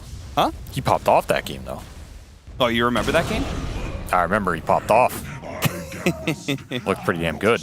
Not enough to get the win, but... Yeah, but isn't that kind of Rubik core in general? I'm ecstatic. Yeah. You're going to look good, but still lose the game? Yeah, so if you're already eliminated, that's the way to go, I guess. Just look good. Get some highlight reel on the way out. That's smart. You're right. You're right. This is a game that if EG are not up at 10 minutes, I think they just auto-lose. Okay. That's my feeling. Got him. I have no faith in these 3 cores to carry versus Lycan, Drow, Leshrac with a Tombstone behind him. I just don't see it happening unless you're ahead. If you're ahead, you have a lot of early damage to just pound into the Disco Pony here between those cores. It's a lot of early magic damage. They do not lack that. But the scale is definitely wonky as hell. I don't think Gyro scales like he used to. Every time I put my faith in this hero to scale in terms of damage, at some point he flaks you. You wonder if you even got hit, and then you just win. So I no longer have faith in this hero. Yeah, that's fair. I don't have any faith in that hero either. C-Smile and Quinn really going at it. This is a good Gyro. It's real low there. They did manage to get, by the way, the Gaming Gladiators. We saw them get first blood, but hopefully you guys noticed that they also denied one of the bounty runes, so that is a very big advantage for Gaming Gladiators to have. At this point, I just assume they're going to have an advantage going into lanes. I don't know how it keeps happening, but they keep getting it, so something's working for them. The threat of winning the lanes is so high that they're winning the lanes before they even start. Did you ever, when you were watching a team, did you ever... I never watched other teams. Okay, theoretically, let's say that you were a captain who did his research and watched other teams. I studied other teams. Okay. There's a difference, old man. All right. You're such a piece of shit. Okay, what were you going to ask? Sorry, I was going to ask, do you just jump right into like what they do with their lanes and stuff like that? Like, is it possible that I don't teams... jump, son. Is it possible that people are just ignoring what they do in the pre-bounty runes? I don't think so. Maybe at this tournament, because it's a bit more chill. People are kind of like, all right, we're just getting some practice in for Berlin, getting some cash money. Maybe some of these teams feel like they can't qualify. I don't know if you should feel like that, but I feel like that's the sense I get. Like, they're not going to win that #1 spot, so they're down to experiment a bit more. Maybe not try hard. If this were DPC points, I'd expect it to be a little more try hard. That said, there's still a lot of money on the line. I don't really know what it is. I think it's just Dota players are lazy. That's the honest truth. Most Dota players are really lazy. People don't like to talk about it, but like, if they have to do something small to gain an advantage, a lot of times it's just, nah, I'll just outplay him. That's how Dota players think. Like, I don't need to do that work. I'm good. Like, if you think about it, every Furion on the world should theoretically be blocking every spawn at every minute mark with all their treants. Sure. It's the highest value play you can make. But how many Furions actually do that every time, every spawn? Almost nobody. Why? Because it's a crap ton of work. It's like all this mental energy and your time going into blocking all these things, and then you have to still play the game at the same time. It's easier to just focus on the game and outplay somebody. That's pretty fair, honestly. I feel like there's a lot of things in Dota that there is just like maybe one player who does this small little thing that takes a little bit of extra work that nobody else really does until it ends up showing really big dividends, and all of a sudden, like, holy crap, this guy is like owning because he does this one. It's a psychological thing. Most players don't want to devote time to a 0.11% gain. Sure. In their mind, it just doesn't make sense. They'd rather, I'm just going to get better, even if that's with just the a generic feeling. Twister. They do manage to get the kill. Meanwhile, Quinn kills C-Smile again. This mid lane is a total Yeah, this mid lane's over. All right. You didn't get the message. C-Smile got the message. Quinn is absolutely dunked sweating right now. He's got to get that #1 over Liquid. This guy's never tried harder in his life. C-Smile's over here discussing where they're going to go for dinner. Quinn's like, my 1,230th Leshrac game, you shall fall prey like all the others. You fool, dare to oppose me. Look at him dragging the creep wave so he can get the water runes. He's feeling it. And C-Smile's walking out to base. There couldn't be a clear difference between these two mid laners right now. He's just chilling, taking his time. Nice little lounge in the park, you know? Yeah. He's going to need some help, though, as Quinn is instantly diving again. Knows he has the level advantage. They're going to bring Matthew. Is Matthew enough to turn this, though? I don't know. I don't think he just kills one of them here. Oh, missed the split earth. Shame. Shame. Shame. Shame. They're going to bring the full tri-lane. I don't know if Quinn cares, though. One of those heroes that just outranges you. Yeah, he probably would care if he didn't have like a 2-level advantage over C-Smile. That also doesn't help. There was any threat of a stun plus kisses. I will say Dyrachyo got out-leveled bottom by Whisper. Whisper doing pretty well in this 1v1. Level 5 to his almost level 4 here. And Pekaz is free farming top. There's no way around it. Got the early kill as well. This is a good Gyro game. If I had faith in Gyro, I would have a lot more faith in his lineup. I just think this hero does not have the ability to get the damage up fast enough into an aura meta. But in theory, it's a really good Gyro game. This hero excels versus summons with the flak and the missile to chase down the wolf. You can kill the tombstone in the fight while still hitting everybody else. It's good versus the Shrek because you have a lot of AoE magic damage that's hard for him to run into early. Like on paper, amazing Gyro pick. If it were next patch, 5 out of 5 stars. Unfortunately, we're still in this patch where Quinn is still getting every power rune and farming stacks. And he's going to get a kill on Panda. Nope, Nightmare goes out. Tofu removes it, but it's a bit too late now. Oh, Dyrachyo getting run around. Dyrachyo think he's dead. Burning out slowly. Okay. The fire's gone. It's been put out. Fade bolt one. Can they fade bolt him? Yep, they get rid Raindrop. of the healing salve, and they're going to call it. That's good enough.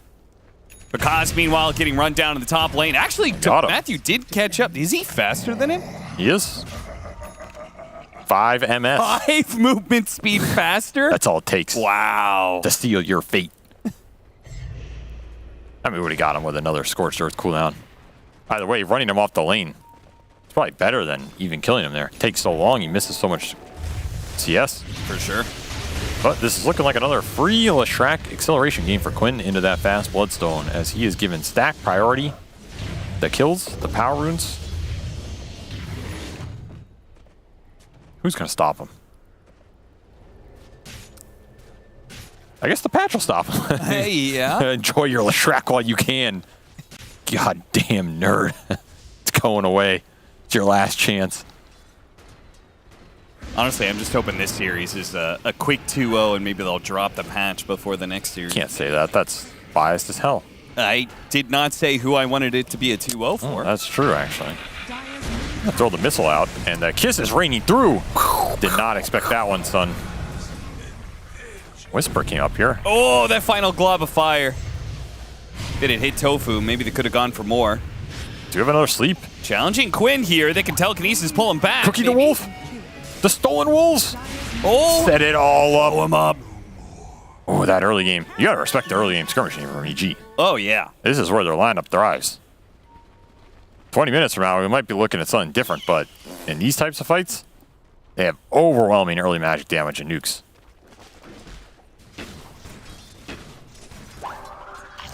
Got him again. Telekinesis. Wait, does he even have telekinesis? Yeah, it's on cooldown. Oh, okay. I mean, you can't expect this man to do everything, you know. He's got to be the building damage too. Meteor Hammer queued up. All right. See, Quinn literally did not see that one coming. He did not. What the hell stunned me? That's what he just said. Oh my god. There's a random wolf here. What just stunned? I know my Quinn reactions. What the hell just stunned me? Stolen Decay for Whisper. So he's going to go Meteor Hammer. What's his build after that in this game?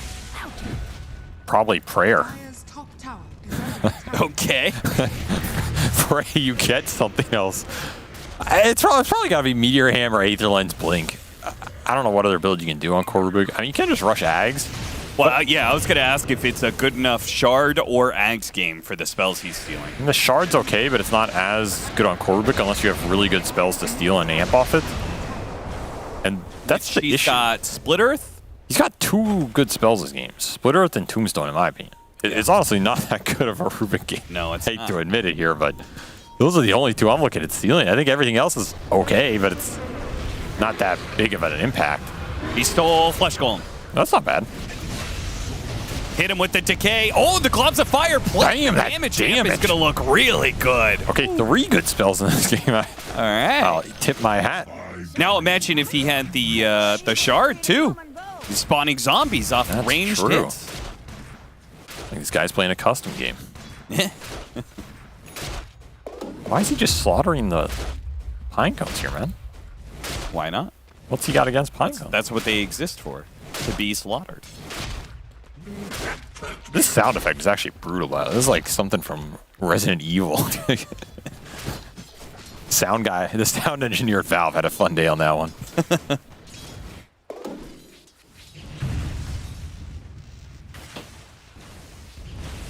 Well, EG have a pretty good early game. They're up a K. They got stacks going for Pakaz. He went Midas, by the way. Pretty interesting gyrocopter build. I've not seen this one in some time. Not since probably 2018, 2019 Arteezy. Did I see this build? Yeah, so some vintage gyrocopter coming out here. Gyro metas and Midas metas aren't usually one and the same, so... No. Chill's not necessarily about the attack speed. He's more about damage amp.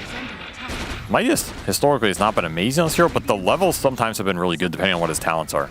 His talents are weaker than they used to be, but they're still pretty good. You're still looking to get to that 15 for flat cannon, level 20 for flat cannon damage. These are big talents for the hero. So I kind of like it. I don't know. You may as well, right? This hero's in the trash can for a reason. You may as well just go Midas and turn that trash to gold. Yeah. Paint a turd gold. Zero is very satisfying to farm with, though. I will say that. Yeah, he's good sound design. Yeah, you just run around. Fast turn speed, fast attack animation. Get that little propeller going.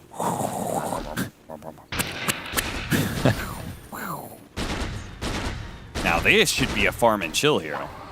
I am chilling. I forgot we were in a game as Celery just gets stomped on. And that is hammer done for Whisper. Your buildings aren't safe. Yeah, this will help speed things up a little bit because their scaling, as you talked about, is not the best. And they don't really have the best tower damage either. So at least the Meteor Hammer will take care of the tier 1s. They're just going Midases. Midas queued up for C-Smile on top of bots. Maybe having some fun in this game, but I guess it'll help their scale. Honestly, I'm all for it. The more Midas you get, you can also just Midas these Lycan creeps when they run in. Yeah, why don't kind of underrated. 5-man Midas. Well, that's a team. It's been copyrighted, so. Yeah. They can 4-man Midas. Yeah, they can 4-man Midas. Okay. Yeah, Panda doesn't need a Midas. Needs some help. He's not going to get it. Lightning! I like how he uses the Flesh Golem right before he steals another spell. Matthew dies to the Wolves. Couldn't save him in time. Oh, he's hammering him. The hammer! From downtown.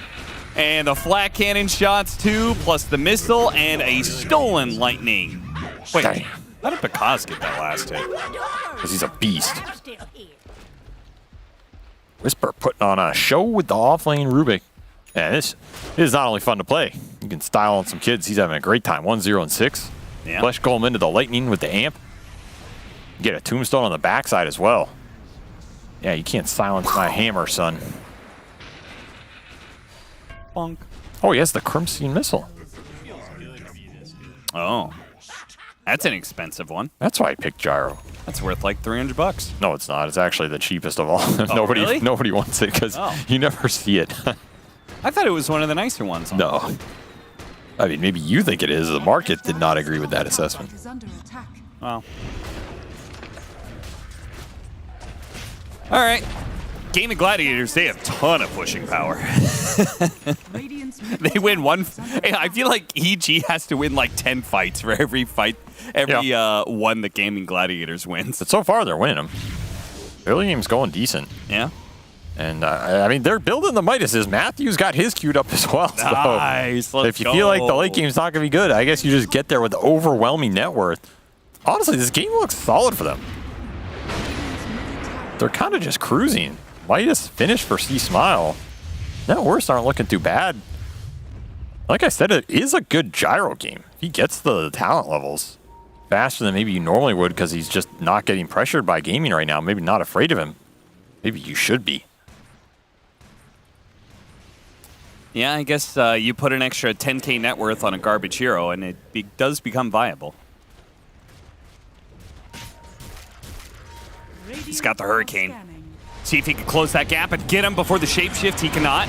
But drag him into the hammer. The hammer with the cookie afterwards. That's really good, but it's not enough. Look at Panda. Panda snuck in from behind. This is just space right now. Mad space. Nothing they can do. No punish. I feel like Gaming are actually a little frustrated in this game, to be honest. Like, what the hell's happening? This team just play us straight up right now?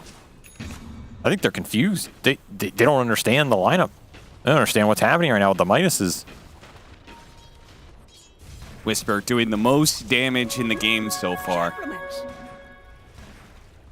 I mean, you better. If you play Core Rubik, you better be highest damage. Look at the range on the hammer, too. Yeah. That's pretty nice.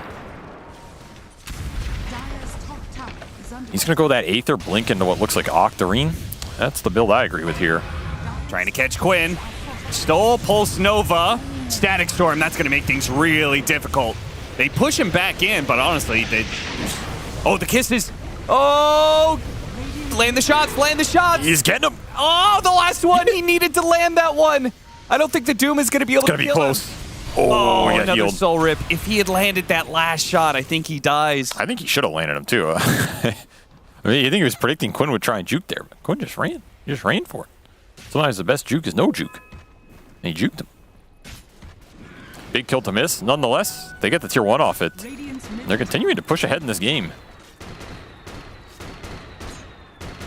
Get hammered, son. Quinn's going to chase after him. No Doom, so he feels pretty confident with his Bloodstone, as he should. Gonna run down Panda. Now he's gonna be able to catch Whisper off the glimpse. Push him down to the low ground. That's helpful. Don't think he lives, though. Ripped apart by a zombie. Bad way to go. High ground ward placement. Doing work for gaming there. Kaz continuing to free farm this whole period. Did get that Ags as the might is going. So this is still space. He's just running after heroes. That's a tower. That is indeed a tower. Helm of the Overlord up. The push, the timing. Delayed, but inevitable. And now they will just go to Roshan. Don't think you can contest this without kisses. That's your one avenue to punch the clump here. Yeah. You just gotta wait till Gyro's online. It's all about buying the time, buying the space for the old man. How's he doing? I mean, he's doing pretty damn well. He's up to 10K. Yeah. He's working on Crystallis next. Team's coming in. They don't have kisses, don't have Doom, don't have the gyro. So they won't be able to stop it. In fact, Matthew. Okay, that was a good hammer. Into the kisses. And the kisses are up now. The Bloodstone's going out for Quinn. My He's feeling God. it out, but 2 of them die already just at that. Quinn is pretty low because doesn't want to challenge him too much. They want to get this Aegis away from him without dying. Get the cookie on top of Celery. Panda still being chased down by the wolves. Unfortunately, that shapeshift just destroys the back line. They don't really have an answer to it unless Gyrocopter kills it all with his flak cannon. Still, that's a decent fight. You contested the ball and you came out even or ahead, and Pakaz gets involved. A little extra gold going his way, some more levels, almost to that 15 talent. I thought that was just a suicide by Matthew. I thought so too, honestly, but Matthew proved us wrong. I like how he's got his own little flak cannon going on with the neutral item.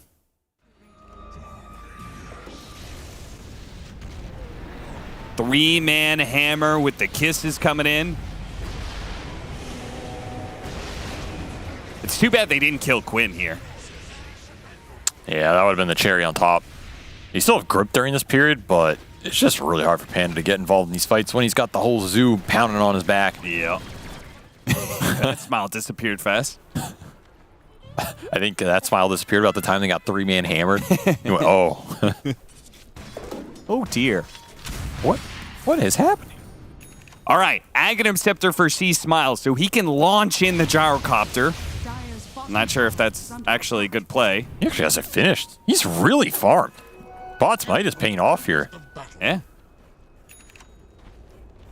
Okay, once the gyro has BKB, then you can launch in the Gyrocopter and it'll look sick. Yeah, that's a good target to launch in, because Gyro really wants to close gaps in a lot of these games. It's actually been one of the hero's problems. Like we see, you have to go Swift Blink or something. Yeah. It's a question you can get there. You remember that game we casted where it was Skeeter Gyro? And he couldn't stick on anybody in those fights in the late game? No. Okay, well, there was a game that Skeeter played Gyro for Tundra, and he couldn't stick on anybody in the late. Oh, wow, that sounds like an interesting game. And that was the game I wanted him to go Swift Blink, but he never got there. Because he couldn't stick on anybody in the late game. So now you just throw him in. It's a guaranteed stick.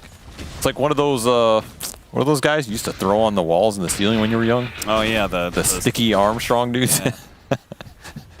You just the sticky hand that you could like. Yeah, the sticky hand. Is that what it was called? You throw it out and you like hit a piece of paper and it would pull back the piece of paper. Yeah, but after like 10 minutes, it's literally just covered in dirt. Oh yeah, like this is disgusting. Oh, the launch! He got two. The Hurricane back. Now, Celery is decently tanky, so most of those kisses are going to have to focus on him. So the other two members of Gaming Gladiators walk away unscathed. Got a Wolf ult, though. So maybe you just go again. When you have Gobble up again, 20 seconds. This is a low cooldown lineup for EG. That's the other upside. I'm sure you have Doom and Bane supports, but you don't have to wait on these supports. Your cores are all ready to fight whenever. Just keep running it into them. Quinn, you think you're safe up here because you have Aegis, son? You don't know what's coming. You don't know what's coming right now. It's an air delivery, son. Push him back in. They need to be able to kill him once, and then they can Fiend's Grip the second life. Run away! Oh, now they're going to get glimpsed back. Maybe Quinn was right. Quinn's always right. SVG was wrong. Quinn was right. I mean, yeah. I don't think we need any more evidence of that. I like how Dyrachyo just... The Gus does literally nothing. Just does it just cause. Well, 50 seconds left on the Aegis. Game of Gladiators going to try and take their first tier 2 with that extra life. And should be able to get it to EG. Not really contesting. All right, if you get the gyro level 20 with the item after this BKB, and you gobble toss him in, I think you can actually win the game during that period. No cap. I think you have a decent shot to win this game. But you have to win that fight. There's like no ifs, ands, or buts about it. You have to win the game within like 10 minutes. Yes. Of that timing. It sounds pretty difficult. Difficult, but not impossible. You also can take this fight with BKB. I just still worry about the damage, but maybe it's enough. Crystallis, Brigand's Blade. I think he should do it. I think they should go now because BKB on Game of Gladiator side is, I think, a death sentence. Oh, they agree. I don't think Gyrocopter is going to put out a lot of damage and people are going to get low, but then nobody else can put out damage through BKB. Did you have grip in Doom? And kind of hold people in areas. So let's see if we can hit the gobble. Oh! Where are you trying to hide, son? Get doomed. Quinn is going to be mauled in about that one. Dude, he pings the high ground. He's like, oh my god, they have a ward there. 100% they have a ward there. Please they tell didn't. me. They Please didn't. tell me we have the Quinn reaction to that. I need to see it. C-Smile. I need to see it. New. Just help a struggling lad out. That's all I want from today. The Quinn reaction to that I death. just need some more Quinn reaction gifts, man. Just a little hit. just a hit. We'll get it. I'm sure we'll have it. I need to see flustered and frustrated Quinn. I guarantee you he had some reaction to that. Just like, wait, how do they know? I mean, I don't think. I mean, he may not have had that reaction because, again, I think he thinks there's a ward on the high ground. In which case, that play isn't that interesting. Yeah, but even if he thinks there's a ward, he's still going to be mauled. There's a ward there. He's like, why is this ward in her hand? Okay, here we go. Oh, I thought this. What is this? Oh, okay, here we go. Full production value on this one. All right, Quinn's in the bottom left. Wait for it. No reaction. Wait for it. It's coming. Don't worry. There it goes. I don't know. Oh, I love Quinn. Shapeshift's going to be used. This is Bakaza's moment. It's fight or die, and apparently it's die. Okay. There is a slight problem with Gyrocopter in this game. He has no bonus armor against Drow Ranger. Yeah. Yeah, that kind of sucks. Well, they had a window. Well, good try. Good effort, everybody. I mean, we almost got there. But that is kind of what the scale department looks like here. You pretty much had to shoot him on top of the Drow Ranger in every team fight. I mean, it's just too hard. Like, you have this Howl plus AC as well. There's 11 minus armor getting reduced. I feel like you almost just died to the Edict more than the Drow. Yeah, it could be. Or like, it did a decent amount of damage there at the end. You just don't have the armor to fight right now. It's hard for Drow to get it. Pretty deep. What are you doing here, Dyrachyo? A lot of damage. Kisses? Doing something? Well, maybe a lot is an overstatement. Okay, next timing, we got to play for C-Smile getting the Lil Shredder triple shot. then they'll have a second physical damage dealer. That's true. I forgot about that skill, actually. Yeah.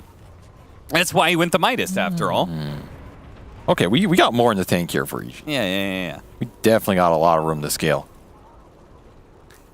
Imagine you shoot in the gyrocopter and then you blink in on the snapfire, and then you just both multi-shot the entire enemy team in 3 seconds. They all die. I mean, that last fight was not a fair representation of what can happen. I think we all agree with that, right? Like, it's all about shooting the gyro in when you have the initiation, not gyro getting run down. Yeah. I'm not going to put that fight on the gyrocopter. I still have some faith. You kind of could. He was across the river without his team. Yeah, that's true, but I'm still not going to do it. Okay. I can. You won't. Fair. I have some pride left. I don't think you do. You don't have to tell them that. Like, they can go with the bit, you know? I think the whole commentating thing is you feel like you've debased yourself to the lowest possible equation in this esports thing. Radiant's bottom tower is under attack. He's smiling right now. I'm not smiling. He's smiling. That is not the vibe I was sending out across the airwaves.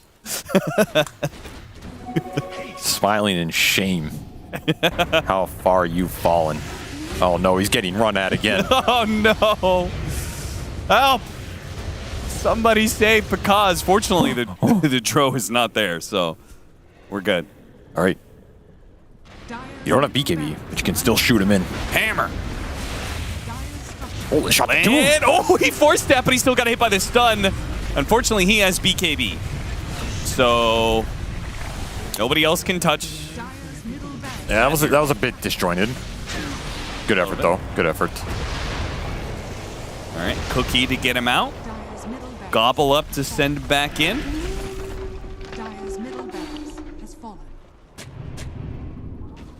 This is why you're not allowed to have fun in Dota. Yeah. Because there are teams like gaming.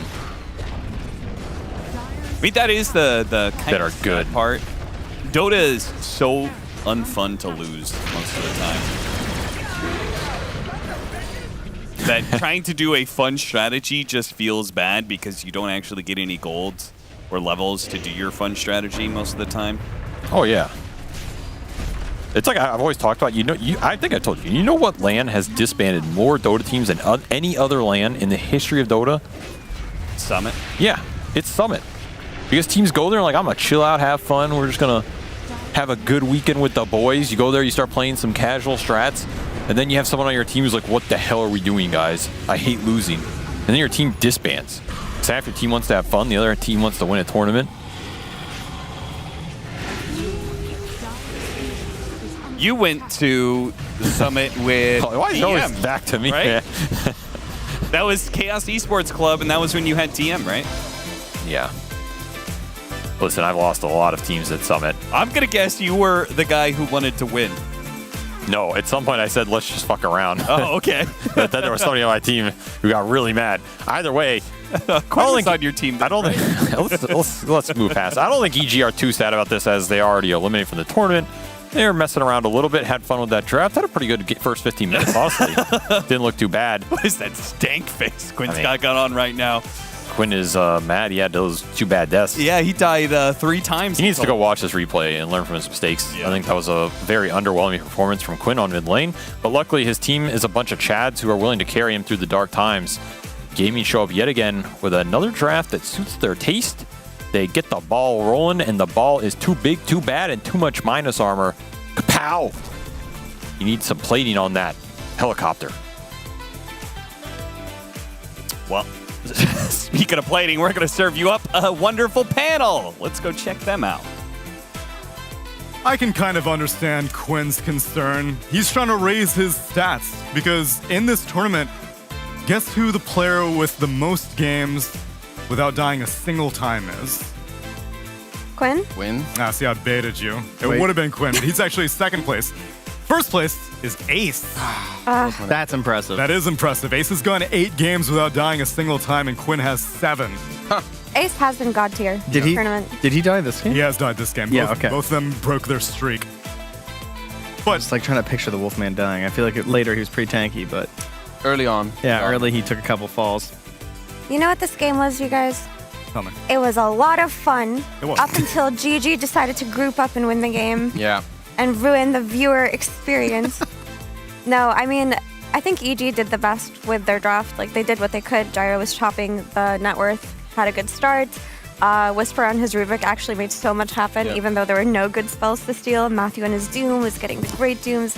They were finding people left and right. But then what happens? Drow hits an item timing. Lycan hits an item timing. They go together. Oh, I know the item. I know the item. The game ends. Is it BKB?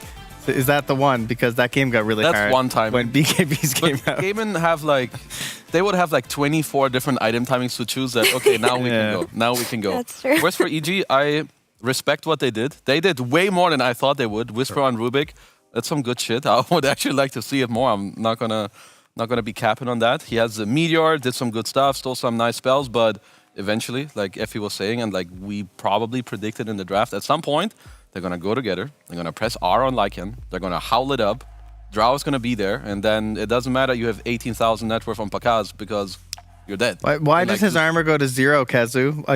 He had no armor. In fact, his armor was even lower sometimes. It was lower than 0? I don't know. Maybe it was very low. Unlucky. It was at least 0. Unlucky. You play into why it was 0? Yeah, you play into Drow Ranger. Oh, that one. Who ignores your armor. Then there's a howl that also lowers your damage, which is super annoying for a hero that has split shot damage. So unless you have BKB yourself, howl itself kind of owns you. There's an AC. One thing I like a lot from Gaimin is that they buy Greaves and Pipe a lot on their supports, and they always have Ace on, like, he's gonna buy AC, he's gonna buy Shiva, he's gonna buy Vlad's, and then they have all the ores go together. You guys are boring. Stop being boring. Next game, I want to see more fun. W. Boring. Where's the carry bounty hunter? Where is the GG? carry bounty Where hunter? is it? Dubs. Where's the Quinn Techies? EG's out here doing gyrocopter. Hey. Why did they do that? Match though? it. Like, Because they were playing in Slykin and he thought, I'll own him on lane. Give me this here. I got this one. I'll guys. give you the high ground defense with my Gyro. But you know what happened? Gyro's in such a sad state, man. He walks in with all of his net worth, Yep. like 4K above Drow Ranger, presses BKB, gets 5-shot by the Drow Ranger, Yeah. end game. Unluck. Unluck. It's like Gyrocopter, you pick it once every couple months. It's like, oh, there's Enigma. I'm going to flag cannon. And I'm going to have a really good matchup. And then 15 minutes later, you're like, why did I goddamn suggest this idiotic bad hero? It's true. After all this zoo that we've been seeing, you'd think that Gyrocopter would be popular, but he's just so bad, you can't even justify him against these kinds of lineups. But maybe we can begin to justify the off-lane of Rubik, because Whisper, like you said, had some potential. I, in the SEA DPC, saw Jabs running it not to success, but it was fun to watch, and we can see how he compared to the Lycan as our Acer Predator head-to-head. It's the off-laners. Hero damage. There we go. Let's go, Whisper. All right. Whisper. Whisper. Whisper. Whisper. Whisper. Whisper. I mean, that's impressive. I mean, he was doing the most of the damage for EG, honestly. Like, he made so much happen. We saw Flesh Golem Druvik, which is always hilarious. Yeah. Watching it right-click neutrals, that was a very good time. But, I mean, Ace delivered in the way that he should have, right? The second Lycan was ready to play with the rest of his team, it ended. And that's on the shoulders of him hitting his timings perfectly, as usual. Go GG. Thanks for the fun. Go GG. Whoopee. Listen, they're doing us a service, guys. Okay, the faster these games go, the more likely that, the later games will be delayed by the patch, maybe. They're trying to help us. They just want to make sure that their series is done to play some new Dota. They're helping everyone. You could be onto something. Yeah. Or they wanted to secure the game 1, and then in game 2, they're bringing back the carry Witch Doctor. That's what I want to see. Taratio wants revenge. I can do it, guys. Apparently there was a second game ever of Witch Doctor. Yeah. So I do stand by that it can work. They just sucked at it at that time. I thought it was his first ever, actually. Oh. Was it his second? Somebody said second. I mean, same kind of. First, second, who cares? It didn't look good. He didn't seem very happy about it when we asked him. He was like, I don't want to play. Just give me my heroes. Give me carry heroes, please. Yeah, because in the interview, he was just like, I trust my boys. Whenever they tell me that this is the hero that you're going to play, or these are the supports that we're going to play, like Bounty Hunter and Skyrath, he has faith. Yeah. The carry Witch Doctor. There might be a veto next time. That's what I was feeling. I think he might be getting some veto powers, trying to up his status on the council. Nah, it's got to be redemption. You got to look for redemption. He has been playing a lot of Red Dead Redemption. True. Yeah, we learned that as well. And as for evil geniuses, perhaps not as much experimentation, or you think they're just Double down. Double down, baby. Triple down. Okay. Yeah, I want to see. Okay, mid Snapfire was really good. Yeah, also he rushed the Midas, which was experimental. That was great. Merlini Meteor build. Hammer Yeah. Rubik, approved. Okay. Let's get an Arc Warden instead of Gyrocopter. Arc Warden +5, so you bubble against the zoo with the evasion. Well, okay, there's a Very difference good. between heroes we don't see and fun heroes. Okay, I don't know if Arc Warden is a fun hero. Winter here, Wyvern. guys. That's a fun And hero. Curse and That's just not kills bad. That's not bad. Mm-hmm. How about just like the classic Pakaz style fighting carries, like some Monkey King, some Yep. Void, Yep. some early Renichu, you With know, a not Whisper offlane dazzle. Yeah, like that, Sure. right? Yeah, Yeah, okay. offlane Yeah. ranged heroes. Yeah. somehow Yeah. one of the most awful suggestions, but yeah. Yeah. Thank you. Yeah. Good job, guys. Dazzle, very good. Thank you. Arc Warden +5, also very good. Well, perfect. Duraccio can commemorate his Lima major performance, bring back Lina. Maybe. One last ride One last before ride? she's really put in the dirt. Maybe she'll get buffed. That'd be kind of funny. You know, Probably. Lena, I hope next patch shifts her to a support Bring her role back. again. Like I really want her to be a utility type support hero because some of us support players did not get to play her when she was broken. So That's true. All these Fine. carries just going into the game first picking it. Like, this is my hero. Yeah. Right now, her job is to do hard calculations on when we're going to be getting this patch. She's crunching the numbers, and I hope you at home are too, because we're eagerly anticipating it, but I don't really know if you're going to get it after this series. At least we'll wrap up the series regardless, though. That's what Gaiman are hoping for. Game number 2 of Gaiman Gladiators versus Evil Geniuses, coming up next.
love it, you wear it.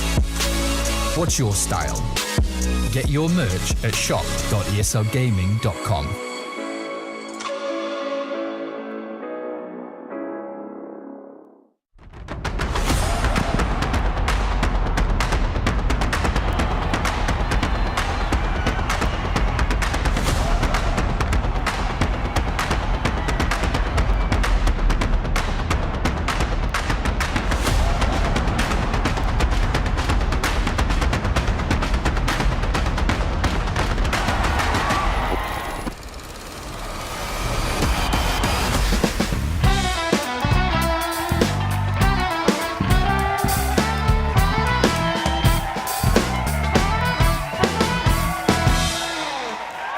We are back with game number 2 of Game & Gladiators versus Evil Geniuses, where one team is saying, no fun allowed.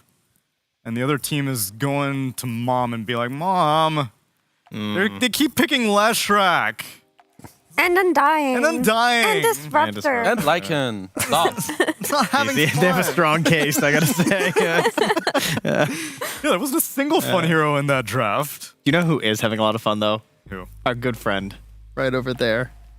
Doesn't he look like he's having fun? 10,000 grains of rice have been counted by our good friend T-Governor. You can always, encourage him. That's right. There's a famous Nova Scotian proverb, actually.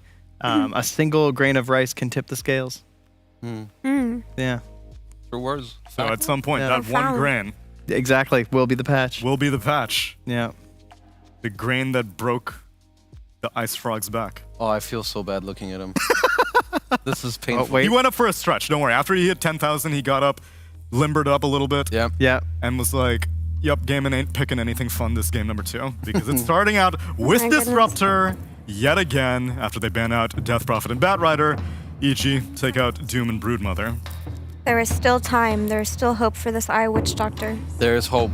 There is hope. We're only one pick in, so they can still Mix have it fun up. along the way. I mean, that would be fun. I mean, it's kind of cheesy and good and also kind of fun, so I'm down. But, if there's a fun hero for Matthew, it seems to have been this so far. When Matthew Ricky comes out, he doesn't care. He doesn't need to counter anything. This doesn't matter to him. If he's going down and taking all of their careers down with him. A whole menagerie. Maybe this is the time where you need to set the highest amount of courier kills once more, because next patch, what if we won't have any couriers? That sounds awful. That does sound awful. Let's hope that never happens. Maybe you have to share one with your laning partner, so the only one who gets one for themselves is mid. That's also horrible. I but prefer it the other way around. Mid players would love What if they bring back... They will quit the game if mid players won't have a courier. Not my problem. No, they will yell at you, go die and bring me my items. You are the courier. You are my courier. Oh no. Oh, days. It's time for the Carry Night Stalker to come out of EG. It's time, you guys. They did ban it last game. Yep, it would be a good time, but GG, we all know they're gonna be... We need to ban Night Stalker here, guys. Oh my god. Let them cook on EG. Why are they so anti-cook? How about if they take a page out of Beastcoast book? Let's see that Chen as a Beastmaster. Oh, I guess they can maybe. I don't know if Panda can play Chen. Because Stinger is actually just very sick at these jungle supports. So I don't know if Panda is the same archetype of support player. Technically, Panda's getting there. Hero. Hand of God is a save. Air quotes. Yeah, with Martyrdom. Actually, it's just true with Martyrdom. Yeah, it really is now. How boring are these GG guys right now going for the hawk vision into glimpse? Like going... I'm team run this game down. Let's go, GG. You're my heroes right now. Honestly, even if they pick Bounty Hunter... Look, Bacali's bored too. He knows. He's like, look at Celery's face. So what's going to ban next, guys? Nah, to be fair, I understand why GG just want to play their best. They want to secure their position and secure that prize money, Yeah, it's not actually meaningless But to them. you said that after game 1, perhaps they would be a little bit more experimental. Nope. Because they have that insurance, but nope. Nope, not today. Not today. They close out the phase with Beastmaster, who's just one of the best heroes. He's really good against Lesh and Ricky, very annoying for them. They don't like running into these random summons, being slowed down. And again, single target damage is what really hurts Lesh. Beastmaster, one of the best heroes at enabling it, gives you attack speed, gives you the single target lockdown with Roar even when you're BKB'd, builds these auras. Yep. Screw you, Beastmaster. Screw you, Beastmaster. But outside of that, having this Disruptor in the first phase versus this Lush in the first phase for EG will deter any kind of IO Lush combo that EG might want to pull out versus GG here. So it is so weird saying GG, EG, GG, EG. GG EG versus GG OG. How about we just say Gaimin and EG? Casted by SVG. Gaimin and EG. Let's say Gaimin. Sounds less bad, I think. Okay, Gaimin. Another thing that Gaimin can get away with, as I alluded to in draft number 1, EG don't play Enchantress, who is very commonly a Beastmaster counter, and they don't have any concerns about banning it out. Yeah. Yeah, only Panda will you see the Jakiro ban over the Ench ban. Right. That's true. For GG, I could just, for Gaimin, I could see them go like some Undying again in the second phase. I don't see what... Whoa! There it is. Okay. There it is. Okay, I need this Ench to be paired with an aggressive carry later on. Yeah. Because I don't like seeing this random Enches with like, oh, I'm gonna enable my Spectre to farm the lane. Like, screw that shit. You need some... We want to see the Monkey Kings, the PAs, where you double down on that lane, you win it, your carry has a good time, you can leave him alone, and then you go mid. You own the offlaner, then you go and own Quinn, and then you own the next guy, and then you murder the 2 supports. Amen. Let's go, Panda. I agree, but I don't like the PA so much versus Beastmaster. You know, like she's just gonna get roared later on, and that kind of sucks for her. But I would love to see a Pakaz Monkey King finally come out, you know, set up in the trees, find this Disruptor in the back line, get these kills early on. Play that Diffusal Echo Saber game instead of the farming game. Something along those lines. Hey, the bounty is back. No, yeah, that is fun. It is interesting they didn't bother to ban it from EG. I feel like it's kind of worth it, to be honest. I vibe with how they pick this hero, because so from what I've seen, it's like 2 aspects. First of all, they always have tempo in their own draft with like Disruptor, like you abuse the Vision, you also have Hawk. They've had Ember with it the other day too. And they've picked it 2 or 3 times now against Ricky, so you're having track against this Invis hero or against Mirana. And from what I've seen, the lane matchups are actually very good. They laned it into an Ench before. It seems like maybe you just have enough sustain, you just steal some gold. Yeah, it looks great. And I think it was versus a PA, if I'm not mistaken. I think it actually was Ench PA, or it was at least a PA1 game, because the daggers did like no damage. Hey, we finally got it. High five. We've asked for this. Let's go. Go team. Go team. Yeah. So I actually really like Monkey King conceptually as a carry versus these heroes that want to go in first or want to find their target first, like Beastmaster and Disruptor. So I'm glad this is happening, but he struggles so much versus track is the problem. Like if you get this track on the Monkey King and the Ember just goes hunting for him and the Disruptor is there with the glimpse, I mean, you've got the Hawk vision into the track also to make sure you always have eyes on Monkey King. So it's going to be a dangerous game they're playing here on EG. That is rough. He needs a good lane. He needs to be set up for a good game. I do like Monkey and Lesh together, because if we think about most of the heroes that counter Lesh are a lot of the range heroes, and I think Monkey King can help you speed up the game and also get on top of these heroes. So I like the pairing of those 2, whereas Lesh will also help you like take some building, speed up the game a little bit. So I like what EG have going for themselves in this round. It is probably a 3 Lesh though, right? I think we are assuming. I'm not sure. Being EG, I mean, again, yeah, of course it could flex, but I'm kind of assuming that's how Game Gladiators are definitely going to at least ban for it. Over the past few days, T-Smile has now played Leshrac more than Whisper has. That is true. He has been picking up way more. Yeah. It's up to Gaimin, I think, where you put the Lesh. It's on them that's a great to ban. deter you, like where you can put it. Because right now, they could just put it against Ember. Yes. And feel very good. And then they counter pick your last pick as well, because EG have it. So it's going to be on Gaimin. Let's go, Doug. Yeah, EG have their pick of choice here. I feel like Gaimin need a safe carry. I don't know if you ever want to flex this Ember to safe lane here, but I feel like maybe something like a Lifestealer, something that's solid in that safe lane with Disruptor, something that can fight into the Lesh later on and potentially buy the items to like destroy the Enchantress and Monkey King later on. That wouldn't be bad. I can see Lifestealer, especially with like the early power up you have in your team as well. And they don't have anything BKB piercing either, right? Yeah. They're banning Viper, so they're safeguarding themselves in case Gaimin can put the Ember to safe lane to protect a mid Lesh. That, I mean, it's kind of annoying for a Monkey in the game, but Pakaz falling asleep or what? They are. Do you like Ember to What happened? What I missed? They're all asleep. It keeps going from player to player. What were you saying, Effie? I was asking how much you like the Ember flex to safe lane when you're playing against a potential Leshrac flex to the offlane. Not a lot. Yeah, that's why I'm not vibing with And it. EG are kind of, they're protecting themselves to put the Lesh mid. That's all I'm seeing with their bans. Yeah. You have Viper taken out, you have Queen taken out, which makes sense because they could... Yeah. I mean, either way, I feel like this makes your draft the easiest. If Gaiman are looking for a safe laner for Dyrachyo, Morphling still in the pool. Yeah, that definitely can work, but I'm worried about the Ricky catching this Morphling with his pants down early on if he hits his timings. That'll be a bad time. Yeah. He did have a nice game versus them last time, though, with the Hurricane Pike. He was pretty pleased with that build. That is true, but it was like a 24 Morphling, wasn't it? Let's go Tsunami! It was... I don't think it was 24. Maybe it was. I mean, you probably know. You have the data. So, I will investigate, actually. Yeah, it was a 24 Morphling after the Bounty Hunter. And it came after they saw Darkseer. Well, it looks like they're taking more risks this time because they 23 it. And now, where's this Leshrac going? Is it Whisper or See Smile? I would say you put it mid. I would like an offlaner that builds auras for you in this game and gives you some teamfight. Two heroes that I could see, I don't know if they're Whisper specials whatsoever, are Darkseer and Tide. What about the Underlord? Wait, what if they flex the Monkey King to mid also? Just to play into the Ember Spirit. Yeah, that's what they banned for. What's the new carry if you do With that? the AIM and the CK. It would have to be one of the already banned out ones for the most part. I'm not seeing a good enough carry. Because like they're mostly... You can't pick Faceless Void into Beast either. I'm not seeing a carry that allows you to make this flex.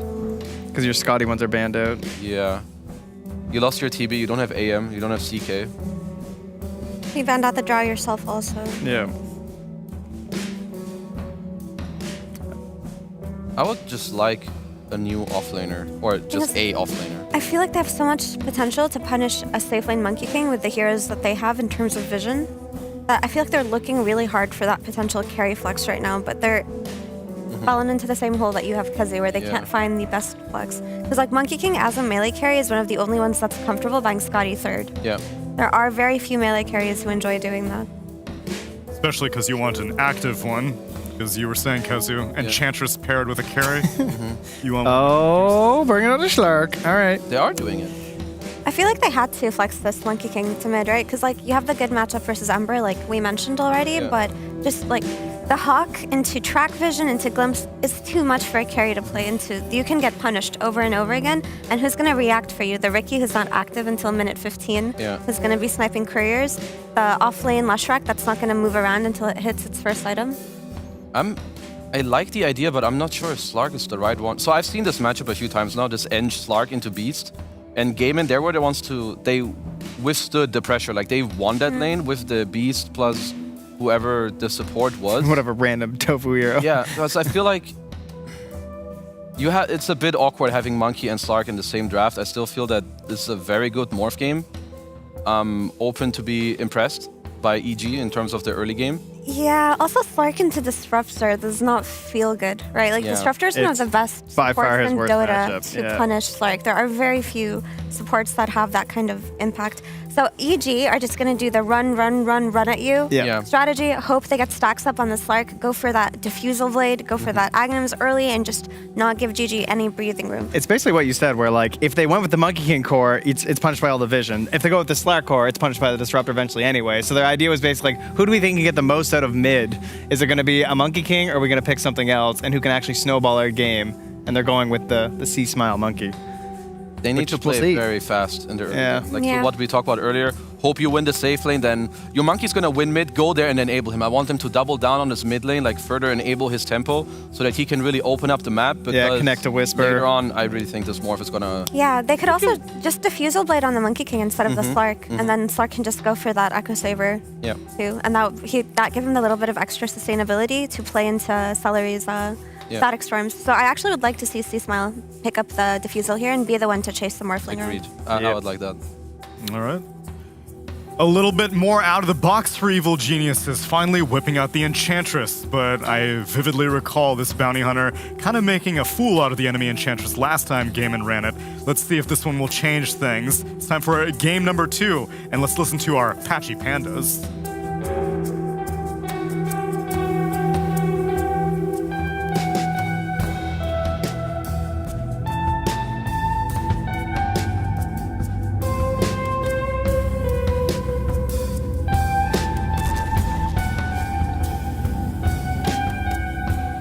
Welcome back, everybody. Game 2 of Evil Geniuses versus Gaming Gladiators. Avery, I'll be honest, I'm mostly just thinking about the patch right now. So you tell me what this game is about. Courier snipes. Courier snipes, all right. Tracking the man who's going to snipe your courier. Bounty Hunter versus Riki. Or just snipe him back, I guess. That's another option. Can we have let's make a running bet here. What do you think the total number of couriers killed in this game is going to be? It feels good to be this good. 11. Only 11? Yeah. Hmm. Dude, I've been entangled in real life. What has happened? What is happening here? Avery somehow got the headset cord wrapped around his chair. Oh my god. I've been not. I feel like Matthew has killed more than 11 just by himself. Yeah, but I don't think he's gonna prioritize this game. I think he wants to fight like this. First blood. Give him the boots early. Boots, or would you ever consider rushing Orb of Corrosion when you hit this extra gold? Are you just gonna go wand? Yeah. No, I don't think you go Orb of Corrosion on support Riki. Payoff's not good enough. Too much gold. Not even if you can get it super early because you got first blood. I agree. I feel like it's kind of worthless, but I'm just saying, like, it is a pretty powerful. If the shopkeeper came and handed me an Orb of Corrosion for free, I would throw it in the river and say fetch. Okay. I don't like Orb of Corrosion on support. Extremely rude of you. Outside of support monkey. Support monkey, I think it's okay on because you get a lot of the value through the Wukong. Wrong. Riki, I You're think wrong. I still disagree with Matthew's this. going it. I think it's too much gold. I think it hurts you on the map too much for what isn't the best payoff, because the way I think about it is Orb of Corrosion on supports is good when it helps your cores as well. Okay. So with Monkey, when you throw the Wukong, you're amping like an AoE damage with Orb of Corrosion. Riki, when you blink in this game, you hit someone with Orb, it's okay. It's like a little extra slow, but I don't know. I never liked buying Orb of Corrosion on supports, but it's a personal thing, you know? So personal that you would throw it in the river. Well, so someone else can pick it up. Tell the shopkeeper to go fetch. It's hyperbole, Cap, you know? That's how you I tell don't a know. story. I could see you doing that, honestly. The shopkeepers, he's had his time. Oh, yeah? You insinuating that no, I'm not his time is over in the new patch? I'm not leaking anything. I'm not. Avery confirmed leaking that the secret shop is going away? That is distinctly not what is happening here. They came for the side shop man first, and I'd said nothing because I was not a side shopper. And then they came for the secret shop, and I said nothing because I did not use the secret shop. Well, everybody used side and secret shops. It doesn't even make any sense. That's literally everybody. All I'm saying is, you know, the shopkeepers had his time. That's all I'm saying. I'll leave the interpretation up to you, the viewer. All right, what's our mid matchup? Oh, another kill. Matthew helps Whisper get that one. Nice use of the what is that called again? Right clicks? Attribute shift adaptive strike strength. Oh, yeah. Forgot what the ability was called. Nice use of the adaptive strike strength to push him into the tower. I mean, Matthew's having a pretty nice early game here. A couple of early kills, extra XP going the Riki's way. I think he could definitely go Orb of Corrosion now. I think when you have this much momentum, you pick that item up and you're just going to snowball out of control. Oh. It's almost like he got first blood. I'm telling you, he's not going to go it even. You thought he's going to go it. He's not going to go it. He knows better. Yeah, now that you've looked at his quick buy and see boots. No, that's not what happened. Can you get him another round of lightning? I don't think it's enough. Ooh, we almost had him. He got another impetus and lightning, though. You're gonna drag him off lane, give Slark solo XP. Exactly what you want. Solo XP without getting contested. Should be a good lane for Pakaz versus double melee with Enchantress support. You're gonna just have to pull waves here if you're gaming. They're doing a pretty decent job of it so far. 13 and 4 on Ace, matching the Slark on these early waves. The big question is that mid matchup. Can you get enough momentum off the Monkey versus the Ember with the early Orb of Venom plus boots? This is your time to shine. Time to take the smack talk back to Quinn. Yeah, you kind of made a fool of your Snapfire last game, C-Smile. Oh, he made a complete fool of him. Time to take it back. Take back your power.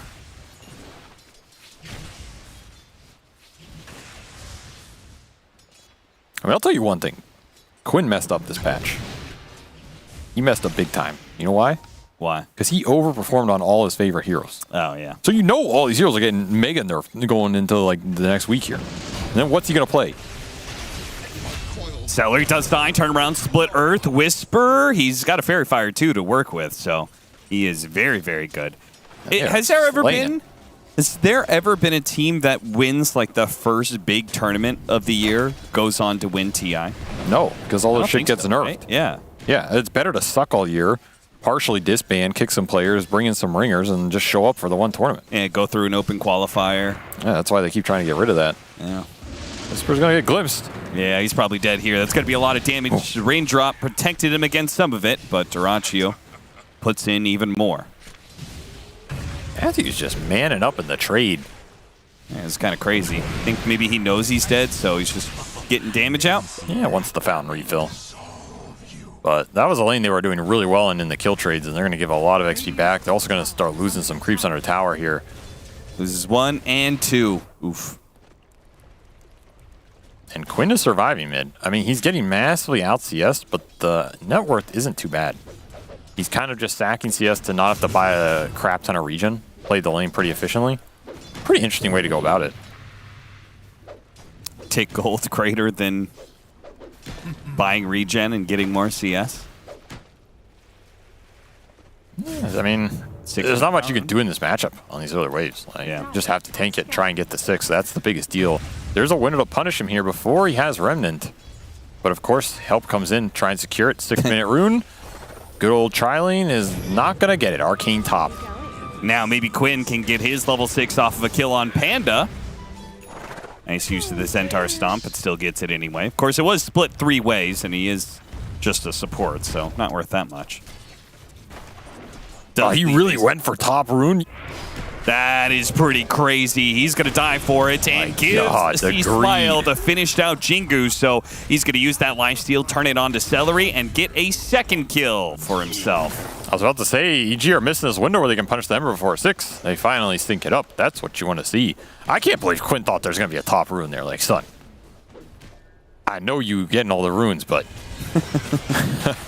Must have all runes. Ace is going to die here to Pakaz. So, EG winning the laning phase pretty heavily here. It's just their off lane that's kind of struggling. Pakaz has some wand charges, gets him off in time. This Slark Ench lane has performed really well versus Beast in all the games we've seen it. Yeah. Just seems to be something a lot of these teams are very comfortable with. He'll be gone tomorrow, but, you know, for now, it's doing some work. Here today, gone tomorrow. Just like my career, as Quinn is going to get Jingu slapped. He dodges. C-Smile still managed to get it in the end, though. Is going to be glimpsed backwards. And Pakaz gets another one. Yeah, 1 HP, but that's one enough. 3 agility stacks for him. This is the downside of Bounty Hunter. Like, you present a weak lane versus ranged 5s a lot of the time. Unless you're abusing them on the side. But Enchantress is not one you can abuse, so just a tough lane to win. It sounded so judgmental. You present a weak lane. I mean, look, if I'm going in a game as a 5, playing versus Bounty Hunter, I'm going in with the mindset I'm going to destroy his offlaner's career. Like, it's ending right there. This man is retiring after that laning phase. That should be your goal. You know, and if you get like halfway there, you're going to feel good about this. But you cannot go in a lane versus Bounty and be, oh, it's a strong 4. What do I do? What is this mindset? Weak. You must destroy his soul. And the way you destroy his soul is you destroy the offlaner so he feels bad that he picked Bounty. Yep. That's the way to do it. And then you just have to make sure you don't feed away a bunch of track kills and give him that recovery. Double damage Matthew. Slow him down, get the Jingu stacks, and get the kill. So C-Smile can be full HP after getting yet another kill in this mid lane. I mean, this seems like a great way to be able to combat Gaming Gladiators. A snowballing mid hero like this that just takes advantage of all the fighting that's going on. They just keep on bringing supports to mid, and C-Smile keeps knocking them down. Well, and they know it's because that's what gaming want to do too. So when you have the better matchup, you almost always want to bring the supports mid because you can snowball off the advantage. Versus gaming, you know they want to do it anyway. It's just everything lining up here as they'll get the Ratio with the burn damage. A silence catches them off guard. Celery blocked out from being able to get into the trees, so Whisper should be able to collect this one. Tofu is going to try and get the counter and does manage to get the kill on Leshrac first. Matthew will still get Celery, though. I'll give him his ult and should scurry away if Quinn doesn't chain him. But this is a rough laning phase for gaming. Overall, another game where EG outmaneuvering them a little bit, putting themselves in decent position going into this mid game. I mean, they're winning 3 lanes. That is not something we see often. I mean, I guess top wasn't really a win, but it's pretty hard to beat safe lane Morphling with Disruptor. That's a tough lane to beat. Yeah, for sure. Especially when you have a Riki. So the fact that Riki got so much off of that, I consider that a pretty good outcome for EG. Win is stomping here, and Pakaz has just destroyed Ace bottom, forced him to his own jungle. Whisper is ahead of Ace in net worth, so. Between him and his 4 position, the offlane definitely has way more than Game and Gladiators duo has. They're just continuing to push the damage into Dyrachyo. Even if you don't kill him here, there's a lot of pressure. He doesn't have a regen item. Oh yeah, he doesn't have that Morbid Mask yet. And look at this. See Smile TPing top with Jingu still on for about 10 seconds here, including Ice Armor. He's just gonna leap around. Imagine if he sneaks up, catches Dyrachyo while he was agility morphed. That would be the dream. The Boundless Strike into the split earth. They were not ready to go. They have the track on the Riki. Do you manage to get him away? See Smile. Hopping him around in the trees. He doesn't have Wukong's command, so.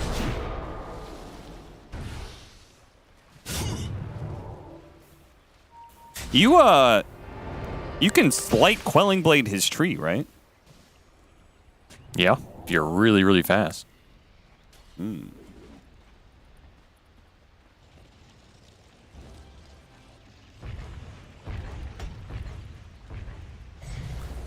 13-5, Evil Geniuses. Pretty decent lead here, and you could see Pakaz is aiming to keep that advantage going. He is big. And he already has the Fusel done. He's just looking towards his next item. He's already got 900 gold. He's huge. Once again, catching him in the silence. Dyrachyo not respecting that this silence can come at any point. Caught you snoozing. Now you have some time to think about what you've done. Riki has been very impactful in this game. See, that's why you snipe couriers for like the last 10 games. And everybody, oh, he's just going to kill couriers. He's going to kill couriers. No, he's killing you. It's the long con. I like that we got that post-game interview with him because now we know that whenever he's sniping couriers, it's because he thinks they can't fight, essentially. They can't really win the current game state. So he just goes and snipes couriers instead. I mean, there's not much else you can do. It's pretty efficient. Yeah. They're going to have double defusal on the course here for EG. C-Smile has queued his up as well. So that's a lot of mana burn coming into the way. The Morphling, the Ember, who do not like it in the fights. Even Bounty. You get your mana burn on Bounty, it's actually really obnoxious. Sure wants to play long fights where he doesn't get slowed up by the defusals and then mana burn. Maybe you can't invis, can't throw out that last track. These are going to be good, effective defusals here for EG. They're going to have a good window to put them to use with the extra level advantage they have as well. A storm is coming.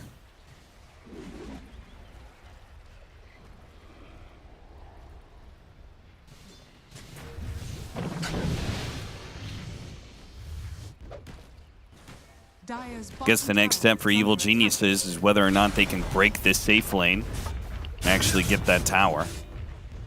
Been tough. They have got a lot of tier 1 tower damage done though. Like all 3 of the tier 1s for gaming are almost a third HP. There's been a lot of damage done to mid and bottom during this period where Ace has been jungling to catch up in the game, and Quinn has had that rough matchup. Quinn has definitely had one of the slower games we've seen from him, which I think opens up more of that punishability here. He's going to jump back to mid straight into the cloud. Really nice setup. He's all out of mana now. Well played. That was, they made that call to sit on the Spirit, and then because Even though he didn't even have his pounce up, he just went after Quinn, acting like, oh, I'm going to pounce you and I'm going to lock you down and take away your mana. Just a beautiful setup. The whole time they had a Hellbear hitting mid, so they just got the tower for free off the backside of that gank. Now you have the room to operate with the monkey based on the Riki vision. He's just already going to work. Well, you might have track vision of him, but the mobility of C Smile still catches that kill because does not have the pounce to stop him. Still on cooldown, but I mean, the trade-off was they did get Whisper, but Evil Genius is obviously going to be very happy with that trade-off. They collect top tier 1 during that trade for Whisper as well. So now the map is really open. You're talking about that tier 1 damage? They got the payoff. And they're just going to run Dyrachyo down. I think he's dead. Yes, he is. This map is collapsing very fast for gaming. Not expecting this sleeper lineup from EG. Catch Matthew here. He can jump over C Smile. Is going to be able to help him out. Wukong's command. They get the Static Storm, but he actually doesn't keep the heroes inside. Because comes through, cleans up the Disruptor. Now the Riki does eventually fall. C Smile gets a little bit low, but now full heal thanks to the Boundless Strike. They're going to get a couple of kills here, and they're probably going to get that Ancient stack too. Evil Geniuses. This was a fantastic fight for them. The right place at the right time. Wukong around that Ancient. Secure it for Pakaz. Yeah, you can track them up, but if you can't get the track gold, this is where Bounty really suffers. Yeah. When you're behind going into this mid game and you can see everybody, but you can't do anything about it, your net worth just drops off a cliff. So these fights they're getting into not desperation territory, but a point where gaming got to make something happen to get back in this game. Because these defusals are shredding them, and they do not have an answer anytime soon. Your Ember's too far behind. He's your big tempo creator that you're used to playing around. Back inside the game, Dyrachyo is dead again. These stuns and silences from out of vision are absolutely debilitating. He just can't farm on 900 HP like you normally would with Morphling. Matthews put in work and more. This is kind of what I wanted to see out of him as opposed to that Courier Snipe. That's why I said a low number. Because I think this is a game you can just run around and fight with Riki, and you have really good jump targets. How many couriers have died? Disruptor is dead. Gaming Gladiators are going to try and fight this one. They see C-Smile is really low, but he doesn't have any Jingu stacks, so he's going to die as Quinn chases after him. A break, an opportunity for Gaming Gladiators. Want to be able to find more. Kinetic Field holding in Whisper as they go for the support. Then turn back for this, and they even want the Matthew Riki as well. 3 dead. Can they make it 4? Whisper being run down, and he's gonna fall as well. All of a sudden, Game and Gladiators strike back in a big way as they get a whole bunch of track kill gold. That's the fight they've been looking for all game. End up in a rundown scenario with Bounty Disruptor. We've seen this do work before in those types of situations. You can't escape.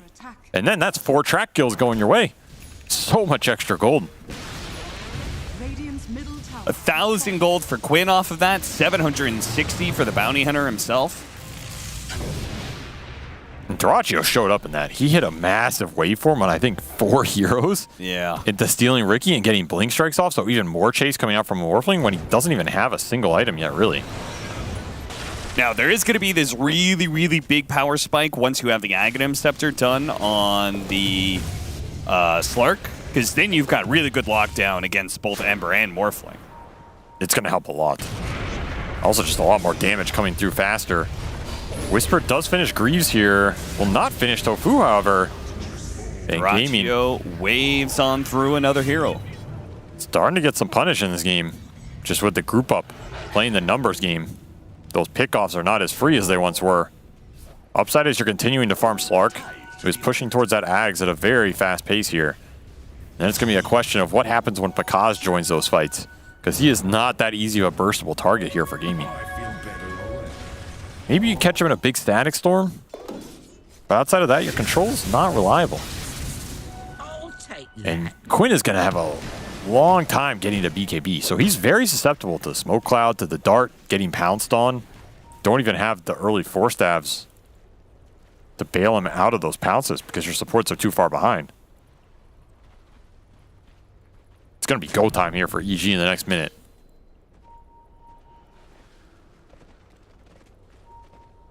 This fight could be so important for them.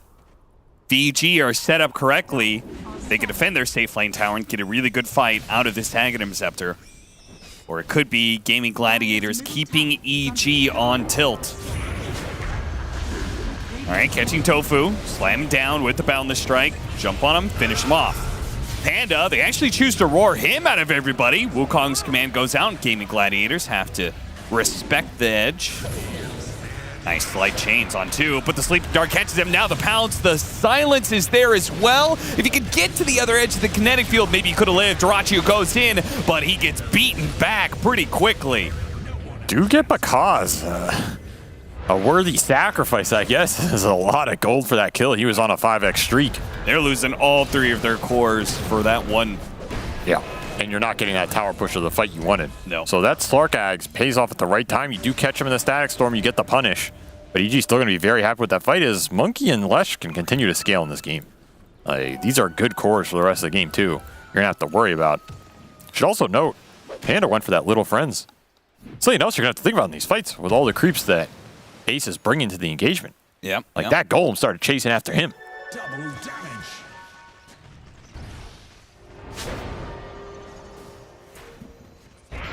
The follow-up. Monkey King is on his way, but he can't do the damage. He gets glimpsed back. Seems like Matthew's been tracking Bounty more than the other way around this game. Yeah, really. Guess that's what happens when you're ahead. You've got the extra resources to play more sentries. Do you happen to know anything about the Jasper Circle? A bandit guild that Meepo once spurned so much, they have sworn to assassinate Meepo at all costs and hunt him day and night to have him repay the debt that they now want in blood. All right, there is 3 different assassin heroes in this game. That's why I bring it up. Bounty Hunter, Riki, and Slark. Which one of them was part of the Jasper Circle? That's a good question for chat. We'll see if you guys know it. You're not reading the chat, though. Well, I'll check later. I'll check on your notes later, chat. Yeah. We'll see who passes and who fails. Get your homework in. It's 7:30 p.m. right now, so it needs to be in by Little 9 Friends. p.m. Hitting Quinn. Doing some Don't damage. like it.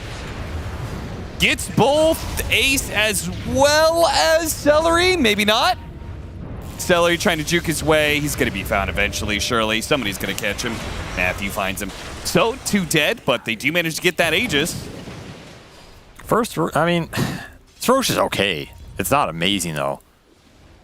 I don't think it's going to stop EG doing what they want to do, but it's a very nice sneak from Gaming. You'll definitely take that for the 2 deaths. And it's something that EG really would have wanted in this game. Put the Aegis on Slark. Yeah, I was going to say, it's better to take it away from Yeah, that's the better thing. Because he has Gem as well, and Bakaz finishes up that Mage Slayer. So he's really tanky. He can go and get the vision, start dewarding the map.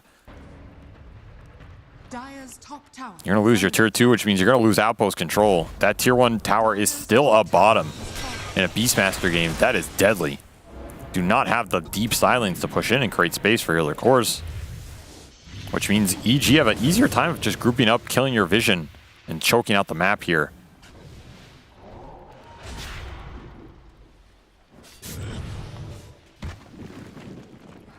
Mage Slayer done for Bakaz. I wonder if he's going to go BKB next. I feel like he's invulnerable if he actually has the magic immunity. I think if they could have gotten Aegis, then he probably could have skipped BKB. Maybe just gone straight for like Bloodthorn or something, or Scotty. Still a bit worried of him dying.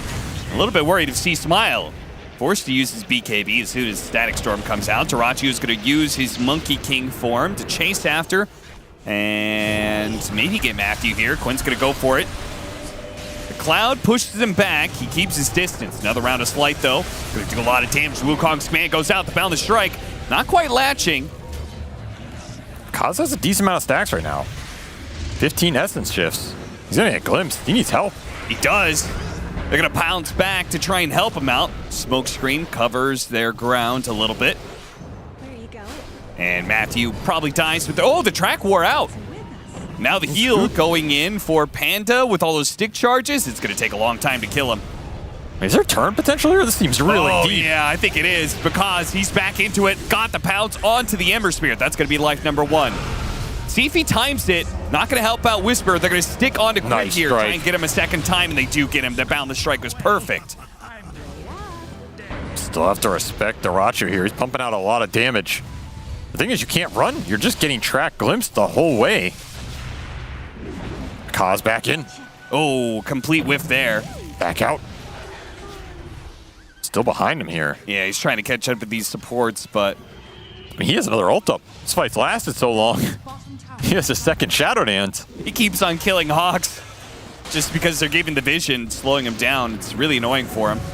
Oh, he didn't pre-ult? Oh, he needed to ult. He dropped the gem. Oh, come on, because... I think he didn't expect Static Storm to be back up. Yeah, you might be right. The fight just lasted way too long. Because he used it mid on C Smile. Yeah, like that is still the same engagement here. That's the second BKB. Gaming able to extend that fight through the Morphling just being an impenetrable frontliner. And again, if you can't take the straight 5-on-5 and engage with the Slark, you cannot end up in these situations where you're getting run down. Disruptor destroyed. But tracked. Now you have the gem on Tofu, so he sees everything. Daracho will get that kill. And now Panda could be blink struck. Slowed down. Connect Field doesn't quite catch him, but it may not be needed. This game's turning very fast. Look at those little friends. Ah! Oh, they're coming. Running after you. So much momentum been lost in this game for EG, it feels. Yeah. They got that Roche. Snuck away from them. Lost gem here in the Invis matchup. Couldn't get a good fight out of that because Ag's timing. I also think the Morphling versus Slark matchup, you get this timing where you feel pretty good as a Slark, but then Morphling gets Aghanim Scepter. And then I think it's Morphling favored. It's definitely more favor right now. He has Ags on top of that Hurricane Pike. He's just going to start kiting you and pouncing on whoever he wants. Yeah. You're going to lose a crap ton of attack speed and Agi right off the bat. Destroys this hero in the early part of the engagements. Radiant's top tower has fallen. He's going to put more emphasis on C Smile to start carrying these engagements with big Wukongs if they can find him. Might just need to dart somebody, set up for a Wukong, and take that big core kill. Something like this, and instead of letting Pakaz go in first. Because I don't think he's going to like what he finds. Yeah, EG have really struggled to get a clean initiation, and it's even harder now that they gave up the gem. That was what that gem was designed to do? Yeah. Comforting rune of regeneration. Radiant's top tower is under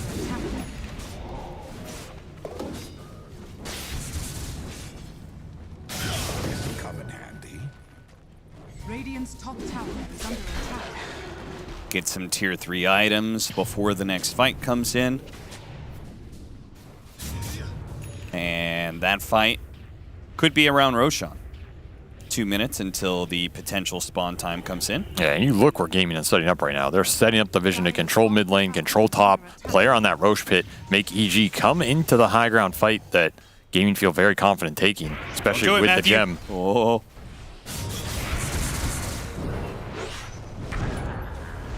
They got dust on him.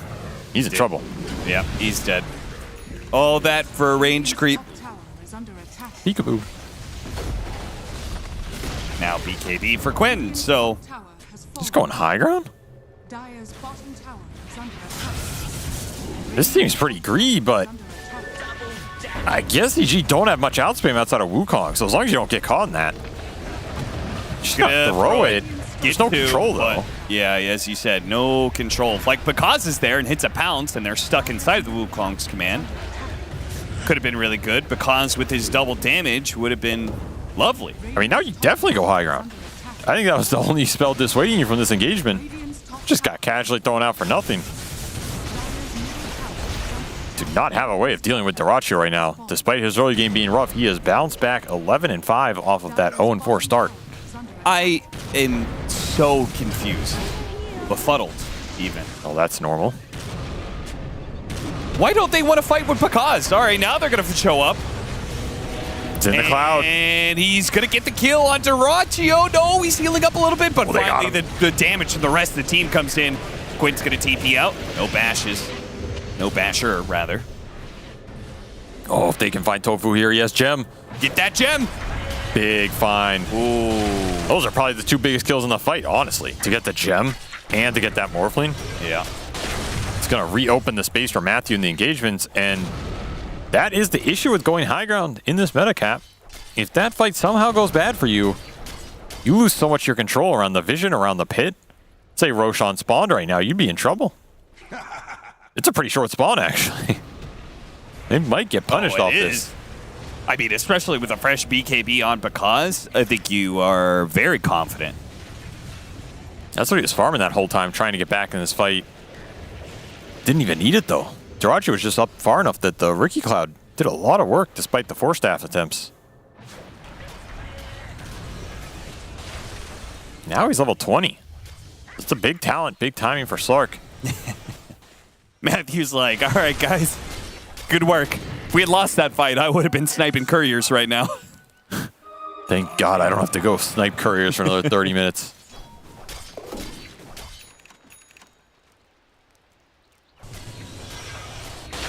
It's going to go back for Meteor Hammer.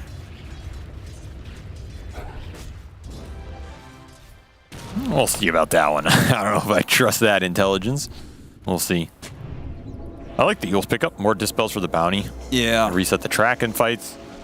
You can also buy a lot of time off of a Morph Initiation or an Ember Chains. Considering all the utility items that could be useful, 4-staff and Lotus Orb particularly. Yeah, Lotus Orbs are really good versus bounty. Yeah, actually went Meteor Hammer. I mean, he hasn't gone it yet. We'll see. Halberd for Whisper. Oh.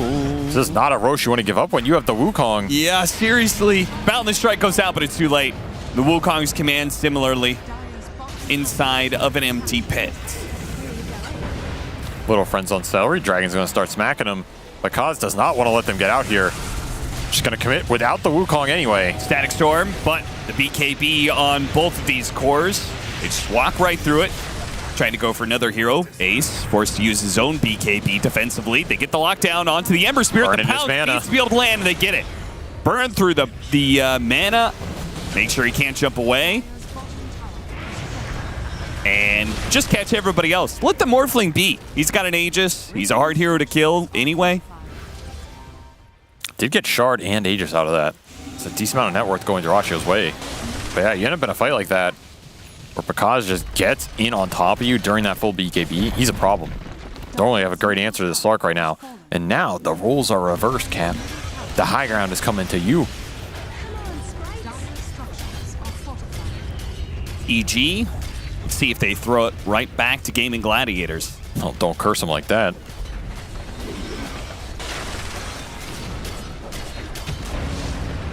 Get the tier 3. Can you get out? Yeah. The he tried to Manta dodge and didn't get it. Not like missed this. The timing. I wonder if he got a little bit weirded out because the glimpse ball was elevated from him jumping into the trees. That's true. He didn't account for the Z-axis. Yeah. Of course, classic mistake. I mean, that was like, they did that for a tier 3 tower. Yeah, it's not worth. It's not worth at all. Like, you are fighting into a disruptor. He's going to glimpse you when you try and run away. Yeah, if you sacrifice a support, if you sacrifice Panda there, I'm okay with it. But anybody else, I don't feel like that trade is worth. You gave a huge kill streak away, too. That was an 1,100 gold kill. It's going straight to Dyrachyo. Yeah, he had a 5x streak. Wow. I mean, I guess they have a huge net worth lead, so. And then the roles are reversed. Now EG's getting their base pushed as we swing it straight across the map. Round 3 of the boomerang, or the rubber band. Just like the wild axes.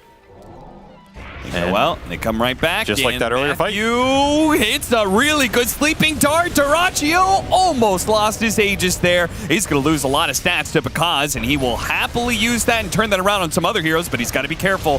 His ultimate's going to run out. There goes the Aegis. Wukong's command really well placed. If they can get lock the him down? stun to lock Stun down miss. the Forflick, the stun miss, and he gets off the BKB. He jumps away. Quinn joining his team. Oh, stuck on the high ground there. Only got one more remnant to work with.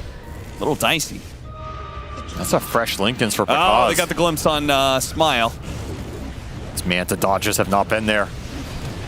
He strikes half, though. Two-man stun. Still He still has his BKB, but the Primal Roar is going to lock him down. The physical damage is coming. Can he lifesteal out of it? He's going for it. Quinn gets low. He has to wait for him to finish him off, but Quinn also dies, and Ace doesn't have a BKB, so he is just going to get ripped apart by Bakaz.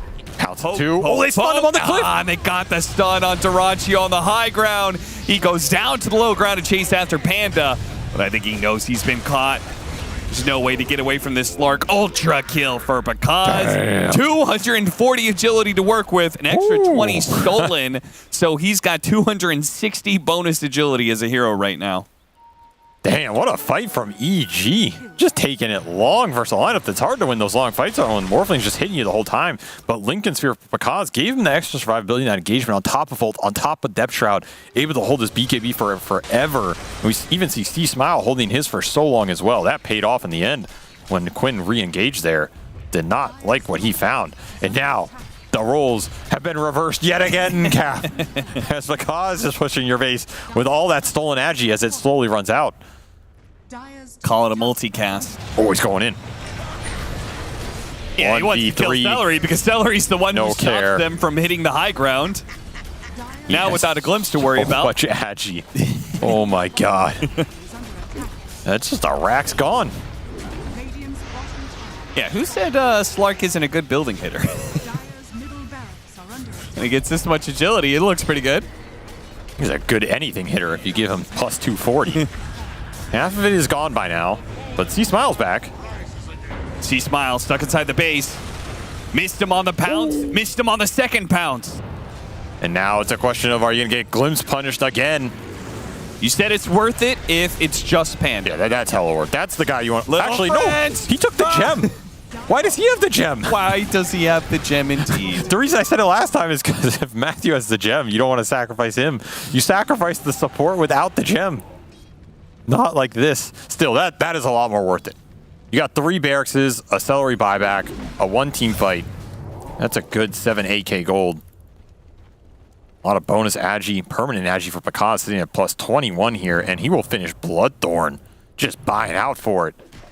These pounces are going to hurt a lot more. Second Linken's finished for C-Smile as well. Suddenly that control, the tracks, the roar, not as easy. And of course you can guarantee BKB the Static Storm. So these cores are jumping on you, and they don't really care about what you have right now. And the problem is, Dyrachio, sure he has that ag, sure he can pounce around, get some agi of his own up, but the actual man fight into Monkey and Slark is very tough for Morphling when it comes down to it.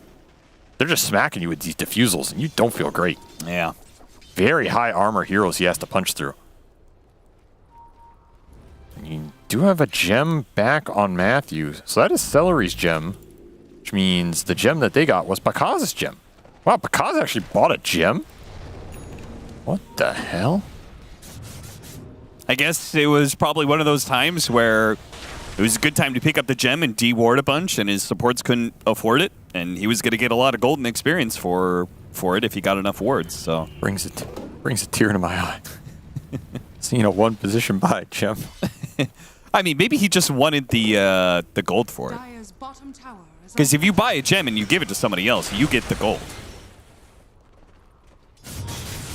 I don't think it ever pays off, though.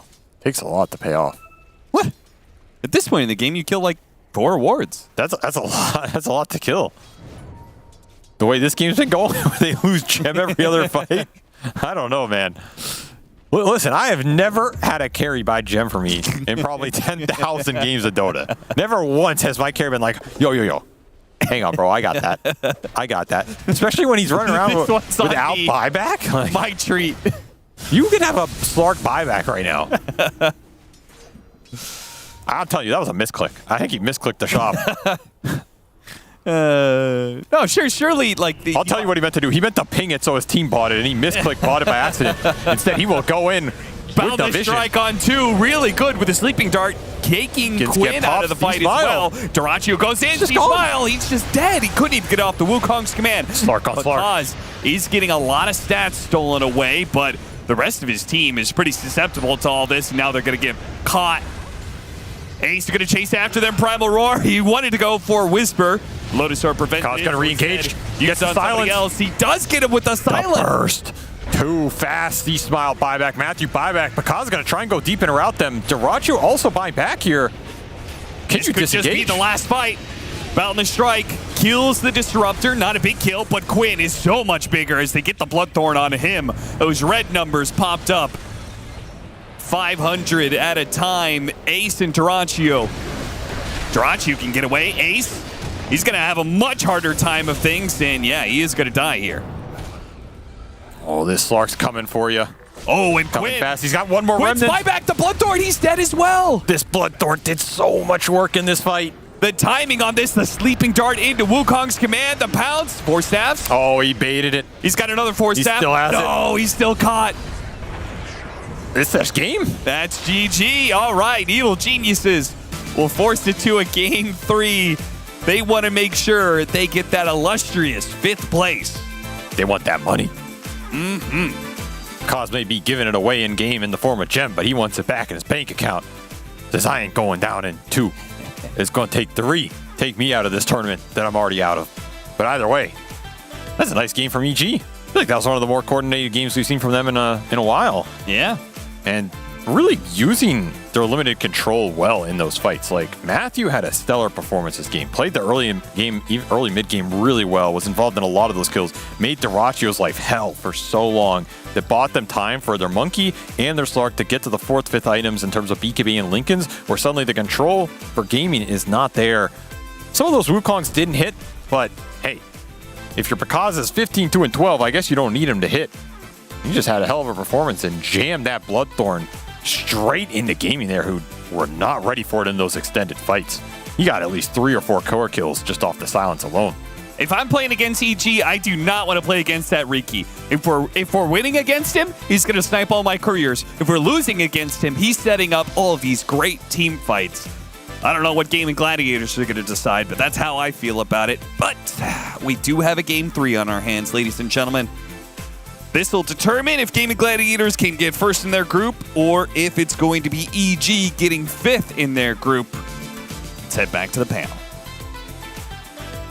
And here I was thinking that Gaiman would have the vision superiority. They had hawks, they had tracks, they had glimpses. But Matthew Ricky, what more could you possibly need? Like you heard from Cap, in a winning or losing situation, this man does work. And in this game, number 2, gave all the recipes needed for EG to pick these heroes that they don't even do that often. Panda on Enchantress, unheard of. But it all looked great. You know, that draft ended and he just looked at his team and he was like, I'm going to make their carry look like a courier with less items. And then he just killed Duraccio like 8 times before he had Hurricane Pike. And it was brutal. He did not have an option. They won their lanes so hard that the ability for Matthew to actually just hunt Duraccio was painful. I don't think there's many carries that are going to have a very good time dealing with that. Morphling certainly was not going to, though, with no items to help. Yeah, he, I think, did not enjoy this early game. I would say that they slipped up a little bit. Maybe you should have a couple synergies here or there, but even more credit, I think, to EG to punish that with Matthew and Ricky, who played very well. You talked about the Diffusal. In the early game, they even bought 2 of them, Yeah. which was very good. And they also did see the carry flex, which Effie also saw in the draft. This is why you're nothing to say his favorite panelist, I think. You're just too smart. Thank you. You know what I also said? What? Morphling versus Ricky. Bad. Bad news. I did. This is why you're my favorite panelist. Thank you. Why? What did I do? Because you said I was. Oh, yeah. Thank you. No, I really enjoyed. Oh, Kazu.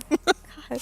No, but this is why I really love to watch EG just kind of be themselves in a way where they don't feel pressure, right? Because throughout this entire tournament, it felt like they were trying to draft like the best teams in the tournament. Yeah. They were trying to draft like Liquid, they were trying to draft like GG. In a lot of games, it felt like they lost their identity. They looked like a very strong team, but they didn't bring that South American spice that we see when they play versus Beastcoast. But this time around, they brought it, right? They're just going completely nuts. They're picking what they want to pick. They're building early game items. They had 2 Echo Sabers, 2 Diffusal Blades on their Monkey King and their Slark, and they were all over the place. And Matthew, on that Riki, not only did he carry the early game by killing Morphling over and over, he carried the late game too. He was kiting in and out of these fights like it was nothing. When the track wore off, he went back in. He saved his Enchantress near that bottom fight. Clouds gets out, and he gets the catch that you need. He gets the setup that you need. He just did everything that he could do right. I also really like that it was Pakaz who at like 24 minutes, he bought a gem for his team, which is not something you see too often from your carry, but you're playing Slark, so you're going to always deward all the wards. It's also good against the Hawks. It's super good against Bounty Hunter as well that they have. So this, they played very well, but they also did all the right things with items, how to move on the map. The only thing I feel like they need to do better next game is how did Gaming get away with both Roshans? It didn't matter too much because they still lost the game. Yeah. But they should have been a bit better at contesting that. So next game, be more on that, but the rest, Certainly comes back to vision, you know, in those instances, you know, Gaming kind of felt confident enough to get in there because of that. But I mean, yeah, the gem was huge because it actually gave C-Smile a bit of a game, you know. He's struggling a little bit. He was tracked for so much of that early game. Like, they could have snowballed a lot harder. It's impressive that GG even managed to, like, stabilize that game at a certain point because they were just all over them. Like, they had the double diffusals and, like, you're a Morphling and an Ember. Those are 2 heroes that absolutely hate getting mana burnt. Game's getting owned. And speaking of C-Smile, he handled that mid lane very well. Like, he got his revenge on Quinn. He was feeling it very hard after that Snapfire game. But after he won mid, it felt like he rotated the way that he needed to. He itemized correctly. And yeah, maybe he died a little bit later on. Like, do you remember that one fight in the Radiant jungle that happened? So Gaimin chased them out of their triangle into their jungle.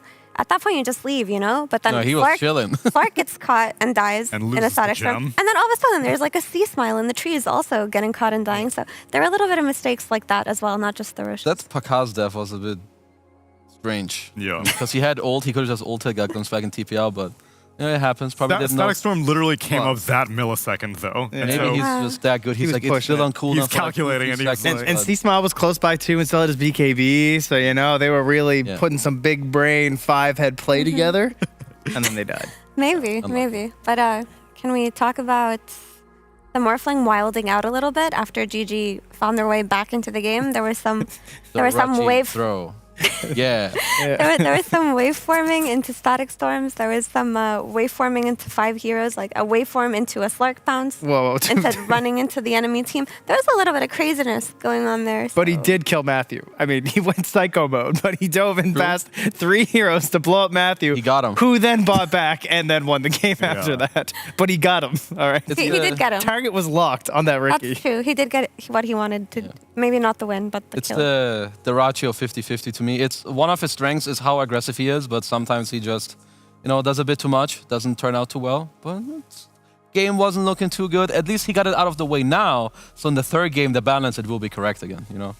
You have to get the throws out in the game where you've probably already lost. I know. I thought he liked these normal carries. I'm putting Morphling on the normal carry list, you know. I was a bit more willing to excuse the Shadow Fiend game a little bit, but Duraccio, you know. I mean, to be fair, it's pretty bold to go for the Morphling, as we pointed out, and he felt confident in it because of what happened the last time in this exact same situation. Maybe now they will put some more respect on the Riki. They should. Need to respect the Matthew Riki. It's too good. I hope they don't respect it because it's very fun to watch, and I don't want it to get banned out. It's fun to watch when it's winning. It's really, in my opinion, it's really annoying to watch when it's losing. You didn't enjoy 22 couriers being slaughtered? 26, I think. It was 26? I thought so. Look at him. Yeah, like guys. you're lowballing. He plays his lane wards and cams a flying NPC. Congrats. He kills a courier. You know, fun fact, you actually can control the couriers. I know a lot of core players don't know this. Yes, because they seem to feed them relentlessly. Yes. But you can micro them so that doesn't don't happen, tell them, actually. bro. Don't tell them. All right, Trent, how many times has your courier died? Never. I have the 3 little donkeys. Okay, mute this, man. This guy's lying live on stage. I kill couriers. My couriers don't die. Final game between Gaming Gladiators and Evil Geniuses. Gonna be on your screens. Stick around. We'll be right back.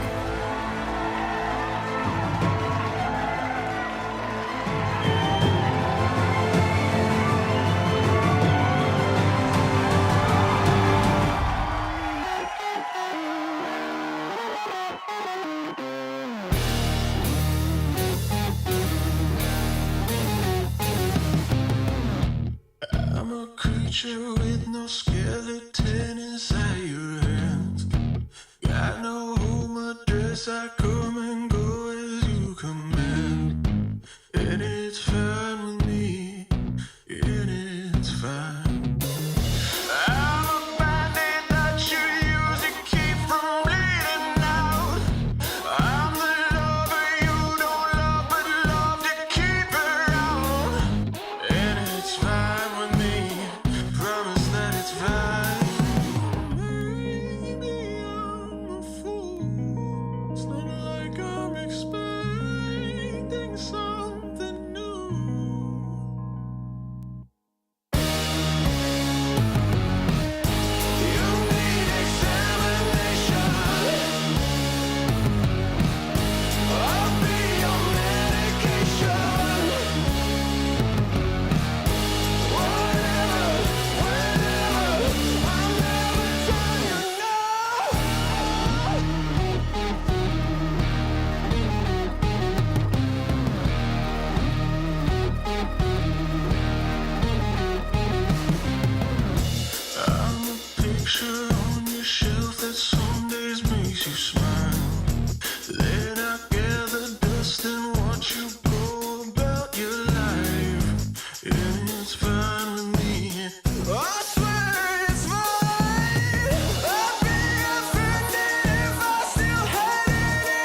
begins.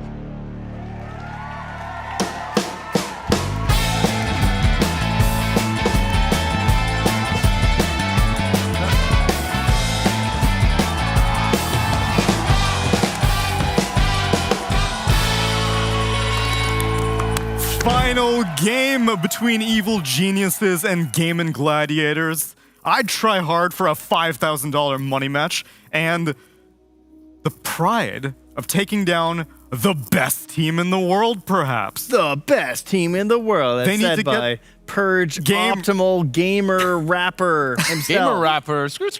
Let's OG go. Optimal Gamer. That's his tag. It's not only about the money. It's also you don't just want to beat them. You want to drag them so they have to play tiebreak. Exactly. That's when we all thrive the most. We're all Dota players. Get revenge for them claiming the trophy in Lima. It was a Peruvian tournament. And yet these Europeans come in. Now it's time for revenge. Very serious game. Yes. Nothing else is on my mind at all. Nope. No. Why would plans later? No. Why would there be anything? No thoughts. No. Hey. Nope.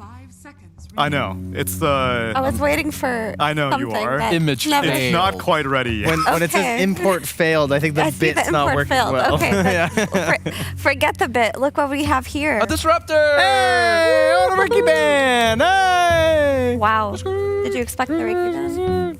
Ricky Band, wow. Wow. After last game, that was a big brain. Do we not have the WoW button anymore? We lost that one? No. Wait, we lost it? Yeah, we have don't- the other don't- one. Suck it. What's the other one? What? The other what? What?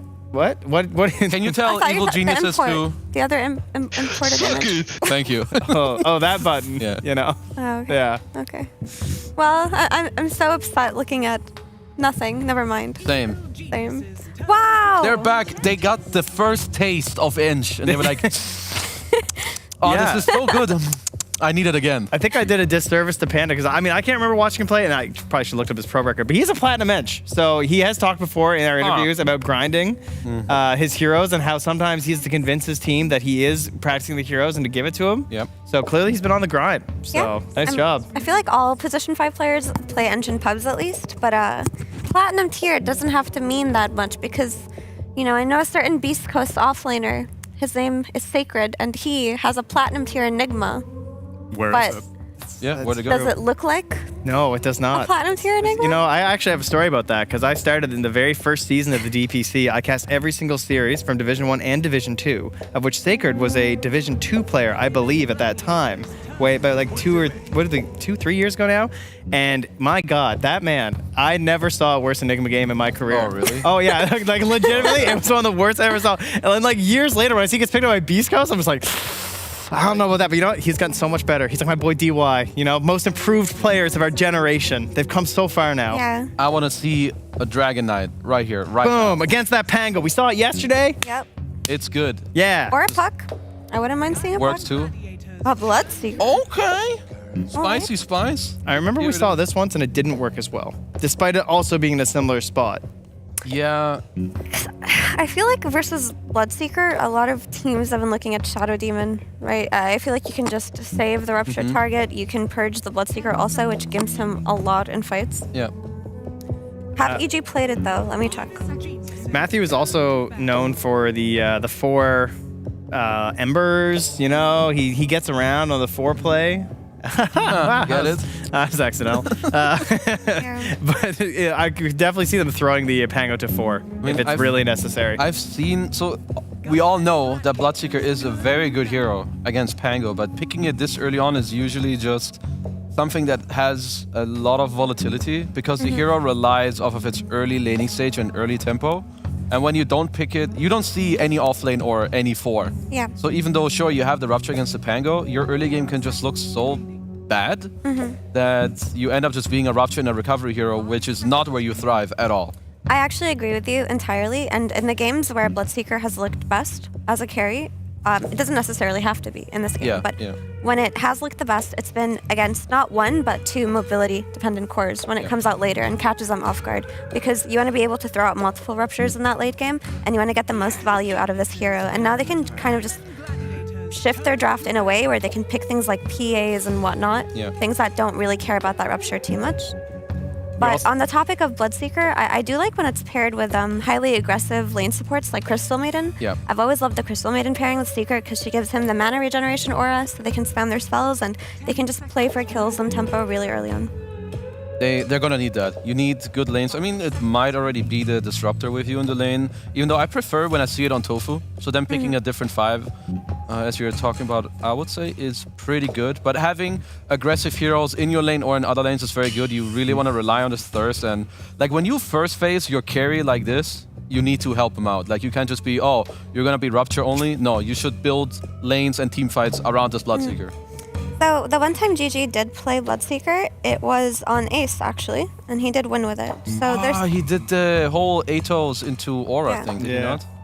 So there is a chance that it doesn't necessarily have to be a carry Bloodseeker, and they can kind of put less relevance on it and still play on their first pick flexes. Okay, I actually totally forgot about that. Okay, this makes me like the pick quite a bit more. It's in the lane as well. If we think about Ench wants to like slowly whittle you down in the lane, and then once you're like below a certain amount of threshold of HP, then you can die. Bloodseeker has very high armor and you heal in the lane constantly. So I would actually really enjoy it to be in the off lane if the draft pans out that way. It's also another way of providing vision for the Disruptor Glimpse, right? Through the Thirst. So it does have quite nice synergy there. And thankfully we did finally get the DK ban, or else that would have been rather dangerous. There's also more enabling of the the Bloodseeker that is generally necessary. So sometimes you'll see a Zeus strat coming out here, but Game of Gladiators, the big smalls, we got another strat in town. The Bloodseeker, he's getting shelved a little bit. I mean, he's still important, but now we got Io Leshrac. We got the big dogs here. Now you got not necessarily someone enabling the Bloodseeker, but Bloodseeker with capabilities to enable others now. It's a very good second phase.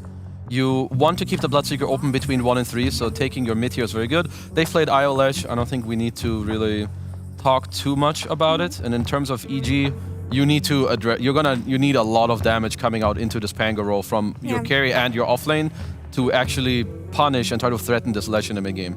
But now that they have this Io Lesh also, there's just an overwhelming amount of magic damage coming from the mid lane who can actually punish this Enchantress support that we saw be really effective last game, and this Rubik, right? Like later on, once you get items on the Slush Rack, you can just jump these backlines with ease and have the Bloodseeker focus on your primary target in the Pango. Also, yeah, you do have a Pangolier that can help you defend towers early on, but if his mid lane doesn't go that well and GG out-rotate to the runes, I don't know who's going to punish Leshrak's tower taking early on. Yeah, you don't really have that right now. Like Quinn, if he's going to do well in the lane, you already know there's going to be an IO ready to tether him. Disruptor can most likely run over as well. They are going to pick the Drow, which is one of the heroes I was looking at, but Rupture can be very annoying for this hero if you do reach it, but it is good. You have the shard later, you have the high damage against the Lash as well, and you do have people going in for you. So it fits their draft, but they're gonna need a decent early game as well. There is counterplay. I like the idea of taking this Drow early before she can get banned out. You know, the hypothermia is just so naturally good here versus the Io Lesh, but also now you can just flex the Pango to offlane since it's countered by Bloodseeker anyway, and you can 24 pick the Chris Luck hero, and you give him a favorable matchup versus a Slush Rack, and suddenly you have a way to play into this momentum. Yeah, now it's up to Game Gladiators to decide exactly how they want to play that out, because obviously they're going to have to reveal where this Bloodseeker is going. Unless there's some flex we could think of between a 1 and a 3, it's going to work well, but that's a pretty tough one to cover when it comes to the old flexibility. So either Ace is picking up this Bloodseeker, or they're going to reveal a different Duraccio hero here. There's... No, never mind, there's an Inch. I guess there's Doom is like the only one that fits that category right now. Feels like you need a jump carry. A jump type carry, like a PA or maybe something like a Blink Wraith King. It has to be something that goes in. Bring out the For Sven, GG. plus armor, plus IO. Jump carry is how they played. Lark? Should probably get banned, I think, Morphling? They have covered the Duraccio Witch Doctor, unfortunately. Morph I don't like too much against Drow and like this random roll and disarm and diffusal stuff. And after the last performance also. That is very true. Why are you guys Sven haters? What's wrong with Sven? No, we're talking about Morphling. Oh, Sven. Yeah. For GG. Jump in, initiate. Plus armor versus Drow. Why is Sven so bad, guys? I think it's playable. I just don't like I can get Sven behind as a it. hero, to be honest. I can agree with that. No, I can get behind this win. It's just, it requires your core player to really feel it, I think, since it is one of the heroes that, yeah, we haven't seen it too often. I can see the Slark for Gaimin. You get the jump. I like Lesh Slark a lot because you can save each other and really help each other with the damage output. And then you have Io Slark, which is, of course, very good. What about a Monkey King potentially It's as a banned. third I was flex? looking at it too. Where is it? Second phase, first ban. Oh, down. Yeah, I was looking at it too. Because that way you still have the open flex between Lush, Bloodseeker, and Monkey King. That would have been perfect for GG. Anything, if they do pick a carry, it needs to be a hero that does well against Pango in lane. Because as you mentioned, EG should already be thinking about it. And you should make it hard for them to end up doing that. That's why also Monkey King was the first hero that came to my mind. But it is bad. EG seem to be expecting a carry to be offlane to be coming out because they take out the Witch Doctor. Just in case, yeah. Nice call, Tsunami, on the Slark. It did not get banned out, actually. You wanted a jumper. This man was jumping all over the place, although Yeah. this time hopefully he'll be doing it as Slark and not as Morphling pretending to be Slark. I'm very surprised EG didn't have the read that this was an offlane Bloodseeker. Maybe they didn't catch the one game that GG ran. I wouldn't say that. I think it's more like they're respecting it in the sense that, like, also think about the other ideas here. They could have done the Witch Doctor plus Io offlane, or they had to play against the stupid Ace Underlord again, which has also looked incredible on, right? I agree. Like, obviously they can't go Bloodseeker, but the Bloodseeker game still looks good versus Pango and Drow Ranger. So it's not that ridiculous to, like, just ignore the concept of the Slark, considering how hard of an idea we had even coming up with a good position one. So I think the Witch Doctor, GG played. They can't play the Io Witch Doctor when they have a Lesh. When they did that before, they had no idea who to prioritize. Sacred, give me your power to whisper now. Okay. Rare that you see it going in that direction. It's very... I was thinking of it, but there are some downfalls to it. Enigma is... Like, you can struggle against tanky heroes quite a bit. Lesh gets very tanky, Io can save, and there's also, like, the Slark shard. You do answer Slark a lot in the early mid game because you ruin that hero in the lane, so it is very good for that. But I'm still liking Gaimin's mid game quite a lot, personally. Yeah, it's Gaimin's comfort, so that looks good. Ace's Bloodseeker offlane was really impeccable versus Pango as well. And they didn't flex the Pango to offlane, so it's higher priority, so the counter is more relevant. But I do like this Enigma. Yeah, I think there aren't many ways to deal with it even early on. Like, they do have the Disruptor silence and the potential Split Earth and maybe the reload out, but once Whisper gets a BKB and gets to that late game territory, the amount of damage that's going to be coming out from the Drow Ranger plus the Enigma alone is going to make it terrifying, because the way Lesh plays is he just front lines, right? He's always running in, and Enigma is the counter to any hero that just wants to be in the center of a fight and draw attention to itself. It's a lot of pressure on C-Smile this game, again, but he did carry through last time. He is the one who has to go in a lot of the times here to set up things in the early game. He's playing with Enigma and a Drow. Enigma until the farm is there. Obviously, you can't make those riskier jumps like we saw Saberlight making on the Enigma with just the blink, but it's a lot harder. So Vision from Panda with the Ench and the creeps alongside C-Smile jumps are going to have to carry them if they want to be the ones getting aggressive at all here in this earlier parts of the game. I think they're going to be able to get revenge this time. Revenge. Because at the Lima Major, obviously Gaimin were able to take this Io Leshrac strategy to success, win the entire tournament. However, we managed to sneak a peek at some of the EG strategies. I don't know if you can see this whiteboard here. Is it, can you make it out? No, not quite. Not yet. Zoom in, please. Perhaps. It's Maybe coming. a little bit better. Perhaps if I show you what their idea is. Oh. Wait, hold. Yes. Contrast up. The Cabezon. Oh, and tip.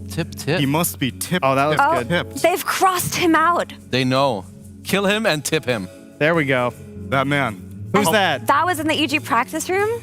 Yes, indeed. Oof. This They is know. It also says tip next to it. So we know the plan now. Tip. Okay. Tip. 3 tips. They are missing 2. All right, let's go EG. Let's go, EG. I got 2 casters for you as we get into the final game of this series. Take it away, Cap and SVG. Hit him with the tip. Evil geniuses have a plan against Mr. Cabezon, and it's going to be tip him and tilt him as much as humanly possible. Avery, that's got to be a good recipe for success. I would have caught that. You would not, but that's okay. That's what I'm here for. 3 tips and a good shake. That's your recipe. 30 seconds to I don't think Quinn cares about tips anymore. I think he's been tipped too much. He went back to the start. But if Tips can't get him, what can? Actual all chat? I have to think about that for a minute. Okay.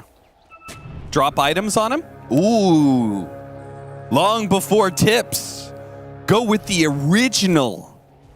I think OG. I feel like the thing that annoys Quinn the most is if you just go in a game with him and say you know better than him how the game should be played. Okay, but you can't really do that as an opposing force. I don't see why not.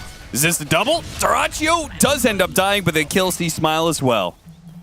Game and Gladiators, they do it again. 2 permanent agility for Dyrachyo. I didn't know you get that. Keep on winning these first plays. Come on, guys. I didn't know you got the permanent actually if you died. Is that how that works the whole time? With the stack on him? Yeah, the perma stack? If you're dead, you can get a permanent agi stack?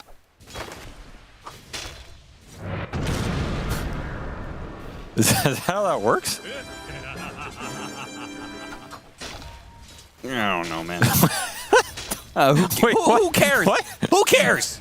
I'm just going to say Wait, it. I care. Everybody's thinking it. I'm just going to say it. Nobody cares. Nobody cares how it works. No cares mechanics. But we got a new patch coming.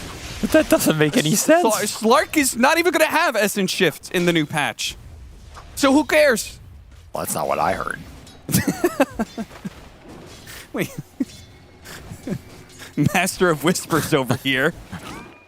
With his little birds telling him little patch notes here and there. I heard that Valve were really upset that this game-breaking permanent agi bug is still in the game.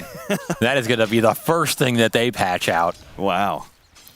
That's a first. He leapt in, missed the leap, and is taking a lot for it. Is not dead. Honestly, I like EG's draft this game. Why? I think offlane Bloodseeker is there to exploit when you have a good carry, because his utility is kind of bad.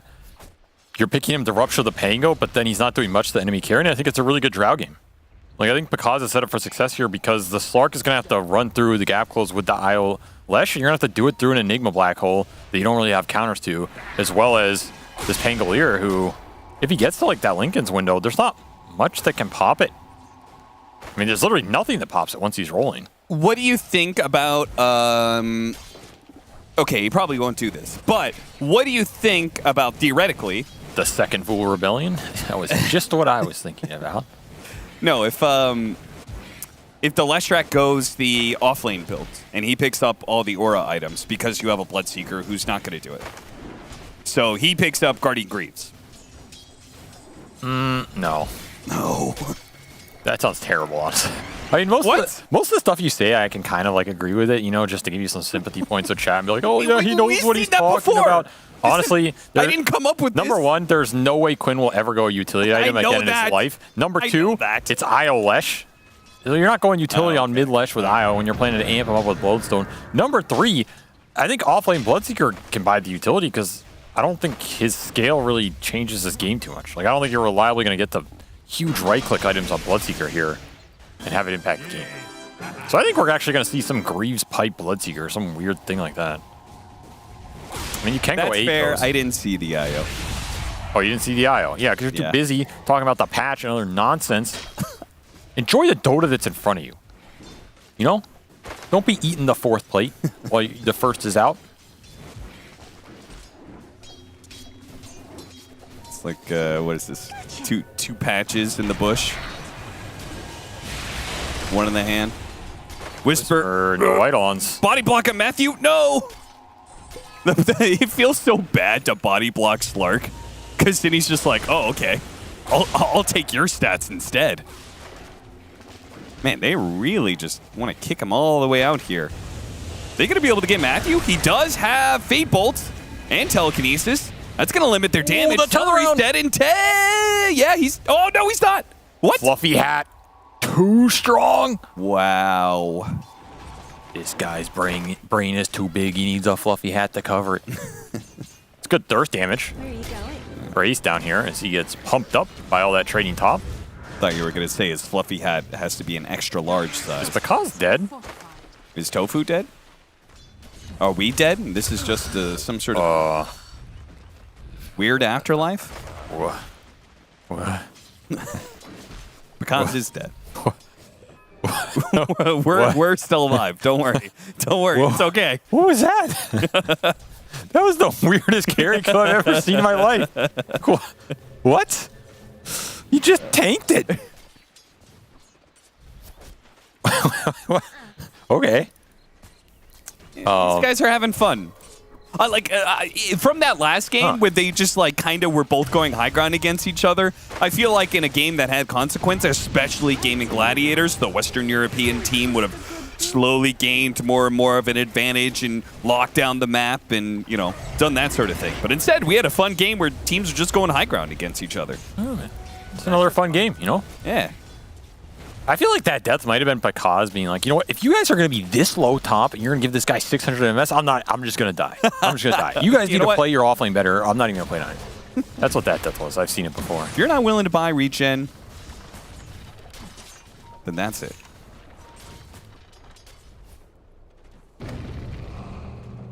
Oh. Looks like the kobolds have joined in the Vul Rebellion. Or what are those guys? Gnolls? Hill Trolls. My God, your lore is terrible. Everyone knows Hill Trolls didn't come in until the 4th Vul Rebellion of the Second Age, which is where Tresden rallied the forces of the Great Gleaming City to come back and shut the farmers down once again. You're just a fool, Cap. Don't even know the basic of Dota lore. You know what Avery has done is he's researched the lore just enough so he can BS his way through it. I mean, this is the beauty of the game now. Is the lore real? Is it fake? Which parts are fake? It's hard. It's getting hard to tell, isn't it? I can tell. No, you can't tell. Your 4th Vul Rebellion. The whole Vul Rebellion. Oh, see? You don't think the Vul Rebellion was real? I don't. That's where you're wrong. That is accurate lore. Got him, boys. Actually, we got him. I do know that because you don't know anything. Killed him. You don't know anything. Toss back into the wolf. The claws. The jaws. Snap shut.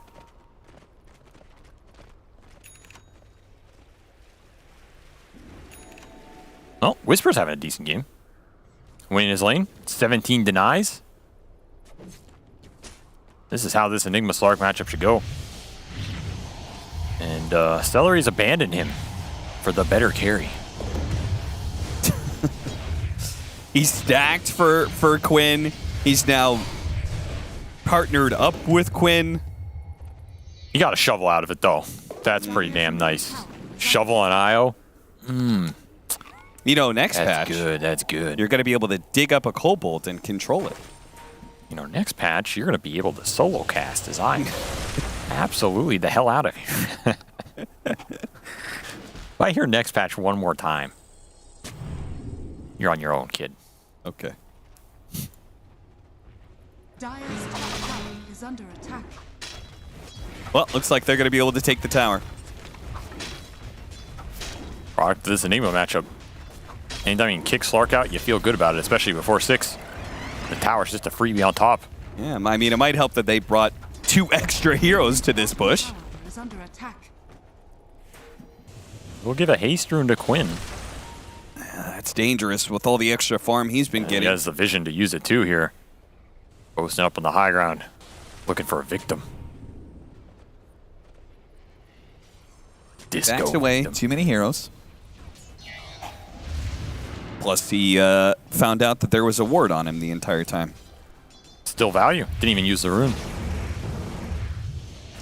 She trying to bait this out mid, but Quinn will not take the bite. Because has been forced off that bottom lane. Too much thirst into Ace. And he is going Greaves here. So it is going to be utility Bloodseeker to pump up the other 2 cores, hit that IO timing, get that early mech going with the tether. It's going to be quite fearsome. If you're EG, you're definitely playing for the late game here. You just want 3 or 4 items on all your cores, then you're going to feel good in those fights.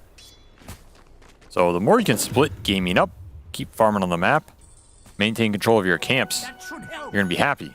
Which is exactly why gaming are looking to invade. Stop you from doing that. Hello, Pakaz. Goodbye, Pakaz. I mean, Bakaz was trying to farm without marksmanship. It was naturally going to be pretty slow, but they're going to be able to get a stack out of it. Matthew's going to die bottom lane too. I don't know. This is looking pretty dicey here, Avery. Yeah, this game is looking like a classic IO-Lesh gaming game where he is going to run away with it very fast. You're not going to be able to keep up.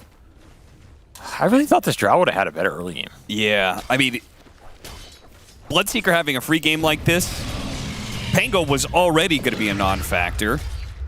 But, you know, Bloodseeker being an actual hero with golds and items, that's going to be pretty good.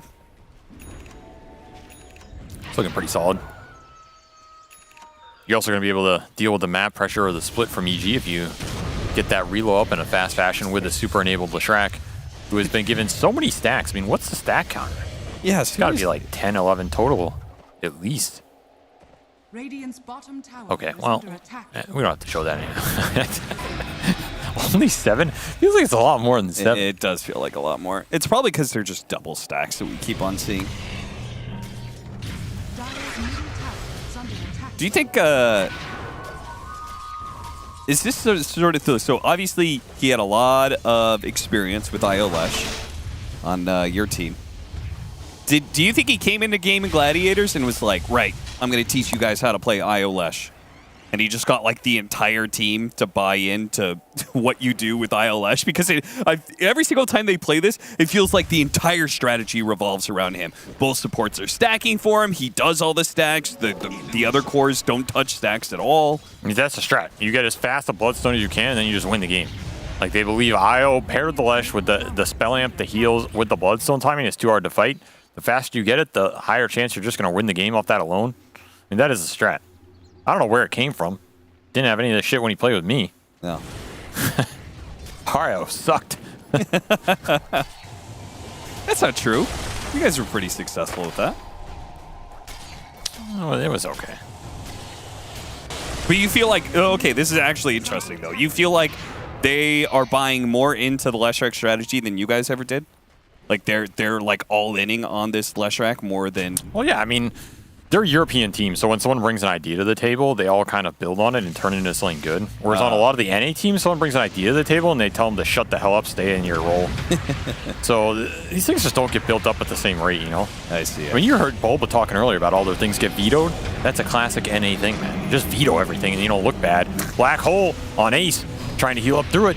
Because, Stolen Blood Right, that's going to be pretty helpful because had Rupture still on him. Oh, in fact, where's he's still your trying tether to get away now? from the Bloodseeker, the silence. Oh, the swashbuckle through the Static Storm. Ace is still going to town over here, and he will finish off Matthew. But that could have been so much worse for EG. They were on the cusp, the precipice of losing all these heroes. The Bloodstone. Oh, the impetus. It's not enough. Oh, he's going to be glimpsed back. He's in trouble. C-Smile. Once again, swashbuckled up to the high ground. Ace is cruising right now. But can't commit for another kill. Only gets the Rubik in the end. Jeez, that feels bad for EG. You committed Black Hole. You brought Drow to that engagement. Didn't even get a core kill. Yeah. And Bloodstone comes off cooldown as C-Smile goes back in. That's such a huge kill to get in this period if you can shut down that timing. But that's why they give him the stacks. That's why they give him the priority farm. So you can be just that little bit ahead. Then it matters when it matters most.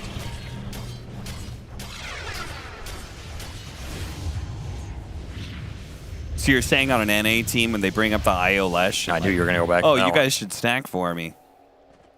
The carry's like, what about my stacks? You know, I know I presented this as a satirical point. I don't think it was. But there is actually a lot of truth that I think one of the first teams to build on ideas that may have not seemed conventional and turn them into really strong strategies was the TI 9 OG. And I think Europe got on that track a lot faster than a lot of other regions. I think it's still something NA suffers with. If you look at a lot of these NA teams, I feel like a lot of times they're not that good at creatively bringing new things to the table, building on them to a point where they're a huge threat. Whereas these European teams are very happy to buy into that, build on it, and create an atmosphere where those ideas can thrive. And I think it's caught up a bit, for sure, but it was definitely something that NA was very far behind on for a long time. And that entire concept is, I feel like, some of what Dota is supposed to be about. Yes. Because there are so many strategies that are viable. Maybe not like big, strategies, but like individual hero concepts and synergies. Oh, when you can do that, you're a top tier team. I don't care how good your team is. If you're not doing that, I don't think you have the capability to win a LAN.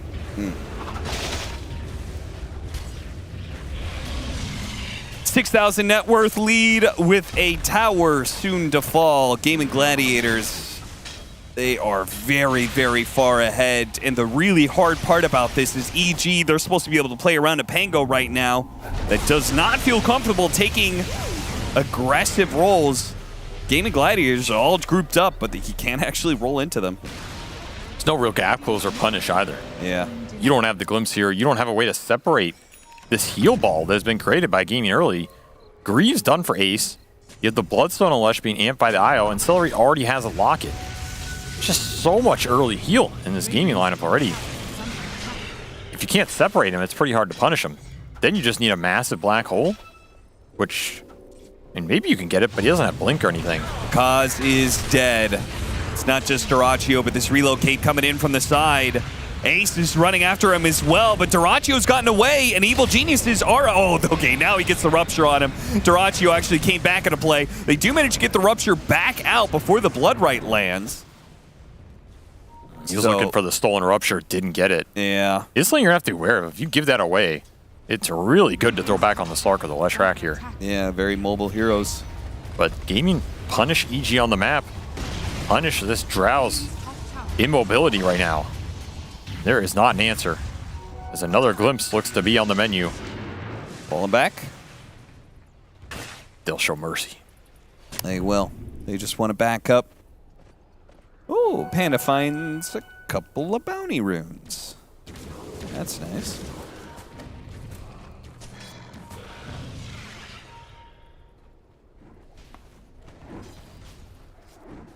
Even.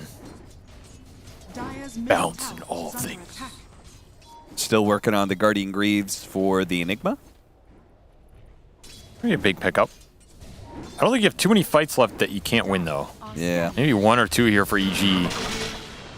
You've got to get some black hole value here. Okay, Stolen Glimpse. That's actually huge. That is a big pickup. This is huge. You need to get a lot off this window. I would just be go, go, go. Let's find anything, because now you're enabling a lineup that didn't have initiation or catch. Yep. You can force the fights on your terms. There's a reason Matthew's just running in here right now. Yeah, just 5-man walk into them. Getting a mid-tower off the Pikaza and plus Eidolon push. Dire's middle tower is under attack. Gaming are respecting this group up. It's nighttime, though. Nighttime for Slark. With a Glimpse lineup. Oh yeah, that's really nice. Superior nighttime vision. Combined with the catch. Dyrachyo is going to have to use the black hole to survive here now, because he get the silence on top of that one. Pull him back in with the telekinesis, trying to finish him off. Beastball comes through and he gets him. He is ruptured, and he's likely to die as Quinn parks right on top of him. I'll see you in Valhalla, brothers. Another glimpse back. Panda will be the +1 that happens every single time you win a fight with Disruptor. Well, you got a good core kill out of the black hole. Yep. I don't know if it was ideal, because Whisper did rush Blink, so I think they were looking for a bigger fight with that. And the production's really into the Vul lore. Like, way more into it than I am. You guys need to stop enabling him. It's good to know that there are patrons out there who appreciate the finer arts in life. The fine arts of Dota 2 lore. Yeah, you know. At least someone appreciates the work that I put in. Sure as hell ain't you.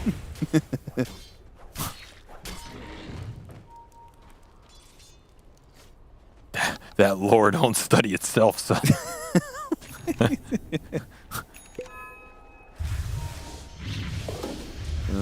Hey, what I was saying before I got distracted. Of course, yes. I think Whisper was looking for a bigger black hole with that Blink rush, because now this Blink is kind of idle for another 2 minutes still. Cooldown on this black hole. And it means Gaming can accelerate the game with that cooldown, just perhaps go into the Roche pit. BKB done for Quinn. Got him. Also the very illusions strong. give the vision for a big Matthew kill. He had that stolen glimpse. No longer. They did not get much off it. Gaming not giving any opening here for punish. And the auras just continue to build. Oh my word, Cap.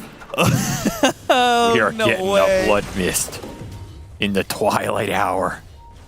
Ace is willing to bust it out. There's no way that Blood Mist is good with just Ags. I feel like Blood Mist is potentially viable, but it's like you need other items first before it's actually good. I'm so convinced of this.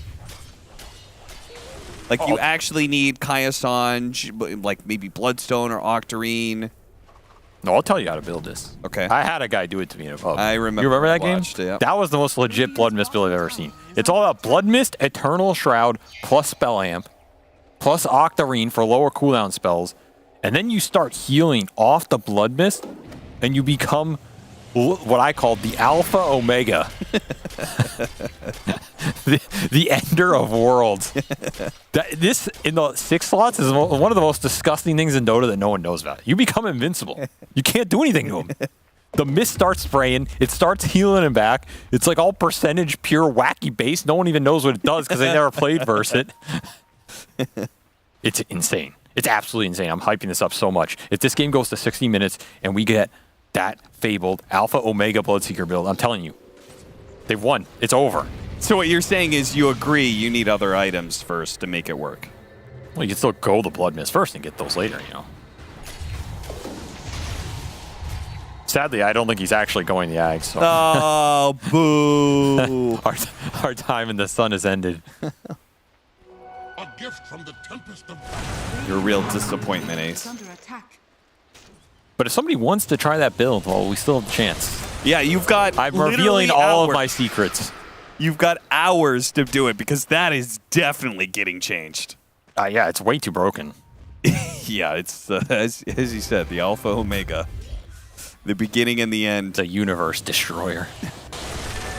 Ags done for Dyrachyo. Goal on 2! Instant Static Storm. That was the most optimistic blink black hole I've ever seen in my life. I don't even know if the damage was close enough to follow up. Yeah, nobody was there. He got him, though. That was sick. Oh, no, because... You'll never catch me alive. Yeah, they'll catch him and kill him. You'll never take me alive. There's no Bat Rider to lasso somebody back. They got me. Went down fighting, boys. You won't be so lucky next time. Fighting the good fight. Roshan time. Sometimes I think, am I losing my mind? That's what casting does to you, honestly. It's everybody else that's losing their mind. I'm the only sane person left. Is that what casting does? Yeah, no. People don't actually appreciate the fact that if you just sit here and your job is to talk for 10 hours every day. You just go insane. and sometimes there's not an interesting thing to talk about. You just talk to talk. And you just hope that something funny comes out. I've seen the damage done. Maybe that's why you had so many casting partners. I don't know if that was a casting. That might have been you. You think I have that effect? Yeah, I feel like you're looking for an external cause to your own psychoanalysis right now, and you were the problem, son. Because dies again, glimpse back for another one, Matthew. Goodbye. I almost feel bad. Yes. I almost feel bad too. But hey, what can you do? You know? Sometimes the IOLH just runs you down. We've all been there.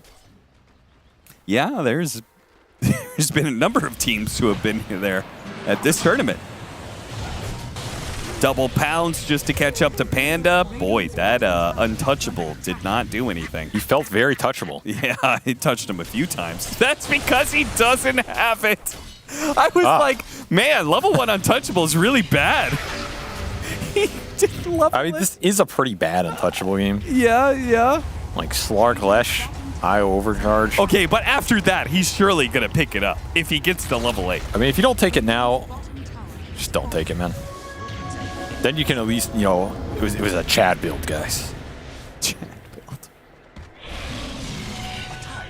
Yeah, he is level 7, by the way. Yeah. That's something else to note. That is quite a large experience differential that is not helping Panda in this game. Who's the highest level in this game? Who's the highest level? Yeah. Probably Quinn, right? Let's see. No, it's Duraccio. 17. Oh my god, he's 10 levels on him.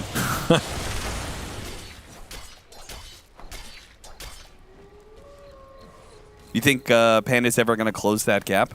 I feel like Duraccio might stay 10 levels ahead of him, even though it's hard. I don't know if Panda's going to hit level 10. What are you smoking? Is he going to close the gap? Like, what? I mean, if he wins one fight, he's going to get to like level 10 or something. There is no way Panda is closing the gap. What are you on? What are you actually saying right now? Okay, I didn't say. Is he going to close the gap? I didn't mean he would catch up to Duraccio. I just meant that he would be not 10 levels behind. And only I've heard you 7 say a lot of levels behind. dumbass shit. That is the dumbest. Is level 8 Edge going to close like the gap? Such a fool when level 25 Enchantress carries this game. I think Panda needs 2 or 3 more games to close this gap. And if you add them all up, he's going to get to Duraccio. Is he going to close the gap? Wait, what level was he last game? I don't know. What was he? There's no way he was less than 9, right? Level 14. Okay, yeah. So if Duraccio gets to 23 or 24... we're looking at the old 1 for 2. Brutal way to go. Yeah, it's a rough one. And when you're losing to a Slark, you cannot keep vision on the map. All right, BKB for Whisper. It's time to shine. The 5-man black hole. Just don't black hole an illusion. Don't do it. It's not real. It's a figment. Oh, Duraccio's taking a lot of damage. Had to use his ultimate. I mean, he still has Aegis here. Do not want to engage into that. There's a chance EG can win this fight. If you get a big BKB black hole, there's no cancel for this. I repeat. There is no cancel for this right now. Uh-huh. Guaranteed. Oh. Spotted. Spotted. And not going to pull the trigger just yet. Wait for that big black hole. You still got it, Whisper. Static Storm, Rupture. Chasing down the 2 supports. They could get a pretty good multi-shot out there. C-Smile. Trying to get anybody here. Uh-oh. Is he going to get glimpsed? He is. Oh, didn't get the shield crash off. The stun was just too damn good from Quinn. Okay, but the 5-man black hole. It is uncounterable. You cannot stop it. Is that true? No, they can counter it. They've got Depth Shroud. I mean, that doesn't stop. I said you can't stop it, Cap. Yeah, but you can counter it. Just tie it away. Look, I'm telling you, once Haste gets to that Blood Mist Eternal Shroud, it's all over. You know this hero has 15% spell lifesteal, right? Yeah. That's why the build's good. It's the talent. Then you amp it up with Blood Rage. Oh my god. I'm telling you, it's one of those low-key things in the patch you'll never get in a competitive game, but is actually stupidly good. Bloodseeker just has to play a 45-minute game, all to be able to hit his timing at minute 44. I've seen worse. It sounds like a standard Animage game. Yeah. EG are having a dance party. Oh, it's the conga line. Conga line. Get that line going, boys. Yo, Picasso. Get in here. Picasso, yeah. Yeah, feel it, Picasso. Yeah, join the line, Picasso. Yo, Picasso. Oh, Panda broke form. I was like, I hate you guys. I wish I was on Beastcoast again. Panda, I don't know how you're dancing. You ruined my lane. Don't say that. I love you, because Panda is such a wholesome guy. He's such a wholesome guy. I can see that literally being that interaction. I love you. Don't talk to me. I'll go tank some spells for you. He's going. Smoked up behind him. I mean, hey, he's almost level 9. He's closing that gap. Yeah, he is. He's working on it. You know what I think of Panda with him tanking spells? I think of the scene in Jurassic Park where they tie up the goat for the T-Rex. What the hell is wrong with you? He's a deer. I was thinking of some noble sacrifice. No. Where in Jurassic Park is there noble sacrifice? No, they just need to. You're the goat. They just need to tie up Panda. That's not a. But what are you baiting? You're not baiting anything. They bait in Gaming Gladiators to And come you get a eat big him. black hole? And Okay, then you hit the 5-man black hole. I can buy that. Exactly. Oh, he hit level 9. That's the signal to smoke. This is it. The sacrifice is ready. The BKB level 2 black hole is ready. But our gaming ready. Why has he got his mech in his backpack? Who? Oh, is he taking off the aura? Take it for the aura, bro. Oh my god, he's so smart. The next level play. This guy's too good. Hope he remembers to put it back in. I hope he hits a massive black hole here. Man, look at that. He put it back in. They passed by the creep wave. Man, they deserve it. They deserve. Well, oh, there it is. The goat. The tied up goat. You got high ground vision. The tremors have begun. Wait, Quinn is definitely the T-Rex in this game. You were really stuck on that analogy. Production, do you have a T-Rex noise? Don't ask production to bail you out right now. Don't ask them for anything. Give me that roar.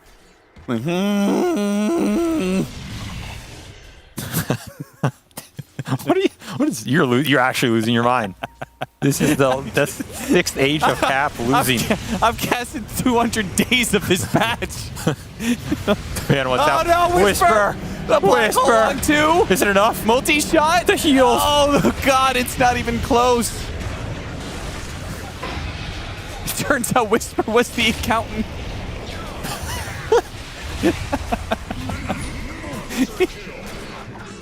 Alright, well, for gaming, indeed, no expense has been spared as they run through that team fight easily with the heals. Good luck.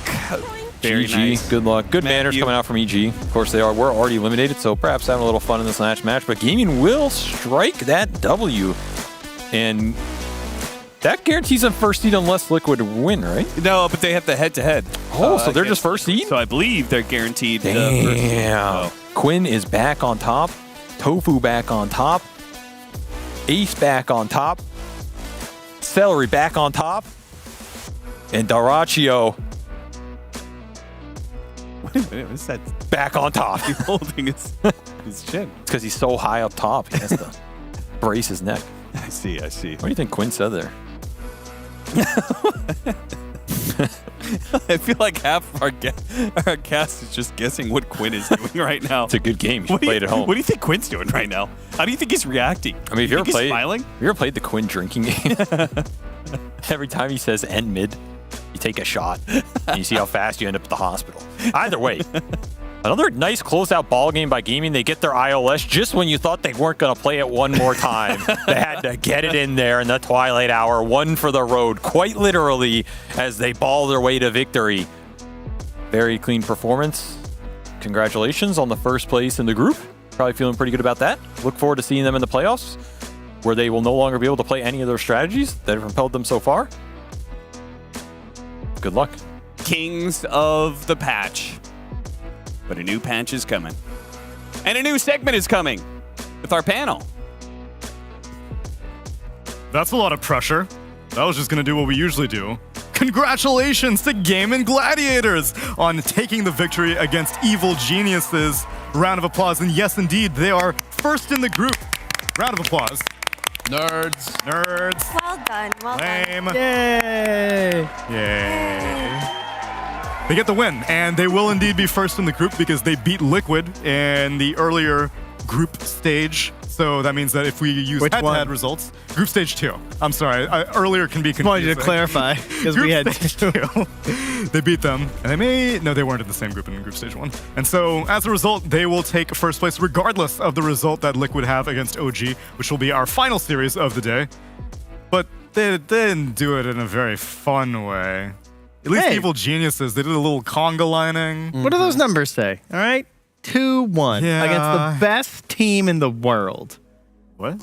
That's respectable. You're talking about EG? I'm saying EG got the one. Sure. Yeah. They did. He was just saying how gaming lives are lame and how they won. Right. EG, I think. But I want to focus on, how EG, did really well. You're a silver lining kind of guy. Yeah. Okay, then they get the win. We finally unleashed Panda Enchantress Platinum tier. Yeah. Yeah. Matthew Ricky. Yeah. But no, unfortunately, they are eliminated. So condolences to them, as this result wouldn't have changed anything. They were bottom 4 regardless of a win or a loss, but it was about the pride, and they get to take some pride in the fact that they got a game 1 victory. Yeah, it was a very entertaining game too. They definitely got to run them over and just unleash their aggression and maybe vent a little bit. They had that Cabazon Yeah, they got it once. wall strategy. I didn't count how many tips there were. If they didn't do it 3 times, then... Yeah, were there tips? I actually don't even remember seeing that many tips. There were not enough tips. They may have even been 0. Yeah, well, it's hard when he solo kills your mid, the tips, Yeah. they don't come out very fast after that. That is true. The Vin did die solo, and the other side lanes lost, and then they lost the rune rotations, and then they got IO Lesh. Yeah, the Quinn Lesh is just something you don't really want to go up against, as thank you. I'll tell you who I don't want to go up against in a captaining battle. It's Celery. Hello, Celery. Hello. I've got a question for you. Hero always has 0 intelligence. Always. Tell me, Celery, you're a smart guy. Who do you think this riddle that Valve gave to us applies to? Yeah, I didn't really think about it, to be honest. Well, my brain is a bit mush right now. Now's the opportunity, I don't Celery. know. Which hero has no int? Always 0 int. Stupid hero. Smart. Checks out. Yeah, they're not going to be very bright after this. That's a good start, right? Yeah. Let me open the hero grid. See, that's what you're saying, but I'll give my guess. I thought it may be Invoker. I think with the orbs... Warlord is pretty low int. He's the lowest int in the game. Lowest there you go. int gain. So you think he's got a different mechanic now? You think his ult will get reworked to not have to use intelligence? There was a weird neutral item at some point that That's removed right. your mana pool. There was. And it put it into your Maybe it has health something bar. to do with that. Oh, but that was so dumb. Yeah. That was that's 0 int always, right? Okay, that's a good guess. Maybe I'll take so. it. You want another one? Sure. Okay, great. After this effect, the soul is forcefully returned to the body. What? After this effect, the soul is forcefully returned to the body. So think about heroes that have some Shadow Fiend involves souls. Apparently Muerta has some soul-related that's lore. True. Maybe it could be like a Interesting. shard or an eggs for her. Mm-hmm. Yes. Yeah, I can only think about Soul Catcher. Soul Catcher. Oh, that's a good one. Catch the soul, right? But Shadow Demon's old spell Hard makes to- a resurgence. Dude, I love that. yeah, I'm not sure. This one is tricky. I don't know what Muerta does. This hero's nice hero. Fine, I'll give you one more then. This new item requires Echo Saber, Diadem, which costs 1,000 gold, and 1,000 gold recipe. Total cost is 4,500 gold. Wait, but what? So the question already involves an item that I don't know. That is correct. Only the hardest riddles for our champion. You probably make a sunflower, and if you plant it, you win against OG. I like it. Maybe that's what Liquid are hoping for before their next series. Okay, Kazu, do you have any legitimate questions for Celery? I have one semi-serious question and one serious question. Which one do you want first, Celery? You can start with the serious. That's a lot of questions today. Questions about Okay, questions. you can have the serious question. I asked something similar to Ace yesterday. I feel like as a Dota player, sometimes you hear or learn something, or someone tells you a specific thing that really helps you think about the way in a different game, or makes you a lot better. Is there something like that that happened to you recently? Like someone tells you to worry more about your game, or in team fighting, like drag it out more. You know, it's like something like that. I'm trying to think. Not sure there's something crazy recently. I feel like for us at the moment, usually it's like Quinn tells me, yo, don't forget the basics. And then when we lose some game, we're like, oh yeah, we forgot to do this. Then we do it again, and then we're back on track. The biggest thing, I'll never forget this. It's pretty funny when Ace and me were playing some duo queue back at bootcamp before the major. And we want to play some IO duo queue. Then Ace says, oh, I remember this tweet by Effie about the Witch Doctor. Let's try this. Thank you very much for confirming the story. Nobody believed me. Thank you, Celery. Always cite your sources. So that helped the most, maybe. Yeah. Okay, that's good. And now my less serious question. You used to play competitive Pokemon, is that correct? Yeah. What is your favorite Pokemon today? It's no surprise, I guess. It's Celebi. Wait. You can hear a little... It's a bit close to my nickname. Yeah, wait, does that have any inspiration to it, or are they not? Yeah, for sure. What? That's how it started. I mean, you guys are all welcome, idiots. Deepest lore. Wait, that's actually awesome. Whoa. Yeah, that's amazing. Wait, I have a follow-up on that. I have a follow-up. So if you could assign a Pokemon to each of your teammates, what are they? That sounds a little bit complicated. Give us one. Or no, all of them. All of them. Which... I mean, one hero or Pokemon I can think of now is like Garchomp. The retro is probably Garchomp. Okay. And Quinn? I don't know. Some Eevee. Really? Why is he Eevee? He's got to be an Eeveelution. Which Eeveelution would he be? There's a fairy one now, right? That's right. He's the fairy. Sylveon, sure. Sylveon. Yeah, Sylveon. Okay. Sweet. That's a good one. Tofu? I don't know. I don't know that many Pokemon anymore. It's, okay. What else is there? He's a Dota player now. He gave it up. Hunter, yeah, sure. Tofu's Hunter, I guess. Okay. Okay, that's good. It's the first Pokemon I can think of. An Ace.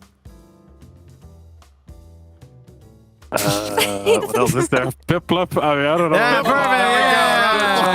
perfect. Good choice. Thank you. And how many hours of Dota are you going to play tomorrow when the patch drops? 4 or 5 probably. Because the rest is reading, right? Yeah, it's a lot of reading and talking about it. I need a little break. It's been a lot of games. We really, really, really wanted to win today to have no tiebreakers. Ace was almost molding in advance in case we would lose. The pre-mauled. That explains a lot. Yeah, it does. That's pretty intense. Okay, I'll ask you: is there any specific neutral items you might want to remove in the next patch or change? Ogres told him. I mean, there's some that are just too broken on certain. We also got 5. That reminds me, we got 5 core neutral items in this last game. It's pretty disgusting. I mean, Brigand's Blade is way too good, I think. Okay, all right, yep. I don't like these neutral items that are like always taken, right? There's some that are just so much better than others. You have Pupil's Gift, okay, we're gonna use this. And then you have Nether Shell. Some games, holy crap, it's good. And then 90% of the games, okay, you're like +5 and this is the only item that's left. Yeah. A little more balanced. That's all I want. So are you allowing Ogre Seal Totem and Tumbler's Toy to stay? Is that what I'm hearing right now? I mean, they can just change it a bit, right? Okay. Don't need to remove it. Are you just like the people with the Necro book, just delete it? No, I actually liked Necronomicon. I'm a little bit sad about that I one. did not actually. It's a stupid item. All my words. Yeah, but it was... Yeah, that's true. Okay. What about... Fair enough. Yeah, it was fun, man. Do you miss Clumsy Nut? Because that's what happens. They get cycled out. Do you miss the Clumsy Nut at all? Oh, I forgot about that one. I mean, that's also one of those OP ones. It's way too... It needs to get nerfed, or they had to remove it. Because it's... Now you have an Athos. That's pretty cool. I like the Essence Ring, right? Essence Ring was also way too good. Oh god, yes, I remember that one. Oof. Stop talking about these items, guys. Yeah, giving them ideas. You know, mango tree. Craggy coats in the chat, please. Celery, thank you very much for, I guess, avoiding tiebreakers. You should be thrilled, and congratulations on this victory. Thank you. Our heroes. Thank you. Yes, we're thankful that they avoid tiebreakers because we also want to be able to play Dota tomorrow. Yeah. I love watching it, but you're very excited after. I just realized why Quinn is Eevee. Because he plays Ember Spirit, he plays Storm Spirit, he plays Leshrac, Flareon, voice Jolteon. That's definitely Glaceon. Glaceon. He plays all the evolutions. Yes. That's why he's Eevee. Yeah. Celebi Wow. is so much smarter Wow. than we are. Wow. That's This why. guy is good. Yeah. It's like he knows his teammates. Yeah. Yeah, that's wild. Big Haunters fans, though. Who's Haunter? What do you mean? Who's Ghastly's evolution? Haunter, you know? Yeah, this. No, Tofu. I mean, Tofu was Haunter. Yeah. Oh, okay. Yeah. Jeez, scared me for a second there. Because Gotta know the 150. Who's the? Of One. course. I used to have the Pokemon rap memorized, but unfortunately, Purge is the only one allowed to rap on this stage now. Yeah. I got a book. You just unlocked a core memory. You remember the recorders? Do you guys have to have recorders in Yeah. school and play Yeah. those? Yeah. Yeah, I had the Pokemon book. It was like a book of songs about Pokemon, including the Pokemon theme song. Oh. So I could play that on recorder. Nice. Oh, that was pretty high. I wish I had that. Yeah. Unlucky. Unlucky. Unlucky. Well, we got to catch all of these group stage games. So as much as I enjoy, reminiscing about good old times with all of you, we need to get into our final.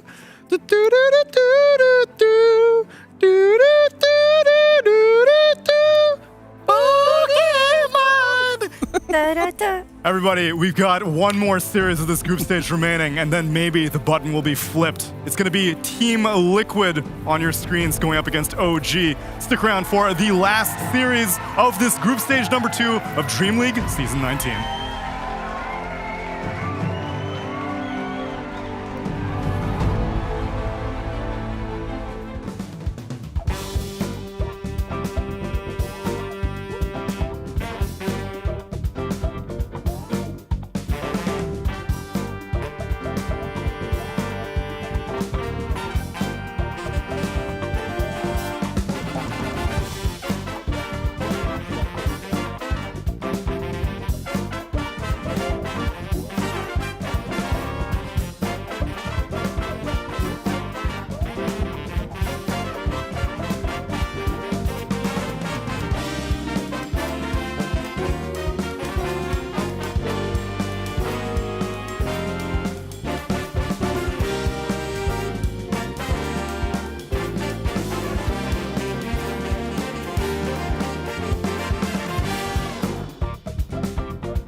you wear it. Wear your passion. Share your passion. Wherever, whenever. Gaming is a lifestyle. Get your merch at shop.eslgaming.com.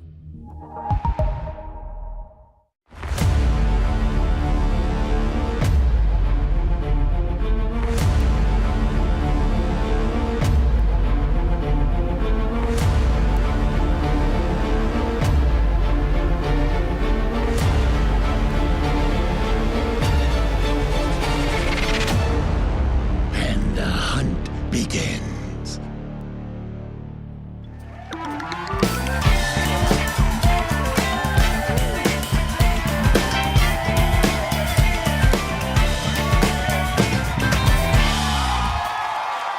Well, I'm sure you're all waiting with bated breath to watch this entire series. You don't want it to ever end. Is that what a bated breath sounds like? I think so. Sounds like you're coughing up a hairball is what it sounds like. All right, bated breath is like... What was the first word, by the way? Because I don't even know it, I think. B-A-T-E-D. Bated breath. Bated breath. And It's that like you're not means even what? breathing. Yeah. Okay. It's like you're like... It's almost like, we're missing a couch person. We're missing, ladies and gentlemen, a holographic first edition sheepstick! Follow!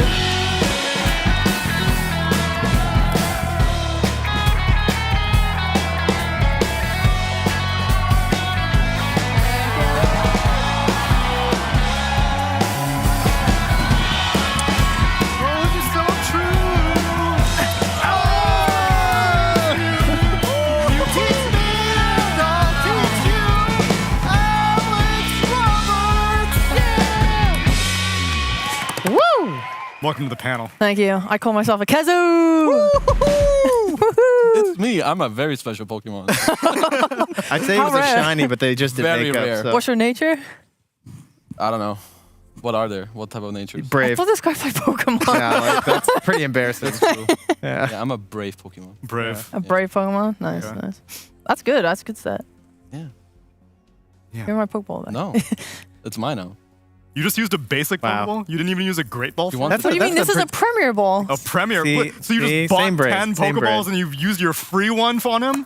It's not a free It's a one. Master it's a Ball, very baby. rare- Just admit it. That's limited edition. You're not worth the Master Ball.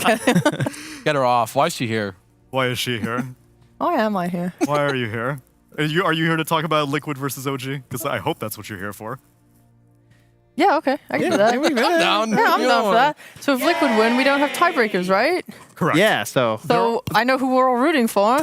There are stakes involved in this match between OG and Team Liquid. As you saw from, do we have the prize pool graphic ready perhaps? Because each of these teams that have participated in DreamLeague Season 19 gets some money, and each placement that you get earns you a cool extra $5,000 in this top 8. You said stakes, right? Is that like a gift card value? STAKES. Oh, okay. Not those stakes. These stakes. $5,000 on the line. And so that matters for them. And obviously for Team Liquid, they want to get into the winner's bracket. So if they lose this match, they will have the exact same score as Shopify Rebellion, which means a tiebreaker would have to be played. Dun, dun, dun. Thank you very much. And if they win this, then they will be technically tied for top of the group with Game and Gladiators, but because they lost to Game earlier in this group stage, Game still take first place, which doesn't really matter that much. They're both going to be in the winner's bracket. It's basically irrelevant, other than, well, no, it's basically irrelevant. Just win in the playoffs. Just win the playoffs. Yeah. Exactly. Just win. And if they were to win in the playoffs, I put a lot of emphasis on Zai. I think he's who I keep a lot of my eyes on. Not only just his performance in these games, but him as a player. Kazu, Zai fascinates me. Absolutely. Thank you for the good segue.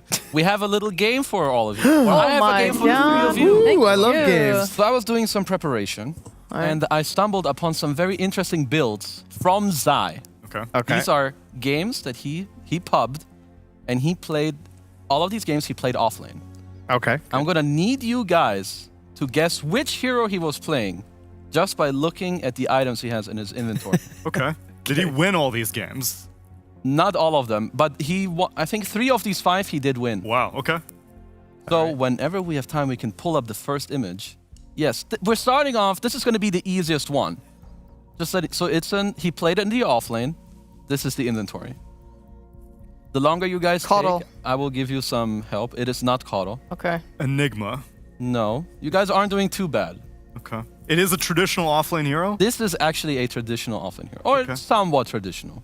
Non-traditional. Is there a way to have the build on the screen while it's got the camera on us? Because I have a fish memory. Boots of Baron, Blink Dagger, Null Talisman, Ether Lens, Wand, Raindrop. Okay. Hey. So what's helping us here? Venomancer? It's probably an int hero, right, guys? It is an intelligence hero. There is a Null Talisman in the inventory. Yeah, that helps us. That's good. I said Enigma because I thought summons. The Boots of Baron to speed up summons. Okay. Am I on the right track? It was a South American player who brought this hero back into the meta from this role, building Boots of Bongos as well. That should help. Was it? Oh no, that doesn't help me at all. South American offlaner that brought Boots of Baron back. Batrider? No. Yay. Oh, really? Yeah, good job. Okay. Well done, Sheepstick. I was going way too deep in the offlane pool. All right, next one might be a little harder. Okay. So we'll see how much you guys struggle there. People in the chat, you guys should guess too. I know there's one. These ones aren't give easy. us answers. Come on, chat. Okay, I'm just kidding. Let's get into the next one whenever we can pull it up. So we have a Meteor Hammer and a Radiance. I know it's not much to go off of. Nice try, not Mars. Night Stalker. No. Spectre. No. Okay, so he's got it on Strength Treads. Are we looking at a Strength hero here? No. Oh. Agility hero. Agility hero off. Is this a traditional off? It's Faceless Void. Oh, she's Oh wow. Okay, I applaud you. Okay, Oh my well God. done. I love playing offlane Faceless Void with Meteor Hammer. It's one of my faves. Oh, and then I saw the she's good. Radiance. I pulled in a little Wagamama. I was like, yeah. Where's the Vanguard though? Not We bad. don't need that. We replaced the Meteor with the Vanguard. All right, we have the third one coming up. This one might be a little spicy. All right. Okay. All right.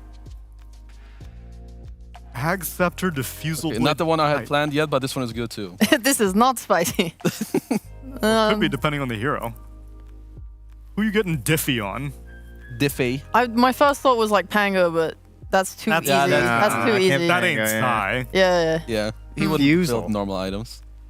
That's the Did he play Ricky? No. Did he play offlane PL? No. Oh, did he play the offlane Ursa like MC? No. Oh. But we're getting. You guys got close. Are these agility heroes that we're looking It at? is an agi hero. An agi carry from the offlane. Yeah. Did he play PL? I just No. asked PL. Sorry. God, Trent, it's like you don't even listen to me. I am listening, but we're all yelling at you heroes. They stack up. Ricky? No. I said I just said Ricky. The worst part ever. All right, we're even. All right, yeah. Bloodseeker. Friends again. No. Nice guess, but no. Slug? No. Aww. Okay, it is an edgy hero? Yes. We Who did else point plays that. Diffusal Blade? Venge. No. Oh, this Okay. one's really hard, isn't Oh, it? okay. Gyrocopter? No. Oh. Monkey King. What I was No. gonna say, and I can't Keep remember what it was trying. now. Okay, give us another hint. No more hints. No. We can I do don't this, need guys. hints. I'll We're just gonna guess every literally- carry in the game. Yeah, that's fine. Okay, you Luna. Guys, no, you guys have 5 more guesses combined now. Stop looking at heroes. You have 5 more guesses. Oh my Okay. God. Okay. It All right, is I'm gonna a somewhat popular agility carry. play it as a carry. Traditionally, yes. Not when Zai plays it. Right. Okay. Phantom Assassin. Nope. Damn it. 4 left. Clark? Nope. 3 left. We already guessed. Monkey Slug, King. Nope. 2 left. We You already guessed that. Monkey I'll King. give Yeah, you- I'll that give one- you that one we We did guess. guessed both of them. We I'll didn't give guess you Clark. 1 back. Yes, You we have did. 3. Oh, I don't think we did. You have 3. Wrong. okay. Colonel Sanders. Relatively popular. Okay. Oh wait. Oh, did he? Anti-mage? No. Oh, that was a good guess though. Is it an illusion hero? Yes. Naga Siren. No. Look how satisfied he is. His face. All right, Chief, We it's guessed all PL. you. We Wait, already guessed PL. this is not our guess. This is not our guess. Okay. Okay, guys. What do we? Okay, let's It's let's an talk. illusion Is it hero. Terrorblade? Is it Terrorblade? Do we just guess Terrorblade? Potentially. We've guessed PL. We've guessed guessed Naga. Naga. Wait, what What were the other treads illusion on? hero is What it? color were the Doesn't matter. treads They were They were strength. strength. They're strength. But it It's doesn't matter. irrelevant. He's They're just all trying strength, I made sure. He's just trying to make sure the illusions are tanky. Okay, is there an illusion that we're missing outside of PL? We already did that. Naga Siren. TB. It has to be TB, right? There's CK. There's CK. No, he wouldn't. Yeah, wait, no, he said Agi. Wait, It's Agi. It's wait, Agi. wait. Oh, yeah, you're right. It's Agi. yeah. It's Agi. It's gotta be TB.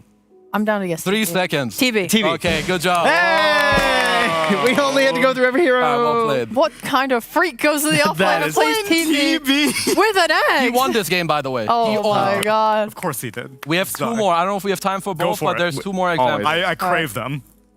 What the fuck This one is this? good. Where are the boots at? No boots, baby. That's a coddle build. Nice try, not coddle. That's who else is fast? That's an Ench build. No. Damn it. Techies. No. Okay. Rubik. I can't think of any other quick heroes. Long range. Okay, double null tally int hero? Yes. Okay. Lena? Nope. No. It's a good Lena build. It's it's actually decent. Jakiro? Nope. Damn it. Meteor hammer. Okay, there has to be someone who's like kind of fast, right? We get Sky. seven guesses. Down to Skywrath? 6. No, it's not Skywrath. He's not saying anything. OD. Nope. Oh. No, I don't know. Stone Spirit? Yeah. Hey, nice. What is wrong with this man? Last one. This is That was our whoever one. can guess this one. I feel like if a viewer guesses this right away, they should be modded in the All channel. right, we're taking turns one at a time. Okay. One right. at a time for this last one. Yeah. Omni Knight. No. that was Imagine way if too that easy. had been sick. All right, Trent, your turn. Spectre. No. Tsunami. Once again, for people tuning in, this is Zai playing heroes in the offlane in his pubs. Axe. No. Juggernaut. Nope. That would have been good.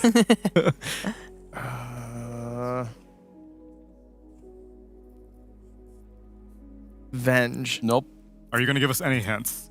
Okay, strength agi or int at least? You guess one After more you time, guess then I it. do it. Okay, Yeah. fine. Invoker. Nope. Agility hero. Oh, gee. Sure. Anti-mage. Nope. Okay. a tanky agi hero. Has a passive. Has a passive. Oh, Okay. I have an idea.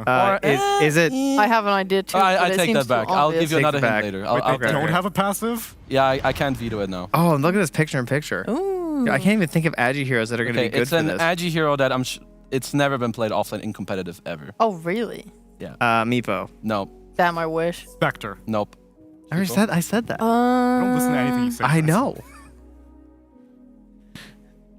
Like, even like, are we including lane swapping? Like, Sure, it's laned in the offlane as a carry, but it's never been played as an offlaner.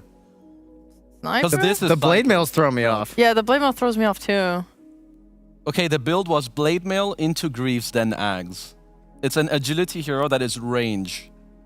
Is it Gyro? No. Morphling. No. Wait, do I have to go now? Now that's pointing at me. Can I guess again? Yeah. Yeah, go for Is it Medusa? Yes. Oh, shit, nice. that's good. Literally all of them. Yeah, we had to think of the blade mail. That was good. Good job, guys. Well done. And Morphling has been played in the offlane. She has a list of heroes. That is cheating. I wasn't looking at But Medusa when I still. thought them. Every time I got it right, I didn't see them on the page. Likely story. It's fine. You can't prove me wrong. I can't. How about No. you call the picks on the screen right Oh! I still think you would have won do it. anyway. It's fine. They've picked Phoenix DK, which means they will respond with Batrider. now? Damn, she's good. That's a good call. Damn. Could be doing that. Team Liquid versus OG, game number 1, everybody. Last series, perhaps, Dun dun dun. of 7.32E. Wow. Wow. What a long, strange journey it's been. Wow. What a horrible, it. horrible, Whoa. painful journey. Painful. All right, Team Liquid. Seeing this, the Batrider does sound really good. No, I'm telling you, the Medusa sounds really good. Yeah. But how would you build it? Like if you were going like to? that, you Let's just say saw it. hypothetically a blade mail. first Right. item, Oh, that sounds and good. then you need the mana. Oh my god! What do you want from me? What more do you want from me? Why are we even on this panel of Yeah. sheets here? What more? What do we contribute? I've done my That was magic. a frame 1 Batrider too. That was good. Tick perfect. Yeah. Good job, Sheep. Thank Yep. you. It's very good at this phase. I like it a lot. Why did you know instantly that it would be a Batrider? Because I have Blitz on the phone right now. Tell the people why. What's good about Batrider Why? here? Explain. Oh, Show your well, work. Kezu seemed excited. No, to say. no, no. You said it. You have to show your work Give me now. 1 point, I'll do the rest. Okay. I think it just dissuades DK from going to the mid lane because it's a really hard matchup. Great answer. Yes, that is probably the most important aspect. DK mid is just, it's like the screw you hero. I feel like no one can really lane against it, but you have these maybe Timbers, Batrider is another one, and it's also, it always threatens the hero in the game. And against the egg and Phoenix, you either want heroes that can jump him and like burst him before he pops the egg, or you're like, man, there's an egg, I'm just gonna BKB and fly around with my Firefly and not give a damn. So Liquid should be pretty happy with the first phase. And OG should be looking at putting this DK not in the mid lane. Yeah. I would not enjoy that unless, if you do, you need to cover it with like some oracles and shit like that. The old friendly Mirana is also still around, kind of for both teams. You could have like DK Mirana and OG, and then like Liquid could go for the Mirana as well versus the Egg. It's like a solid 4, but they might want their melee 4 too, so they're not locked into anything. I mean, OG should likely be looking at a 4. I would say it's generally been true playing the Phoenix as a 5. Yes. Yeah. And still getting hella farmed though. Yeah. Because the other thing with this Oracle, which you can pick, Oracle Phoenix is an incredibly abusive dual support. Because they're very slow on the map. So even though you counter Bad Rider like in the straight up team fight, he doesn't have to fight you. He can split push the map with travels and abuse you that way. Yeah. Not fun. I You know, would hate obviously. to see Oracle. What? I would hate to see Oracle. Yeah, I don't want to see it. It's not good. Bring back Venge. But not actually. They need more damage. Yeah. Well, yeah, not in this game, but like next patch. But like also 5 bring her hours back. from But you now. know, like back in the day, this would be like the Dream Venge game, right? We've got Lasso, you can save, get people out of Static Storm. Back when the hero was good. Anyway. Alright, so they actually left in Tiger's Monkey King, but I don't think you really want to play into these two heroes. You could always go for his like Dark Willow if you want to play like a defensive game. He sits behind with Phoenix and like just plays to make sure his teammates can survive versus Batrider. But then you have this problem where later, this was what I was going to lead to. You have this problem where they get BKBs on Liquid and then you have no way to deal with them. So the Bane, something that Liquid themselves have actually been playing a lot, is a nice answer. That's really interesting though, because it does keep them pretty low damage still in their 2 supports, and they're going to have a 3 DK. Liquid should likely know that this is an offlane DK because they banned Ursa for it. It could still be a carry, but if I'm Liquid here, I would want to pick a safe laner that makes it hard for DK to be put in the offlane, like a potential Shadow Fiend. It also buys anything that's gonna make the DK annoyed in the lane or in the game, and I build a BKB as a hero that deals damage into Lasso. That's what I'm looking for right now if I'm Liquid. And then some generic boxy hero, maybe Rubik into Bane, into Rubik's DK. banned. Alright, never mind. So not Rubik. I mean, they already have Disruptor into Bane, so that feels great. You know, Bane definitely hates playing against this hero. Easy free glimpse to cancel Fiend's Grip all the time. So then I have the same question that I had for you previously, Kazu. What's the egg priority? Do you want to run away from it or you want to kill it? They need to decide that right now. I think you can definitely pick heroes that are just gonna kill it. Okay. That's what I like about Mirana. Because you can both help kill it and you can leave. True. You know, you just do whatever your cores are doing. The lane, I guess Bane is probably a 4. The lane matchup into Bane isn't amazing if you're Mirana, but Mirana is very good for killing the egg and it would help you play the map. I could also see a Hoodwink, it gives you some chill follow-up damage. You have to break into the DK in the mid-game. Love that. That's okay. Another long-range disable. You have your eyes on anything, Shippo? I was thinking about if they want to do catch setup for Batrider, they could, I mean, Disruptor already kind of works, but they could do like a Nyx. Undying's cool, giving them heal. Dissuades the offlane DK. Yeah, it makes the lane real hard. We got no damage in this draft for either team. Like Disruptor. Yo, Batrider's so much damage. Yeah, he is a lot of damage like, for sure. Him plus Disruptor can play side lanes and kill like any hero, I think. And then later on, you just have this ability to play around cliff wards, and then if OG ever walk into you, you just tombstone it and you kill them, and you glimpse them back. I'm pretty cool with the morph too. Just range carry, you're fine with the Undying in the lane's gonna help you a lot. Kind of forgot about that hero, so you can choose yourself if Disruptor and Undying are the 4 or 5 or where their lanes, so that's good. Morphling has a lot of damage, and again, it's a type of hero where he can decide on his own. Do I wait for him in to kill the egg, or am I just like, I'm out, boys, I'm good. Yeah, I'm happy with Morphling. I think like I was also looking a bit at TB versus DK.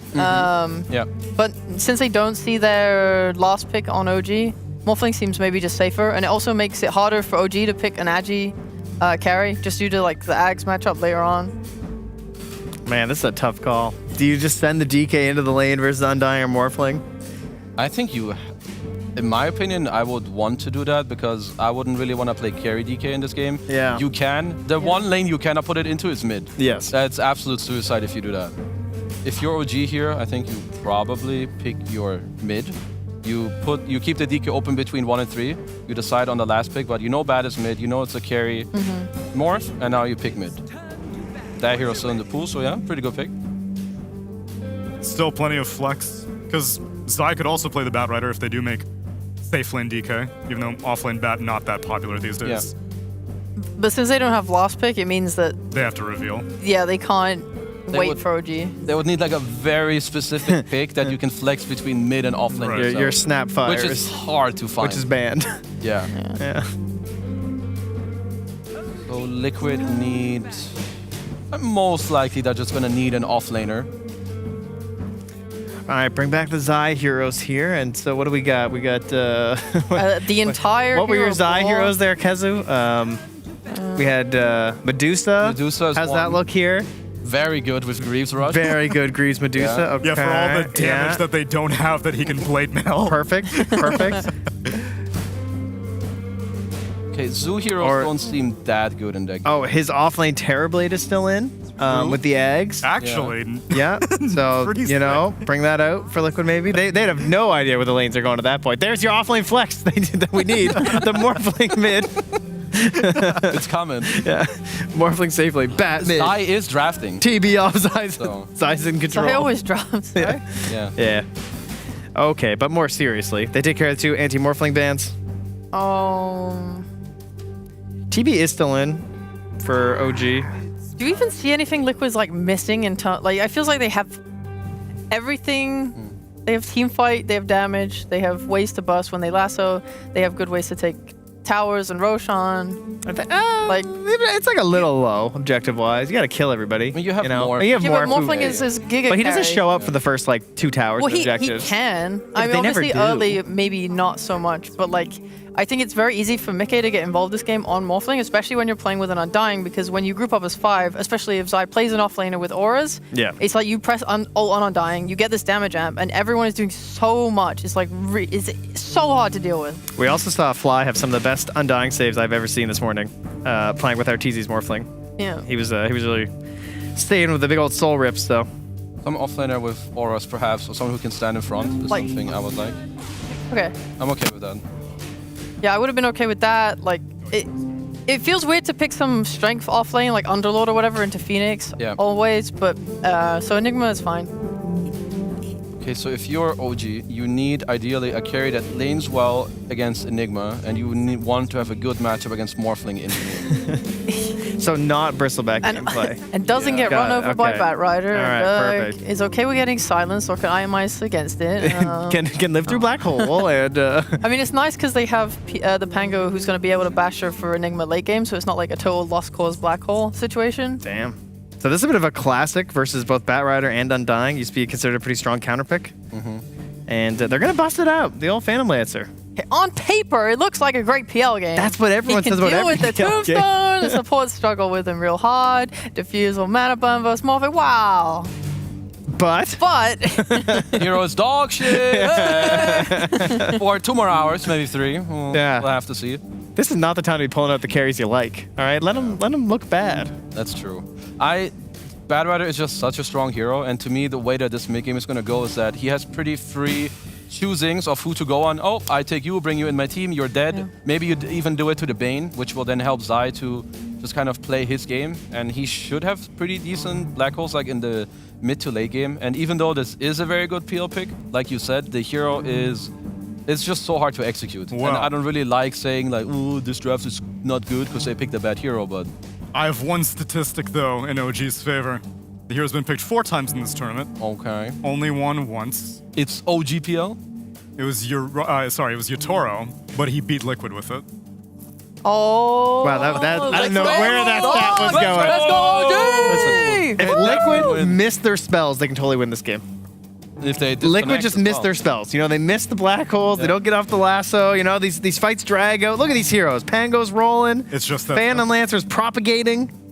Well, this is propaganda right now, is what it is. Let's prop up our band for one last time tonight. Ladies and gentlemen, the Patchy Pandas.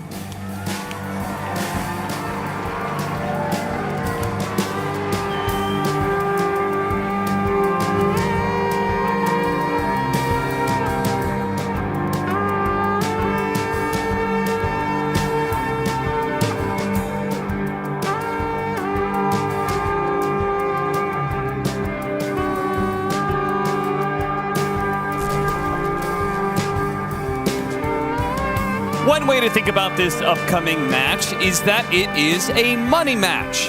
For OG, it is a match that can give them an additional $5,000 or $10,000. I'm not entirely sure which, but they're currently sitting somewhere in like 7th total. They could bump up to 5th if they beat Liquid here. Liquid, on the other side, winning this would secure them top 2, which places them at a minimum of $120,000 instead of $85,000. That's the difference between 3rd and 4th. Because if they're top 2, then the minimum they can get is 3rd place. So this is essentially a match for $35,000 for Team Liquid. Damn. When you put it like that. Yeah. Suddenly doesn't seem so low stakes. No, not at all. The battle begins. Ragi does not manage to get the boundary unit away, but he does manage to dodge the glimpse at least. Where's that final bounty rune? It's going to OG. 3 runes. Okay. Good start for them. They almost got 4, man. Imagine if Yuragi managed to take that one away instead of Insania. Would have been a great start. I'm glad that they went back to this Phoenix. I think it was a hero that was working really well for them, at least towards the end. And they kind of built around it too. They took it early, took it with Dragon Knight, who can immediately set up for them in the fight, pair each other well. Then you get Bane, a BKB piercing support that can help protect the egg and gives you that insta-stun setup that you often lack with the Phoenix. So I kind of like that they ran it out this draft pretty nicely and went back something that was working for them, and they're still trying to build on it, even if things are going to change. So I think they have a pretty good shot this game. I mean, Phantom Lancer's Phantom Lancer. Hero's always a double-edged sword. Sometimes he 1v5s. Actually, all the time he 1v5s. It's just a question of which team is he 1v5ing. I see. Sometimes it's yours, and sometimes it's the enemy. But he's 1v5ing somebody. That's for sure. I think he has a decent chance to pop out this game. I mean, there's not a lot of AoE control outside of the black hole if it lands on him. Yep. But if he can get in there, start clearing through the tombstone, being annoying for the supports, burning Mickey's mana, he'll pick could prove to be annoying. A lot comes down to lanes, and that's where you got to see OG step up. I think they've had very hit or miss performances in terms of the lane, especially for Taiga. Feels like a lot of these off lanes for OG. Like DM seems to do okay, but either Taiga sacrifices too much and then he's just out of the game completely, or he can't find the momentum, has a bunch of early deaths. So I'm kind of looking to him to have a better setup this time around. He's on Bane, a hero that should be pretty difficult to kill early. And as long as you get to like Aether Lens, your teamfight impact can be pretty high here. Taiga is having a rough one already against Boxy, who could not get off the Nightmare in time. Boxy just gets the first blood. That's got to feel really bad, especially since Taiga did that whole Nightmare and dropped the clan banner on him earlier when he was standing on the easy camp. So that's what I've been saying. The lane phases for him have just been a little off. Yeah. Like, it's just not very clean. Well, perhaps there's a little bit of credence to what BZM all chatted at the start of the game. He said, hashtag Agent Taiga. So Agent Taiga has already been giving Liquid a little bit of gold to work with here, and he might be doing it again. Tombstone's going to be dropped. He has to kill this, and he's going to take a lot of damage in the meantime, and he doesn't even get the last hit. Boxy makes sure to take it away from him. Still space for DM on the lane. Like, DM has not had to play into Boxy at all. There's your upside here. He's going to get a Nightmare off. Yeah, he's not actually dead. This is a lot of space. Like, normally I'd say this is pretty good. Anytime you're dragging Undying off of the core on the lane, the core is really happy. You're negating that whole lane presence. Yeah. If you hadn't fed that kill, I'd be saying this lane's going really well for OG, actually. Gonna need to catch up on the XP at some point, but again, you are making Boxy work for it here. How many times? Another Nightmare going to be needed. Thank you. How many times do you get to see two former teammates, in fact, two former lane partners, match up against each other in the same role? Once upon a time, Boxy and Taiga, that was the duo. But now, both playing forward position and somehow both matched up against each other in the same lane. Trying to think. I feel like there's a Zai in there somewhere with somebody. Right? Oh yeah, surely Zai has switched up from 3 and 4 enough times to. It's Zion. 33? Nah, never mind. I'll try again later. Okay. Too much math. You know, I'll be honest. I didn't think you were actually going to put in the effort to try and think of another time. I think it's happened once or twice in Dota. That's why I actually think it's interesting. Yeah. I think there's a Chinese pair in there too. Oh, there's with Jin Q, and because he used to play 3. All right, I'm just off track now. Sure. Some stats guys out there will get on it. Sure. Unless early game, pretty even here across the board. Everybody's just farming up and enjoying life. Look at that. Once again, Taiga, I believe he's dead this time. Vic Aiken is going to come over and kill him. Did he get the deny in the tombstone? I didn't see. He did. Oh, that's rough. Yeah, Taiga's having another rough game here. Again, just sacrificing himself for DM, but I don't like these games where Taiga plays this sacrificial. I don't think it ends up creating that much game flow for OG, and I think he's one of the 4s who they relied on a lot. Yeah. To pop off and carry some of the team fights. So maybe they're shifting some of that to Chu. You know, especially when you play Bane Phoenix. Okay, you can play the Bane a little more sacrificial, and the Phoenix can carry the team fight weight. But it does concern me a little bit. Yeah, it just seems this part of this puzzle of how to fit DM into the lineup. How they play lanes, how they distribute farm priority. And it seems like their current setup is leaving Taiga a little high and dry. And you know, maybe that's part of just being a leadership and being in that leadership role, you know? Zai is going to tick out here. Does manage to get the Icarus, or excuse me, the Malefice onto Chu. So he'll get the rebuttal kill, but he won't get the experience. That's the sad part. Big kill for Yagi. Getting kills on lane as Phantom Lancer feels really good.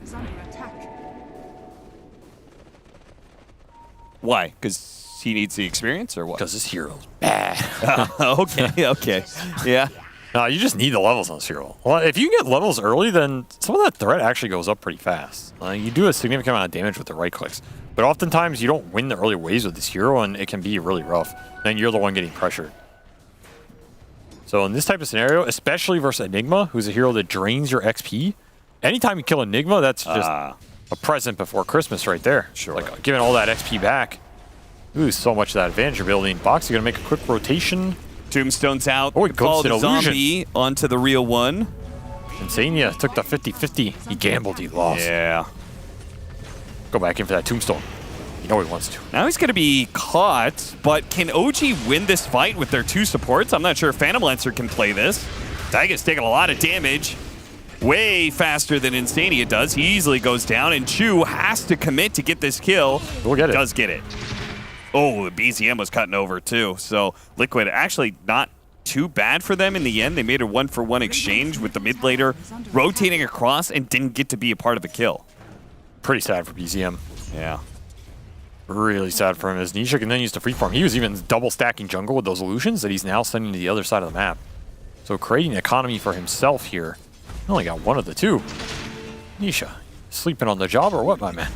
He's probably telling his team, are you stacking for me? Be sure to stack. Want to get that fast boots of travel. Because Yuragi's going to be going a fast Hannah Midas. I don't mind the Midas here. You're a Phantom Lancer. You're going to play for 3rd or 4th item timing anyway. Sure. Like, screw it. May as well just go Midas. And it's a hero that actually utilizes the attack speed, unlike the Gyrocopter. Yes. It's a lot better on this hero. It'll also help him catch up on the XP that he missed off the lane. Yep. The Enigma sapping here. So you can get this pretty fast, not die before then. It's going to be on a pretty decent pace this game. Didn't get to use this Dragon Form top too much. DM just used it to farm. Maybe a product of this Morphling matchup. Also pretty hard to bring the DK mid for some kind of gank, since it's a Bat Rider who you're not able to create any pressure on. But BZM does steal his double stack. He's just not happy about that one. He pings it. Says, which of you took it? I want names. Put out a APB. Missing neutral stack. BZM is trying to catch Mika here with a Dragon Tail. Oh, they missed the timing. He gets some more finished strength, and I think he's going to be fine, especially if Nisha cuts over. He's actually going to go for DM. No. Denied by the Nightmare. You can still catch up and get a lasso on somebody. Hard diving bottom in the meantime. Oh, he doesn't have lasso. Taiga's gonna get walked down. Taiga's like, why me, man? Come on. I'm just a Bane. Uragi has to... Oh, no! Okay, you know what? You miss 100% of the black holes you don't use. You also miss 100% of the ones you miss, so... A gift from the tempest of battle. Wise words. Got him. Who's Wayne Gretzky?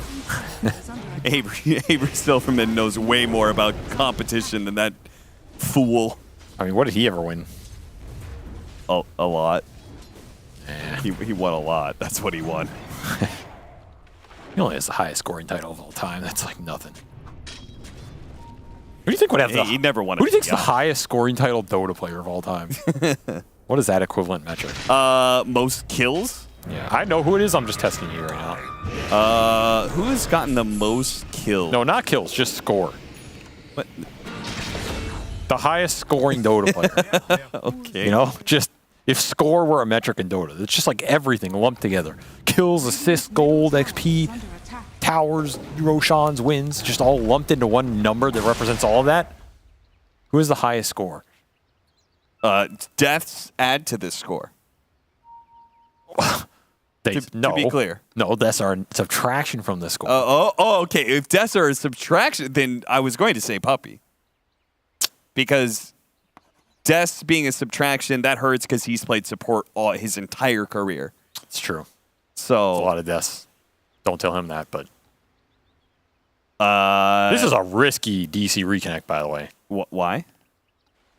I mean, if the patch comes out in a random game, you're not getting back, son. No. That might be the last time you DC. Yeah, but at the same time, Valve has got to be waiting for this series. You're probably waiting for him to DC. Push it now. Got him. Got him. Idiot. How do you like that, OG? Never DC from a professional match again. I'll give you some OG magic. Man. He came back. Oh, nice. Round you know of what applause. that means? There is always the chance of Valve, watching the cast that you put on, but I feel like this is guaranteed in this situation. Oh, you think they're watching right now? Yeah. Oh, shit. I mean, we better start casting then. Oh, no. We've just been goofing around. Radiant's bottom tower is I under attack. did see some complaints that we goof around too much. We went from too dry to too joke. I mean, you can't win, man. I don't know. Yeah, I know. It's just... Can't win. This game on this old patch doesn't matter. They're not taking serious stuff. Zai! No black hole to save you this time. Might, at best, be able to do some serious damage. Oh, serious sidesteps? No way. Oh, my God. Breaking ankles out here. He's gonna die eventually, but it cost OG something serious. In fact, a glimpse back is gonna be maybe a kill. He's gonna go greedy here and go for BZM. Oh, that's fleet dodge. I don't know if that was intentional, but that looked pretty good. Taiga is gonna be the one to die. Nisha's still gonna try and run down an additional hero. Does he have lasso yet? One. He does. He does have lasso now. That ankle snap paying off. He really did. Makes him overcommit. Meanwhile, top lane, Boxing what the is happening support here? is trying to kill DM the core. The Dragon Knight versus the zombie. Mickey will clean up on that one. Yuragi's going to try and do the same on the Boxy. Gets off a decay, running into the trees, but Yuragi runs him down. Midas PL collecting kills. Yeah. Not too shabby. I'm just worried about where's the pressure on the map going to come from OG's lineup right now. Because you have Boots Travel Bad, who's going to start running around. You have Morphling, you can't really pressure a gank anymore. I guess it has to just be Diffusal Pango. BZM closing in on it. Did get the Jousting Lance. Maybe you can just force the fights with him chasing people down. You are catching up on support levels a bit. You have Egg, and you're getting close to grip here for Taiga. His game has been really slow with the 5 deaths. He'll eventually get there. Just don't have great initiation right now. And I think Liquid are happy farming with their Enigma. Yeah. Pushing towards this early Greaves aura.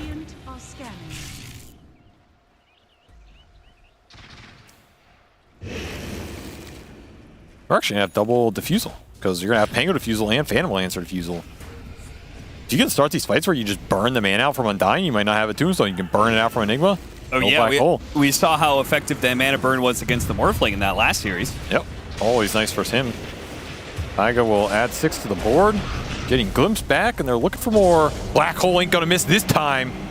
Got him good. Chu, he's going to dive away. But Nisha, he's going to flap faster than Chu can. Get chin up. Is he going to have to use another Supernova? Oh, he gets Glimpse back, so he is accepting.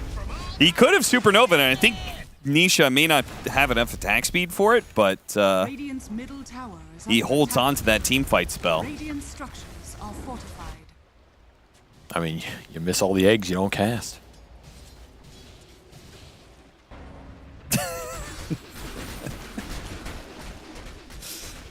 That is true. Radiant's middle tower is under attack. Radiant's middle They tower missed all has the eggs fallen. they can't hit. Gotta break a couple eggs to make an omelet. Dire are scanning. Don't put all your eggs in one Phoenix. I'm done. I'm done. This is I don't this think is there- why the people are complaining. By the way, like it's a you thing. Well, it's not you and me thing. people. Well, listen, we don't call them people, right? There's 2 individual persons at most.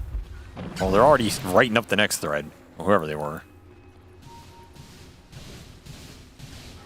Dire's top tower is This Cap guy's not funny. Well, that's a valid. I wish he would just cast the game. That's what he got hired to do. Me not being funny is a valid complaint. Well, that's just a fact. Me having fun, that's not. Debatable. Smoking to the high ground, but you got slept and you got grip. Oh! And then you got Static Storm. Yeah, I mean, he's definitely dead, but he's going to set up his team to maybe fight this one. That They're shield so crash. clumped. Oh! He grabbed him midair. That shield crash was going to be so good, but instead he gets put on the cliff. Zai is still going to be caught, though. OG are going to try and chase that after burst. them. Oh, that swashbuckle was just enough. Wait, it wasn't enough. Zai didn't die. No. He walks it off. BCM just got popped, and he didn't even kill Zai. That's the Greaves aura. Now, BZM must be so mad about that fight. He's like, come the hell on, man. I was going to bowling right through them all. Yeah, he was going to hit like a 3 or 4 man shield crash. And then Nisha comes in, lasts you to a cliff and ruins your day and just runs away, gives you the old, enjoy that. Like, he's not even killing you. He's just ruining your day.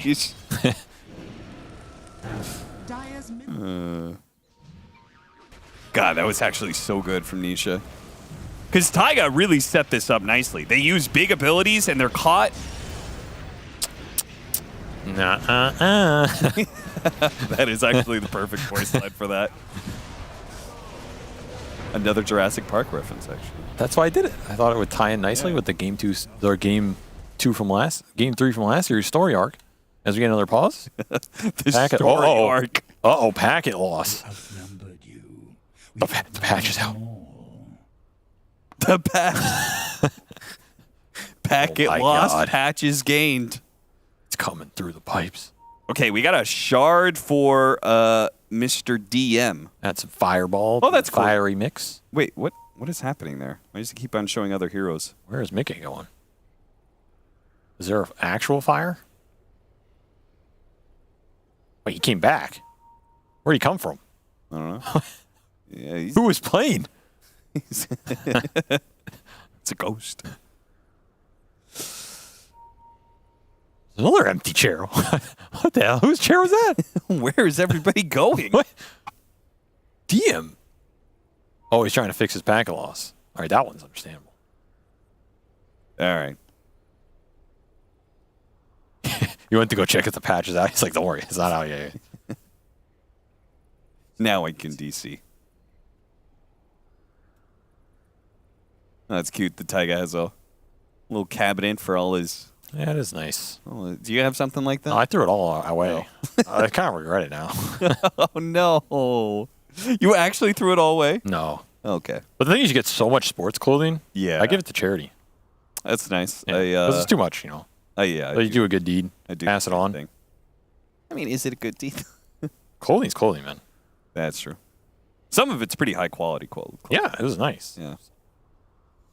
Am I gonna go out wearing NP t-shirts? You know, it's a little mental scarring there still. So I'll let someone else have the mental scar.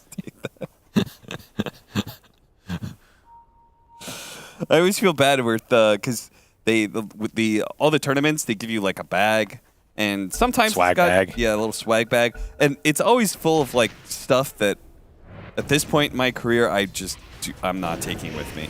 Well, you didn't get the. I don't care about the stickers. Did you get the bag from this year's TI with the Dota bong in it? That was pretty hype. What? You didn't get that? I thought that was right up your alley. Didn't we say that Valve is listening to this cast? Oh, yeah. Well, turns out it wasn't a bong. It was actually a souvenir cup. Would you believe that, Cap? I just that's so mistook nice. it. Yeah. Wow. With a detachable straw at the bottom.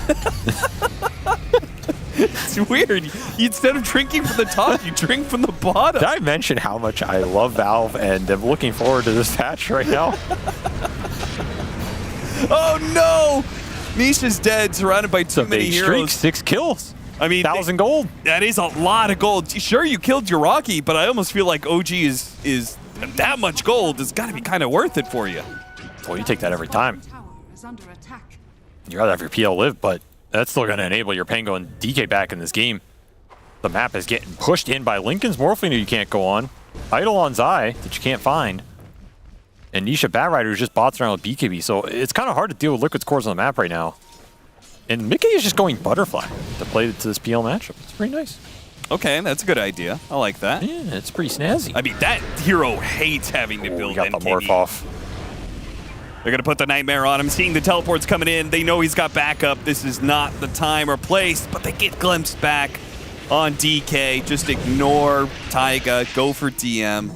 It's a tough go. Like, maybe you get it before the morph, maybe you don't. In that case, the 50-50 backfires, and the Morphling douses your flames. I mean, even if they got him, can Dragonite really do enough damage? They would have had the damage. Yeah. You can, like, group him at the end. It's probably enough. He was pretty low. Oh, this pack loss sucks. What can you do? What can you do? You know, every single time you pause, there's at least like 100 people are just like, come on, man. You're delaying the patch even longer. They get to listen to us rant. There's some upsides. Yeah, that's... You really didn't get that goodie bag? What did yours have in it? I did get a goodie bag. I don't think it had the same paraphernalia that yours had. You know, a lot of times players that land, they get given gifts. Yeah. I mean, I never got any, but I've been told. I'm told that's like a thing that oh happens. my god, you should see what this Arteezy kid gets at land. This guy gets like 6 gift baskets every day. Oh yeah. It's disgusting. Anyway, so people give you like food and stuff, but you're not supposed to eat it. No, that's a terrible idea. Yeah, don't be giving food to players. Please don't give people food or drinks. It's just a bad precedent. But anyway, there's a system where if you get gifted food at land, you give it to your manager to test. And then if your manager doesn't get poisoned in the next 24 hours, it's safe to eat.